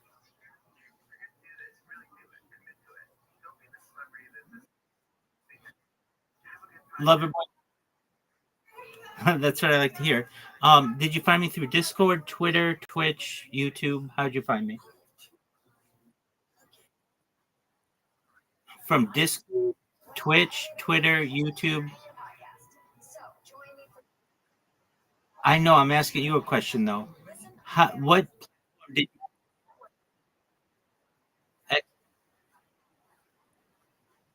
Okay, go ahead.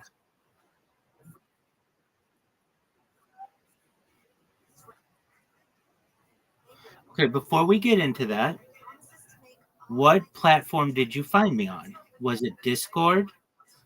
Was it Twitter? Was it YouTube? Was it Kick? Was it something else?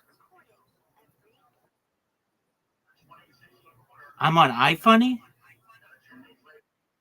No way. What is on iFunny about me?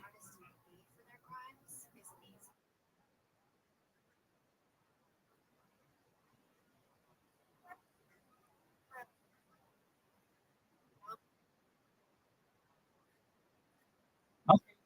I mean, any question that you have, I have a section that says ask Rabbi. Well, I'm answering it. If at any time I don't have an opportunity to answer your question, there's a section here, Ask Rabbi Anything. I'll answer any question that you have.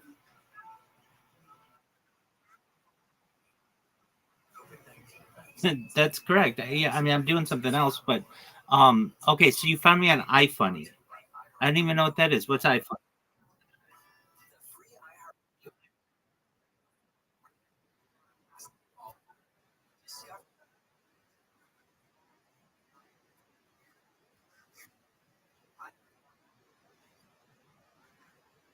I mean, one is a commentary on the other. So right now I'm watching.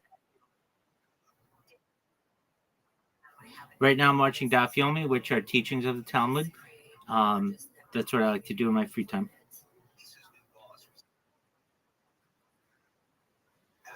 One's a commentary on the other.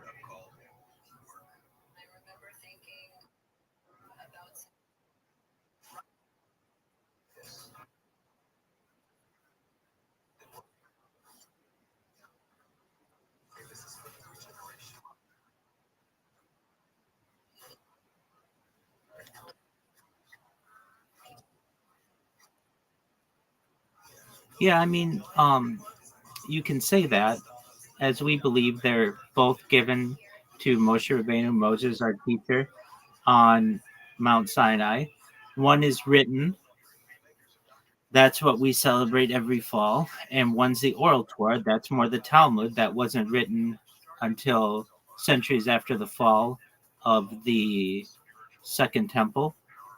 Both we feel were given to Jews from God, and both are divinely inspired. And to say, like, do you follow both exactly? There are arguments to be made that even within at least Talmud, the 2,711 folios are debates. So some people follow majority opinions, other people follow minority opinions. We believe that both are seen perhaps as accurate in the eyes of God, but we're just humans. We're not the ones to judge that.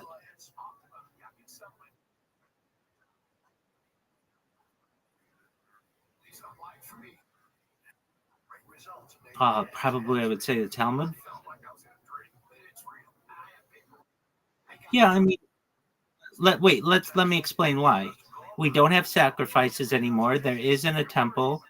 We don't have we're not. Most of us are not in exile. I mean, these are stories that are based within Torah. Now, if you want to get into Tanakh, which are the other writings as well, then that becomes more closely recognized as we what that represents Orthodox Judaism. But then the more modern take on it is Talmud. But if you're following Talmud, then you are essentially following Torah.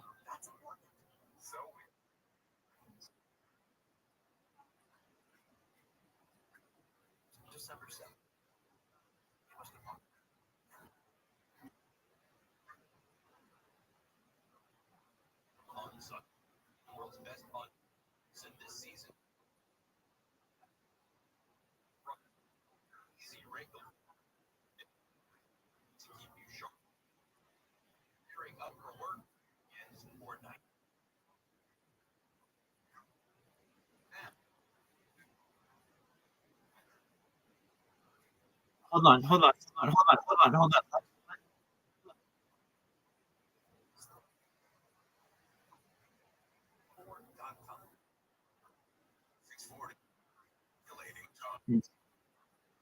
And-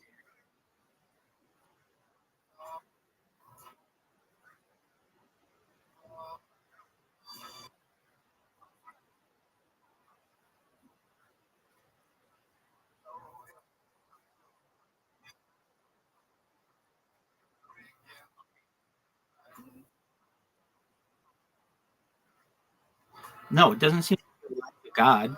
You're not lying to anybody. My friend. You keep cutting me off. This is real fun. Listen. There's a section in here. Ask Rabbi anything. Feel free to ask me any question that you have. Welcome, puppy. How are you? Excellent. How's your day?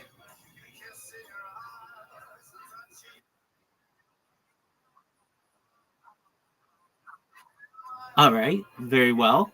Anything special happened to you?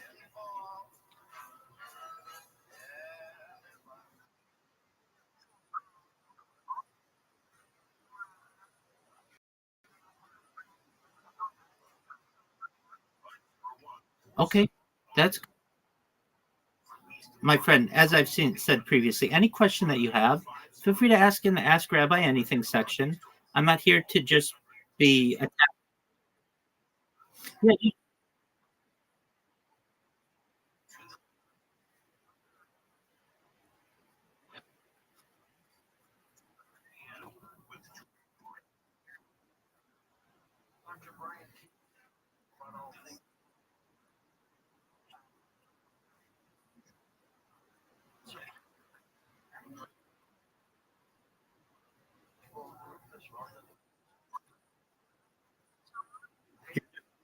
you're good, puppy.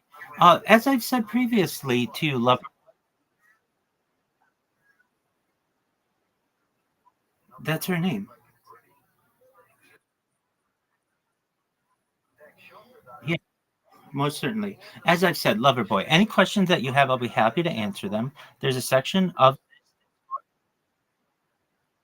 I recognize that. You keep asking me questions. You've asked me a dozen or so questions now.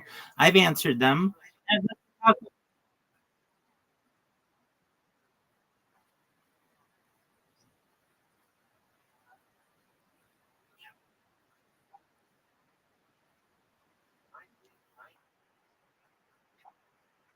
friend, my friend,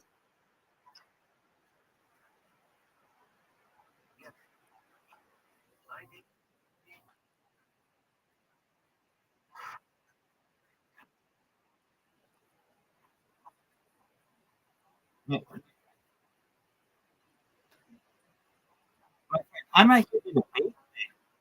I'm not. I'm not here to debate things. As I've previously said to you, feel free to ask any question that you want to me in writing and ask Rabbi anything.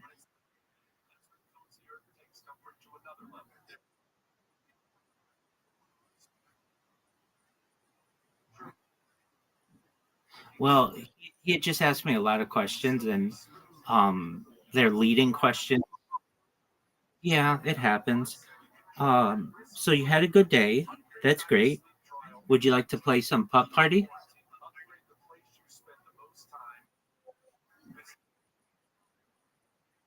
Absolutely. I will send you an invitation. Excellent.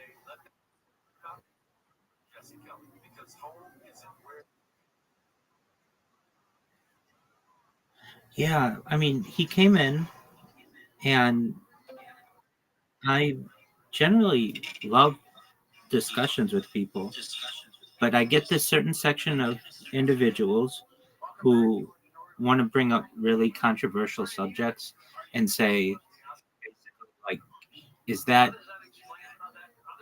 is that what you practice? Like, especially in terms of like some I mean, arguably ancient teachings. I mean, they'll say, like, for instance, like, what are your thoughts in the Talmud? It says that it's okay to have sex with a child, like things like that. I don't want to get into. And so, if anybody's really serious about asking me those types of questions, then feel free to ask me and ask Rabbi anything. If you're going to take the time to actually ask the questions, I'll take the time to answer them. But it's one question after another, after another, after another, and it's and well, and frankly, I he wouldn't answer my first question, or if he did, really, I don't really know. I just asked, "How'd you find out about me?" And he's like, "Some platform I don't even use." And I'm like, they're talking about me on there, or what's going on?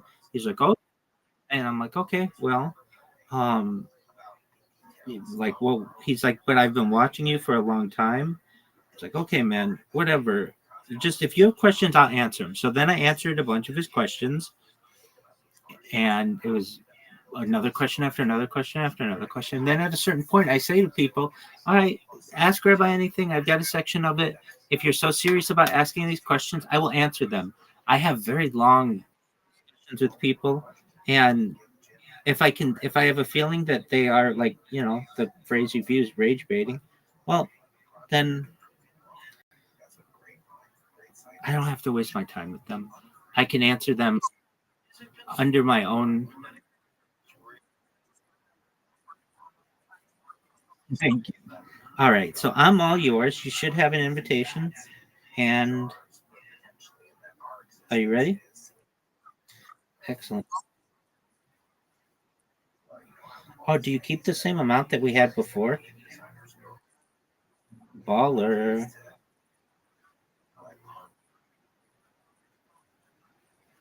Okay. I don't like that dealer has a king showing.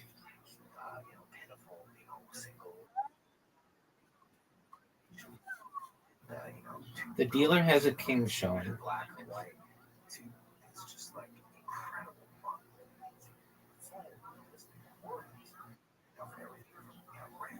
Okay, 18. So they have to stay.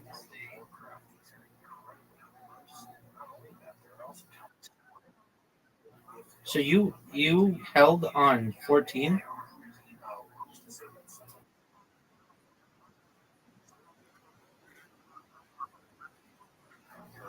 I got you.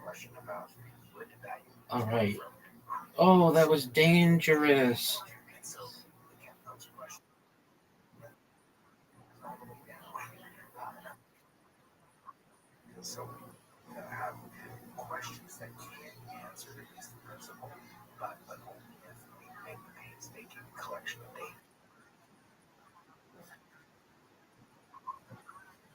Well, challenge.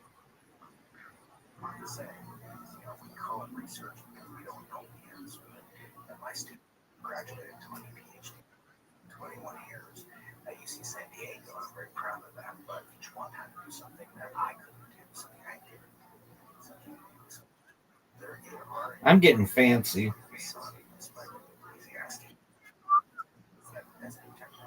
Oh, I I don't have the best vision, obviously, and I thought that Jack was a different card.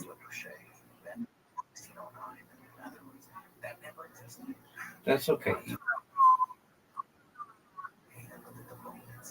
All right. Well, he busted though, so that's good. All right. I've got to really look at the cards closer. All right. I see what I have.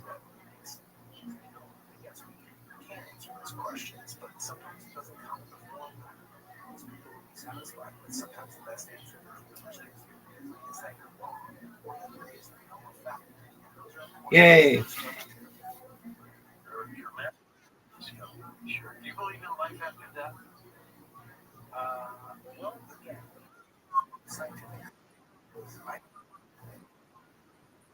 Yes, ma'am. That's okay. this magic marker on holding my hand that would hit the table.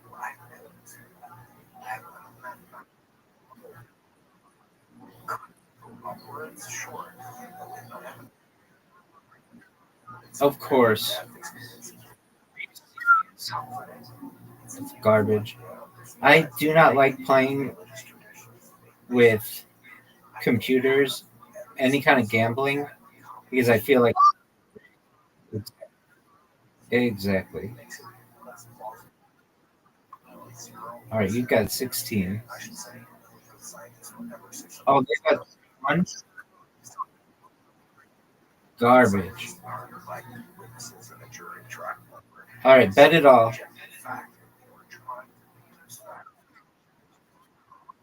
I'll just do it, just to be fun.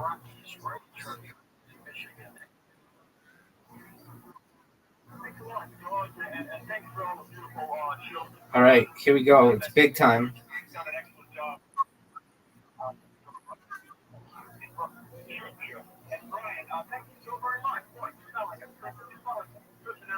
What do I do? Yeah, that's risky. Oh no, he beat me.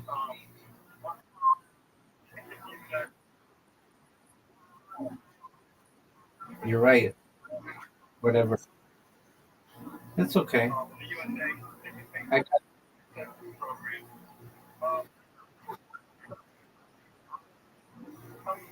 oh, are you doing all in?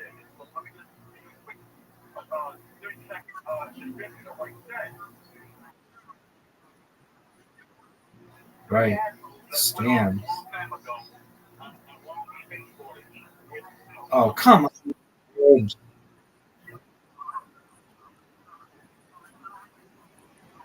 That's what girl.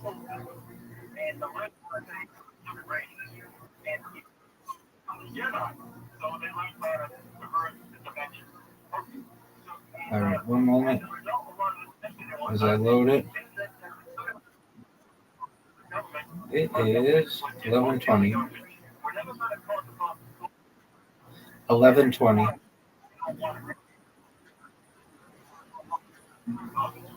Early. Do you stay up all night?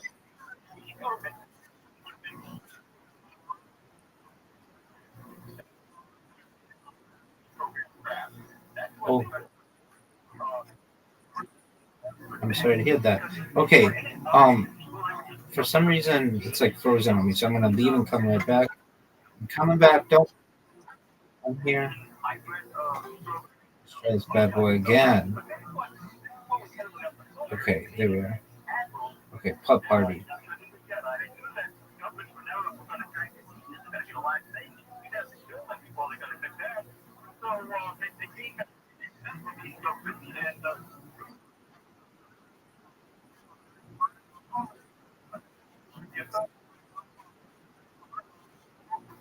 Uh-oh.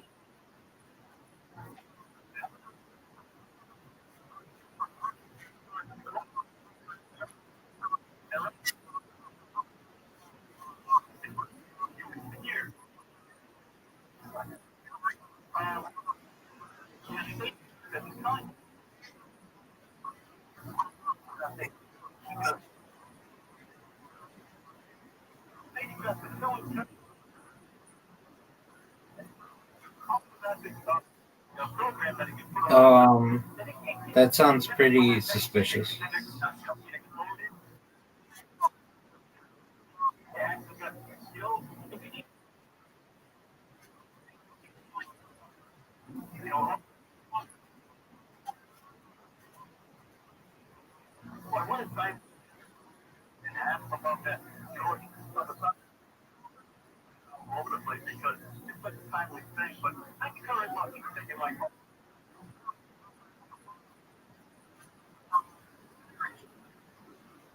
Oh, what a shot! Did you have a hole in one?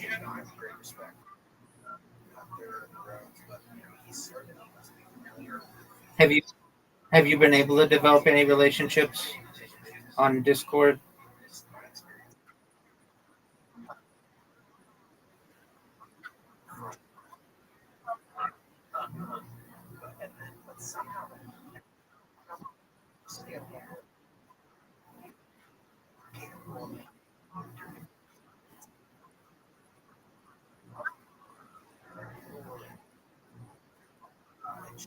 All right.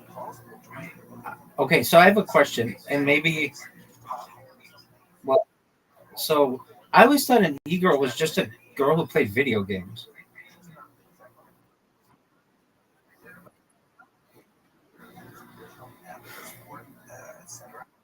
So is that like a um different kind of e-girl? Okay.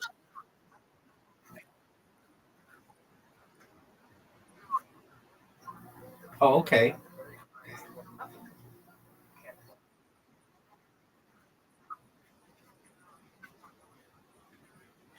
Yeah, it is.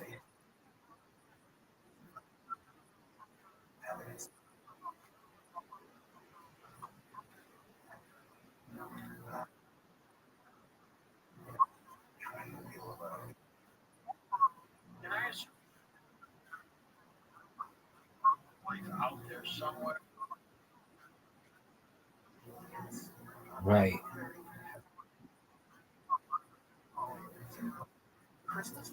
That's what it is.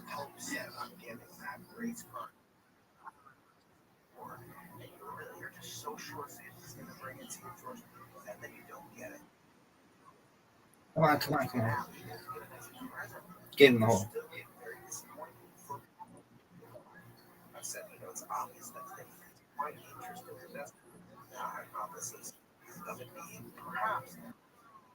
One.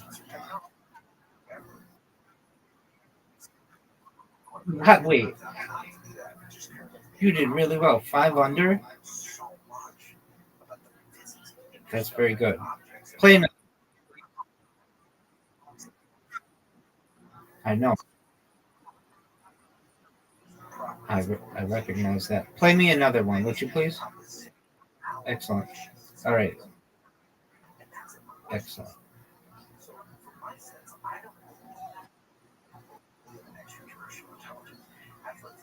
I just choose one, but if there's one that you.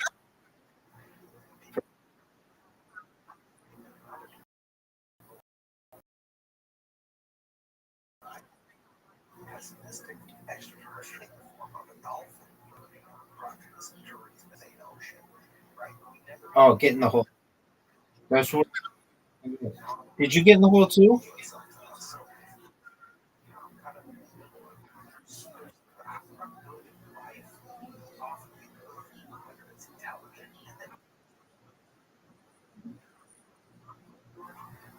Oh, are you serious?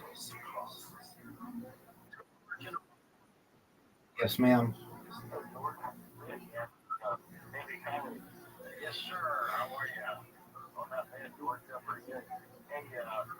Oh, great. Did you just go hit all in one?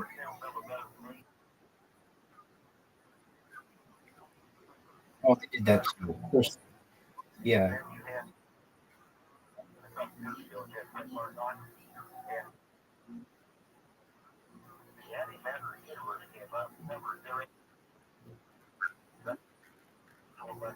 I tried talking to you last night in the ego world, but I think you were asleep. So if I may ask, do you just post up there and wait for people to message you and then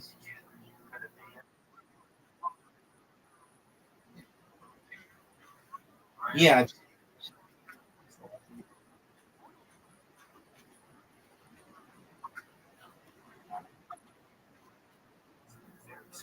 Oh, I love it.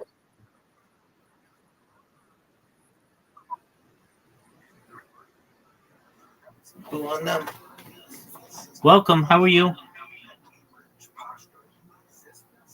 Hello. Do you speak English? How was your day? Can you hear me? Can you hear me? Hope you're having a good day. Jack, can you hear me?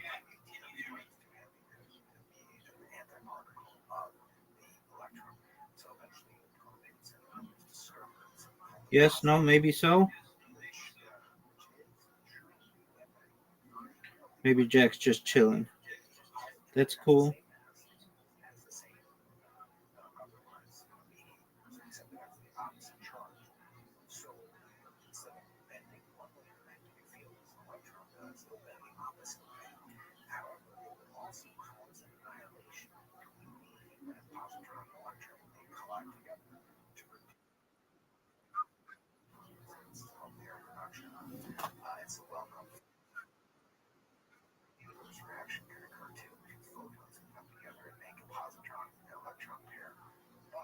Do you ever go on Twitter?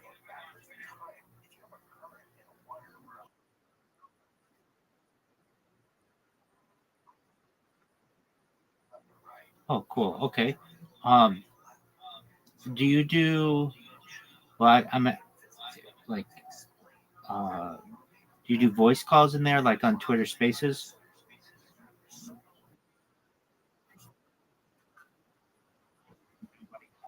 Nobody comes in.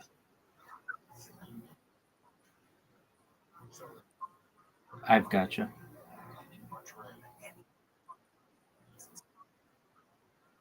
Yeah, well, I've been live streaming in there, so you can do. You beat me again. Okay, good job. Um, you can do video calls in there with an iOS device, and I was thinking that I know it's a lot to wear your furry stuff, but that would make you really popular. So basically, you know what Twitter Spaces is, right? So if you have an iOS device, you could be on camera, and that would immediately bring people in if you were, in costume. And there, there are a lot of guys in there who I bet would be interested in that. Um, definitely. Okay. Oh, wonderful. Um,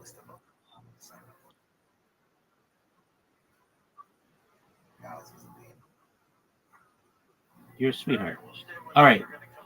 Don't leave me yet. Let's find another game. A new game. Uh, 8 ball. Sure. 8 ball pool. Is that okay? 8 ball pool.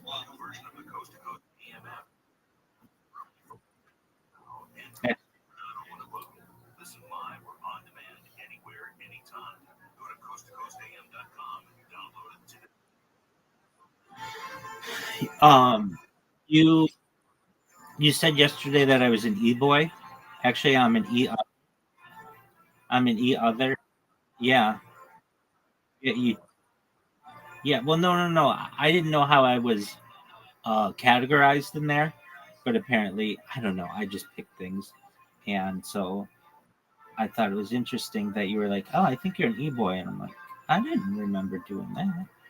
I must have picked e other." Okay. Now aim the yellow ball. Okay. What is? Okay. So we're adjust shot when making a long shot. Oh, did you just do it? Okay. Okay, adjust power. Okay, congratulations. You're ready to start again. All right. LFG.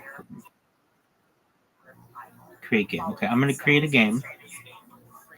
And then After completing your first competition with friends, you'll receive 500 coins. Okay.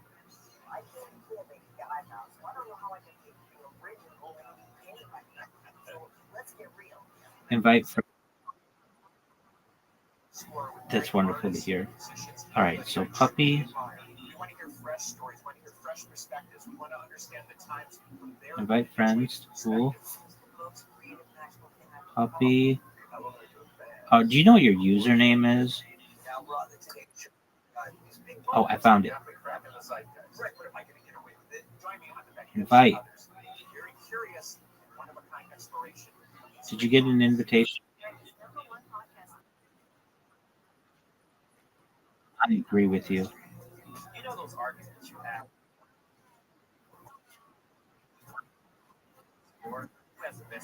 Okay. Invite friends to 8-ball pool. I don't know why they make this. Okay. Okay.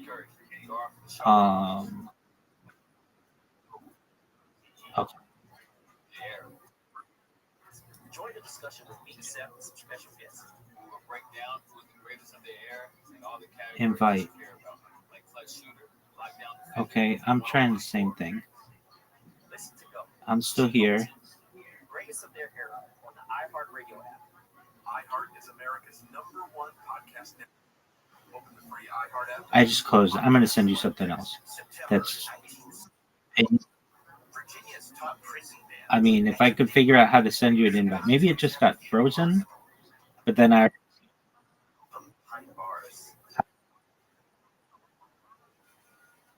Yes, ma'am.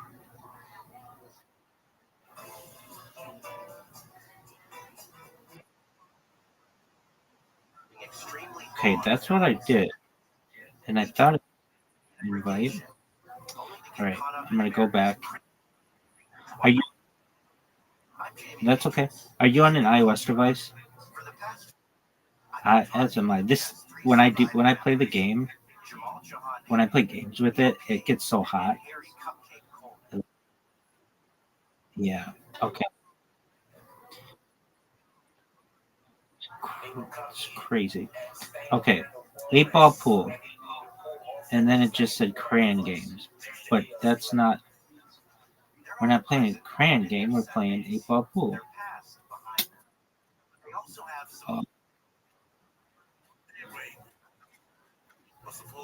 Do you have a favorite color?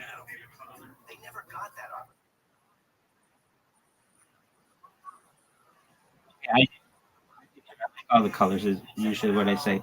Okay, if we had a box of Crayolas right now, what one would you choose to color? Okay. All right, here we go. Lobby, other modes, championships. Join now. Join the server. No, I don't want to do that. Free spin. There are so many different things. Championships, other modes. Okay, I'm going to lobby. That was create. 2 people. Standard. Entry fee. I don't even know how you do an entry fee, but I don't want that.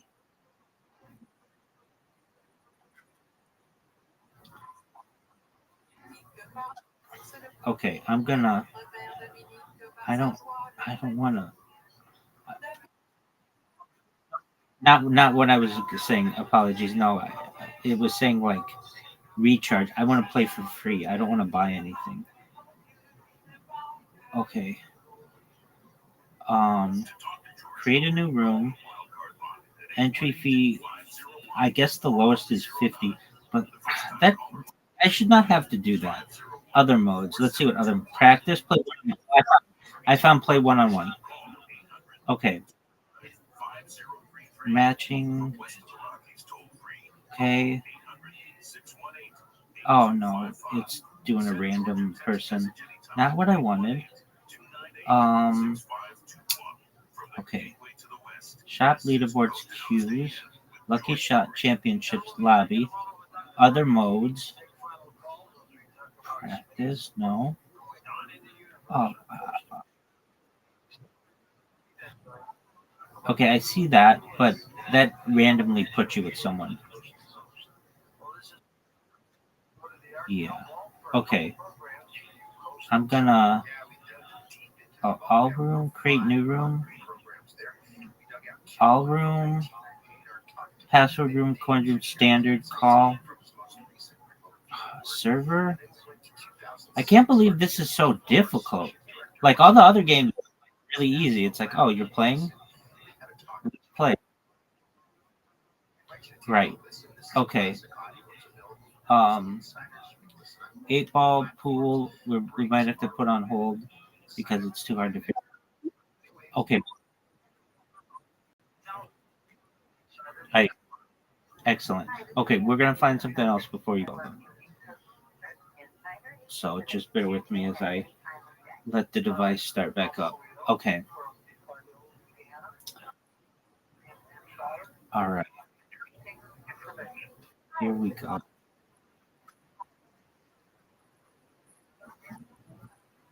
You've got to be the most popular e-girl world in there, or e-girl in there, are you? There's somebody else.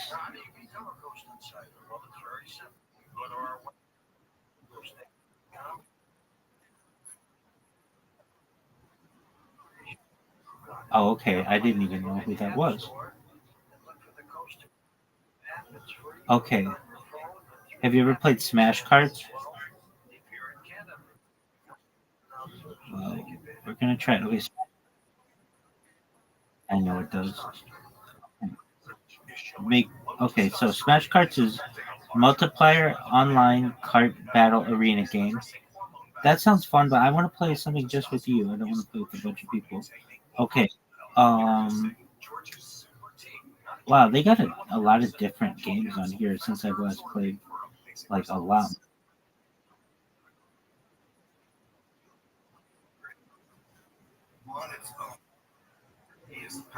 Excellent.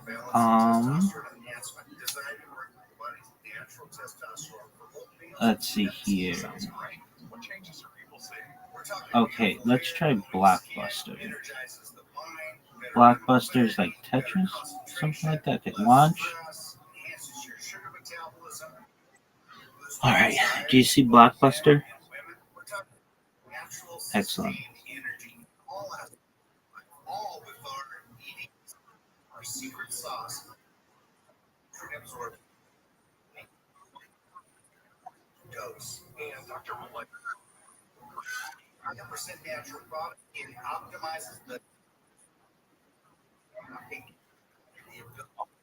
Garbage. Nope. No. Okay, we'll get something else. Absolutely. Okay. I want to play with you.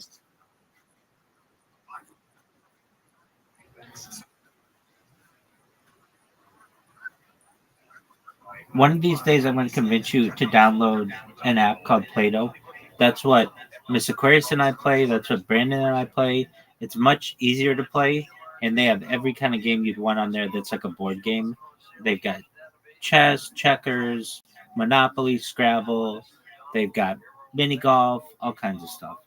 You don't have to do it now. I understand. Okay, I understand. All right. They used to have a game on here. I don't necessarily want to play it, but welcome. How are you? Is that you? Is that your friend? Because their name is Mr. Puppy. Oh, cool.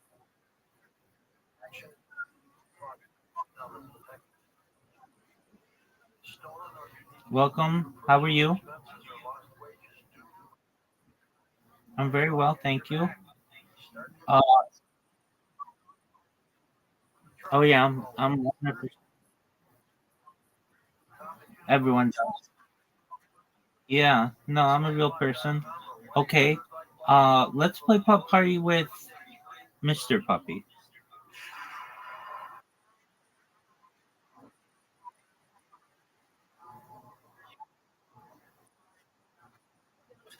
All right, well then we'll just let.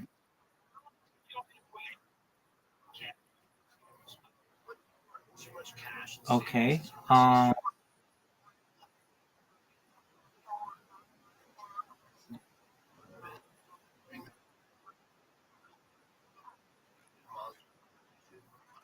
Absolutely.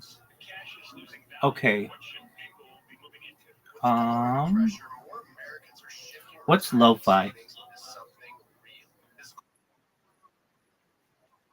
Oh, okay.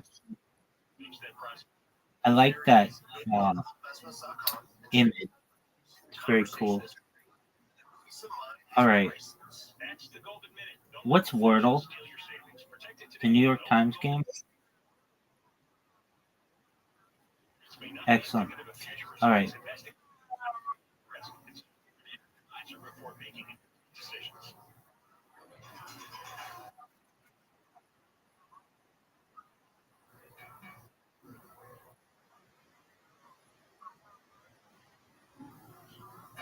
Guess the Wordle in 6 tries. Are we playing against each other? But I mean, okay, invite friends. Okay, great. And now I just need Puppy.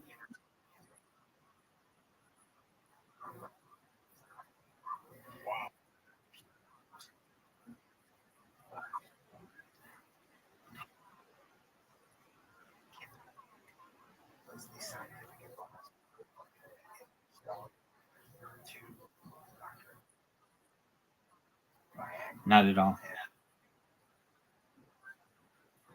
You're good.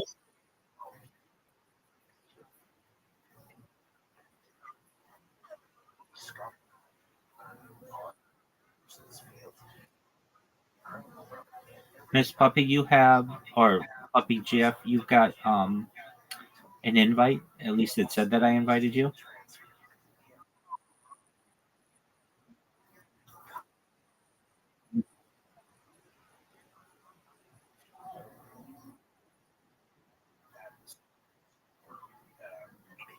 Discord was not designed, I think, in a very user friendly fashion, especially the DMs and such. So if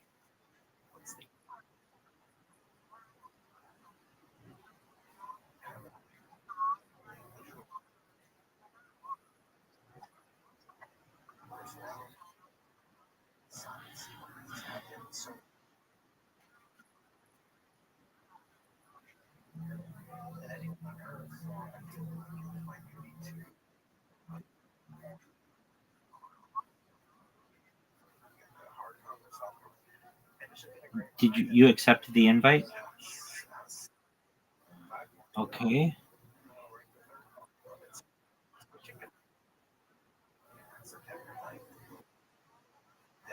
No.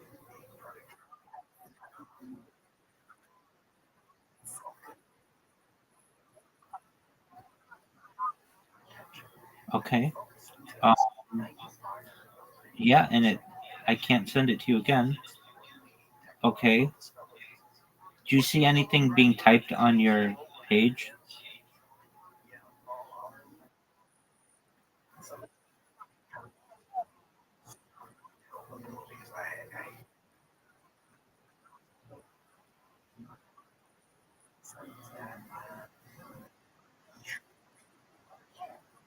That's a good point.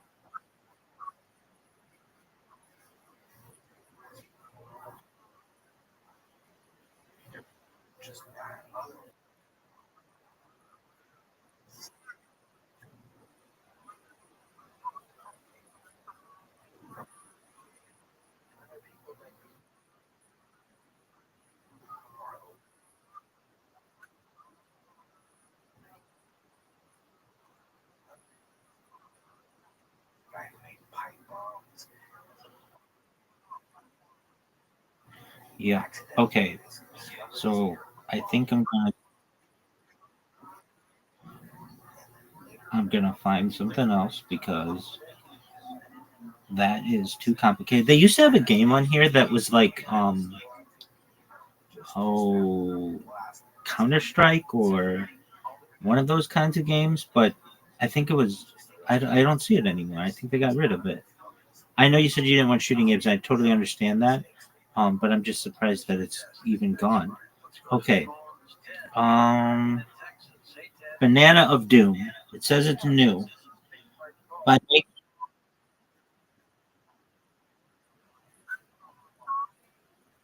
no, no, no, no, no, no, no, no, no, no, no. It does not look like our thing. Okay, daily Sudoku together. Let's do that.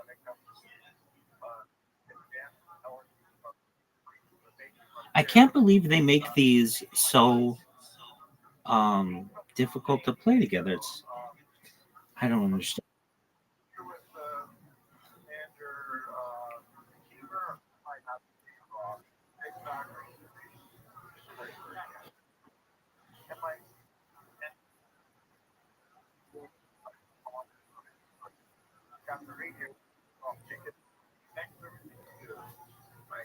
All right, starting puzzle.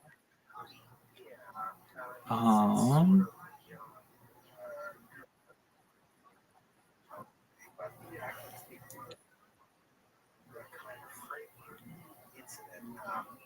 are we in the same? Yeah, and then I did skip that.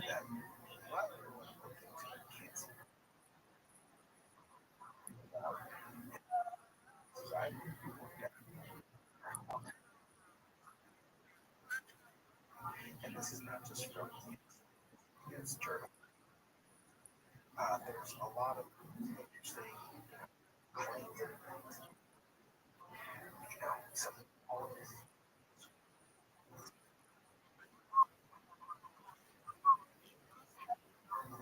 Yeah. Well, it said there. Okay. Can you join it?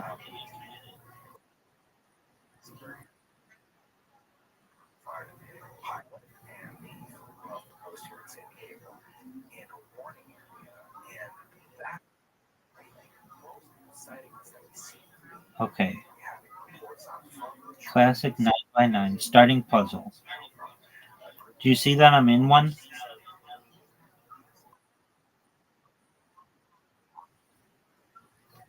Okay.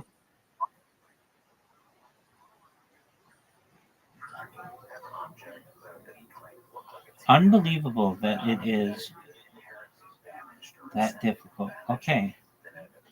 We're going to get something.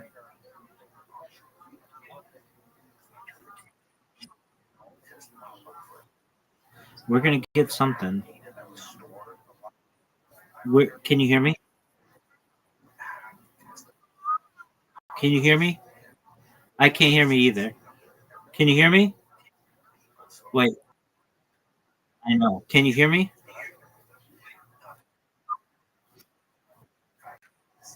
Yeah, I can hear that too. Um, yeah. I wonder if it's. I don't know. Okay. I don't know why that's. All right. So Sudoku stinks, and oh, you would not like. Yeah. Okay. We're gonna get something. And like Pup Party's just like, hey, you want to play? Great. Hey, Blackjack's like, hey, you want to play? Great. Everything else, super difficult. All right.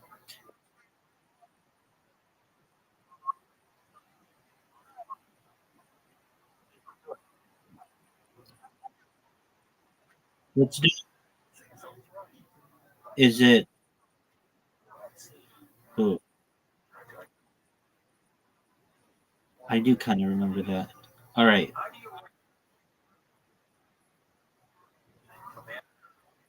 It's not whiteboard, right? That's different. All right. Um,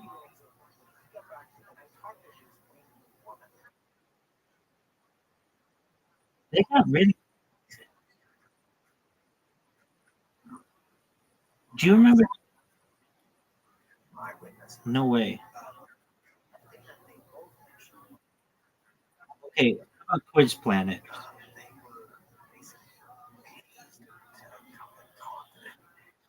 Okay. Co-op. Well, let's not get our hopes.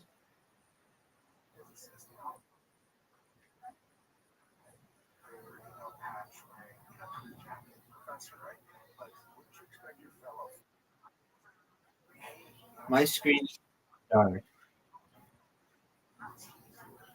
My screen for Quiz Planet is just dark. That's okay. Yes.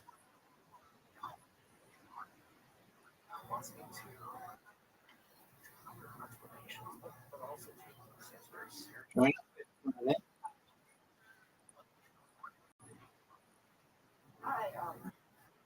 Okay, here we go. Oh, I had to authorize it, which I don't understand.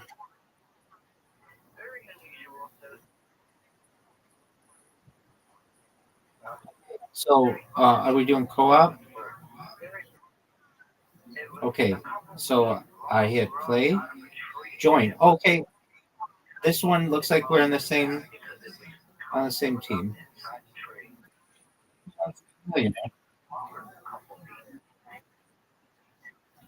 Okay, here we go.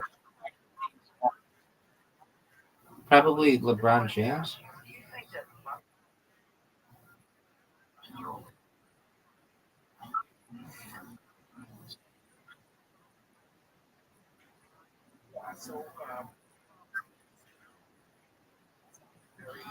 Roger Federer with haute couture designers are registered and recognized officially. Which of the following is not a haute couture brand? Bench, Chanel, Christian Dior, Givenchy. I think it's Bench.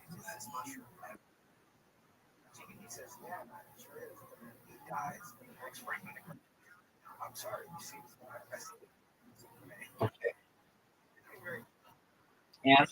And plants. It's the largest of species. Whale shark is correct.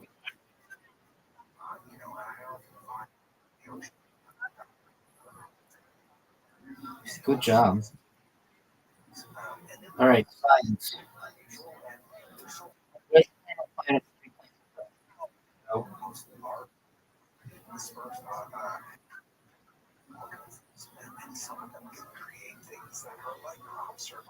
Animals and plants. Which of these is not a breed of U.S. dairy cow? Oh, okay. So I think Holstein is. I think Jersey is. A steer's like a boy, isn't it?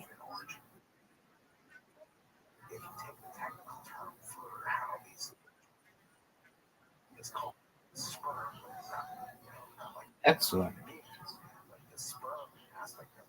Sports. Which Pittsburgh sports team? So it's the Penguins. Yeah. Do you want me to click it? Okay.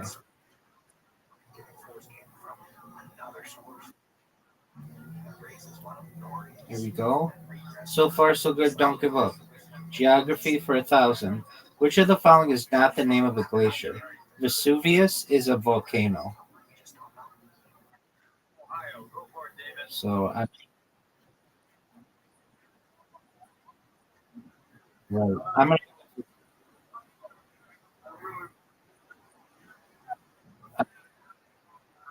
well, the thing is, we run out of time if we. There's like a timer. Oh, that's okay. Politics and society. Which of these does John not have? So he was an astronaut. He was a senator. He was not a governor, to my knowledge. I'm gonna click governor, unless you know something different.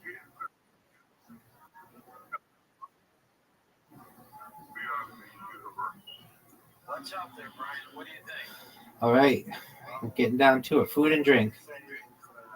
What's the original name? Vietnamese baguette. Um,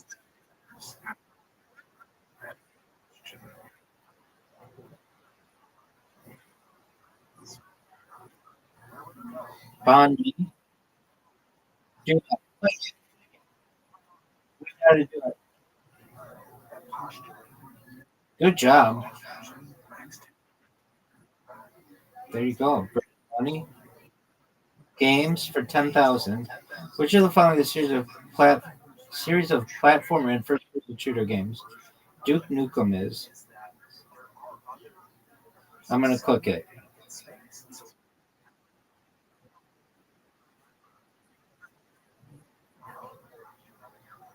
All right, here we go. Music. Who released the studio as music to be murdered by in 2020?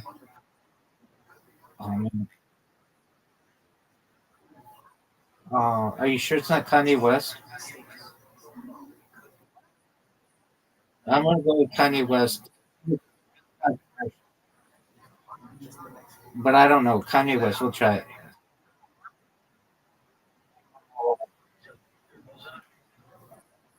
Oh, I blew it. Well, we did really well.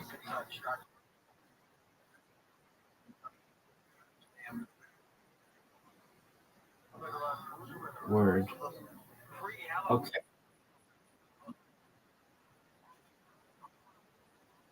You want to play against me?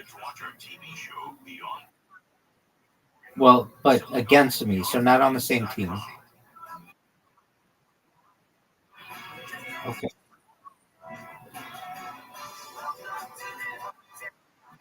And then notice at the top they have duel and party, which I don't know what that is. Which lead singer has 8 children and 5 women, along with grandchildren? Oh man, I don't know. What's that say?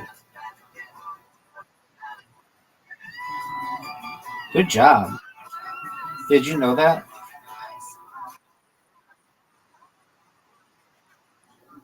There you go. How many hours of the day is the average? Oh man.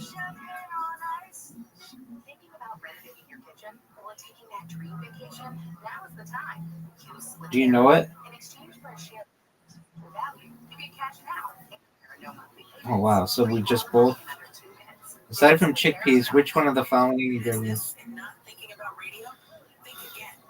And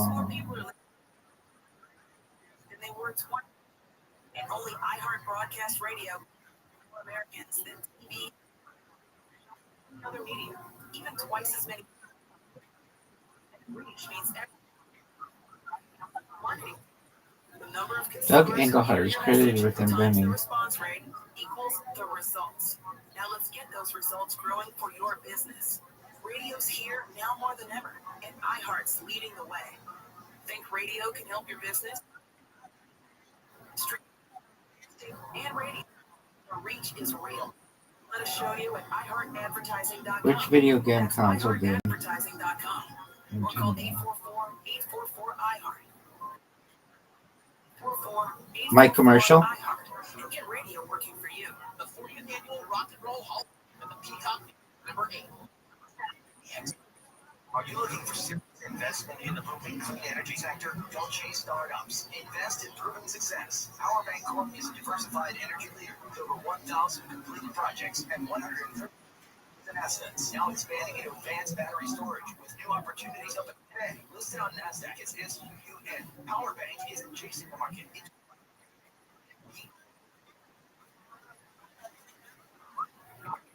$500,000. Advertising, not an offer to buy or sell securities. Re-recording. But if you feel different, brought to you by AM 6. WST-HD2, Los Angeles, Orange County. More stimulating talk. Are homeowners getting burned by the insurance companies? I'm Mark Romer of the KFI 24-hour newsroom. California homeowners are getting hit. Good job. Fire surcharge. Insurers can now bill customers about $50 on average during January's wildfires. Regulators approved the or assessed one claim for the insurance industry. The fee this win. KFI News. TV series Naked and Afraid lost. Fully demoted after being diagnosed. Yes, ma'am. One more. Walked him from executive to consulting producer after his cancer returned. He filed the suit, receiving more than $1,000 lawsuit. But he's a comedy. settlement have not been disclosed. For hours on the Senate floor and protesting. Pointing criticism of the administration for sending American cities. Okay for mass federal agents to arrest people off the street because of their color or their accent? No way. Not in a free America. Berkeley stood in front of a poster that read, "Bring the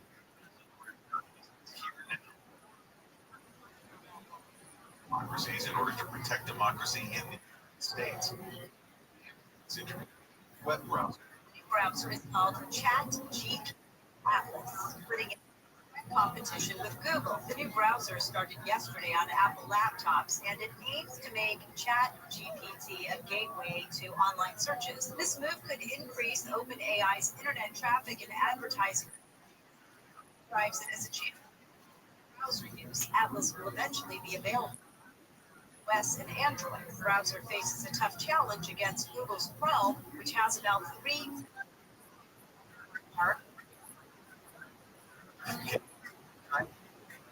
Partly cloudy tomorrow with 70 places, up around 80 in the valleys, and a few degrees warmer Friday. It is 59, 58 in Burbank, and 55 in KFI. On this path to virtual concert. Well, also, From anger against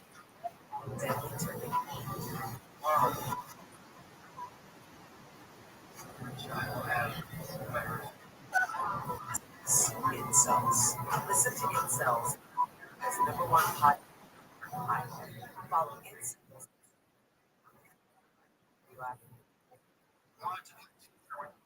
But you grew up and things changed. Well, it's time to put it. And you can be a part of it. Is it brought to you by Radio app? Music, radio? Podcast from our library of hundreds of titles. Good job. Podcast preview. The psychedelic revolution is coming. Psychiatry may never be. Psychedelics are everywhere. But psychedelics. Investors.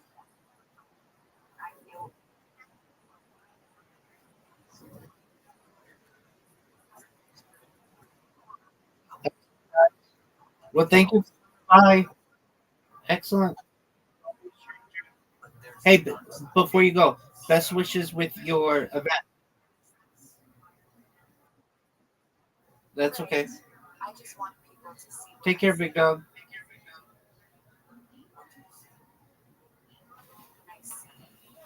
Cover-ups. The possibility that a lot of people get hurt and get really deeply hurt. I'm Io to Live Right, and this is Cover Story from New York Magazine. Season 1, Power Trip. Power is seductive. We are humans, and humans like being seduced. Listen I told you once a week for that conversation while I was out there. And I told him what I had done and why I got in trouble with the whole Bella thing. He goes, that was you. So we started and put the motion on my desk and I'll sign it. Behind the other DA's back. The DA that prosecuted me, he said, fuck him. Fuck him. I'll sign it. He signed it. That was let off. I think November of 90. I was done with my sentence. Everything was good. Everything. Now you're done. You can still be all the code you Do whatever the fuck I want. But something wasn't right. Something wasn't right for me. Something just didn't feel right. I was making money. I had everything that American society tells you need. you would get out to this move morning. forward. I had everything in the palm of my hand, but something wasn't right. Because we learned those of Simon, So this is it. says, do not think over This is anything fucking until the it. morning. I know Simon, I work 5 days a week. On Saturday, I watch the kids get out of work. And then on Sunday, we go to your parents' house to eat. And I start all over on Monday. And then one day when I'm 65, you give me a gold watch. And you tell me my years of service were great. And that was it. Something wasn't right. Just something didn't seem right. So I searched. My answer was religion. I started going back to church. I got confirmed. I got thrown out of Catholic school. Right before my confirmation. So I said, what I need is the Holy Spirit to be complete. So I went, I got confirmed in the class, and the night I made my confirmation, I was still fucking miserable. So I went to the Rope Institute. My friend was at a restaurant at the Rope Institute. It's a college in Boulder for Buddhists. It's accredited. You go there, you get a degree in philosophy, you're going to end up a fucking waiter with 30 feet. But, it's just, I did a couple classes, and I really enjoyed Buddhism. I liked it. I liked the principles. I did a Monday night class on walking meditation. The whole thing. I was looking for something. Something was fucking missing. Something wasn't right, And that March of 91, it snowed. And I went to one of the job sites we were working at. And the guys are like, bro, our fucking laborers didn't show up today. And we have nobody to go get us food. You go get us food. And I'm like, fuck yeah.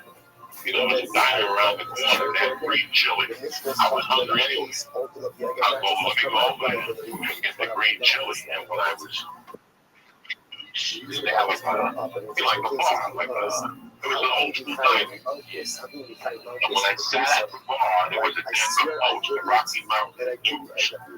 The newspaper. Sometimes you just take a newspaper and open it. Yeah. Well, I remember doing that back in the day, yeah.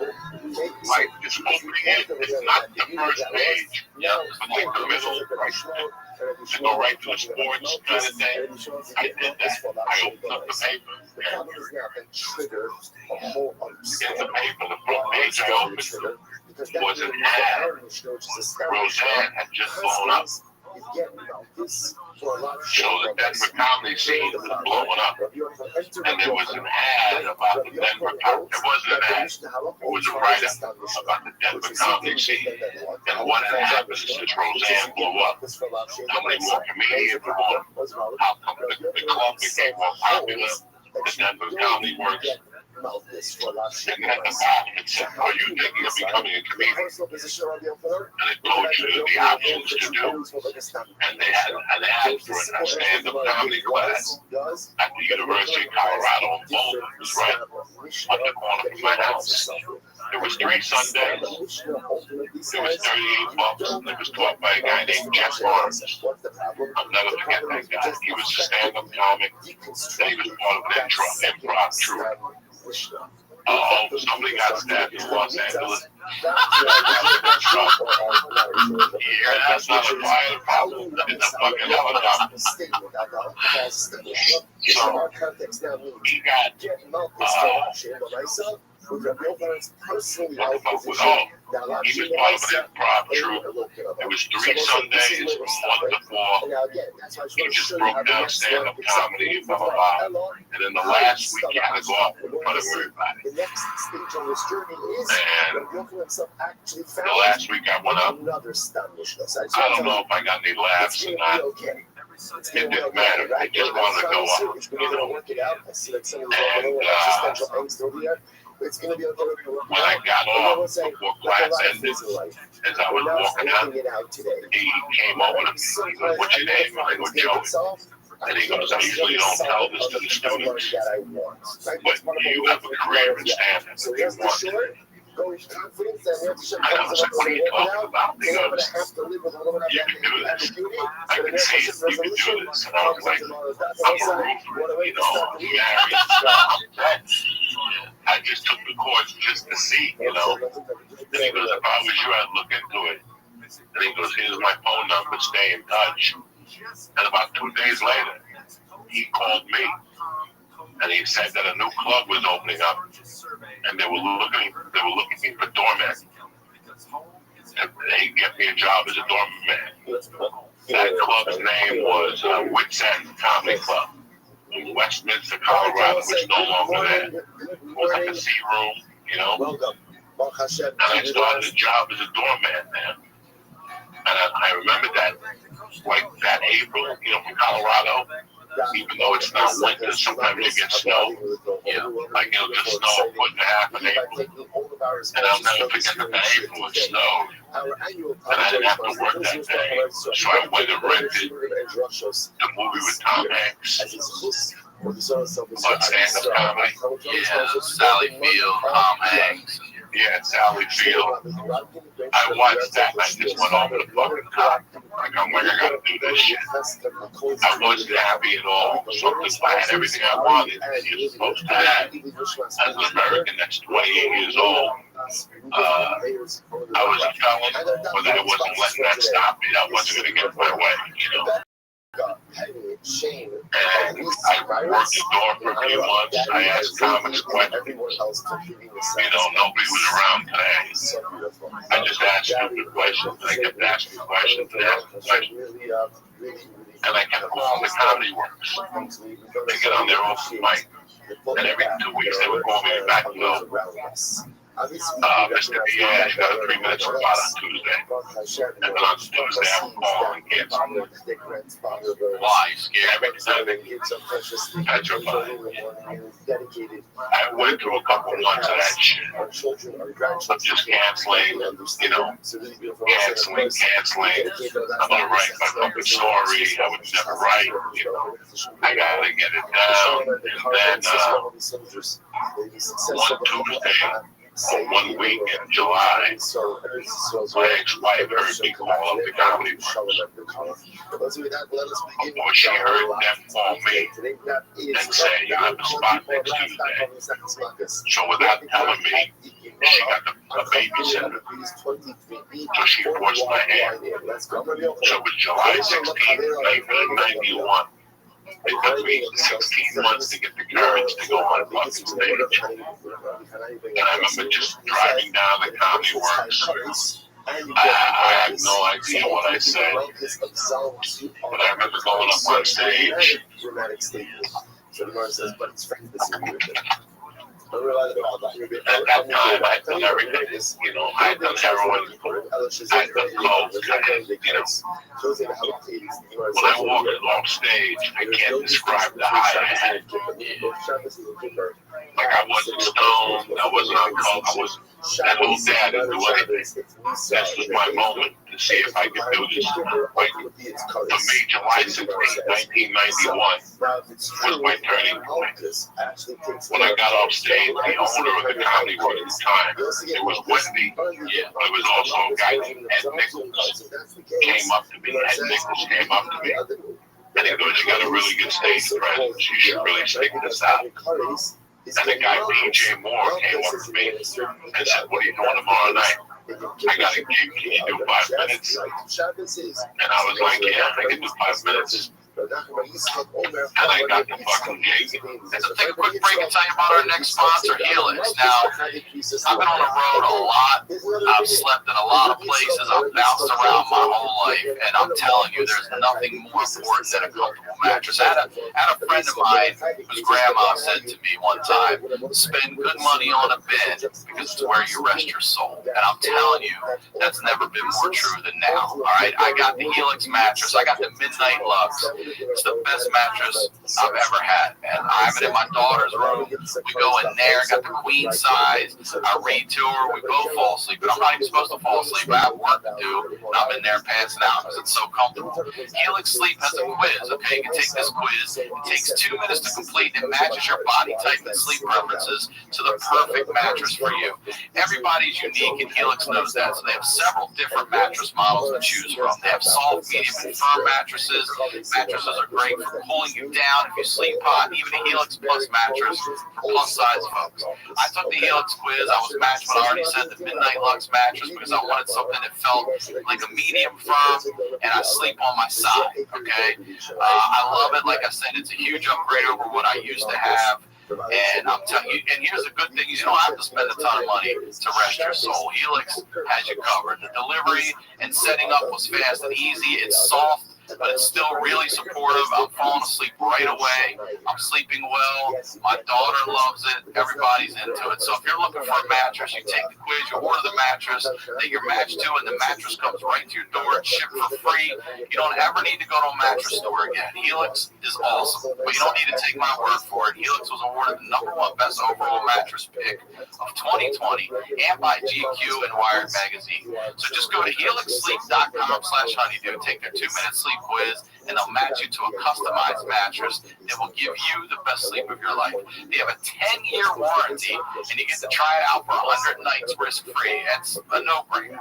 All right, they'll even pick it up for you if you don't love it, but you will. Helix is offering up to $200 off of all mattress orders and 2 free pillows for my listeners at helixsleep.com/honeydew. That's helixsleep.com/honeydew. Our next spot is Upstart. You know we love Upstart. I love Upstart. You guys love Upstart. So many of you have hit me and used their service, and I absolutely am grateful for you, and I'm glad you're loving it because there's a lot of economic chatter right now about the state of the market. Is it recovering? How long will it take? Have we seen the worst? But if you're struggling to pay off high-interest credit card debt, you can't wait for those answers. You need to take action now with Upstart. There's actually something you can do today to help fight off high-interest credit card debt. Upstart is the revolutionary online lending platform that knows you're more than just a credit score. Unlike other lenders, Upstart can reward you based on your job history in the form of a smarter rate. Upstart lets you skip going to the bank because it's completely online. They offer loans from $1,000 all the way up to $50,000, so you can consolidate your debt into one easy fixed rate payment. Upstart makes it fast and simple to check your rate. Since it's just a soft pull, it does not affect your credit score. The hard pull happens if you accept your rate and proceed with your application. And the best part is if the loan is approved and accepted, most people get their funds the very next business day. Over 500,000 people have used Upstart to pay off credit cards or meet their financial goals. Like I said, you guys are using it. I know you are. It really does help you. Don't pay that insane high interest. These credit card companies got bailed out years and years ago, and they're still hitting us with high interest. No. Use Upstart. Free yourself from the high-interest credit card debt and get back to using your money your way with Upstart. See why Upstart has over 6,000 5-star reviews on Trustpilot, and hurry to upstart.com/honeydew to find out how low your Upstart rate can be. Checking your rate only takes a few minutes. That's upstart.com/honeydew. Now, let's get back to the video. I'm not going to drive home. Like what was going through my mind. Like, you said, hey, this is what I want to do. But I'm dead. I can't do it. It's very hard to tell your wife that you want to get into stand-up comedy to a life of 3 when you just had a baby. When you just have a child, I was done. So whatever dreams I had were dead. They were really dead. It was just like, and I was really fucking broken in half. You know, my wife was I'm stuck being a fucking roofer and estimated nothing wrong with it. It's a decent job. It's better than being in jail. But I really wanted to do the stand-up, and I just, it was like, and I got on stage maybe 3 times that July, maybe 3 times that August. And then something just wasn't right still. That feeling came back. So my wife at the time told me, you have money saved up. Maybe you need to find yourself. Go home. I hadn't been in New York for 6 years at that point. I hadn't seen my friends for 6 years. So I came home for a week, started coke, was out of it. Everybody gave me a police car at the Hertz rental. They gave me like an old, they rented me a car, but it was a detective car. And I still remember going to the Bronx and people like, nah, we ain't going to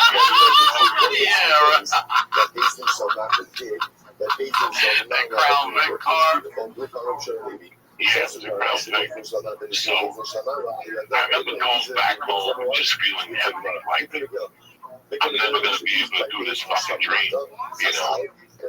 I get on stage here and there, but all these guys talk about the road. And you hear Bob Seger talking about the road, Bob Jones talking about the road. You know, something just wasn't right. So I kept living my life. I kept estimating.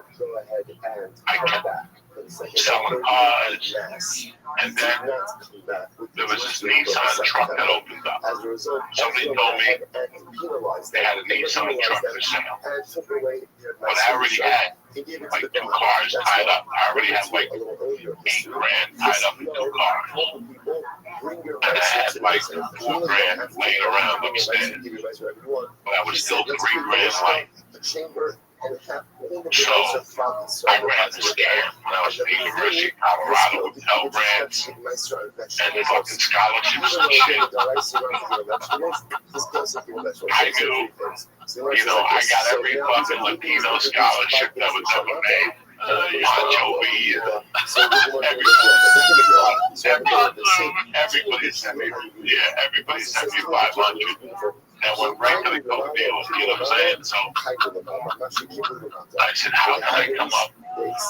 It was like a fucking scam. So I went to the Boulders, I went to the University of Colorado, I went downstairs, and they had like a loan office. And I went in there and I said, listen, I got 2 credits, I owe you. I want to go back. And they go, well, it's too late to get a Pell Grant. It was right there in September, right there. We could sign up for 4 semesters. So I said, let me just get a loan. And they said, fine. And they gave me a loan. I signed up for the classes. Once I got the loan, I bought the car. They gave me a loan for $26.25. The standard loan. I bought the car and I sold it the next day for a $2,000 profit. So I just went back and paid off the loan. Okay. They were like, what the fuck is this? You know, and I did it again, and they owed them, and I never paid it back. And my wife now made me pay it back. She did it for real? Yeah, I took another loan out. How much? Let's go back. 26.25. You paid it all back? I was just like you. Oh, I had no choice. They just fucking, they'll never stop. Oh, yeah. Those motherfuckers come back and shit. They just make a judgment on it. I didn't want a judgment, so I just paid it off. But, so I took this loan and I paid it off 3 days later. And I withdrew from the school. Okay. I paid my bills and I never thought nothing of it. This is the beginning of September. I never thought anything of it again. I'm struggling. I'm struggling as a human being, like with this comedy, and you know, being a dad, and being a roofer, I'm struggling with all this. And one day I get home. At 5 o'clock, and when I turned it, it was October 15th of 1991, and she holds up the loan, and she goes, what is this? She goes, I just got this in the mail today, it's a receipt. You took a loan out, but I'm letting you know. I'm like, you know, I was doing 1,000 things I don't know. You know what I'm saying? I didn't know I had to ask permission She's like, my business. I didn't know. So she's like, I feel like that's wine, and I want to get separated. And it was like, just a rush came over me, like, somebody that's going to be the biggest failure of my fucking life. I told him about my daughter, who at the time was 18 months old, you know. She told me she was a woman with she was I'll show you. See how she felt. That way, revisit in a few months. And Ryan, I almost fainted. Really? I almost fainted. Because it was like somebody had done something for me that I wanted to do. I really wanted to get this accomplished and attracted. Like I was really serious about it. And I'll never forget that she packed up and left that day. Because of that look. Yeah, but it wasn't. Yeah, I'm sure it was a long time now. Sure. The line was the struggle of the camel's back. You know, I talked about a lot of my podcasts this week that like 2 months or 3 months before we broke up, we were in the middle one night, and she said to me, she goes, I don't understand if you understand what you did. She goes, you took a man, handcuffed him, and put him in the back of a fucking trunk. Do you know what type of person does that? And she was right. I mean, Ryan, I was out of control. I was totally out of control. You know, I didn't see it at that time. I was chucking and jiving, but I think it took her like 3 years for her to sink in what I had really done, you know. And who she had married, you know. She had made a mistake, you know. I actually took a guy I had no problems with that at all, you know. That was just another day in our life with Joey Diaz, you know. But that's the truth about it. And the time of my life, I had been on an 8-year rule. And you think putting somebody in the back of the trunk for a car was bad. You missed my ass today. You know, you missed my ass. But I think that, you know, she thought about her kid. She looked at her kid and said, what type of man am I going to raise my child? You know, I was a different person there. That's why I take the different lives of Joey Diaz, you know. Now, again, Rashi points out that she left, but it was so weird that night. I went in the paper, and I saw that the broker was a bar in Boulder. They were 4 bars. They had 4 restaurants. The broker was a restaurant, but in Boulder, it was a pickup bar. On Wednesday nights, they had like a professional night. And people went there for Tuesday nights. They actually did the comedy night. It was the same thing. 15 bucks. You got a steak, a salad, and you got to see a fucking comedian. And they were running the broker jokes. Form of adultery, and therefore they're ready to kill her. Max has a beer, you know, Max, yeah. But you know, in the 90s, a lot of people don't understand was there was no Netflix, there was nothing like that. The exposure you got was from doing contests. There was certain contests you did. Johnny Walker had a contest. There were more national contests. HBO had a contest. Everybody had contests. NBC had a contest. I remember going on NBC contests, signing up for waiting. I had never been on stage before. And like 2 people before me, I just left. Just fucking because some guy in front of me had waved a comedy club jacket. I was like, these guys are pros. I've never been on stage before. I'm just going up there and bomb. I still remember going into a audition for Charlie Hill. Charlie Hill was at the University of Boulder, and they were looking for local comics to come in, and I had to walk into a room with like 3 students in there and do my fucking stupid jokes. Like if I looked at 3 guys and looked at me like, what are you doing? You're the worst comedian we've ever seen. But it was so weird. I went down to the broker and I became part of this contest that started back in September. But they were having like prelim rounds, right, October, November, with the finals being December 18. My team only won. The winner got $500. I just invited my friend to Shimon, and I went to the contest, and I kept winning every week the rounds. I kept coming in first place.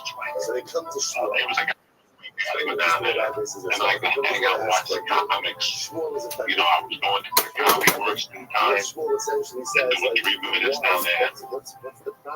And I was doing the broker. That was it. There was not about comedy rooms. And that's where your comedy career was born in Denver. Yes, started there. December 18th, 1991. What I was doing was I was selling valuables at the time. Right, the strip. So all these coat guys would tell me, hey, we want to buy valuables. And I would go, oh, if you want valuables, you got to come to a broker. I get the broker like, what the fuck are you doing with the broker? I go, I'm doing comedy. And we didn't even know you could count. I was like, yeah, you know, how many valuables do you need? And I went, I go, all right, we got the broker. In those days, what I was doing was stopping the audience with my friends. They didn't know they were going to have to pay and say, they would get there and go, wait to see Joey. And the guy would go, you got to sit down and play. So I would have like 20 people there. They weren't there to see me. They were to buy drugs. I was just out for them. Meet me at the fucking broker selling drugs. So I would stop you every time I said, like, let's say you call me on Sunday and you want to value the week. I would hold you off till Tuesday and then make you come to my show. Come to my show. So I would have 30 people in there. The night of the contest, there was maybe 118 people in there, and I had 90 people in there. I couldn't lose. I couldn't lose even if I wanted. Because they based it off of the applause. Okay, so I won the broken joker. I won the 500, but the house MC was a magician that was always drunk. He was the worst magician in the world. So I called the owner of the general manager of the restaurant to let me host on Tuesday nights and get rid of the magician. I go, look how many of my magician. Get rid of the magician. He was called a magician. Yeah. You know, he hosted all of the events and they did. Like they did like movie night on Sunday night. He just came with the place. Like, yeah, he came with the place. He was low one guy, he was out of it. So I actually looked at this guy and asked him, I said, can I host here? Look at the amount of people I bring every week. Every time I perform, I got 90 cool queens out here walking triples. Drinking 18 cocktails. That was something even before I was known. You know, nobody thought I was. I was back on the club because I would come down, I'll have your drugs made down there. So they made me the fucking house MC. January, the first week of January of 1992. I already had a job as a comic. I was getting $50 a show. That's $200 a month. And bitch, in my world, that's a fucking start. Yeah, $200 a month, plus all you can eat, all you can drink. And that's how I started fucking comedy right there. That's how I got into it. A lot of people don't know that. I didn't know that. I won the broken joker. I don't know why I felt like your early days were Seattle. No, Seattle came in 95. So this is still 90. This is 91 going into 92. Okay. 92 was fantastic. I was an open micer. I had my own night on Tuesday nights in the program. I was I had every credit card imaginable. I had never used a credit card in my life. I didn't believe them, but Nah, I was sitting like doing another book I wanted to do. And I was just doing comedy using credit cards. That's it. Jan, you got a girlfriend in 92. Got a girlfriend caused a lot of problems. And that's when the problem started with my ex, because me and my ex were cool from November. Everything was great. And then she told me she moved in with a guy with my kids. So I'm like, you told me not to date nobody because we're Catholics. So the divorce is finalized. And here you want to move the guy in with you. 3 months. So I started getting, yeah, what the fuck? This is all planned. This is all planned. So this is what happens when you're a loser and you can't provide as a man. You know, I wasn't a family guy at all. I was, you know, I wanted to do comedy, but that's the transition into my comedy career. That's how I transitioned. It took me 16 months. I was fucking petrified. I didn't think I was good enough to do it. And I knew that if I failed, that was it. There was nothing else. It wasn't going to be a puppeteer. I wasn't going to do it my life. Nothing else. I had already been a salesman. I worked with, I had done everything. This was it. When I got into comedy, knowing that this was it. There was no other options. I was too old for the army. I was too young. I was a felon. All my possibilities were cut down.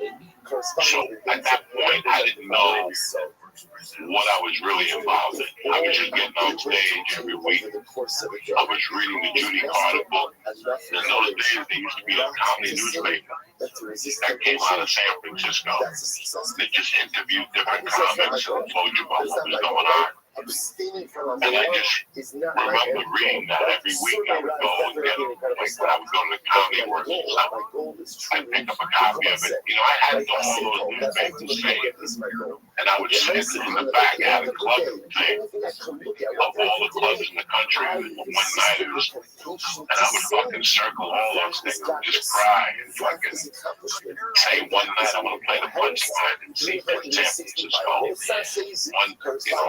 Once I'm going to be up in Seattle, you know, at the Underground. I like their logo. It was kind of weird. I like Seattle Comedy Underground logo. So I kept thinking to myself, I'm going to be up in Seattle someday, you know, but I had no idea what I was doing. I was just getting on stage in the program. And I kept doing that. So I got fired. I got fired in December of 93.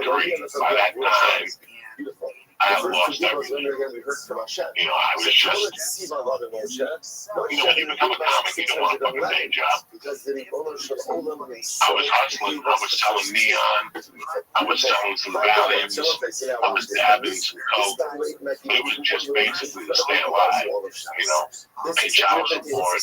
And do fucking comedy. But at that age, you know, I read the book by Lenny Bruce, Ladies and Gentlemen. Lenny Bruce, you know, and it was just about doing drugs and going out every night. And that's exactly what I did. That's what I wanted to do. It was about getting high, getting on stage. And in those days, there wasn't a lot of comedy in there. I was doing poetry readings. What? I was doing, you had to sneak in as a poet. So I was calling a little half an hour. Then walking into a coffee shop and shit. I wish there was a video of that shit somewhere. Oh my God. The famous coffee shop was called Penny Lane. In Boulder, it was Penny Lane.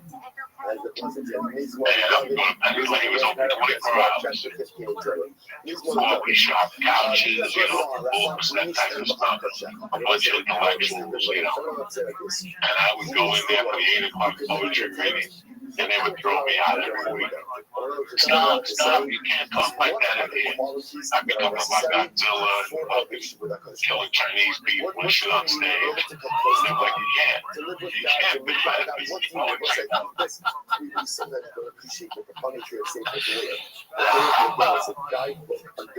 But there was one manager who worked the midnight shift from 8 in the morning, and her boyfriend was in the halfway house with me.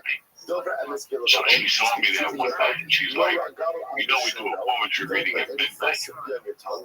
From midnight to about 3 every morning. Like, are you fucking serious?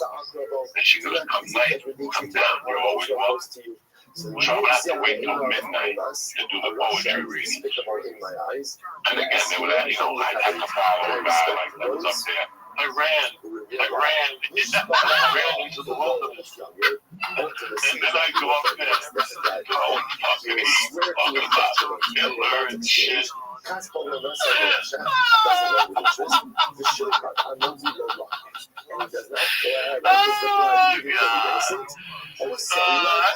I'll tell you, the one thing I do miss as a comic right now about live shows is sitting in the back and watching, everybody else go up and do their thing. I miss it. These motherfuckers, it's one of my favorite things. Just sit back in the cut and watch people get up there and rip it up, just die laugh and try and do shit, all of it, man. That's great. That's so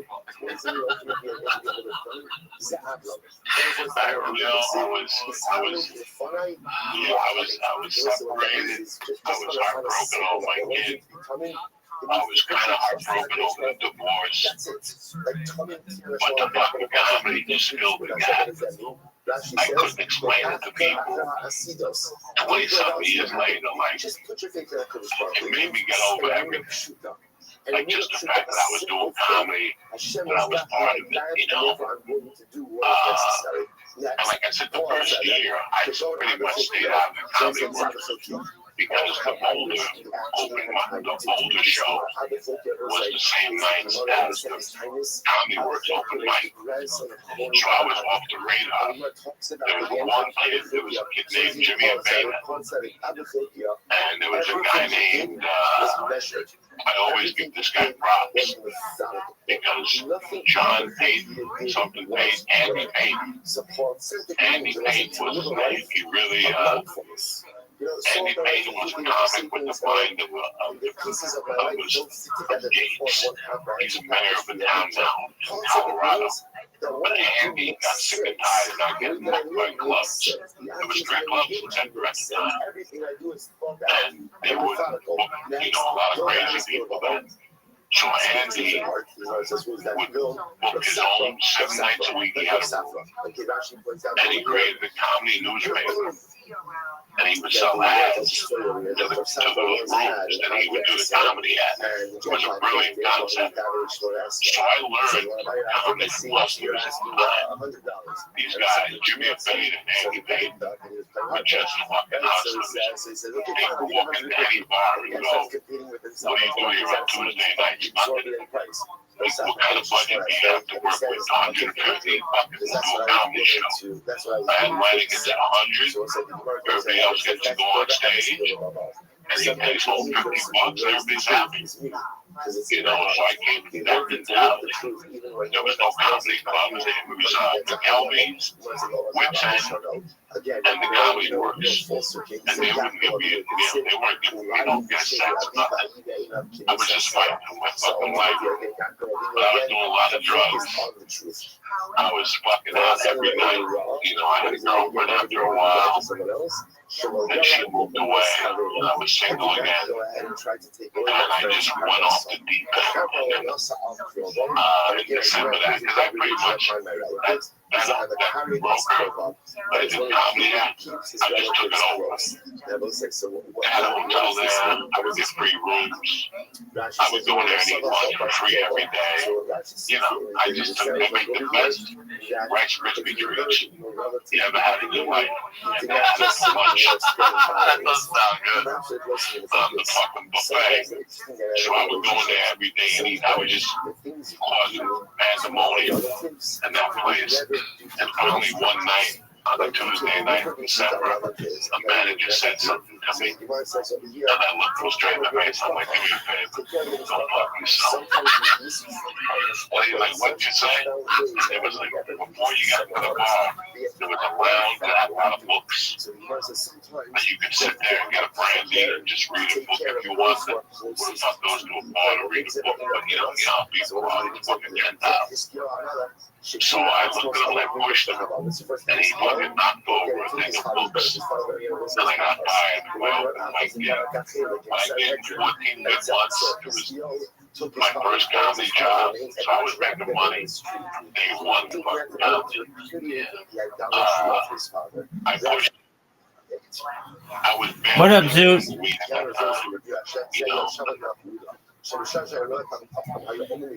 Zoo, what's good?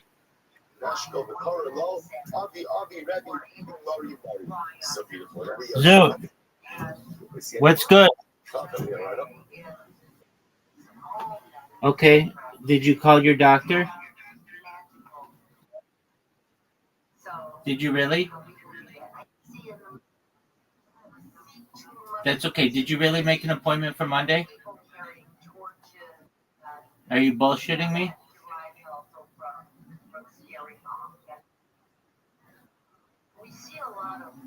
Okay, that's good, man. All right. What did you do today? Anything fun?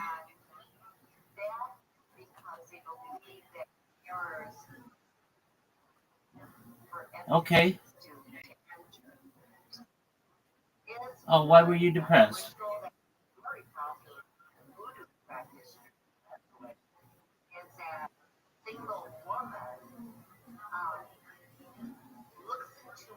What depressed you, Zoo?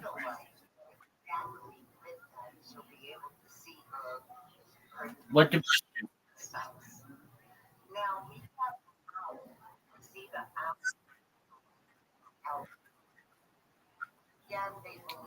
Okay, you don't have to talk about them. Things.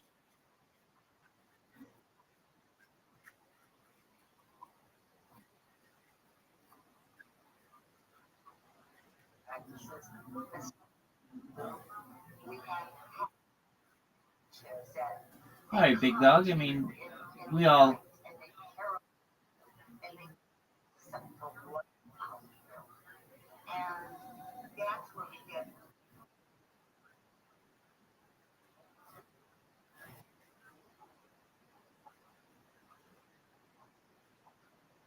Yeah, but you were a kid. There's nothing you can do about it, man.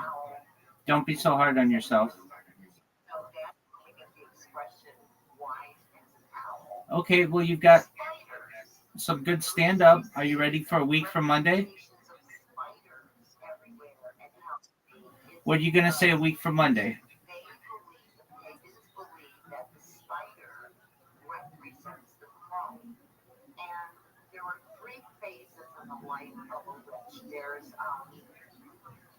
What are you going to say a week from Monday?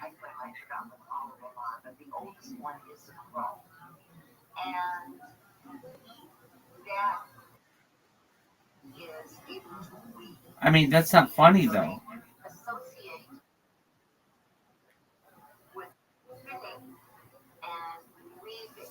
Okay, what's funny about it?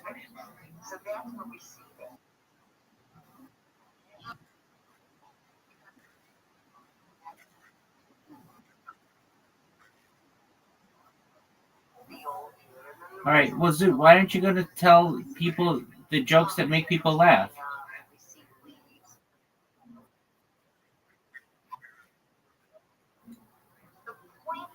I mean, it depends on when you view history.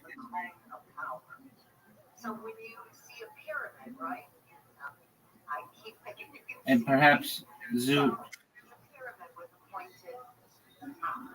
I mean, a lot of people are polarizing. So, Zoo, do you have your jokes down for a week from Monday? What are your jokes? What are you going to say?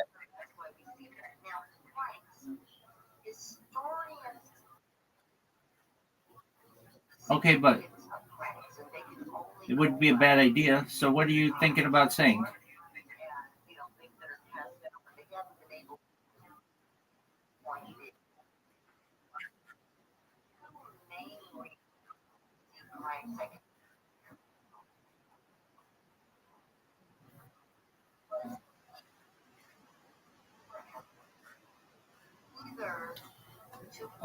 Yeah, not a bad joke. Right? Sort of like O'Roy was here. Right. Maybe they first. Yeah, I don't know about that. Why is that? Is that people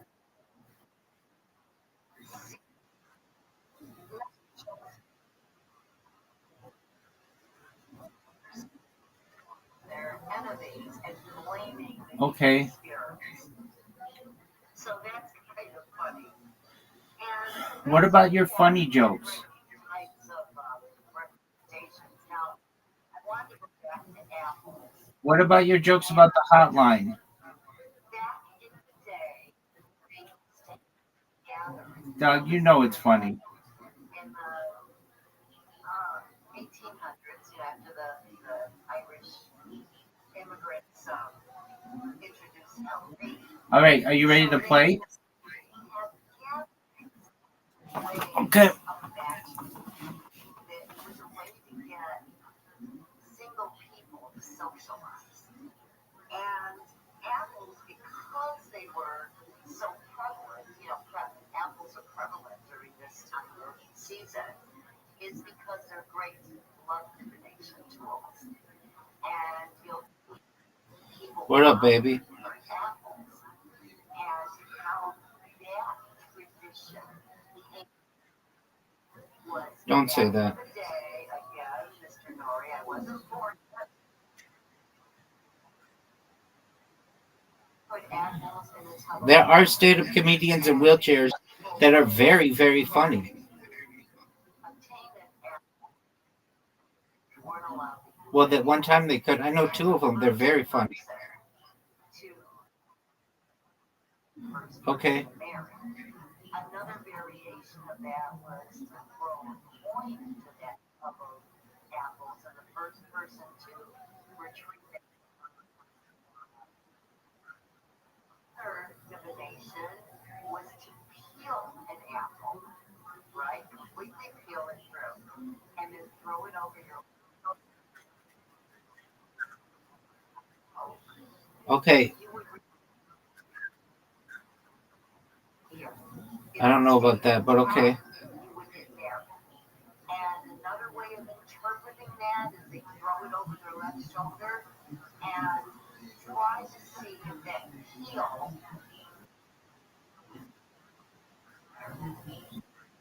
If it looked like a G.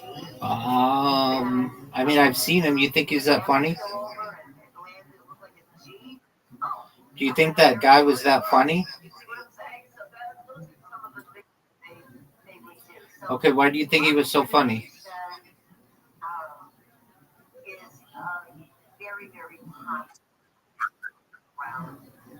Zoot. That was amazing, dog.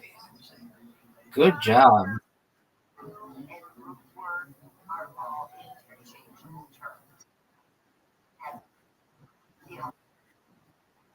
The term conjure was something mystical and magical. Like I do person crossing, and I've been called the queen of person crossing, and associate the spooky stuff with conjuring, but it's good at that.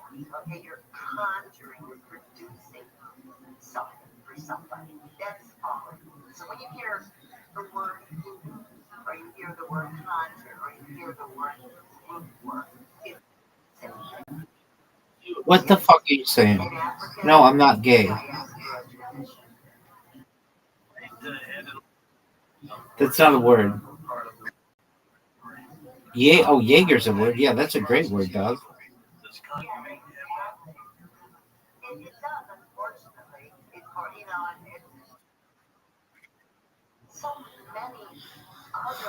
Because I had Doze and I had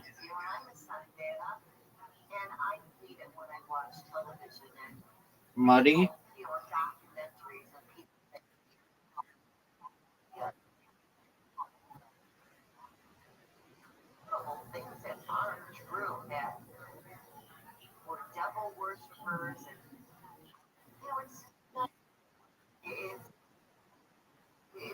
All right, let's see.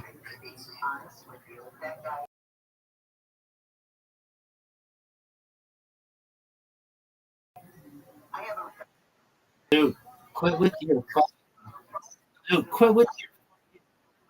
bullshit.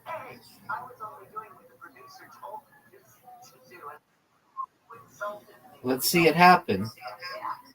It's sad that people associate these traditions and religions with the devil. As a matter of fact, I'll tell you a quick story that happened. And one of the orishas, or the deities in Tanzania, her name is Oya, and one of her paths, and I'm worried that I'll probably get arrested by the FBI for telling this story. It's really funny. And so one of her paths is she's the gatekeeper of the cemetery. Yeah. So she likes eggplants and she likes flags, and her number is 9. What up, baby? 9, those toothpicks that have the flags, I stuck 9. And I go to the gate of the cemetery, and I lay down 9 pennies and ask for whatever it was I asked for, because this happened years ago. And 2 nights later, it's on the Detroit news, all over, 247. They're looking for the devil worshiper. The FBI was looking for the devil worshiper who left an eggplant with flags at the cemetery. I'm like, oh, dude. How things get twisted around. I mean, what does an eggplant have to do? What do you recommend that people do this Halloween? I do want to recommend something when Jim Henson died. Have you ever seen the Muppets? Yeah, he's the guy who did. He died in like 1990 or 1989, 1990. It was like 4 or 5. No, it was like 4 or 5. And I didn't know what death was, but I remember my parents explaining to me that this guy who I didn't really know who he was, but I knew all of his all of his characters, like Big Bird and Kermit the Frog, all that stuff he did. And I remember thinking that they had all died as well. And my parents had to explain to me that they didn't die, just that their creator died. But they'd still be around. And then it was like a little bit easier for me to take.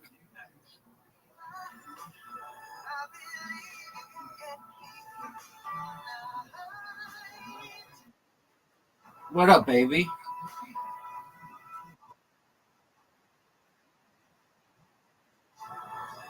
Perhaps.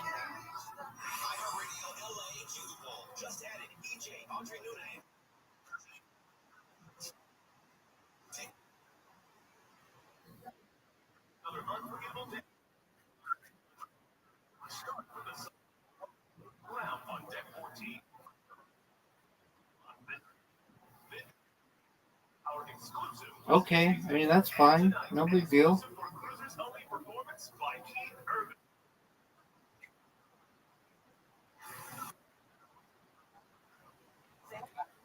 I will. No, but for sure, me.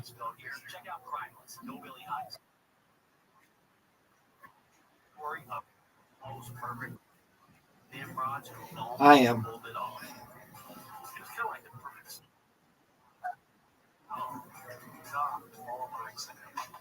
Listen to all episodes of Priceless Hillbilly Heist, available now. iHeartRadio app. Search Perhaps no one. and listen now. Don't be scared. I don't really think so. Maybe, but I don't. I think she'll be a blip on the radar of history.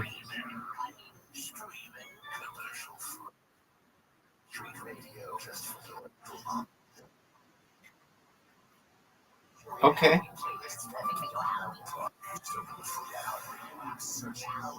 Listen now. My name is Javier. I moved to the U.S. at 19. I spoke no English and I struggled finding job opportunities. Everything I had, I owed to the adult living, getting my high school diploma at age 22. It was an honor helping you achieve your greatness.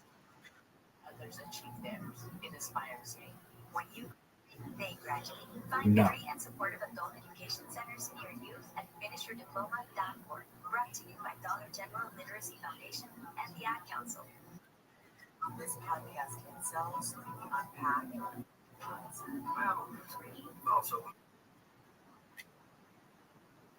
okay. Anger against women and integrity. It's the day of retribution. The day in which I will have my revenge. This is Incels. Listen to Incels on America's #1 podcast network, iHeart. Follow Incels and start listening. You're up, big dog. iHeart is America's #1 podcast network. Open the free iHeart app and explore podcasts like this. Almost every drug investigation in America is based on a confidential informant with their own troubles. See a path forward by telling of someone else. The CI system is based on blind trust. It can have deadly consequences. Why is that, Zoo? Investigative reporter with the Boston Globe Spotlight team. And I'm going to bring you inside. Okay.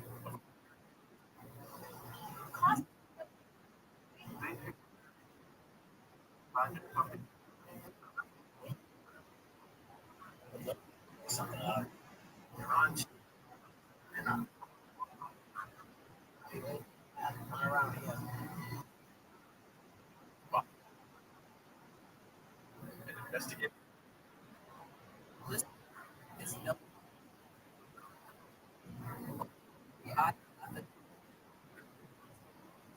Volunteer with United Way to smart.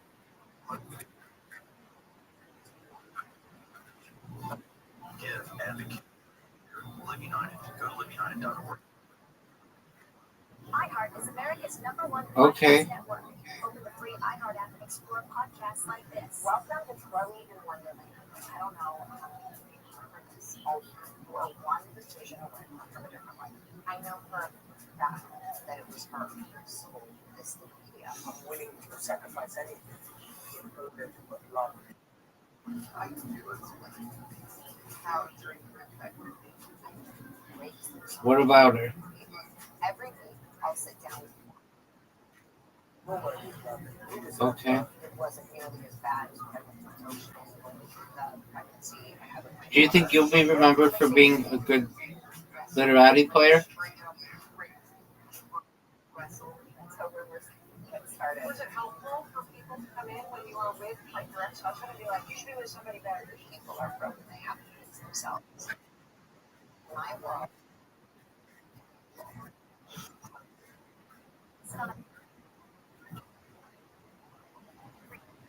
Listen now. Hello, everyone. Okay. It's Billy Corgan here. Welcome to my new show, The Magnificent Mother. I feel the cool lady guy now, so I don't know how I can make you a really cool lady anybody.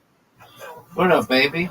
Magnificent Others is a long-form show where we explore great artists, musicians, anybody I truly admire. We want to hear fresh stories, we want to hear fresh perspectives, we want to understand the times from their individuated perspectives.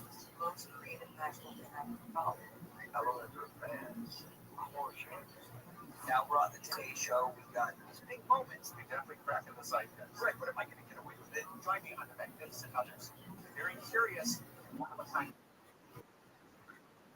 America's #1 podcast network, iHeart. Open your free iHeart app. I've known people with some amazing abilities. Yeah, there's this one person. It was kind of like that. You could go up to him and ask him any word, and he could spell it immediately, but he had to do it really quickly.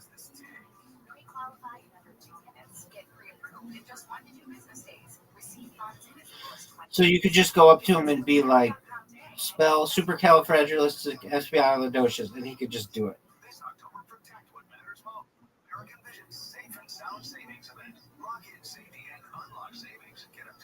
$1,000 off windows, doors, and safety upgrades. Protect your home with bigger laminated glass, multi-point locks, and our sound, sun, and cold packages. But if he had to spell it really quickly. If he spelled it slowly, what are you doing? You don't. You have nothing to do. You just got sick and bored of playing. You don't have shit to do, dude.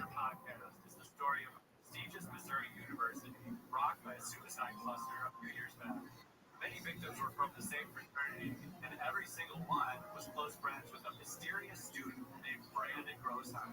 The lawsuit says Grossheim was one of the last people to see each victim before their deaths. Open your free iHeart app and search The Peacemaker and start listening. KFI AM 640, more stimulating talk. When you're high, you feel different. But if you feel different, you drive different. So don't drive high. Brought to you by Vincent. Yeah, I got some. KFI AM 640, more stimulating talk.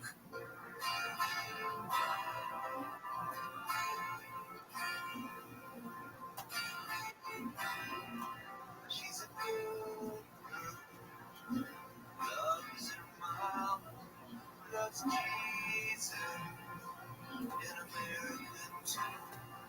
She's a good girl. It's crazy about Elvis. Loves yours. And her boyfriend too.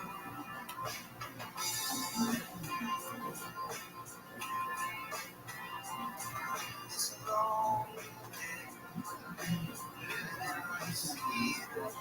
There's a freeway running through the yard. And I'm a bad boy, so don't even miss it. I'm a bad boy, breaking her heart. I'm free, free falling. I'm free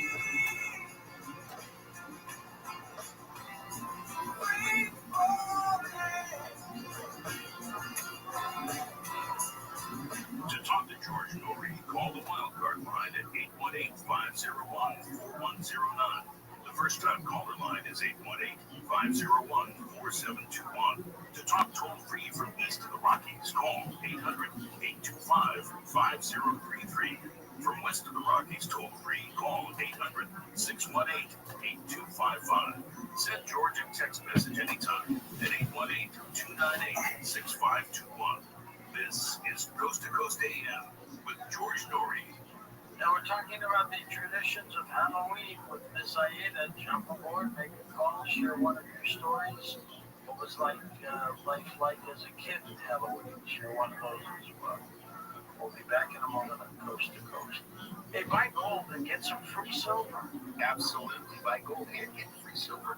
That's right. For every $5,000 purchased from First Gold Group this month, in advance of Veterans Day, they will send you a free patriotic silver ring. Look, gold is up nearly 60% since the beginning of this year, and Birch Gold can help you own it by converting an existing IRA or 401k into a tax-sheltered IRA in physical gold. Plus, they'll send you free silver honoring our veterans on qualifying purchases. If you're current or former military, Birch Gold has a special offer just for you. They're waiving custodial fees for the first year on investments of any amount. Birch Gold has an A+ rating with the Better Business Bureau and tens of thousands of happy customers. Text COAST to the number 989898 for a free info kit and to claim your eligibility for free silver with qualifying purchase before the end of the month. Again, text COAST to 989898. Do it today.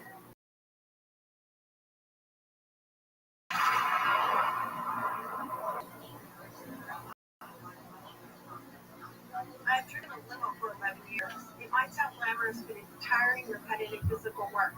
I'm got to a point where I was in severe pain. It couldn't bend my leg or stand up straight when I got out of the vehicle. Then I fell and jarred my neck really bad. I could not drive or anything for months. When I heard Dr. Wallach on Coast to Coast AM with George Norrie, everything he said made sense. Once I eliminated the bad foods and started giving my body the right nutrients, I could feel the difference right away. I started sleeping through the night.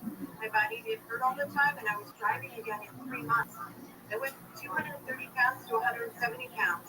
My life has completely changed. I am so grateful to Dr. Joel Wallach. My name is Priscilla Sanchez. Visit criticalhealthfoods.com. Sign up for the newsletter to receive Dr. Wallach's 10 Bad Foods list and other invaluable nutritional advice. Call 855-949-RADIO to speak to an experienced nutritional consultant. That's 855-949-7234 and criticalhealthnews.com.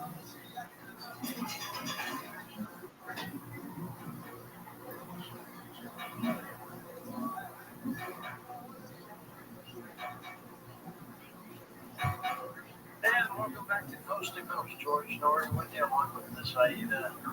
An amazing story. Your career, Miss Aida, is wonderful. Thank you.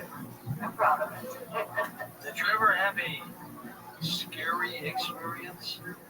I had a weird experience last year. Very, very weird. What happened? So I was at the grocery store, and there was this lady without a shopping cart, and she had this long, beautiful blonde hair. And, you know, I live outside of Detroit, Michigan, so a little bit of a suburb. And No, well, I was born there. I know.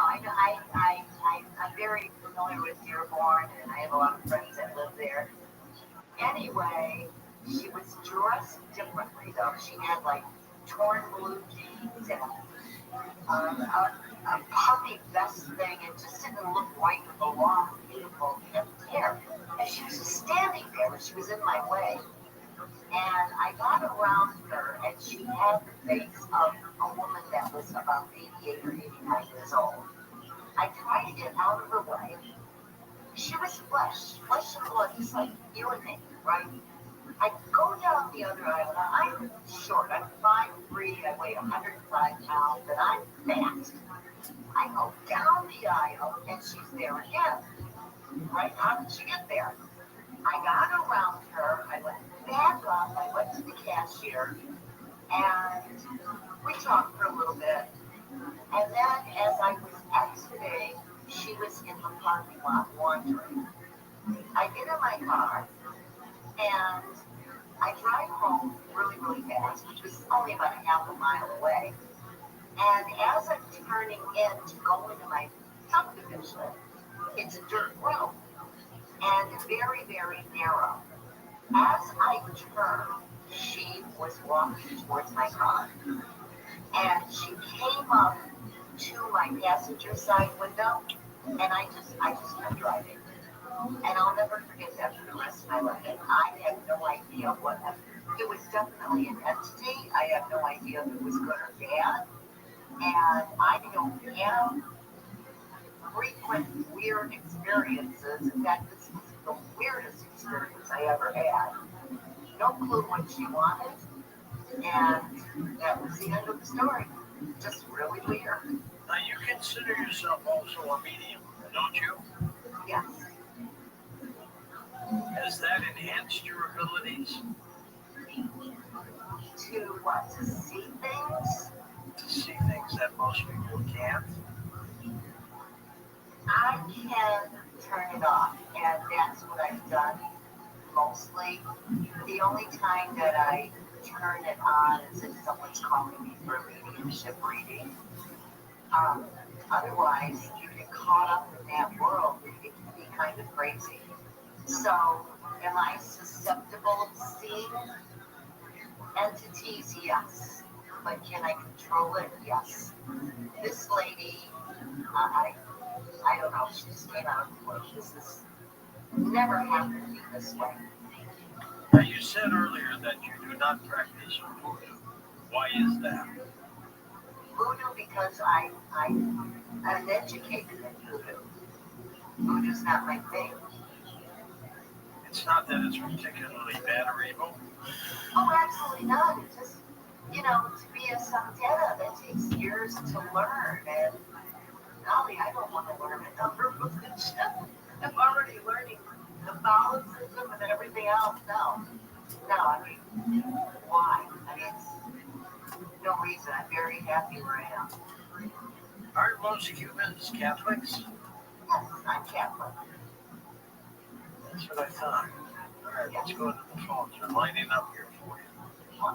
Let's start by going to Ben in Pennsylvania. Ben, you're up first. Go ahead, sir. Hey, how you doing, George? It's an honor to talk to you again. Great. My dad is a big fan. My uncle used to work at UPS every night and listen to you all night long. So, pretty big family tradition. But anyway, I'm sorry, what's your guest name again? Miss Aida. Aida. That sounds a very sensible name. So I'm a little late in the game here because I'm on the East Coast, obviously it's a little later, earlier, however you want to say it. So I kind of looked up and started listening, and the keyboard thing always and the idea of intention of like what you're doing, Amen. what are you trying to do, yeah.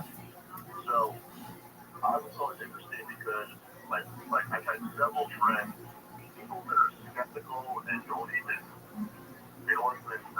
believe in anything supernatural, so to speak. See things or have experiences, but they're just like, oh, it's just my imagination or whatever. I'm a guy who never even, I kind of want to see something, even though I shouldn't say do, I don't want to challenge it. I'm just curious if take on that. It is really interesting to me. What up, baby? My brother, for example, will say, I've had yeah, but you didn't. Never had anything bad happen to him. So, you had to go what? I'm always skeptical. Going to the motor. Okay. It's probably just my imagination. It's just really interesting to me that I feel like there's a lot of people out there that will see things that are skeptical and are just totally not in tune with believing in the technique events. But they'll see things, and then there's people that it seems to just always track them and always be, I don't know, explain it, but it always you can generally go like a normal person 2 minutes without air, 2 days without water,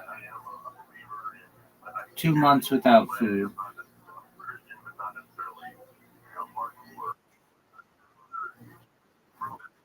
Correct.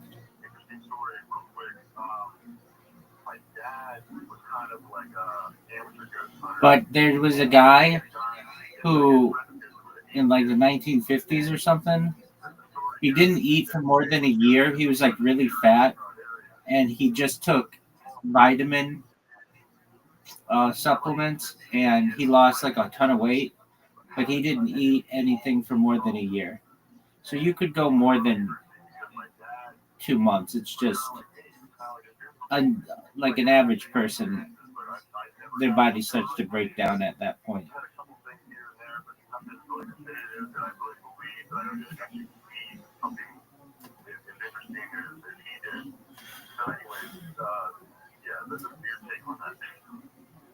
So my take on it is you're probably super protected by your guardian angels. That was the first thing that crossed my mind. Okay, if you really do want to see them, and be very, very careful, because you have to be careful with what you wish for, right? Because if you invite an evil entity in, what's the old saying? Once invited into play, it's hard to make them go away. So my suggestion to you, and I don't know if you want to do this, but the best training you can get to be able to interact with these entities, and entities is the correct terminology from my perspective, is to join a paranormal group and let them teach you. And the more exposure you get, the more it will happen. And you'll do it in a safe environment where you're protected. You will learn how to protect yourself. You just don't want anything coming to you. Do you find, Miss Aida, that non-believers are more apt to have evil spirits attached to them? It's the opposite. In fact, I always play around with my Facebook group, Miss Aida Psychic, and one of the questions I asked was, what group of people are the most vulnerable to demonic attachments or demonic possessions? And guess what that group was? They're nuns. Nuns? Really? Yeah. So it's actually the opposite. The opposite. So you think the more religious you are, more spiritual, the more apt you are to get attached? Yes. I think What up, baby? the devil comes to tempt you. I really do. Mother, I told you about that. No, I'll die before that. Right now, we're going to Cornelius, Louisiana. This Yeah, I want to stream the rest of my life.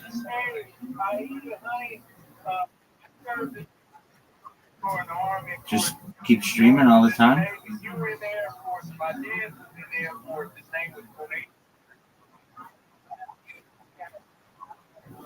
All right. I mean, they don't notice me. I'm still doing what I love to do.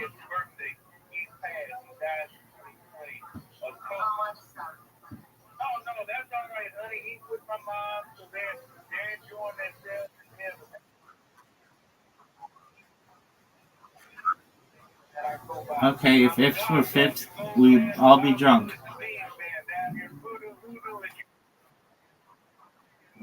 Okay, so and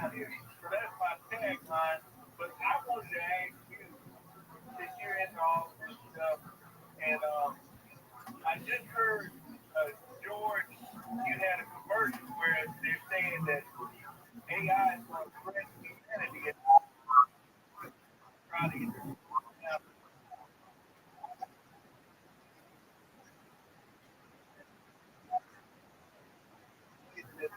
it could be. And one more thing I want to tell you, Harvey. Okay, well, if you don't like it, then you don't like it.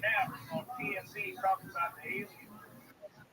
He has a movie that he's Dream Eater. This guy is sleepwalking and the devil and demons taking over while he's sleepwalking. So Dream Eater, just like you had Dream Weaver, well, Dream Eater is a movie coming out right before Halloween.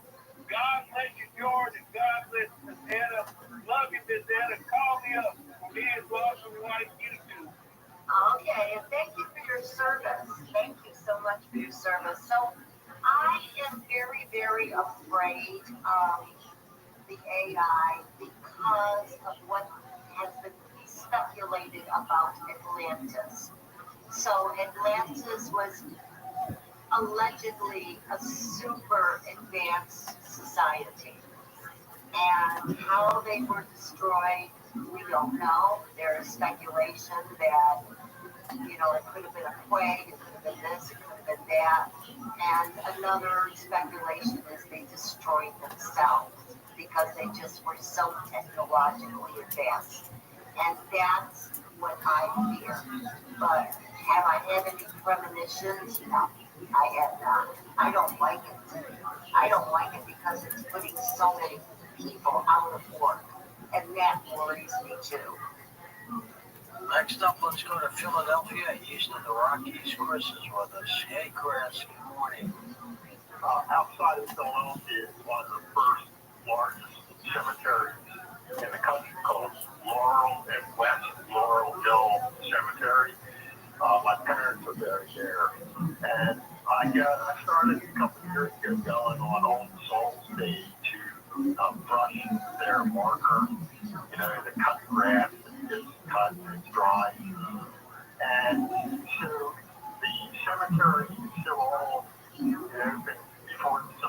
remember that these pots had these elaborate and huge markers and headstones, many which are carved, and it's really fascinating. So, 2 years ago, I started walking around and looking at them, and I started to clean with the brush that I had taken.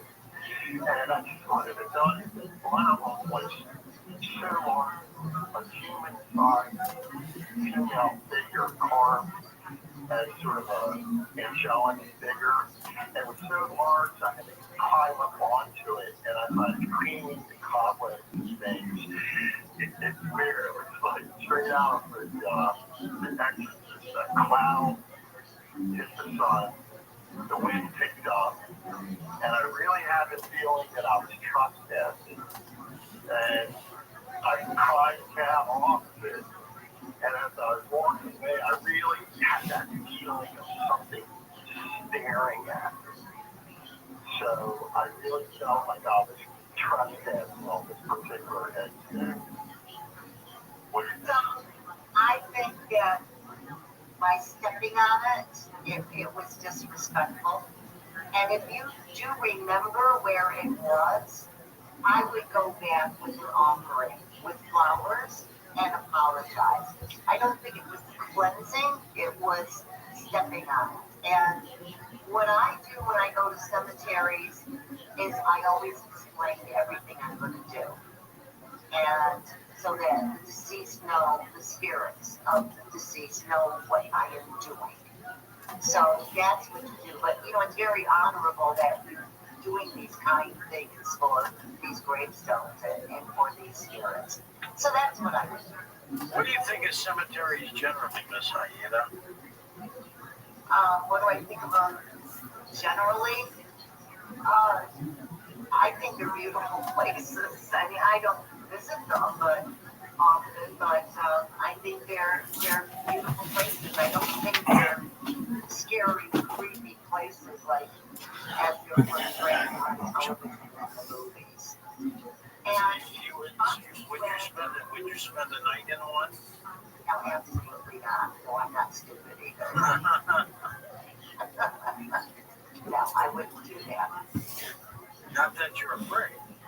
No, it isn't that I'm afraid. I would, not that I'm afraid of the spirits. I am afraid of what they call hitchhikers. So I'm afraid that, something might jump on me and try to come home with me. And they come out at night.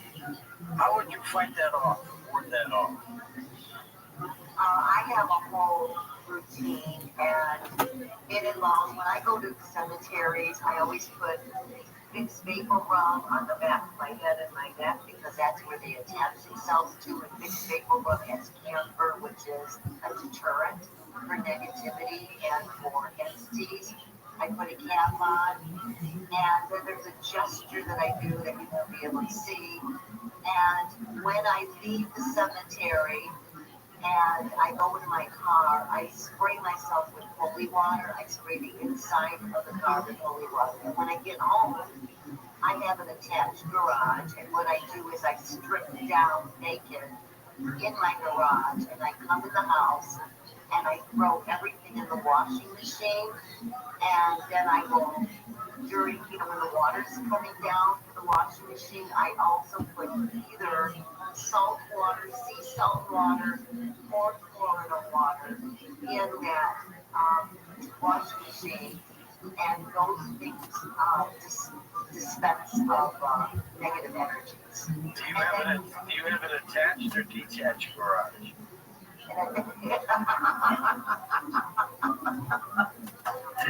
It's attached. Right.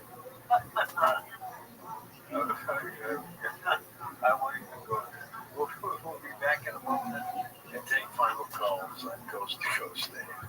Find out more about tonight's guest. Log on to coasttocoastam.com. Keep that breathless charm. Won't you please arrange it? 'Cause I love you. Just the way you look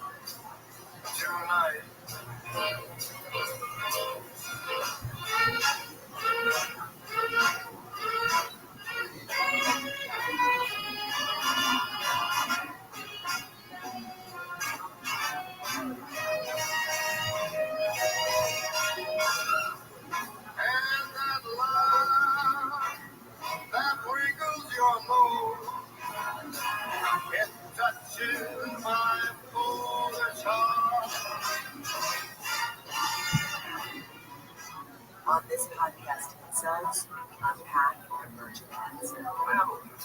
Also, you know, In the world of resentment, cynicism, anger against women, and deadly tipping. I was living in my friend's house in a room. I was paying child support, and my attorney fees were just starting to go through the fucking roof. And then I did Christmas, I did New Year's, I totaled my car. I didn't total my car, I fucked up the rim, but it was one of those cars where each rim was $1,200. So I actually had to go to the lot. I'm not going to say the lot because then people will know. I had to go to the lot in the middle of the winter, in the dead of January. I had to go to the lot, jack up a car, steal the tire off it to replace my fucking rim. You know, I was just living like a nomad then. I remember going home one Saturday night and I bought that new car. I didn't buy a new car, I bought a slightly used car. Like, you know, after you get divorced, you give away your truck and the family car, and you buy a hot rod. I bought an Acura Integra, beautiful, with a tremendous sound system. And I financed it through this bank. And I had a bank account at this bank, you know, the whole fucking deal. And one night I go home, and I'm dead broke. I got no dough, and I got to do a line of coke. And I found, you know, this Eddie credit card. When you get a credit card, they send you those blank checks. Yeah. And Discover, I had like 3 Discover checks. And that bank had a 24-hour drive-through. And I just wrote a check for $1,000 of cash. The Discover card was closed, for Christ's sake. The Discover card had been taken from me already. I gave the lady a check and she cashed it. No. They gave me $1,000 fucking Monday morning, 9:01, they called me. And they said, if we don't have our money by 5 o'clock, we're going to press charges on you. I didn't have the fucking money. I had spent the money in an hour. So I went down to the bank and cut a deal with them to add it on to the car principal. And then I didn't make the car payment for 3 fucking months.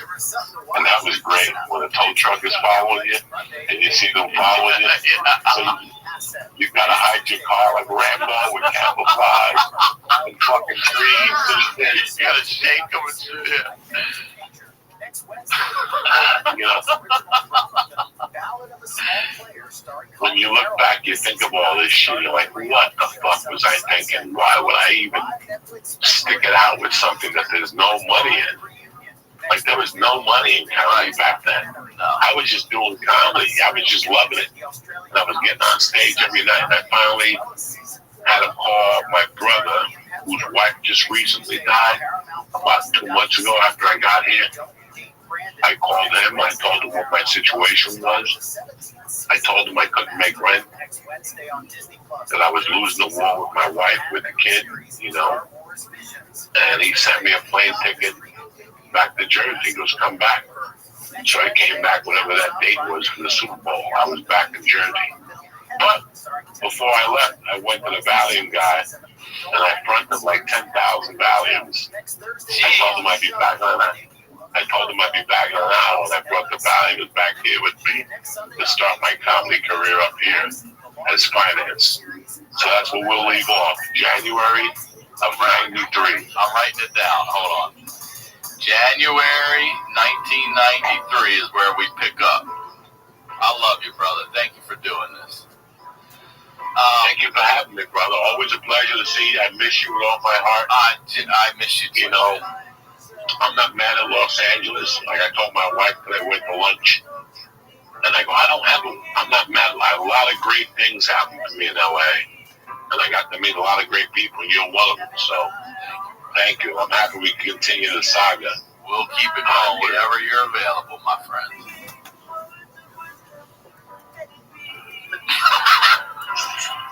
So I couldn't really go off. Yeah, we'll wrap it up.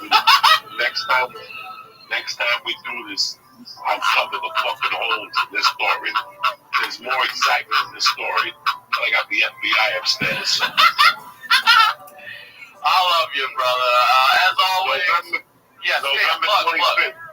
November 25th, Ozzy's Boneyard. All right, 12 o'clock Eastern, 9 a.m. Pacific, and then every day after that till the 30th, the Boneyard plays. Hopefully they'll keep me and they'll let me do one show a week, and I can do my heavy metal stuff. You know what I'm saying? Yeah, I know it, brother. That's great. Good for you. Well, I love That's what we're trying to do. I love you, brother. Thank you for having me. Of course. Thank you for having me on the Honeydew. A shout out to all you Patreon motherfuckers. I love you. And that's it. All right, as always, RyanSickler.com, Ryan Sickler on all social media. We'll talk to you all next week.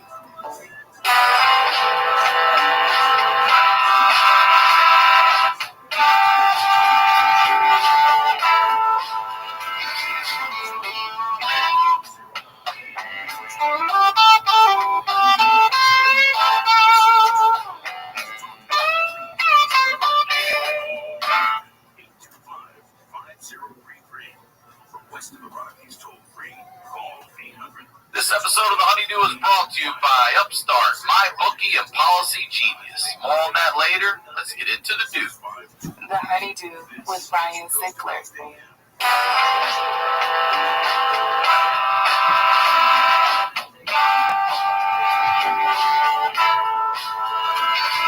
Welcome back to The Honeydew, y'all. We're over here doing it in the Nightman Studios. I am Ryan Sickler, RyanSickler.com, Ryan Sickler on all your social medias. I want to say thank you to you guys. Seriously, this community continues to grow. I absolutely love my job and this show and the stories that people are bringing here. The fact that you can laugh at your trauma, be that strong about it, be that open about it, be that vulnerable about it. I fucking love it. Thank you for the messages, all that stuff. Make sure you subscribe to the YouTube channel. And if you're wanting more of it, man, hit up the Patreon. That community is growing as well. It's called The Honeydew with Y'all, where I'm highlighting the lowlights with y'all. It's $5 a month. If you sign up for a year, you're getting over a month of free episodes, all right? If you or someone you know has that story that needs to be heard, submit it to honeydewpodcast@gmail.com. Hopefully, we'll get to do a story with you, all right? Now, I want to talk to you about something real quick that I'm very proud of. You know, I record here at the Santa Monica Music Center, and working on with a nonprofit here with Lana called Outreach to the Arts, ANA, which is at-risk youth. Like myself and the guest you're about to see were when we were kids. If we had a program like this, we'd have been so much further ahead in life, I will tell you that. But we're teaching these kids how to podcast, how to live switch, how to work with cameras, graphics, editing, the whole thing. Ash is over there helping them. They're watching him. They're learning, and they're super stoked about it. We're going to start a podcast with these kids and get back. So very excited about it. Keep an eye out for that. I'll be feeding you some of that stuff. You'll probably meet these kids. I'm going to have them on the Patreon. They're really good kids, 18 years old with stories already that are insane. So that's the biz. We're highlighting the lowlights over here. These are the stories behind the storytellers, and there's only one storyteller like this guy. He is back, y'all. The saga continues.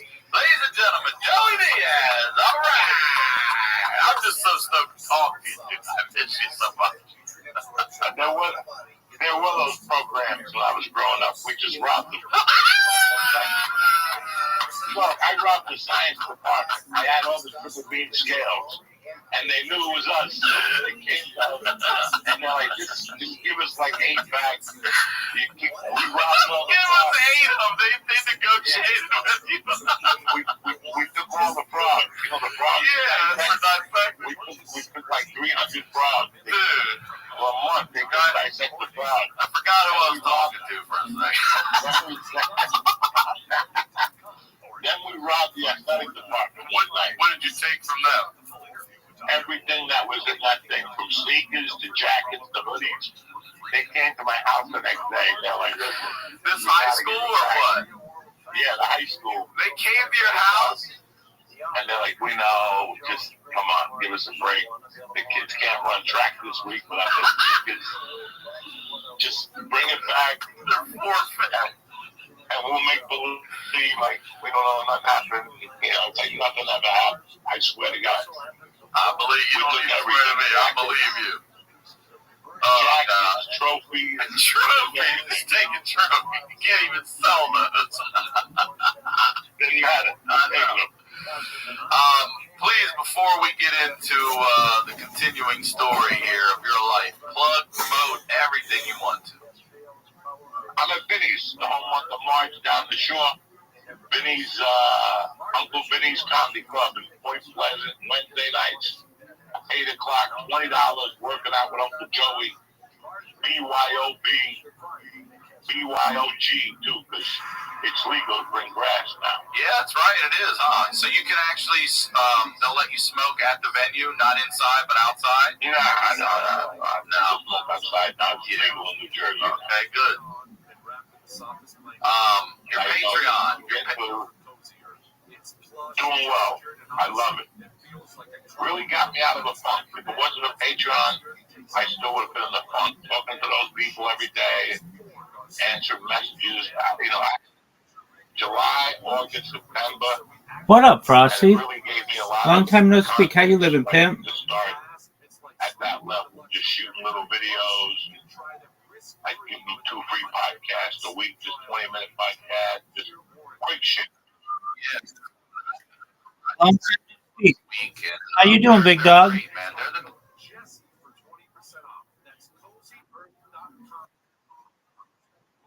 How's life been?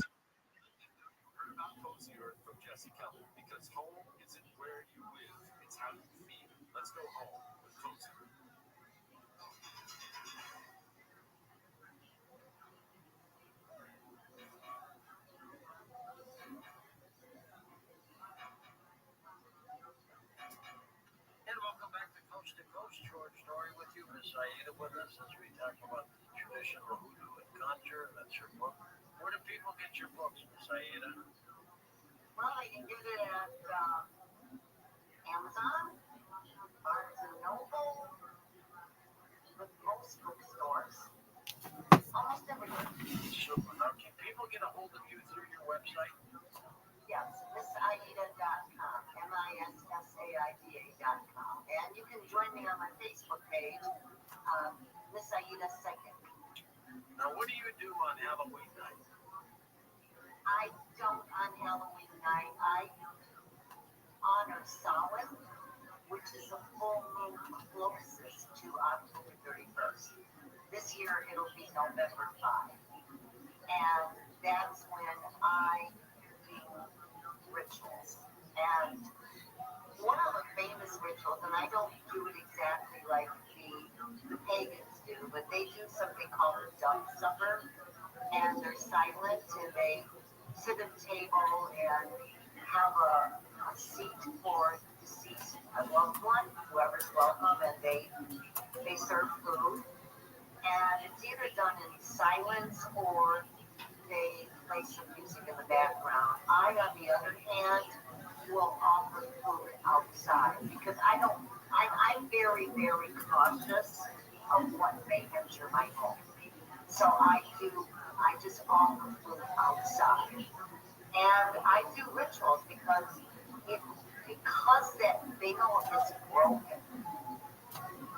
It's a great time for divination. It's a great time to perform any type of magical spell. It's the most magical night of the year. And your chances of a person's chance of manifesting your desires is very, very, very strong on Samhain.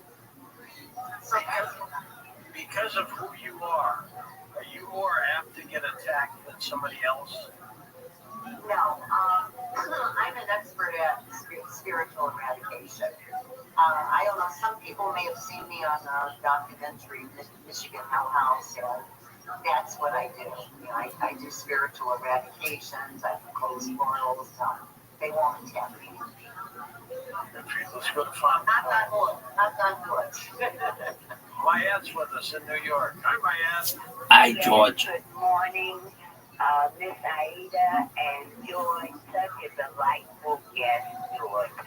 I want to share a brief story about being a child around Halloween, and I also have a two-part question usually like to have my say, and then I prefer to listen over the air. First of all, you mentioned about the apples. I remember one of the field trips this past year was going upstate to the where the apple orchards were. We would get apples in like a bushel type basket, and we would bring them back, and it was called bobbing for apples, is what it is, what I recall. I'd also like to ask because I have a book on hoodoo, and I was reading that the folk magic of using readily available, you don't have to go out searching for your materials, for your modes of manifestations. And I'd like the question, the first part of the question is elaborate on what is star magic. And the second part, you mentioned Hecate, and I'd like to hear more about her story. That's Wayne Dread's kid. Was she the one that was the mother of Persephone and went to the underworld to rescue her daughter? So clarify who she was. If you have my questions, and I'll listen over the air, and I'll be in touch because I definitely want to read your book. Thank you so much. First of all, I'm not a pagan, so I don't know much about Hecate. So I'm very, very sorry that I can't answer that question. That is a terrific, phenomenal question to ask a pagan, but I'm not a pagan. I'm a Catholic, and I have my own deities, and Hecate's not one of them. And the first question I think you're asking me, is it true that we don't need to use a lot of utensils or whatever in voodoo? I think that's what you asked me. And my answer to you is when the slaves came to the Americas, throughout the Americas and the Caribbean islands, they didn't bring their suitcases, right? They didn't have anything to work with, so they worked with what they had. And they worked by communicating with the plants. They worked by communicating with the animals and communicating with the weather, communicating with what nature has given us to communicate with. They communicate with animals. And spell work does not have to be that complicated. The first gentleman that spoke on the air, he nailed it. He said it's all about intention. And when he said that, I was like, amen, brother. Okay? I'm not going to go to the shopping store and buy $500 worth of stuff, right? If I want to do something bad to somebody, I go out and collect dog food. I'll go out and collect rotting animals. I use what nature has provided me, and that's most of what food is about, working with what you have. And Miss Ayana, she wanted to know about jar magic, where spells are contained within a sealed jar. Jar magic. Jar magic is very, very good. We use them quite frequently with honey spells, and they're contained, right? So that person, your target, we call them the target, right? So if I put that target in a honey jar with me, picture him and picture me, his whole birthday, and I always say Andy Garcia. Anyway, if I put Andy Garcia's name and birthday in the picture and, put it together with mine and a magnet and roll it up in a yard and stick it in that honey jar and then put the love herbs in there and honey is sweet. Put a candle on the jar and spray, and that man will, Andy Garcia doesn't know me, that man will be sweet on me. And we can do the same thing with breakup jars. You can put nasty things in a breakup jar and put two people in there that you want to break up. You can create a cursing jar and you put even nastier things. And I have those in my book, Voodoo, Cursing and Crossing, and my book, Who's Justice Wanted. So that you're not wanting to store and spending zillions and zillions of dollars. Jars spells work because they contain that energy that you want. And when you were on with us 5 years ago, we were talking about that book called Voodoo Cleansing and Protection Magic. Yes. Let's go to Sean in California, west of the Rockies. Go ahead, Sean. Hi there, how you doing? I hope everything's fine. All good. Good. I'm calling because I wanted to give a couple of corrections to Miss Aida and thank you for her otherwise delightful commentary. Her idea about dressing up to scare ghosts because we saw it is not exactly right. It's just partly right. And mostly it's right up because Christ comes to death for sin. And so skeletons, ghosts, witches, devils are being mocked at and laughed at. The devil hates being mocked because he's a narcissist. So that's one thing. Soul cakes came around because children were banned around in medieval Europe and especially England. We call it back a song that Peter, Paul, and Mary sang about soul cakes. They were given to children who prayed. They flew to different homes in their village. And knock on the door and often pray for them of that home. Purgatory, so that they can be released to go to heaven. They leave you in the house and come out and bring a sweet breath treat called soul cake. They should bring that up. So it's like that thing you might want to know about that. You want to comment on it? Go ahead. I didn't understand. I'm so very sorry. I didn't come across clear. George, could you tell me what he said? Why don't you rehash the costume with Halloween? He was questioning that. Rehash the costumes for Halloween? Yeah, why the costumes came into existence. They came in, why did the costumes come into existence? Because the priests were wearing them to trick the entities into believing they were one of them, and then to leave them alone. And then, as time progressed, more elaborate costumes were made as people forgot the real reason for wearing them. And that's how they developed into elaborate costumes. Let's go to first-time caller Andrea in Missouri. Welcome to the show. Hi, Andrea. Good morning. Thank you. I have a question. I moved here in 2000. I'm originally from Kentucky. I moved to Missouri in 2001 or 2002. I moved where I'm at in 2009 in Missouri. And I'm still here, but I've got a cross on my wall. When I moved here, the place should have been condemned. I had 2.8 acres. Now I've got almost 7 acres. I've been developing by hand. For the first year I moved here, it was daunting. I mean, this place, it was hot, no water or anything. I woke up and said, I can't do this. I had some rocks I need to move.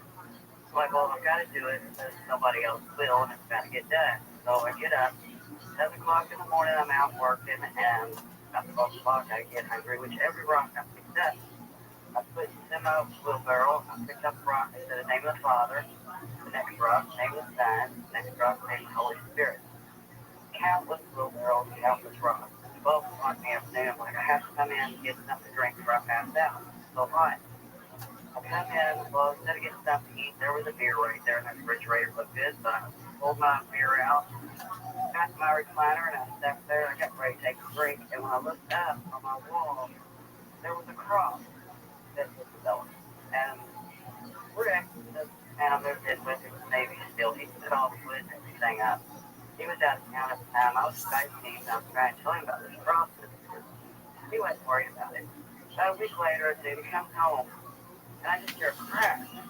I'm like, well, what happened, you know? And he's like, well, there's a cross on the wall. I go, yeah. And he's like, well, how to get there? So look at the oil, but it's not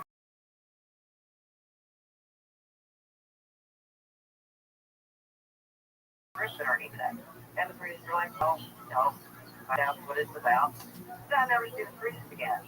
There's been a couple of priests. Well, in 2017, they passed church. They would have people come out here to try to help me because people were putting pinholes in my plumbing and my house was breaking.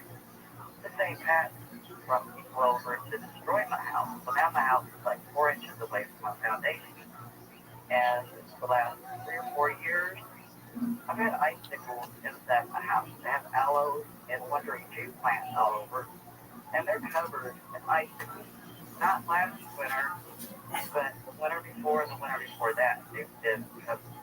Okay, we only have a minute left. I want to get your reaction to this idea to a cross in a house. What would make that show up in a mirror? I would just do a 13-day spiritual eradication ritual. It's in my book, Cleansing, Protection, Magic, because the cross did many things, and that bothers me. You don't think a cross representation is a good thing?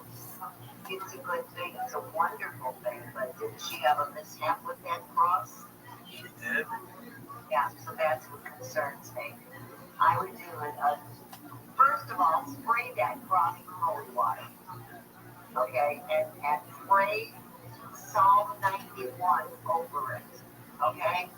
Psalm 91 is the strongest protection prayer that you can pray. Always pray aloud. Well, you know all about protection, that's for sure, Miss Ayed. Thanks for being on the program. Our website is linked up at coasttocoastam.com. For Dave Galante, Don Danite, Sue Trikas, Lex Longer, Sean Ladisor, Alec Fernandez, Stephanie Smith, Ed Bonneau, George Snappy, and Richard Serra. We're up there on Coast to Coast AM. We'll see you on our next edition. Until then, be safe.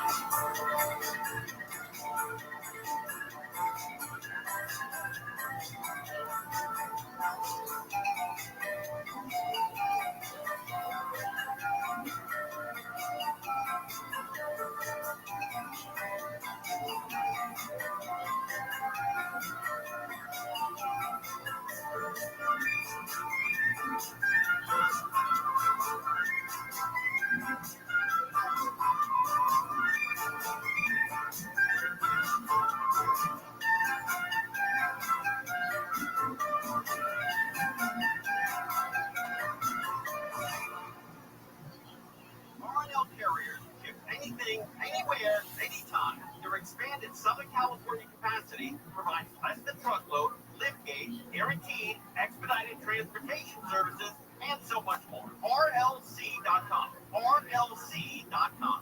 Run a business and not thinking about podcasting? Think again.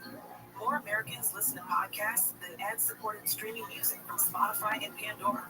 And as the #1 podcaster, iHeart's twice as large as the next two combined. So whatever your customers are into, true crime, sports, comedy, culture, they'll hear your message. Plus, only iHeart can extend your message to audiences across broadcast radio. And all this reach means everything. Just think about the universal marketing formula. The number of consumers who hear your message times the response rate equals the results. Now let's get those results growing for you. Think podcasting can help your business? Think iHeart. Streaming, radio, and podcasting. Let us show you at iHeartAdvertising.com. That's iHeartAdvertising.com. Or call 844-844-iHeart. One more time. 844-844-iHeart. And get podcasting working for you. Johnny Knoxville here. Check out Crimes, Hillbilly Heist, my new true crime podcast. The true story of the almost perfect crime and the Nimrods who almost pulled it off.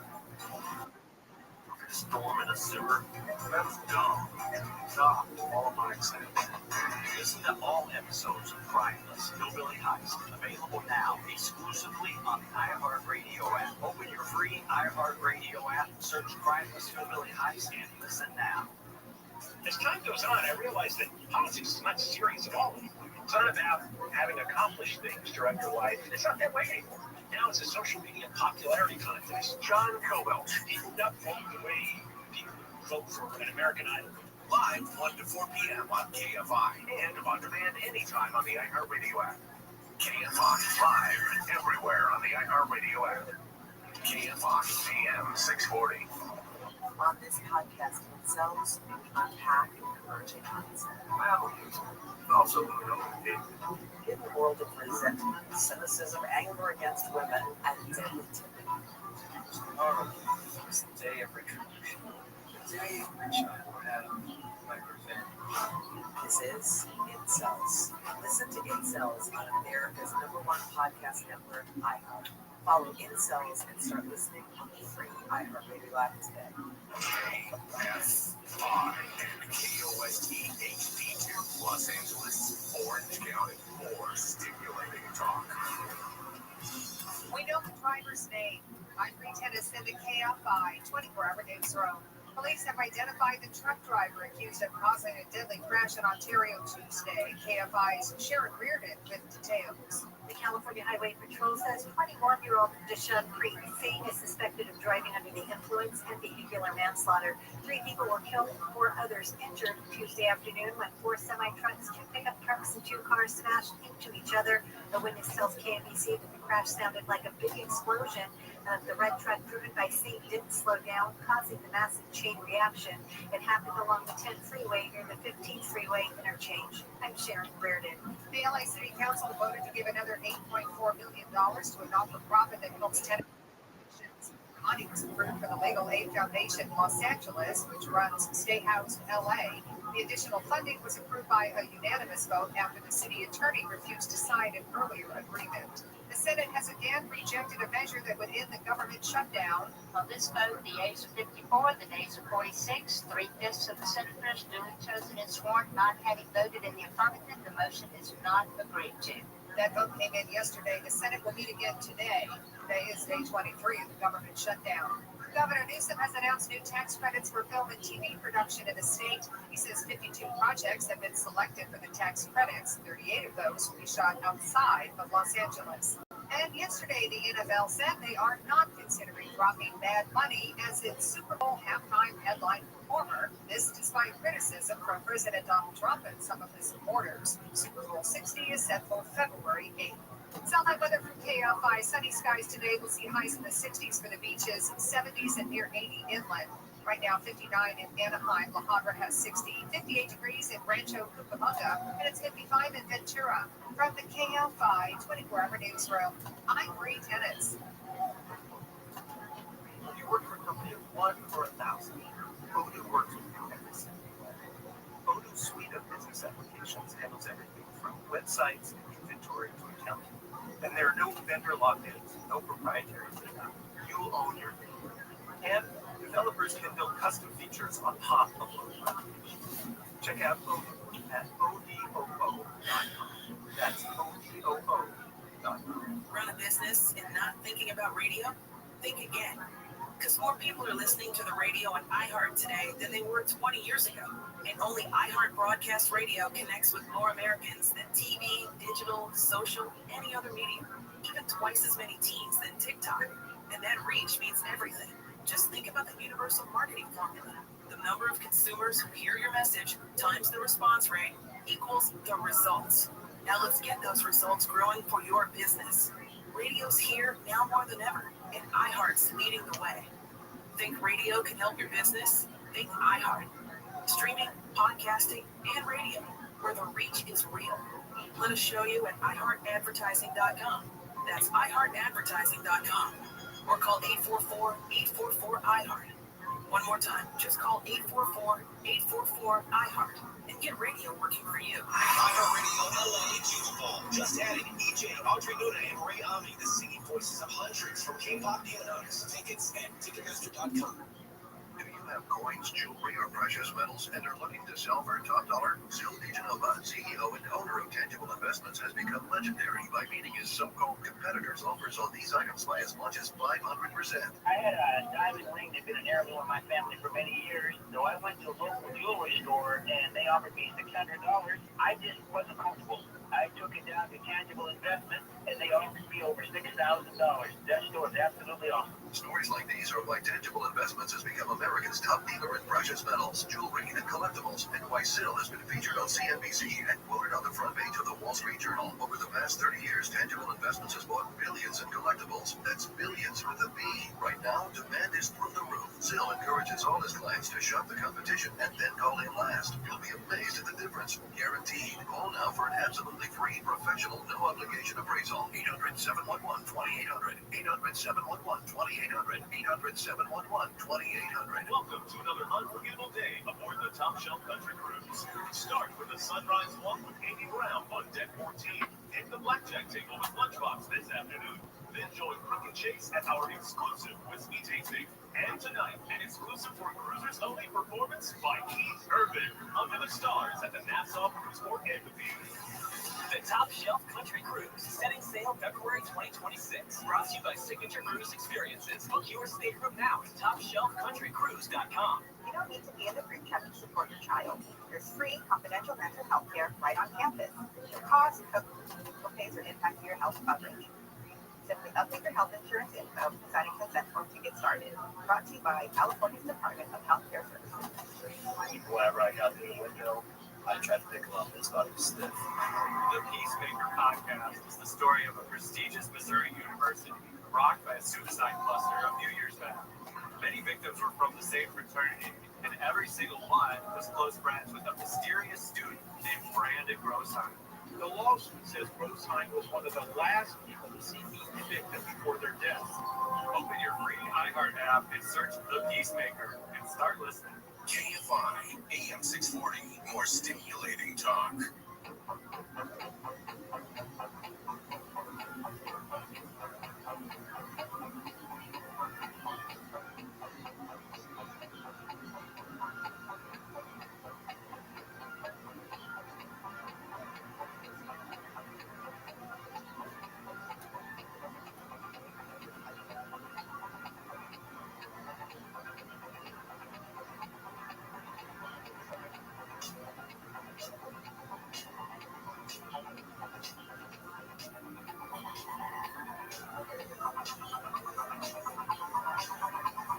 From the heartland of America and the gateway to the West, good morning, good evening, wherever you may be across the nation, around the world. I'm George Norrie, and this is Coast to Coast AM. Later tonight, Voodoo and Hoodoo, just in time for Halloween. We've got a great program for you tonight. And congratulations to Michigan syndicated radio host Michael Shields on his 20 years of broadcasting. He follows our program on many Michigan stations that we're on. Congratulations, Michael. Here's what's happening. The U.S. military conducted lethal strikes against two more boats in the Eastern Pacific this week, killing all people on board each vessel. The two strikes on vessels of the Pacific, the 8th and 9th known strikes by the U.S. military on alleged drug smuggling vessels since the start of September, appear to mark an expansion of the U.S. military campaign, with all 7 previous strikes targeting boats in the Caribbean Sea. So far, at least 37 people in total have been killed in the 9 strikes. The United States hit Russia's major oil companies with sanctions and accused the Russians of a lack of commitment toward ending the war in Ukraine as Moscow conducted a major training exercise involving nuclear arms. Were failed Monday after plans for a summit between U.S. President Donald Trump and Russian President Vladimir Putin fell apart. Mr. Trump told reporters he canceled the meeting because it just didn't feel right to me. The U.S. national debt has surged past $38 trillion, according to the U.S. Treasury Department. Just 2 months after surpassing previous forecasts to reach $37 trillion. This means the federal debt rose by $1 trillion in a little over 2 months. My gosh. The government shutdown meandered into its 22nd day with no end in sight after a 12th GOP Republican attempt to reopen the government has stalled and blocked by Senate Democrats Wednesday afternoon. Investment analyst Mish Sedlock with us here. Mish, they got to get this thing over with. What's going on here? Second longest shutdown in history now, with no end in sight. We're starting to run into some serious problems here. The FAA is reporting more airport delays. There's short staffing in two major facilities tonight. There have been at least 196 controller staffing shortages since the start of the shutdown. That's more than 4 times the number on the same date last year. SNAP, that's the Supplemental Nutrition Assistance Program. We know it as food stamps. They changed the name to SNAP, S-N-A-P. That's at risk now. 2 states, Georgia and South Carolina, have already shut it down. Not sure how many 2 states can shut it down and not all can be shut down. It seems to me to be possibly a political thing in those states. But anyway, the USDA, which oversees SNAP, has said there's not going to be enough money to pay all the benefits for November if the shutdown continues. So add that to the list of problems. And here's a new one that came out today. The ADP gives payroll data to the Fed. We've known this for some time, but what I didn't know is that ADP said they're not going to give the Fed any more of its private data. I don't know if this is a ploy by ADP to, say, hey, we're just not going to give you this, data for free anymore, or if someone pressured ADP to not give, the data to the Fed. Either way, the Fed is going to be flying blind even more than they have been, without access to some of this data. Now, the September data, which would have been the report that came out early in October, BLM already has that data, so that data is not at risk. But the shutdown has lasted long enough now, George, that the BLS isn't going to have any data for October. This would be the report that comes out in November.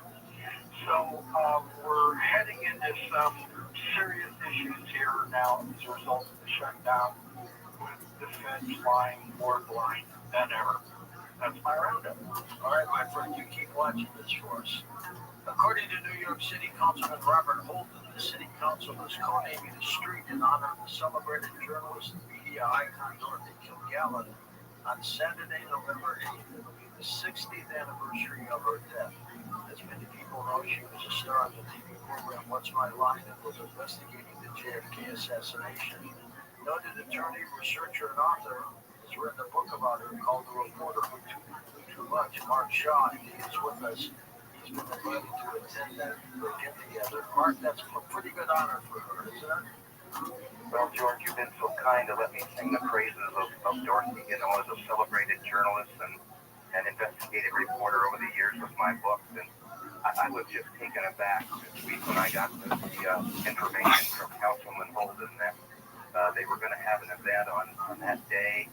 They're going to introduce a co-naming of the street right at the corner of East 68th Street and Madison Avenue. Now, that's where Dorothy lived, on East 68th Street, as you may remember. They're going to call it Dorothy Kilgallen Way, so I'm just so happy for her because it's such a tribute to have something like that happen. That is fantastic. And she lived. Do you think she would have unraveled the Kennedy assassination? Oh, I think I still believe she's the most credible reporter to have ever done that. In the new book coming out, Abuse of Power, I have more evidence in terms of what she found out about JFK's death in Maryland. We have more information about what happened to her, but also, of course, Robert Kennedy. And if you put all of those deaths within, 6 years, George, in context, and that's what I'm trying to do this time, Dorothy just shines through because she's the linchpin for all of that. And so I'm honored that this has happened. I'm going to be able to speak at that ceremony. It's open to the public, and if anybody's listening and want to come by there, I'd love to be able to talk to them about Dorothy. Great, thanks, Mark. Mark's website is linked up at coasttocoastdam.com. So why does hair turn gray, and how is that common hallmark of aging connected to a life-threatening disease? According to a new study, may have pinpointed how going gray is connected to one of the deadliest forms of skin cancer. Researchers at the Tokyo Medical and Dental University said that stem cells in hair follicles respond to stress in dramatically different ways. They found that the pigment producing could have some effect on skin cancer. Interesting take. In a moment, Dr. Brian Keating joins us back with us on Coast to Coast. We're going off into space to talk about that incredible whatever it may be called the 3-Eye Atlas next on Coast to Coast AM.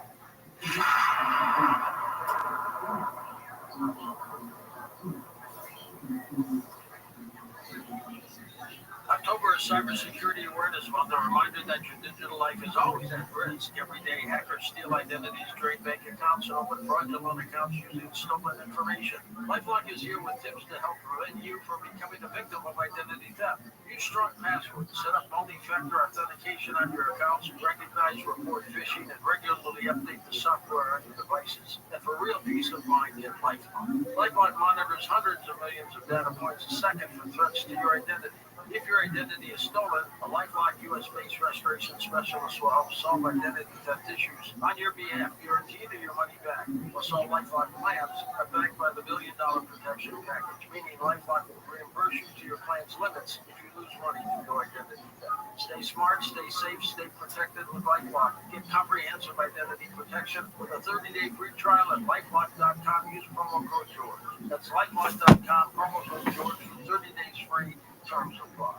Every Sunday morning, my family piles onto the couch, coffee in hand, TV on, and wrapped in the softest blanket we own. The Bubble Cuddle blanket from Cozy Earth. It's plush, textured, and honestly, it feels like a cloud hug. And when it's time for bed, that's when Cozy Earth takes comfort to another level. Their bamboo sheets transformed our sleep. Made from bamboo, they're temperature regulating and moisture wicking, so we actually sleep cooler, silky smooth, breathable, and built to last. It's like slipping into luxury every night. Plus, you can try them risk-free with a 100-night sleep trial and a 10-year warranty. Upgrade the place you spend the most time, your bed.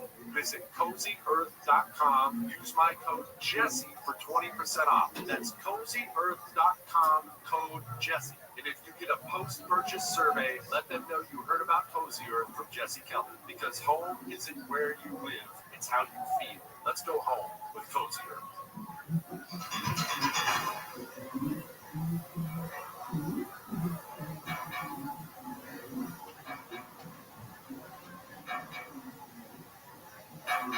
And welcome back to Coast. George Norrie with you, Dr. Brian Keating, back with us, professor of physics at the University of California, San Diego. He blends neuroscience, philosophy, and behavioral science to teach how anyone can achieve deep concentration and clarity in the dominant chaos of modern life. Brian hosts also a podcast called Into the Impossible, which features conversations with CEOs and visionary thinkers in the fields of science and technology. Brian, welcome back. How have you been? Good. Looking forward to this. Tell me a little bit about your podcast. How's that going? Pretty good. We just wanted to signal more reach. It's the Nobel Prize in podcasting. So good for you. This year's choice award, the bronze medal for individual episode about platinum 9. The search for platinum 9. That later, but I told my wife I will look up 200 more awards to catch up with George. You'll get there, my friend. You do a great job. The diehard. So, how much is yours a month, Joey? $3, $5, and $10. $3, $5, and $10, and it's no more merchandise. None of that shit gets lost. People don't get the T-shirts. It's just a pain in the ass. It's just content. And like you and like Jimmy, I'm doing the same with my page on Monday. I'm helping out a few comics, a couple retired cops. I use cops to give me rides to the gigs. and they're retired, shit like that. I donated to the restaurant thing. Yeah. Before me, now I'll donate to Yummies. That's what my Patreon is for. Help out a few people. I pay my, yeah. It's but not, you're doing it twice a week and 20-minute episodes twice a week? Yeah. That's great. It's more music-based, shit like that. Well, make sure you subscribe to that. And, what you're referring to, so John Minadakis at Jimmy's Famous Seafood in Baltimore took a page out of Portnoy's book and did what Dave did in Baltimore, raise money for local restaurants and stuff, because they shut the city down, but they didn't shut the county down. That bullshit. So he raised over $500,000, and today I get to make a call to a bar I used to go to back in the day called Ale Mary's to let them know that they're about to receive some money to help save their business. So I'm stoked on doing that. I love everybody out there helping. Who you gonna rely on? You ain't relying on the government. You're relying on the people, man. The people are the ones who do it. In the beginning, I go, listen, guys, I know they're going to promise you unemployment. Who knows how many people are going to call? Go get a job for now. Go stock shelves until this clears up. And sure enough, people in Jersey are hurt from unemployment. I had to help a few of my buddies out last month and this month because, it's just a nightmare what's going on. My buddy James took a job at Costco. He's like, look, I'm out of work. I need to get a job. Took a job as he's a dad down there, and I say, good for you, man. Good for you. You can't eat pride. That's right, brother. Pride don't fill your belly. All right, so let's get back into it here. We're talking January 1993 is where we left off. I believe you're leaving Colorado. I'm leaving Colorado. I'm beat up emotionally. I'm beat up mentally. Physically I wasn't beat up, but just emotionally and mentally for the first time.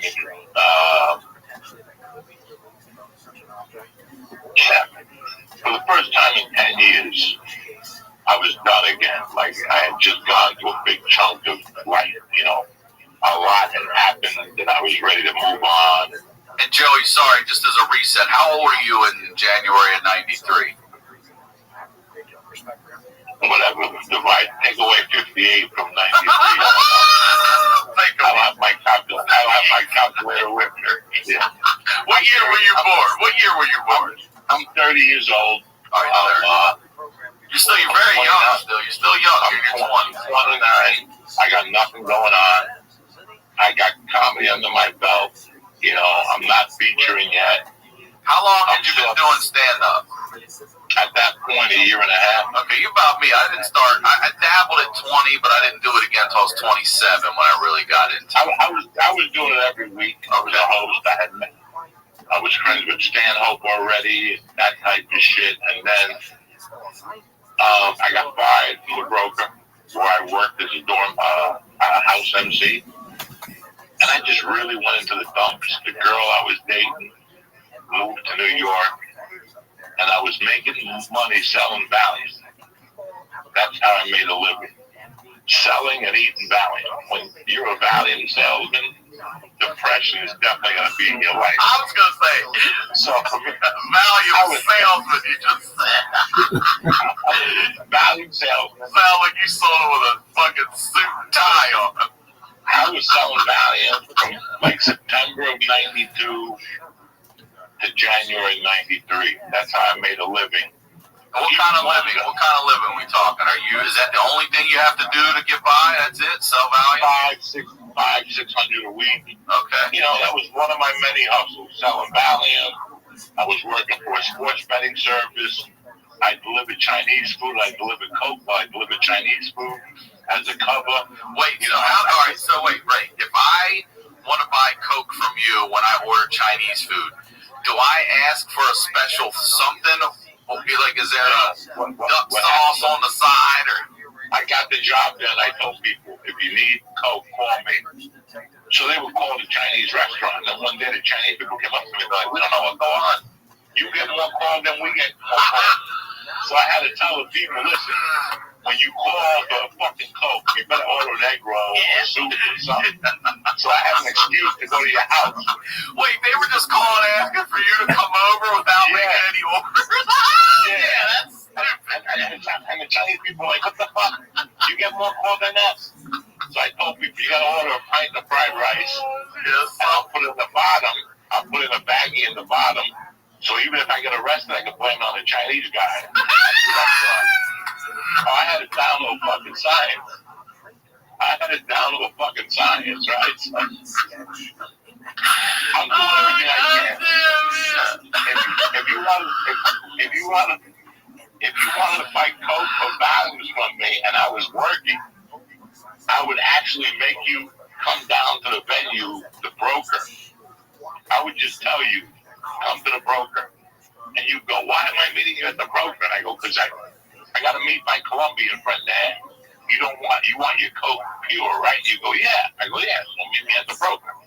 I'll give it to you at the broker. No, you were going to pay for a ticket to come to the comedy show. So I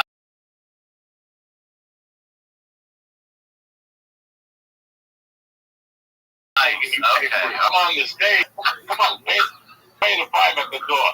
And the people would pay, and I take care of them afterwards. And they go, what about the $10 I paid at the door?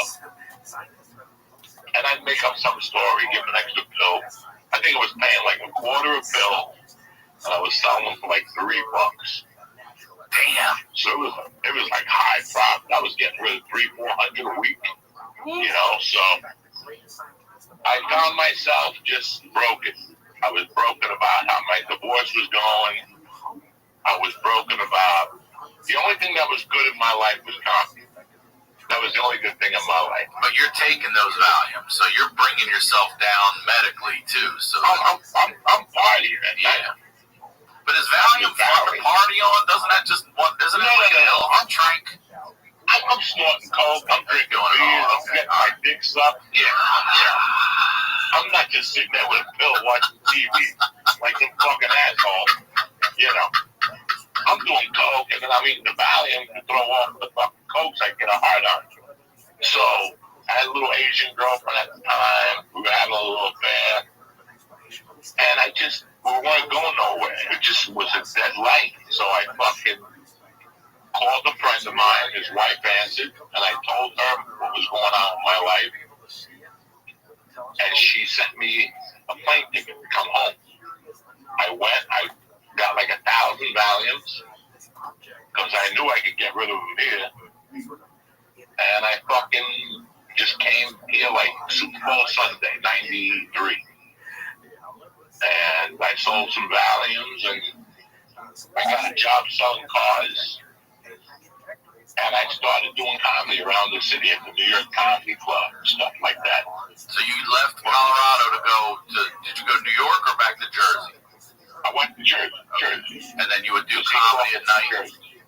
In New York City, I was selling cars, you know, and then finally she had a baby where I was staying. She was pregnant. And they had a baby, so I had to find a place to stay. So my buddy had to go to rehab. So his mother let me stay at his house while he was in rehab with the deal that when he got out of rehab, I was going to take care of him. I was in no position to take care of anybody out of rehab. I had my own rehab issues. But I was a functioning, you know what I'm saying? Like I was working in the city. I stayed in New York from January of 93 to November of 93. I probably got on stage 12 times in those months. Not as many as I should, you know. It was a hard time to me. I was watching a lot of comedy. You know, like when you're at that level that nobody will talk to you at a comedy club. You just go there. They know you're a comic, kind of. You did an open mic there and you ate a bag of shit. Yeah. They don't really talk to you and you don't talk to them. It's like I was at that level. So I was going into like Lucian's Club, stuff like that, and watch. And then at night, I would go to an open mic that started at 11. It went from 11 to 4. Damn it. 4 in the morning? and sign up was at 11. And when you got there, you were already number 94. Holy shit, yeah. It was like 6-minute spots. It was called the old Triple N. So I would sign up, and I would drive a limo. And I would go to Kennedy Airport, pick up the last Asian, because Japanese people usually fly in late, about 1. I'd pick them up, I'd drive and drop them off, and then I'd go to your old Triple N, and my spot would be ready. It'd be like 2:30 in the morning. I'd be like half hour away from doing my spot. I remember being on stage and seeing a chick giving a guy a hand job. Like, that's the type of place it's like. You know, so I've always wanted to do stand-up like at one of those old Blues Brothers places where they put the cage fence up and people can throw shit. I've always wanted to do that. This was the place. Without the cage, it sounds like. Let me ask you this question real quick. You're going through what you're going through. You're in a dark place. What is that 6 minutes doing for you? When you're getting on stage and at least getting to fucking tell these jokes, does that 6 minutes helping you more than any drug or, you know, how do you feel? Yeah. Because you want to keep going back, right? I was really at an all-time low human being. The only thing that was keeping me alive was my day job. You know, I like my day job. I got a job working for a dear friend of mine who owned a sandwich place, and he wanted to start a delivery business. So I would go to all the businesses in the area, take their phone number, and I would fax them the menu for the day. And I tripled his delivery business. So I would work from 10:30 to 1, 2 o'clock, and make about 800 a week there. And then I'd either drive a limo in the afternoon, 4 o'clock, 12. And that was it. That was my thing. I was also going into the city for drugs for people. People didn't like going into New York City to buy coke. So I charged you a fee. So grams of coke were $35. I charged you $45, you know. So you would pick up and deliver? Yeah, I'd pick up. I'd walk over the bridge in those days. Really? I used to walk over the George. Yeah, because they George Washington Bridge. You could walk over that back then. Can you still now? Can you walk that bridge? Yeah. Oh, you can. I don't know if I'm in the shape to do it now. It's going to be a long walk. Yeah. But back in '93, I used to do it back and forth, you know, an hour and a half. Stop eating Cuban food on the other side. So my roommate had gotten out of rehab, and he's my best friend. We're still best friends. We talk every day. Okay. His daughter works with me on Patreon. Oh, nice. All right. He went to rehab. So it was me, him, and his grandmother living in a 2-bedroom apartment in Cliffside Park, New Jersey. So when he got out of the rehab, he was hooked on heroin. So it was like a joint family. He has a great family. So his grandmother, his mother, his sister, and his aunt were like his support system and me, you know. But it was me and his grandmother who lived there with him, right? So every night, you know, he didn't have a job. He was on disability. They got him a job in the city, like moving rocks in the daytime. He got paid like with food stamps, like once a week, and he'd go buy heroin with it. I love it. I love that heroin dealers will take food stamps. So there's an asshole heroin dealer taking Bitcoin and shit today. You know that guy's out there. So George would sit there at night. We'd be watching TV, and he couldn't wait for his grandmother to go to bed. That was our whole goal. You know, like if I walked in at 12 and grandma was awake, George's face was red because he was dying to shoot, but he couldn't because his grandmother was awake. So I'd come in and I'd go, Grandma, what are you doing up? Letterman's on. Go watch David Letterman. And he'd look at me like, thank God. And then she'd go in her room, close the door, and she had a cat. She had a cat on the room, on her bed, and she would just sit there at night, snacking, like eating popcorn. And I would wait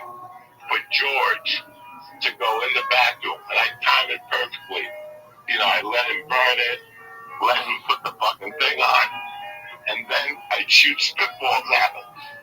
Through the door. You're hitting them with you. She would sit there with the cat, and all of a sudden, these spitballs would be in the bed, and she'd be looking up at the ceiling, and she thought the stuff was coming off the ceiling, and she'd go, what the hell? And she'd get up, and she'd go looking for her grandson. Georgie, what? And I'd be in the room laying there, like making believe I was asleep. Yeah. And she'd come in, and she'd go, Georgie, and I go, Grandma, it's me. And she goes, where's Georgie? I go, I don't know. And she knew he was shooting heroin in the bathroom. She would storm to the bathroom and bang on the door. And he's all tied off and shit. I'm trying to get him tied up like he's over there looking like Marilyn Manson, all tied up and shit. So the other one I used to do, you know, their families are art collectors. They're art collectors. And they had this big gong in the hallway. And again, there were some nights that Grandma would go to bed, I would lay down, but George would go to bed first. He would play it off like, you know what, Grandma, I'm tired. He would go to bed sweating bullets because he knew if he went to bed, Grandma would go to bed because she wouldn't have to worry about it. So again, I'd let him go to bed, Grandma go to bed, and then I'd go to bed. And sure enough, George would get up, enough time to cook the heroin, and tie up his arms, and then I'd walk out to the hallway with a hammer, and I'd hit the gong. I know those gongs. I've hit one of those before. That fucking thing is wow. It made my daughter cry. They're loud as shit, man. I hit the gong, and again, she'd come out. What, George? I don't know. And she'd run into the bathroom. Georgie, open up. And she'd bang on the door. The whole fucking thing. I'll never forget. It was like I was physically and mentally down, but my house was fucking hilarious. He used to sit on the couch and flick his ashes behind the couch. And I remember one day Grandma caught him, and she moved the couch, and it was just a mountain of ashes. like you know how many ashes it has to be to be a mound? Yeah. Like there was ashes on top of cigarettes. He was just throwing cigarettes back there and ashes. It was just a fucking, it was a horror show. I had to be in the city. Some days I had a free ride to New York because my friend's father was a bus driver. So I had to learn his schedule. And he would let you get on?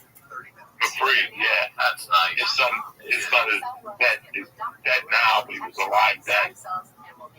And it was just my education into comedy. It was those 9 months in New York. Like, it was a lot of fun. I did a couple crimes. What kind of crime? All right, okay, all right.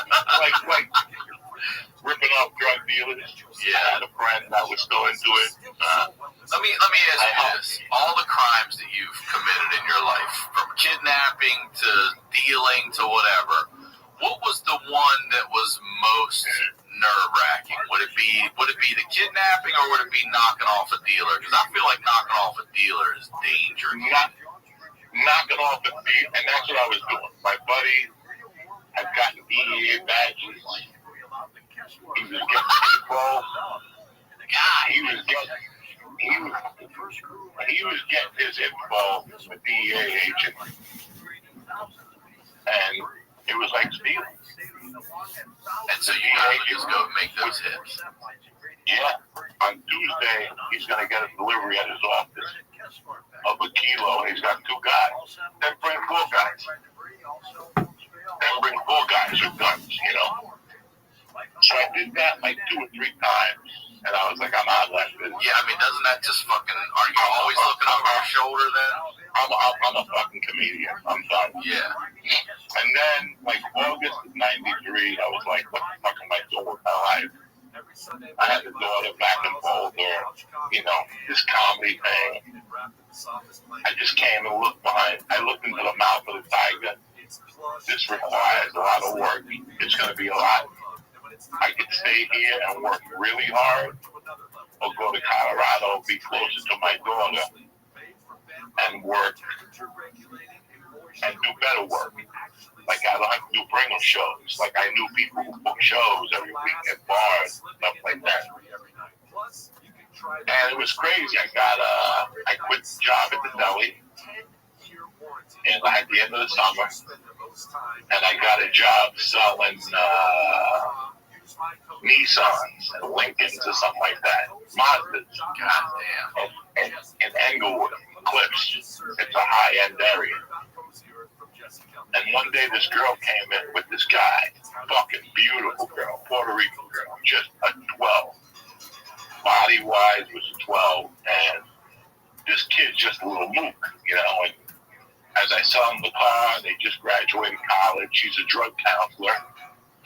He's like studying to be like a half a bag. I don't know what the fuck. Money in the beach. She was beautiful, you know. And I called her 2 days later to see how the car was going. As a salesman, you always have to call and see how the car is doing. Is there anything else I could do for you? Conversation. You know, and she goes, I want to come see you do stand-up. I suck. And she came by herself. And I go, where's your boyfriend? And she goes, me and him broke up. After 3 years, we decided it's time. So I started dating her under the lie that I was clean and sober. Oh, yeah, she's a drug counselor. Yeah, she was a drug counselor. But the car she bought from me, she was buying because she wanted to drive to Colorado. No way, all right. She got a job offer in Denver. So I said, listen, are you still going to Denver? And she goes, yeah. I go, I'll make the ride with you. It was like perfect. It was like she came in, bought the car, and a month later, we had to make a move. You know, she's like, I think I'm leaving like mid-October or something like that. And I'll never forget that I had no money for the wedding. Like I had nothing. My money went to an attorney, child support, and my drug habit. I think I paid George's mom like $50 a week to live there in the bedroom, you know, and that was it. Well, everything else went to my nose, an attorney bill, and child support. So I had to rob one more drug dealer. Before you split? Yeah, and that one was really scary.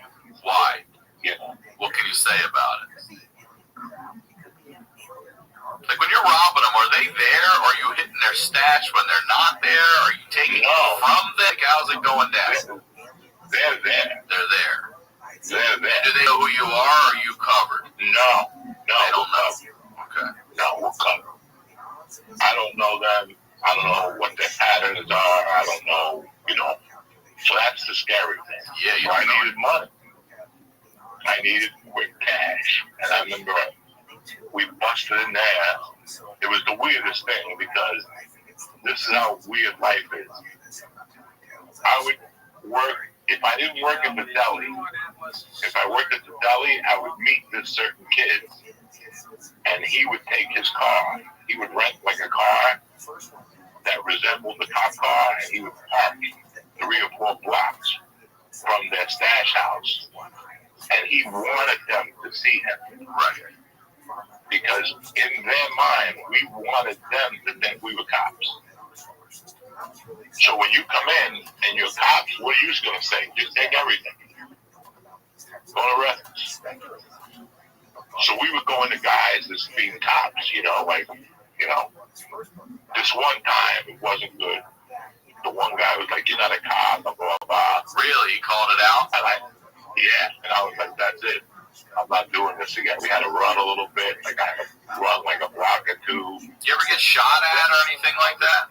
No, not this time. But then, like that money took like 30% loan of what I owed. Like I still wasn't right.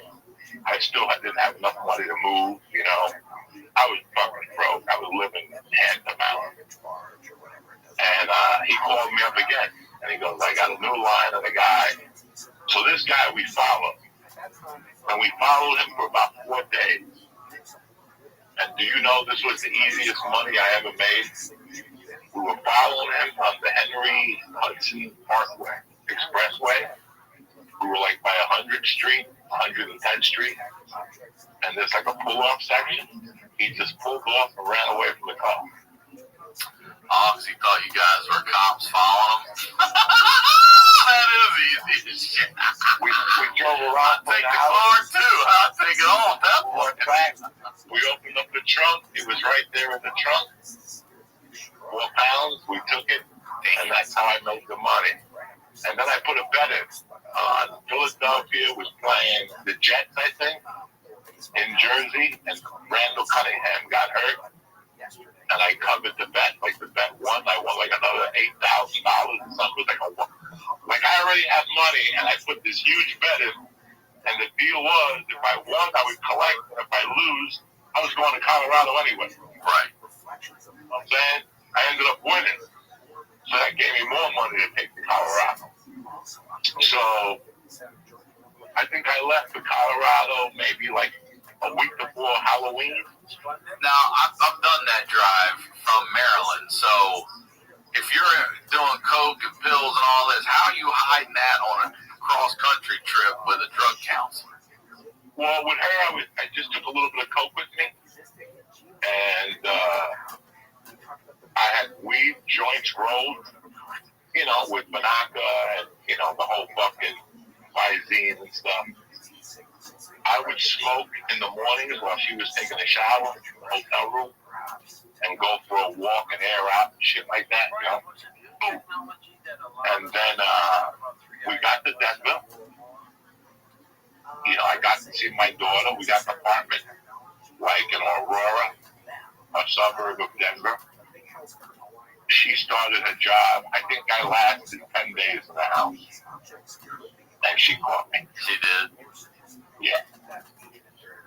And she goes, I had a feeling you smelled like marijuana 10 days ago.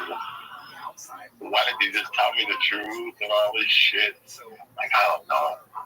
You were just so fucking hot, you know. She didn't go for it. She said she couldn't.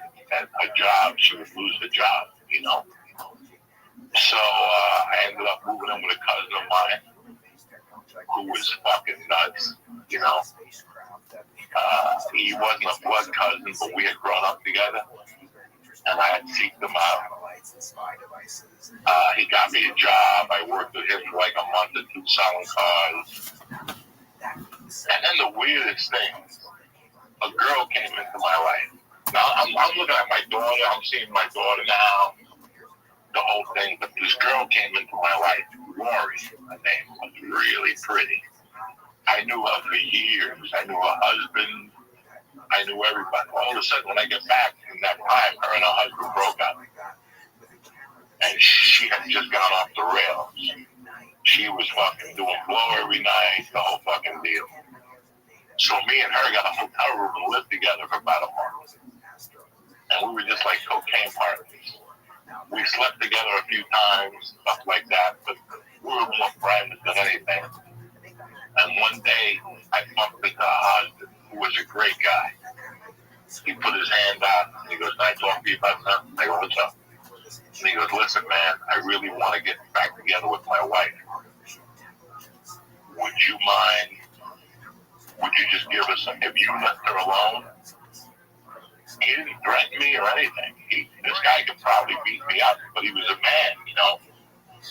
He goes, "You can do what you want, but if you could help me, I have a child with her. And if I could get her sober, the child could have a mother again, you know." So I remember I thought about it, and I'm like, this guy came up to me like a fucking man, you know. So I stopped seeing her. I just got my stuff and left. She was pissed. She called me a bunch of names. And I found a little apartment in Boulder right before the holidays. And, yeah, I started 94 in Boulder. And it was great. January 94. By that time, I'm rocking and rolling in comedy and Bolton. You are. And what are you doing to pay bills and things? Do you still have a job? Are you hustling? What are you doing? I'm doing a couple different things. I'm fucking selling cars. I'm selling neon at the time. I was doing whatever I could. Neon, like those lights and shit that used to be on everything? Yeah. Open signs and all that shit. Oh, okay. Like that. And I was just doing comedy. Comedy was my life. Comedy was my fucking life, you know? So, hold on here.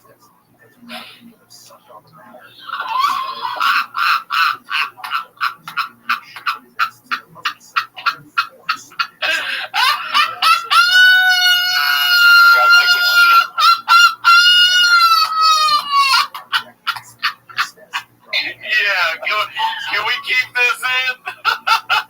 Yeah, you can. That's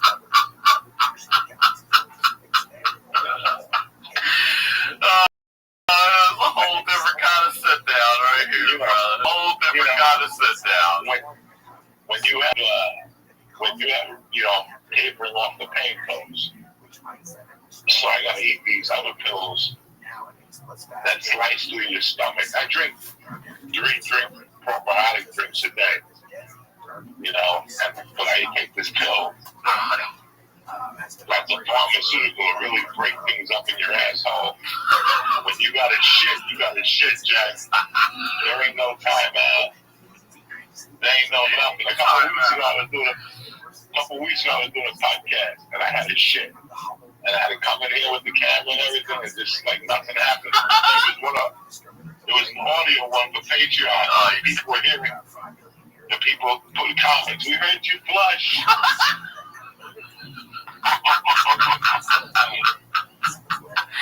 Dude, I've been there before. I've been there where I go to fart and then I'm like, no, talking to myself, like, no, I don't have the outfit for this. It's horrible. It's horrible to have to fucking do a podcast and take a shit or piss in the middle of it. In the middle of this whole surgery, I had to take a little bottle with me into the podcast room. Oh, peeing. And sometimes when I was doing the podcast, I had to take my little thing out and pee in the bottle because I have a stocking on. It's taking all the fluids out of my leg. So I got to pee every fucking 15 fucking minutes. Oh, man. Tremendous is right, bro. This is a real podcast. This is a real podcast. This is how podcasting used to be. We'd all do it in our apartment. All these fags. Your studio, the lighting isn't right. You go fuck yourself. Don't you love those guys? They complain about the lighting. The sound.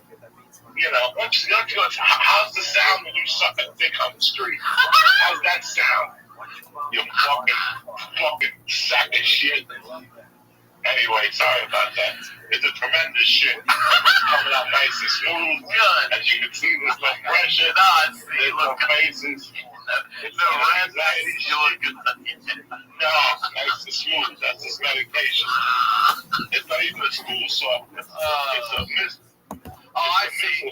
Yeah, I know those fucking those pills are clog you all up. So this cleans you out, huh? There's no. It's right when it's now, right now. It's now. There's not here. Hold on. I gotta wait. I gotta do 2 things. And I got some Manscaped cologne right here. Sprinkle some on my ass right after this. You know what I'm saying?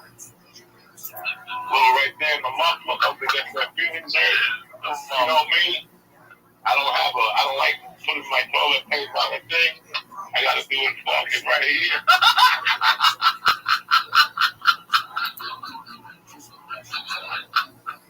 And that's it. That's how we do it.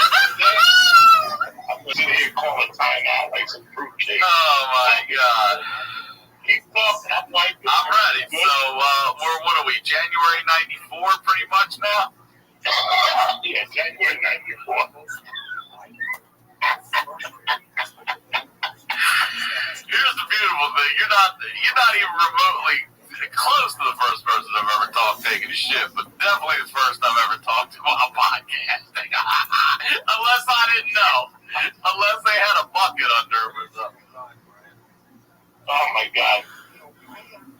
Thank God my hemorrhoids got it. You know what I'm saying? I had this little hemorrhoid when I got here. And one day before the surgery, I went to float in the tank, you know, salty water. That fucking salt got that hemorrhoid. Oh my God. Think about that. I had to run out of that fucking thing. I had to bend over in the shower and spread my cheeks like a gay guy on Halloween. Oh my God. Alright, so January 94. Hold on, I gotta pee. Hold on. Turn the camera this way. Turn that. You don't wanna. Wait, you're gonna stand up to pee now? Yeah, I don't pee sitting down like a fucking fruit. Hold on a minute. You're already sitting there. Why would you stand up to pee when you're already sitting there? Because I don't like putting my dick in the toilet because I don't know who else put their dick in the toilet. Wait, you just took a shit and you're standing up to pee. Yeah. I want to know if anybody out there does that. You already did all the work. You're sitting there, man. You just piss it out. Yeah. So what am I gonna do? Put my dick in the toilet that's dirty. Other piss, other dicks in it. Now you do a little manscaping while you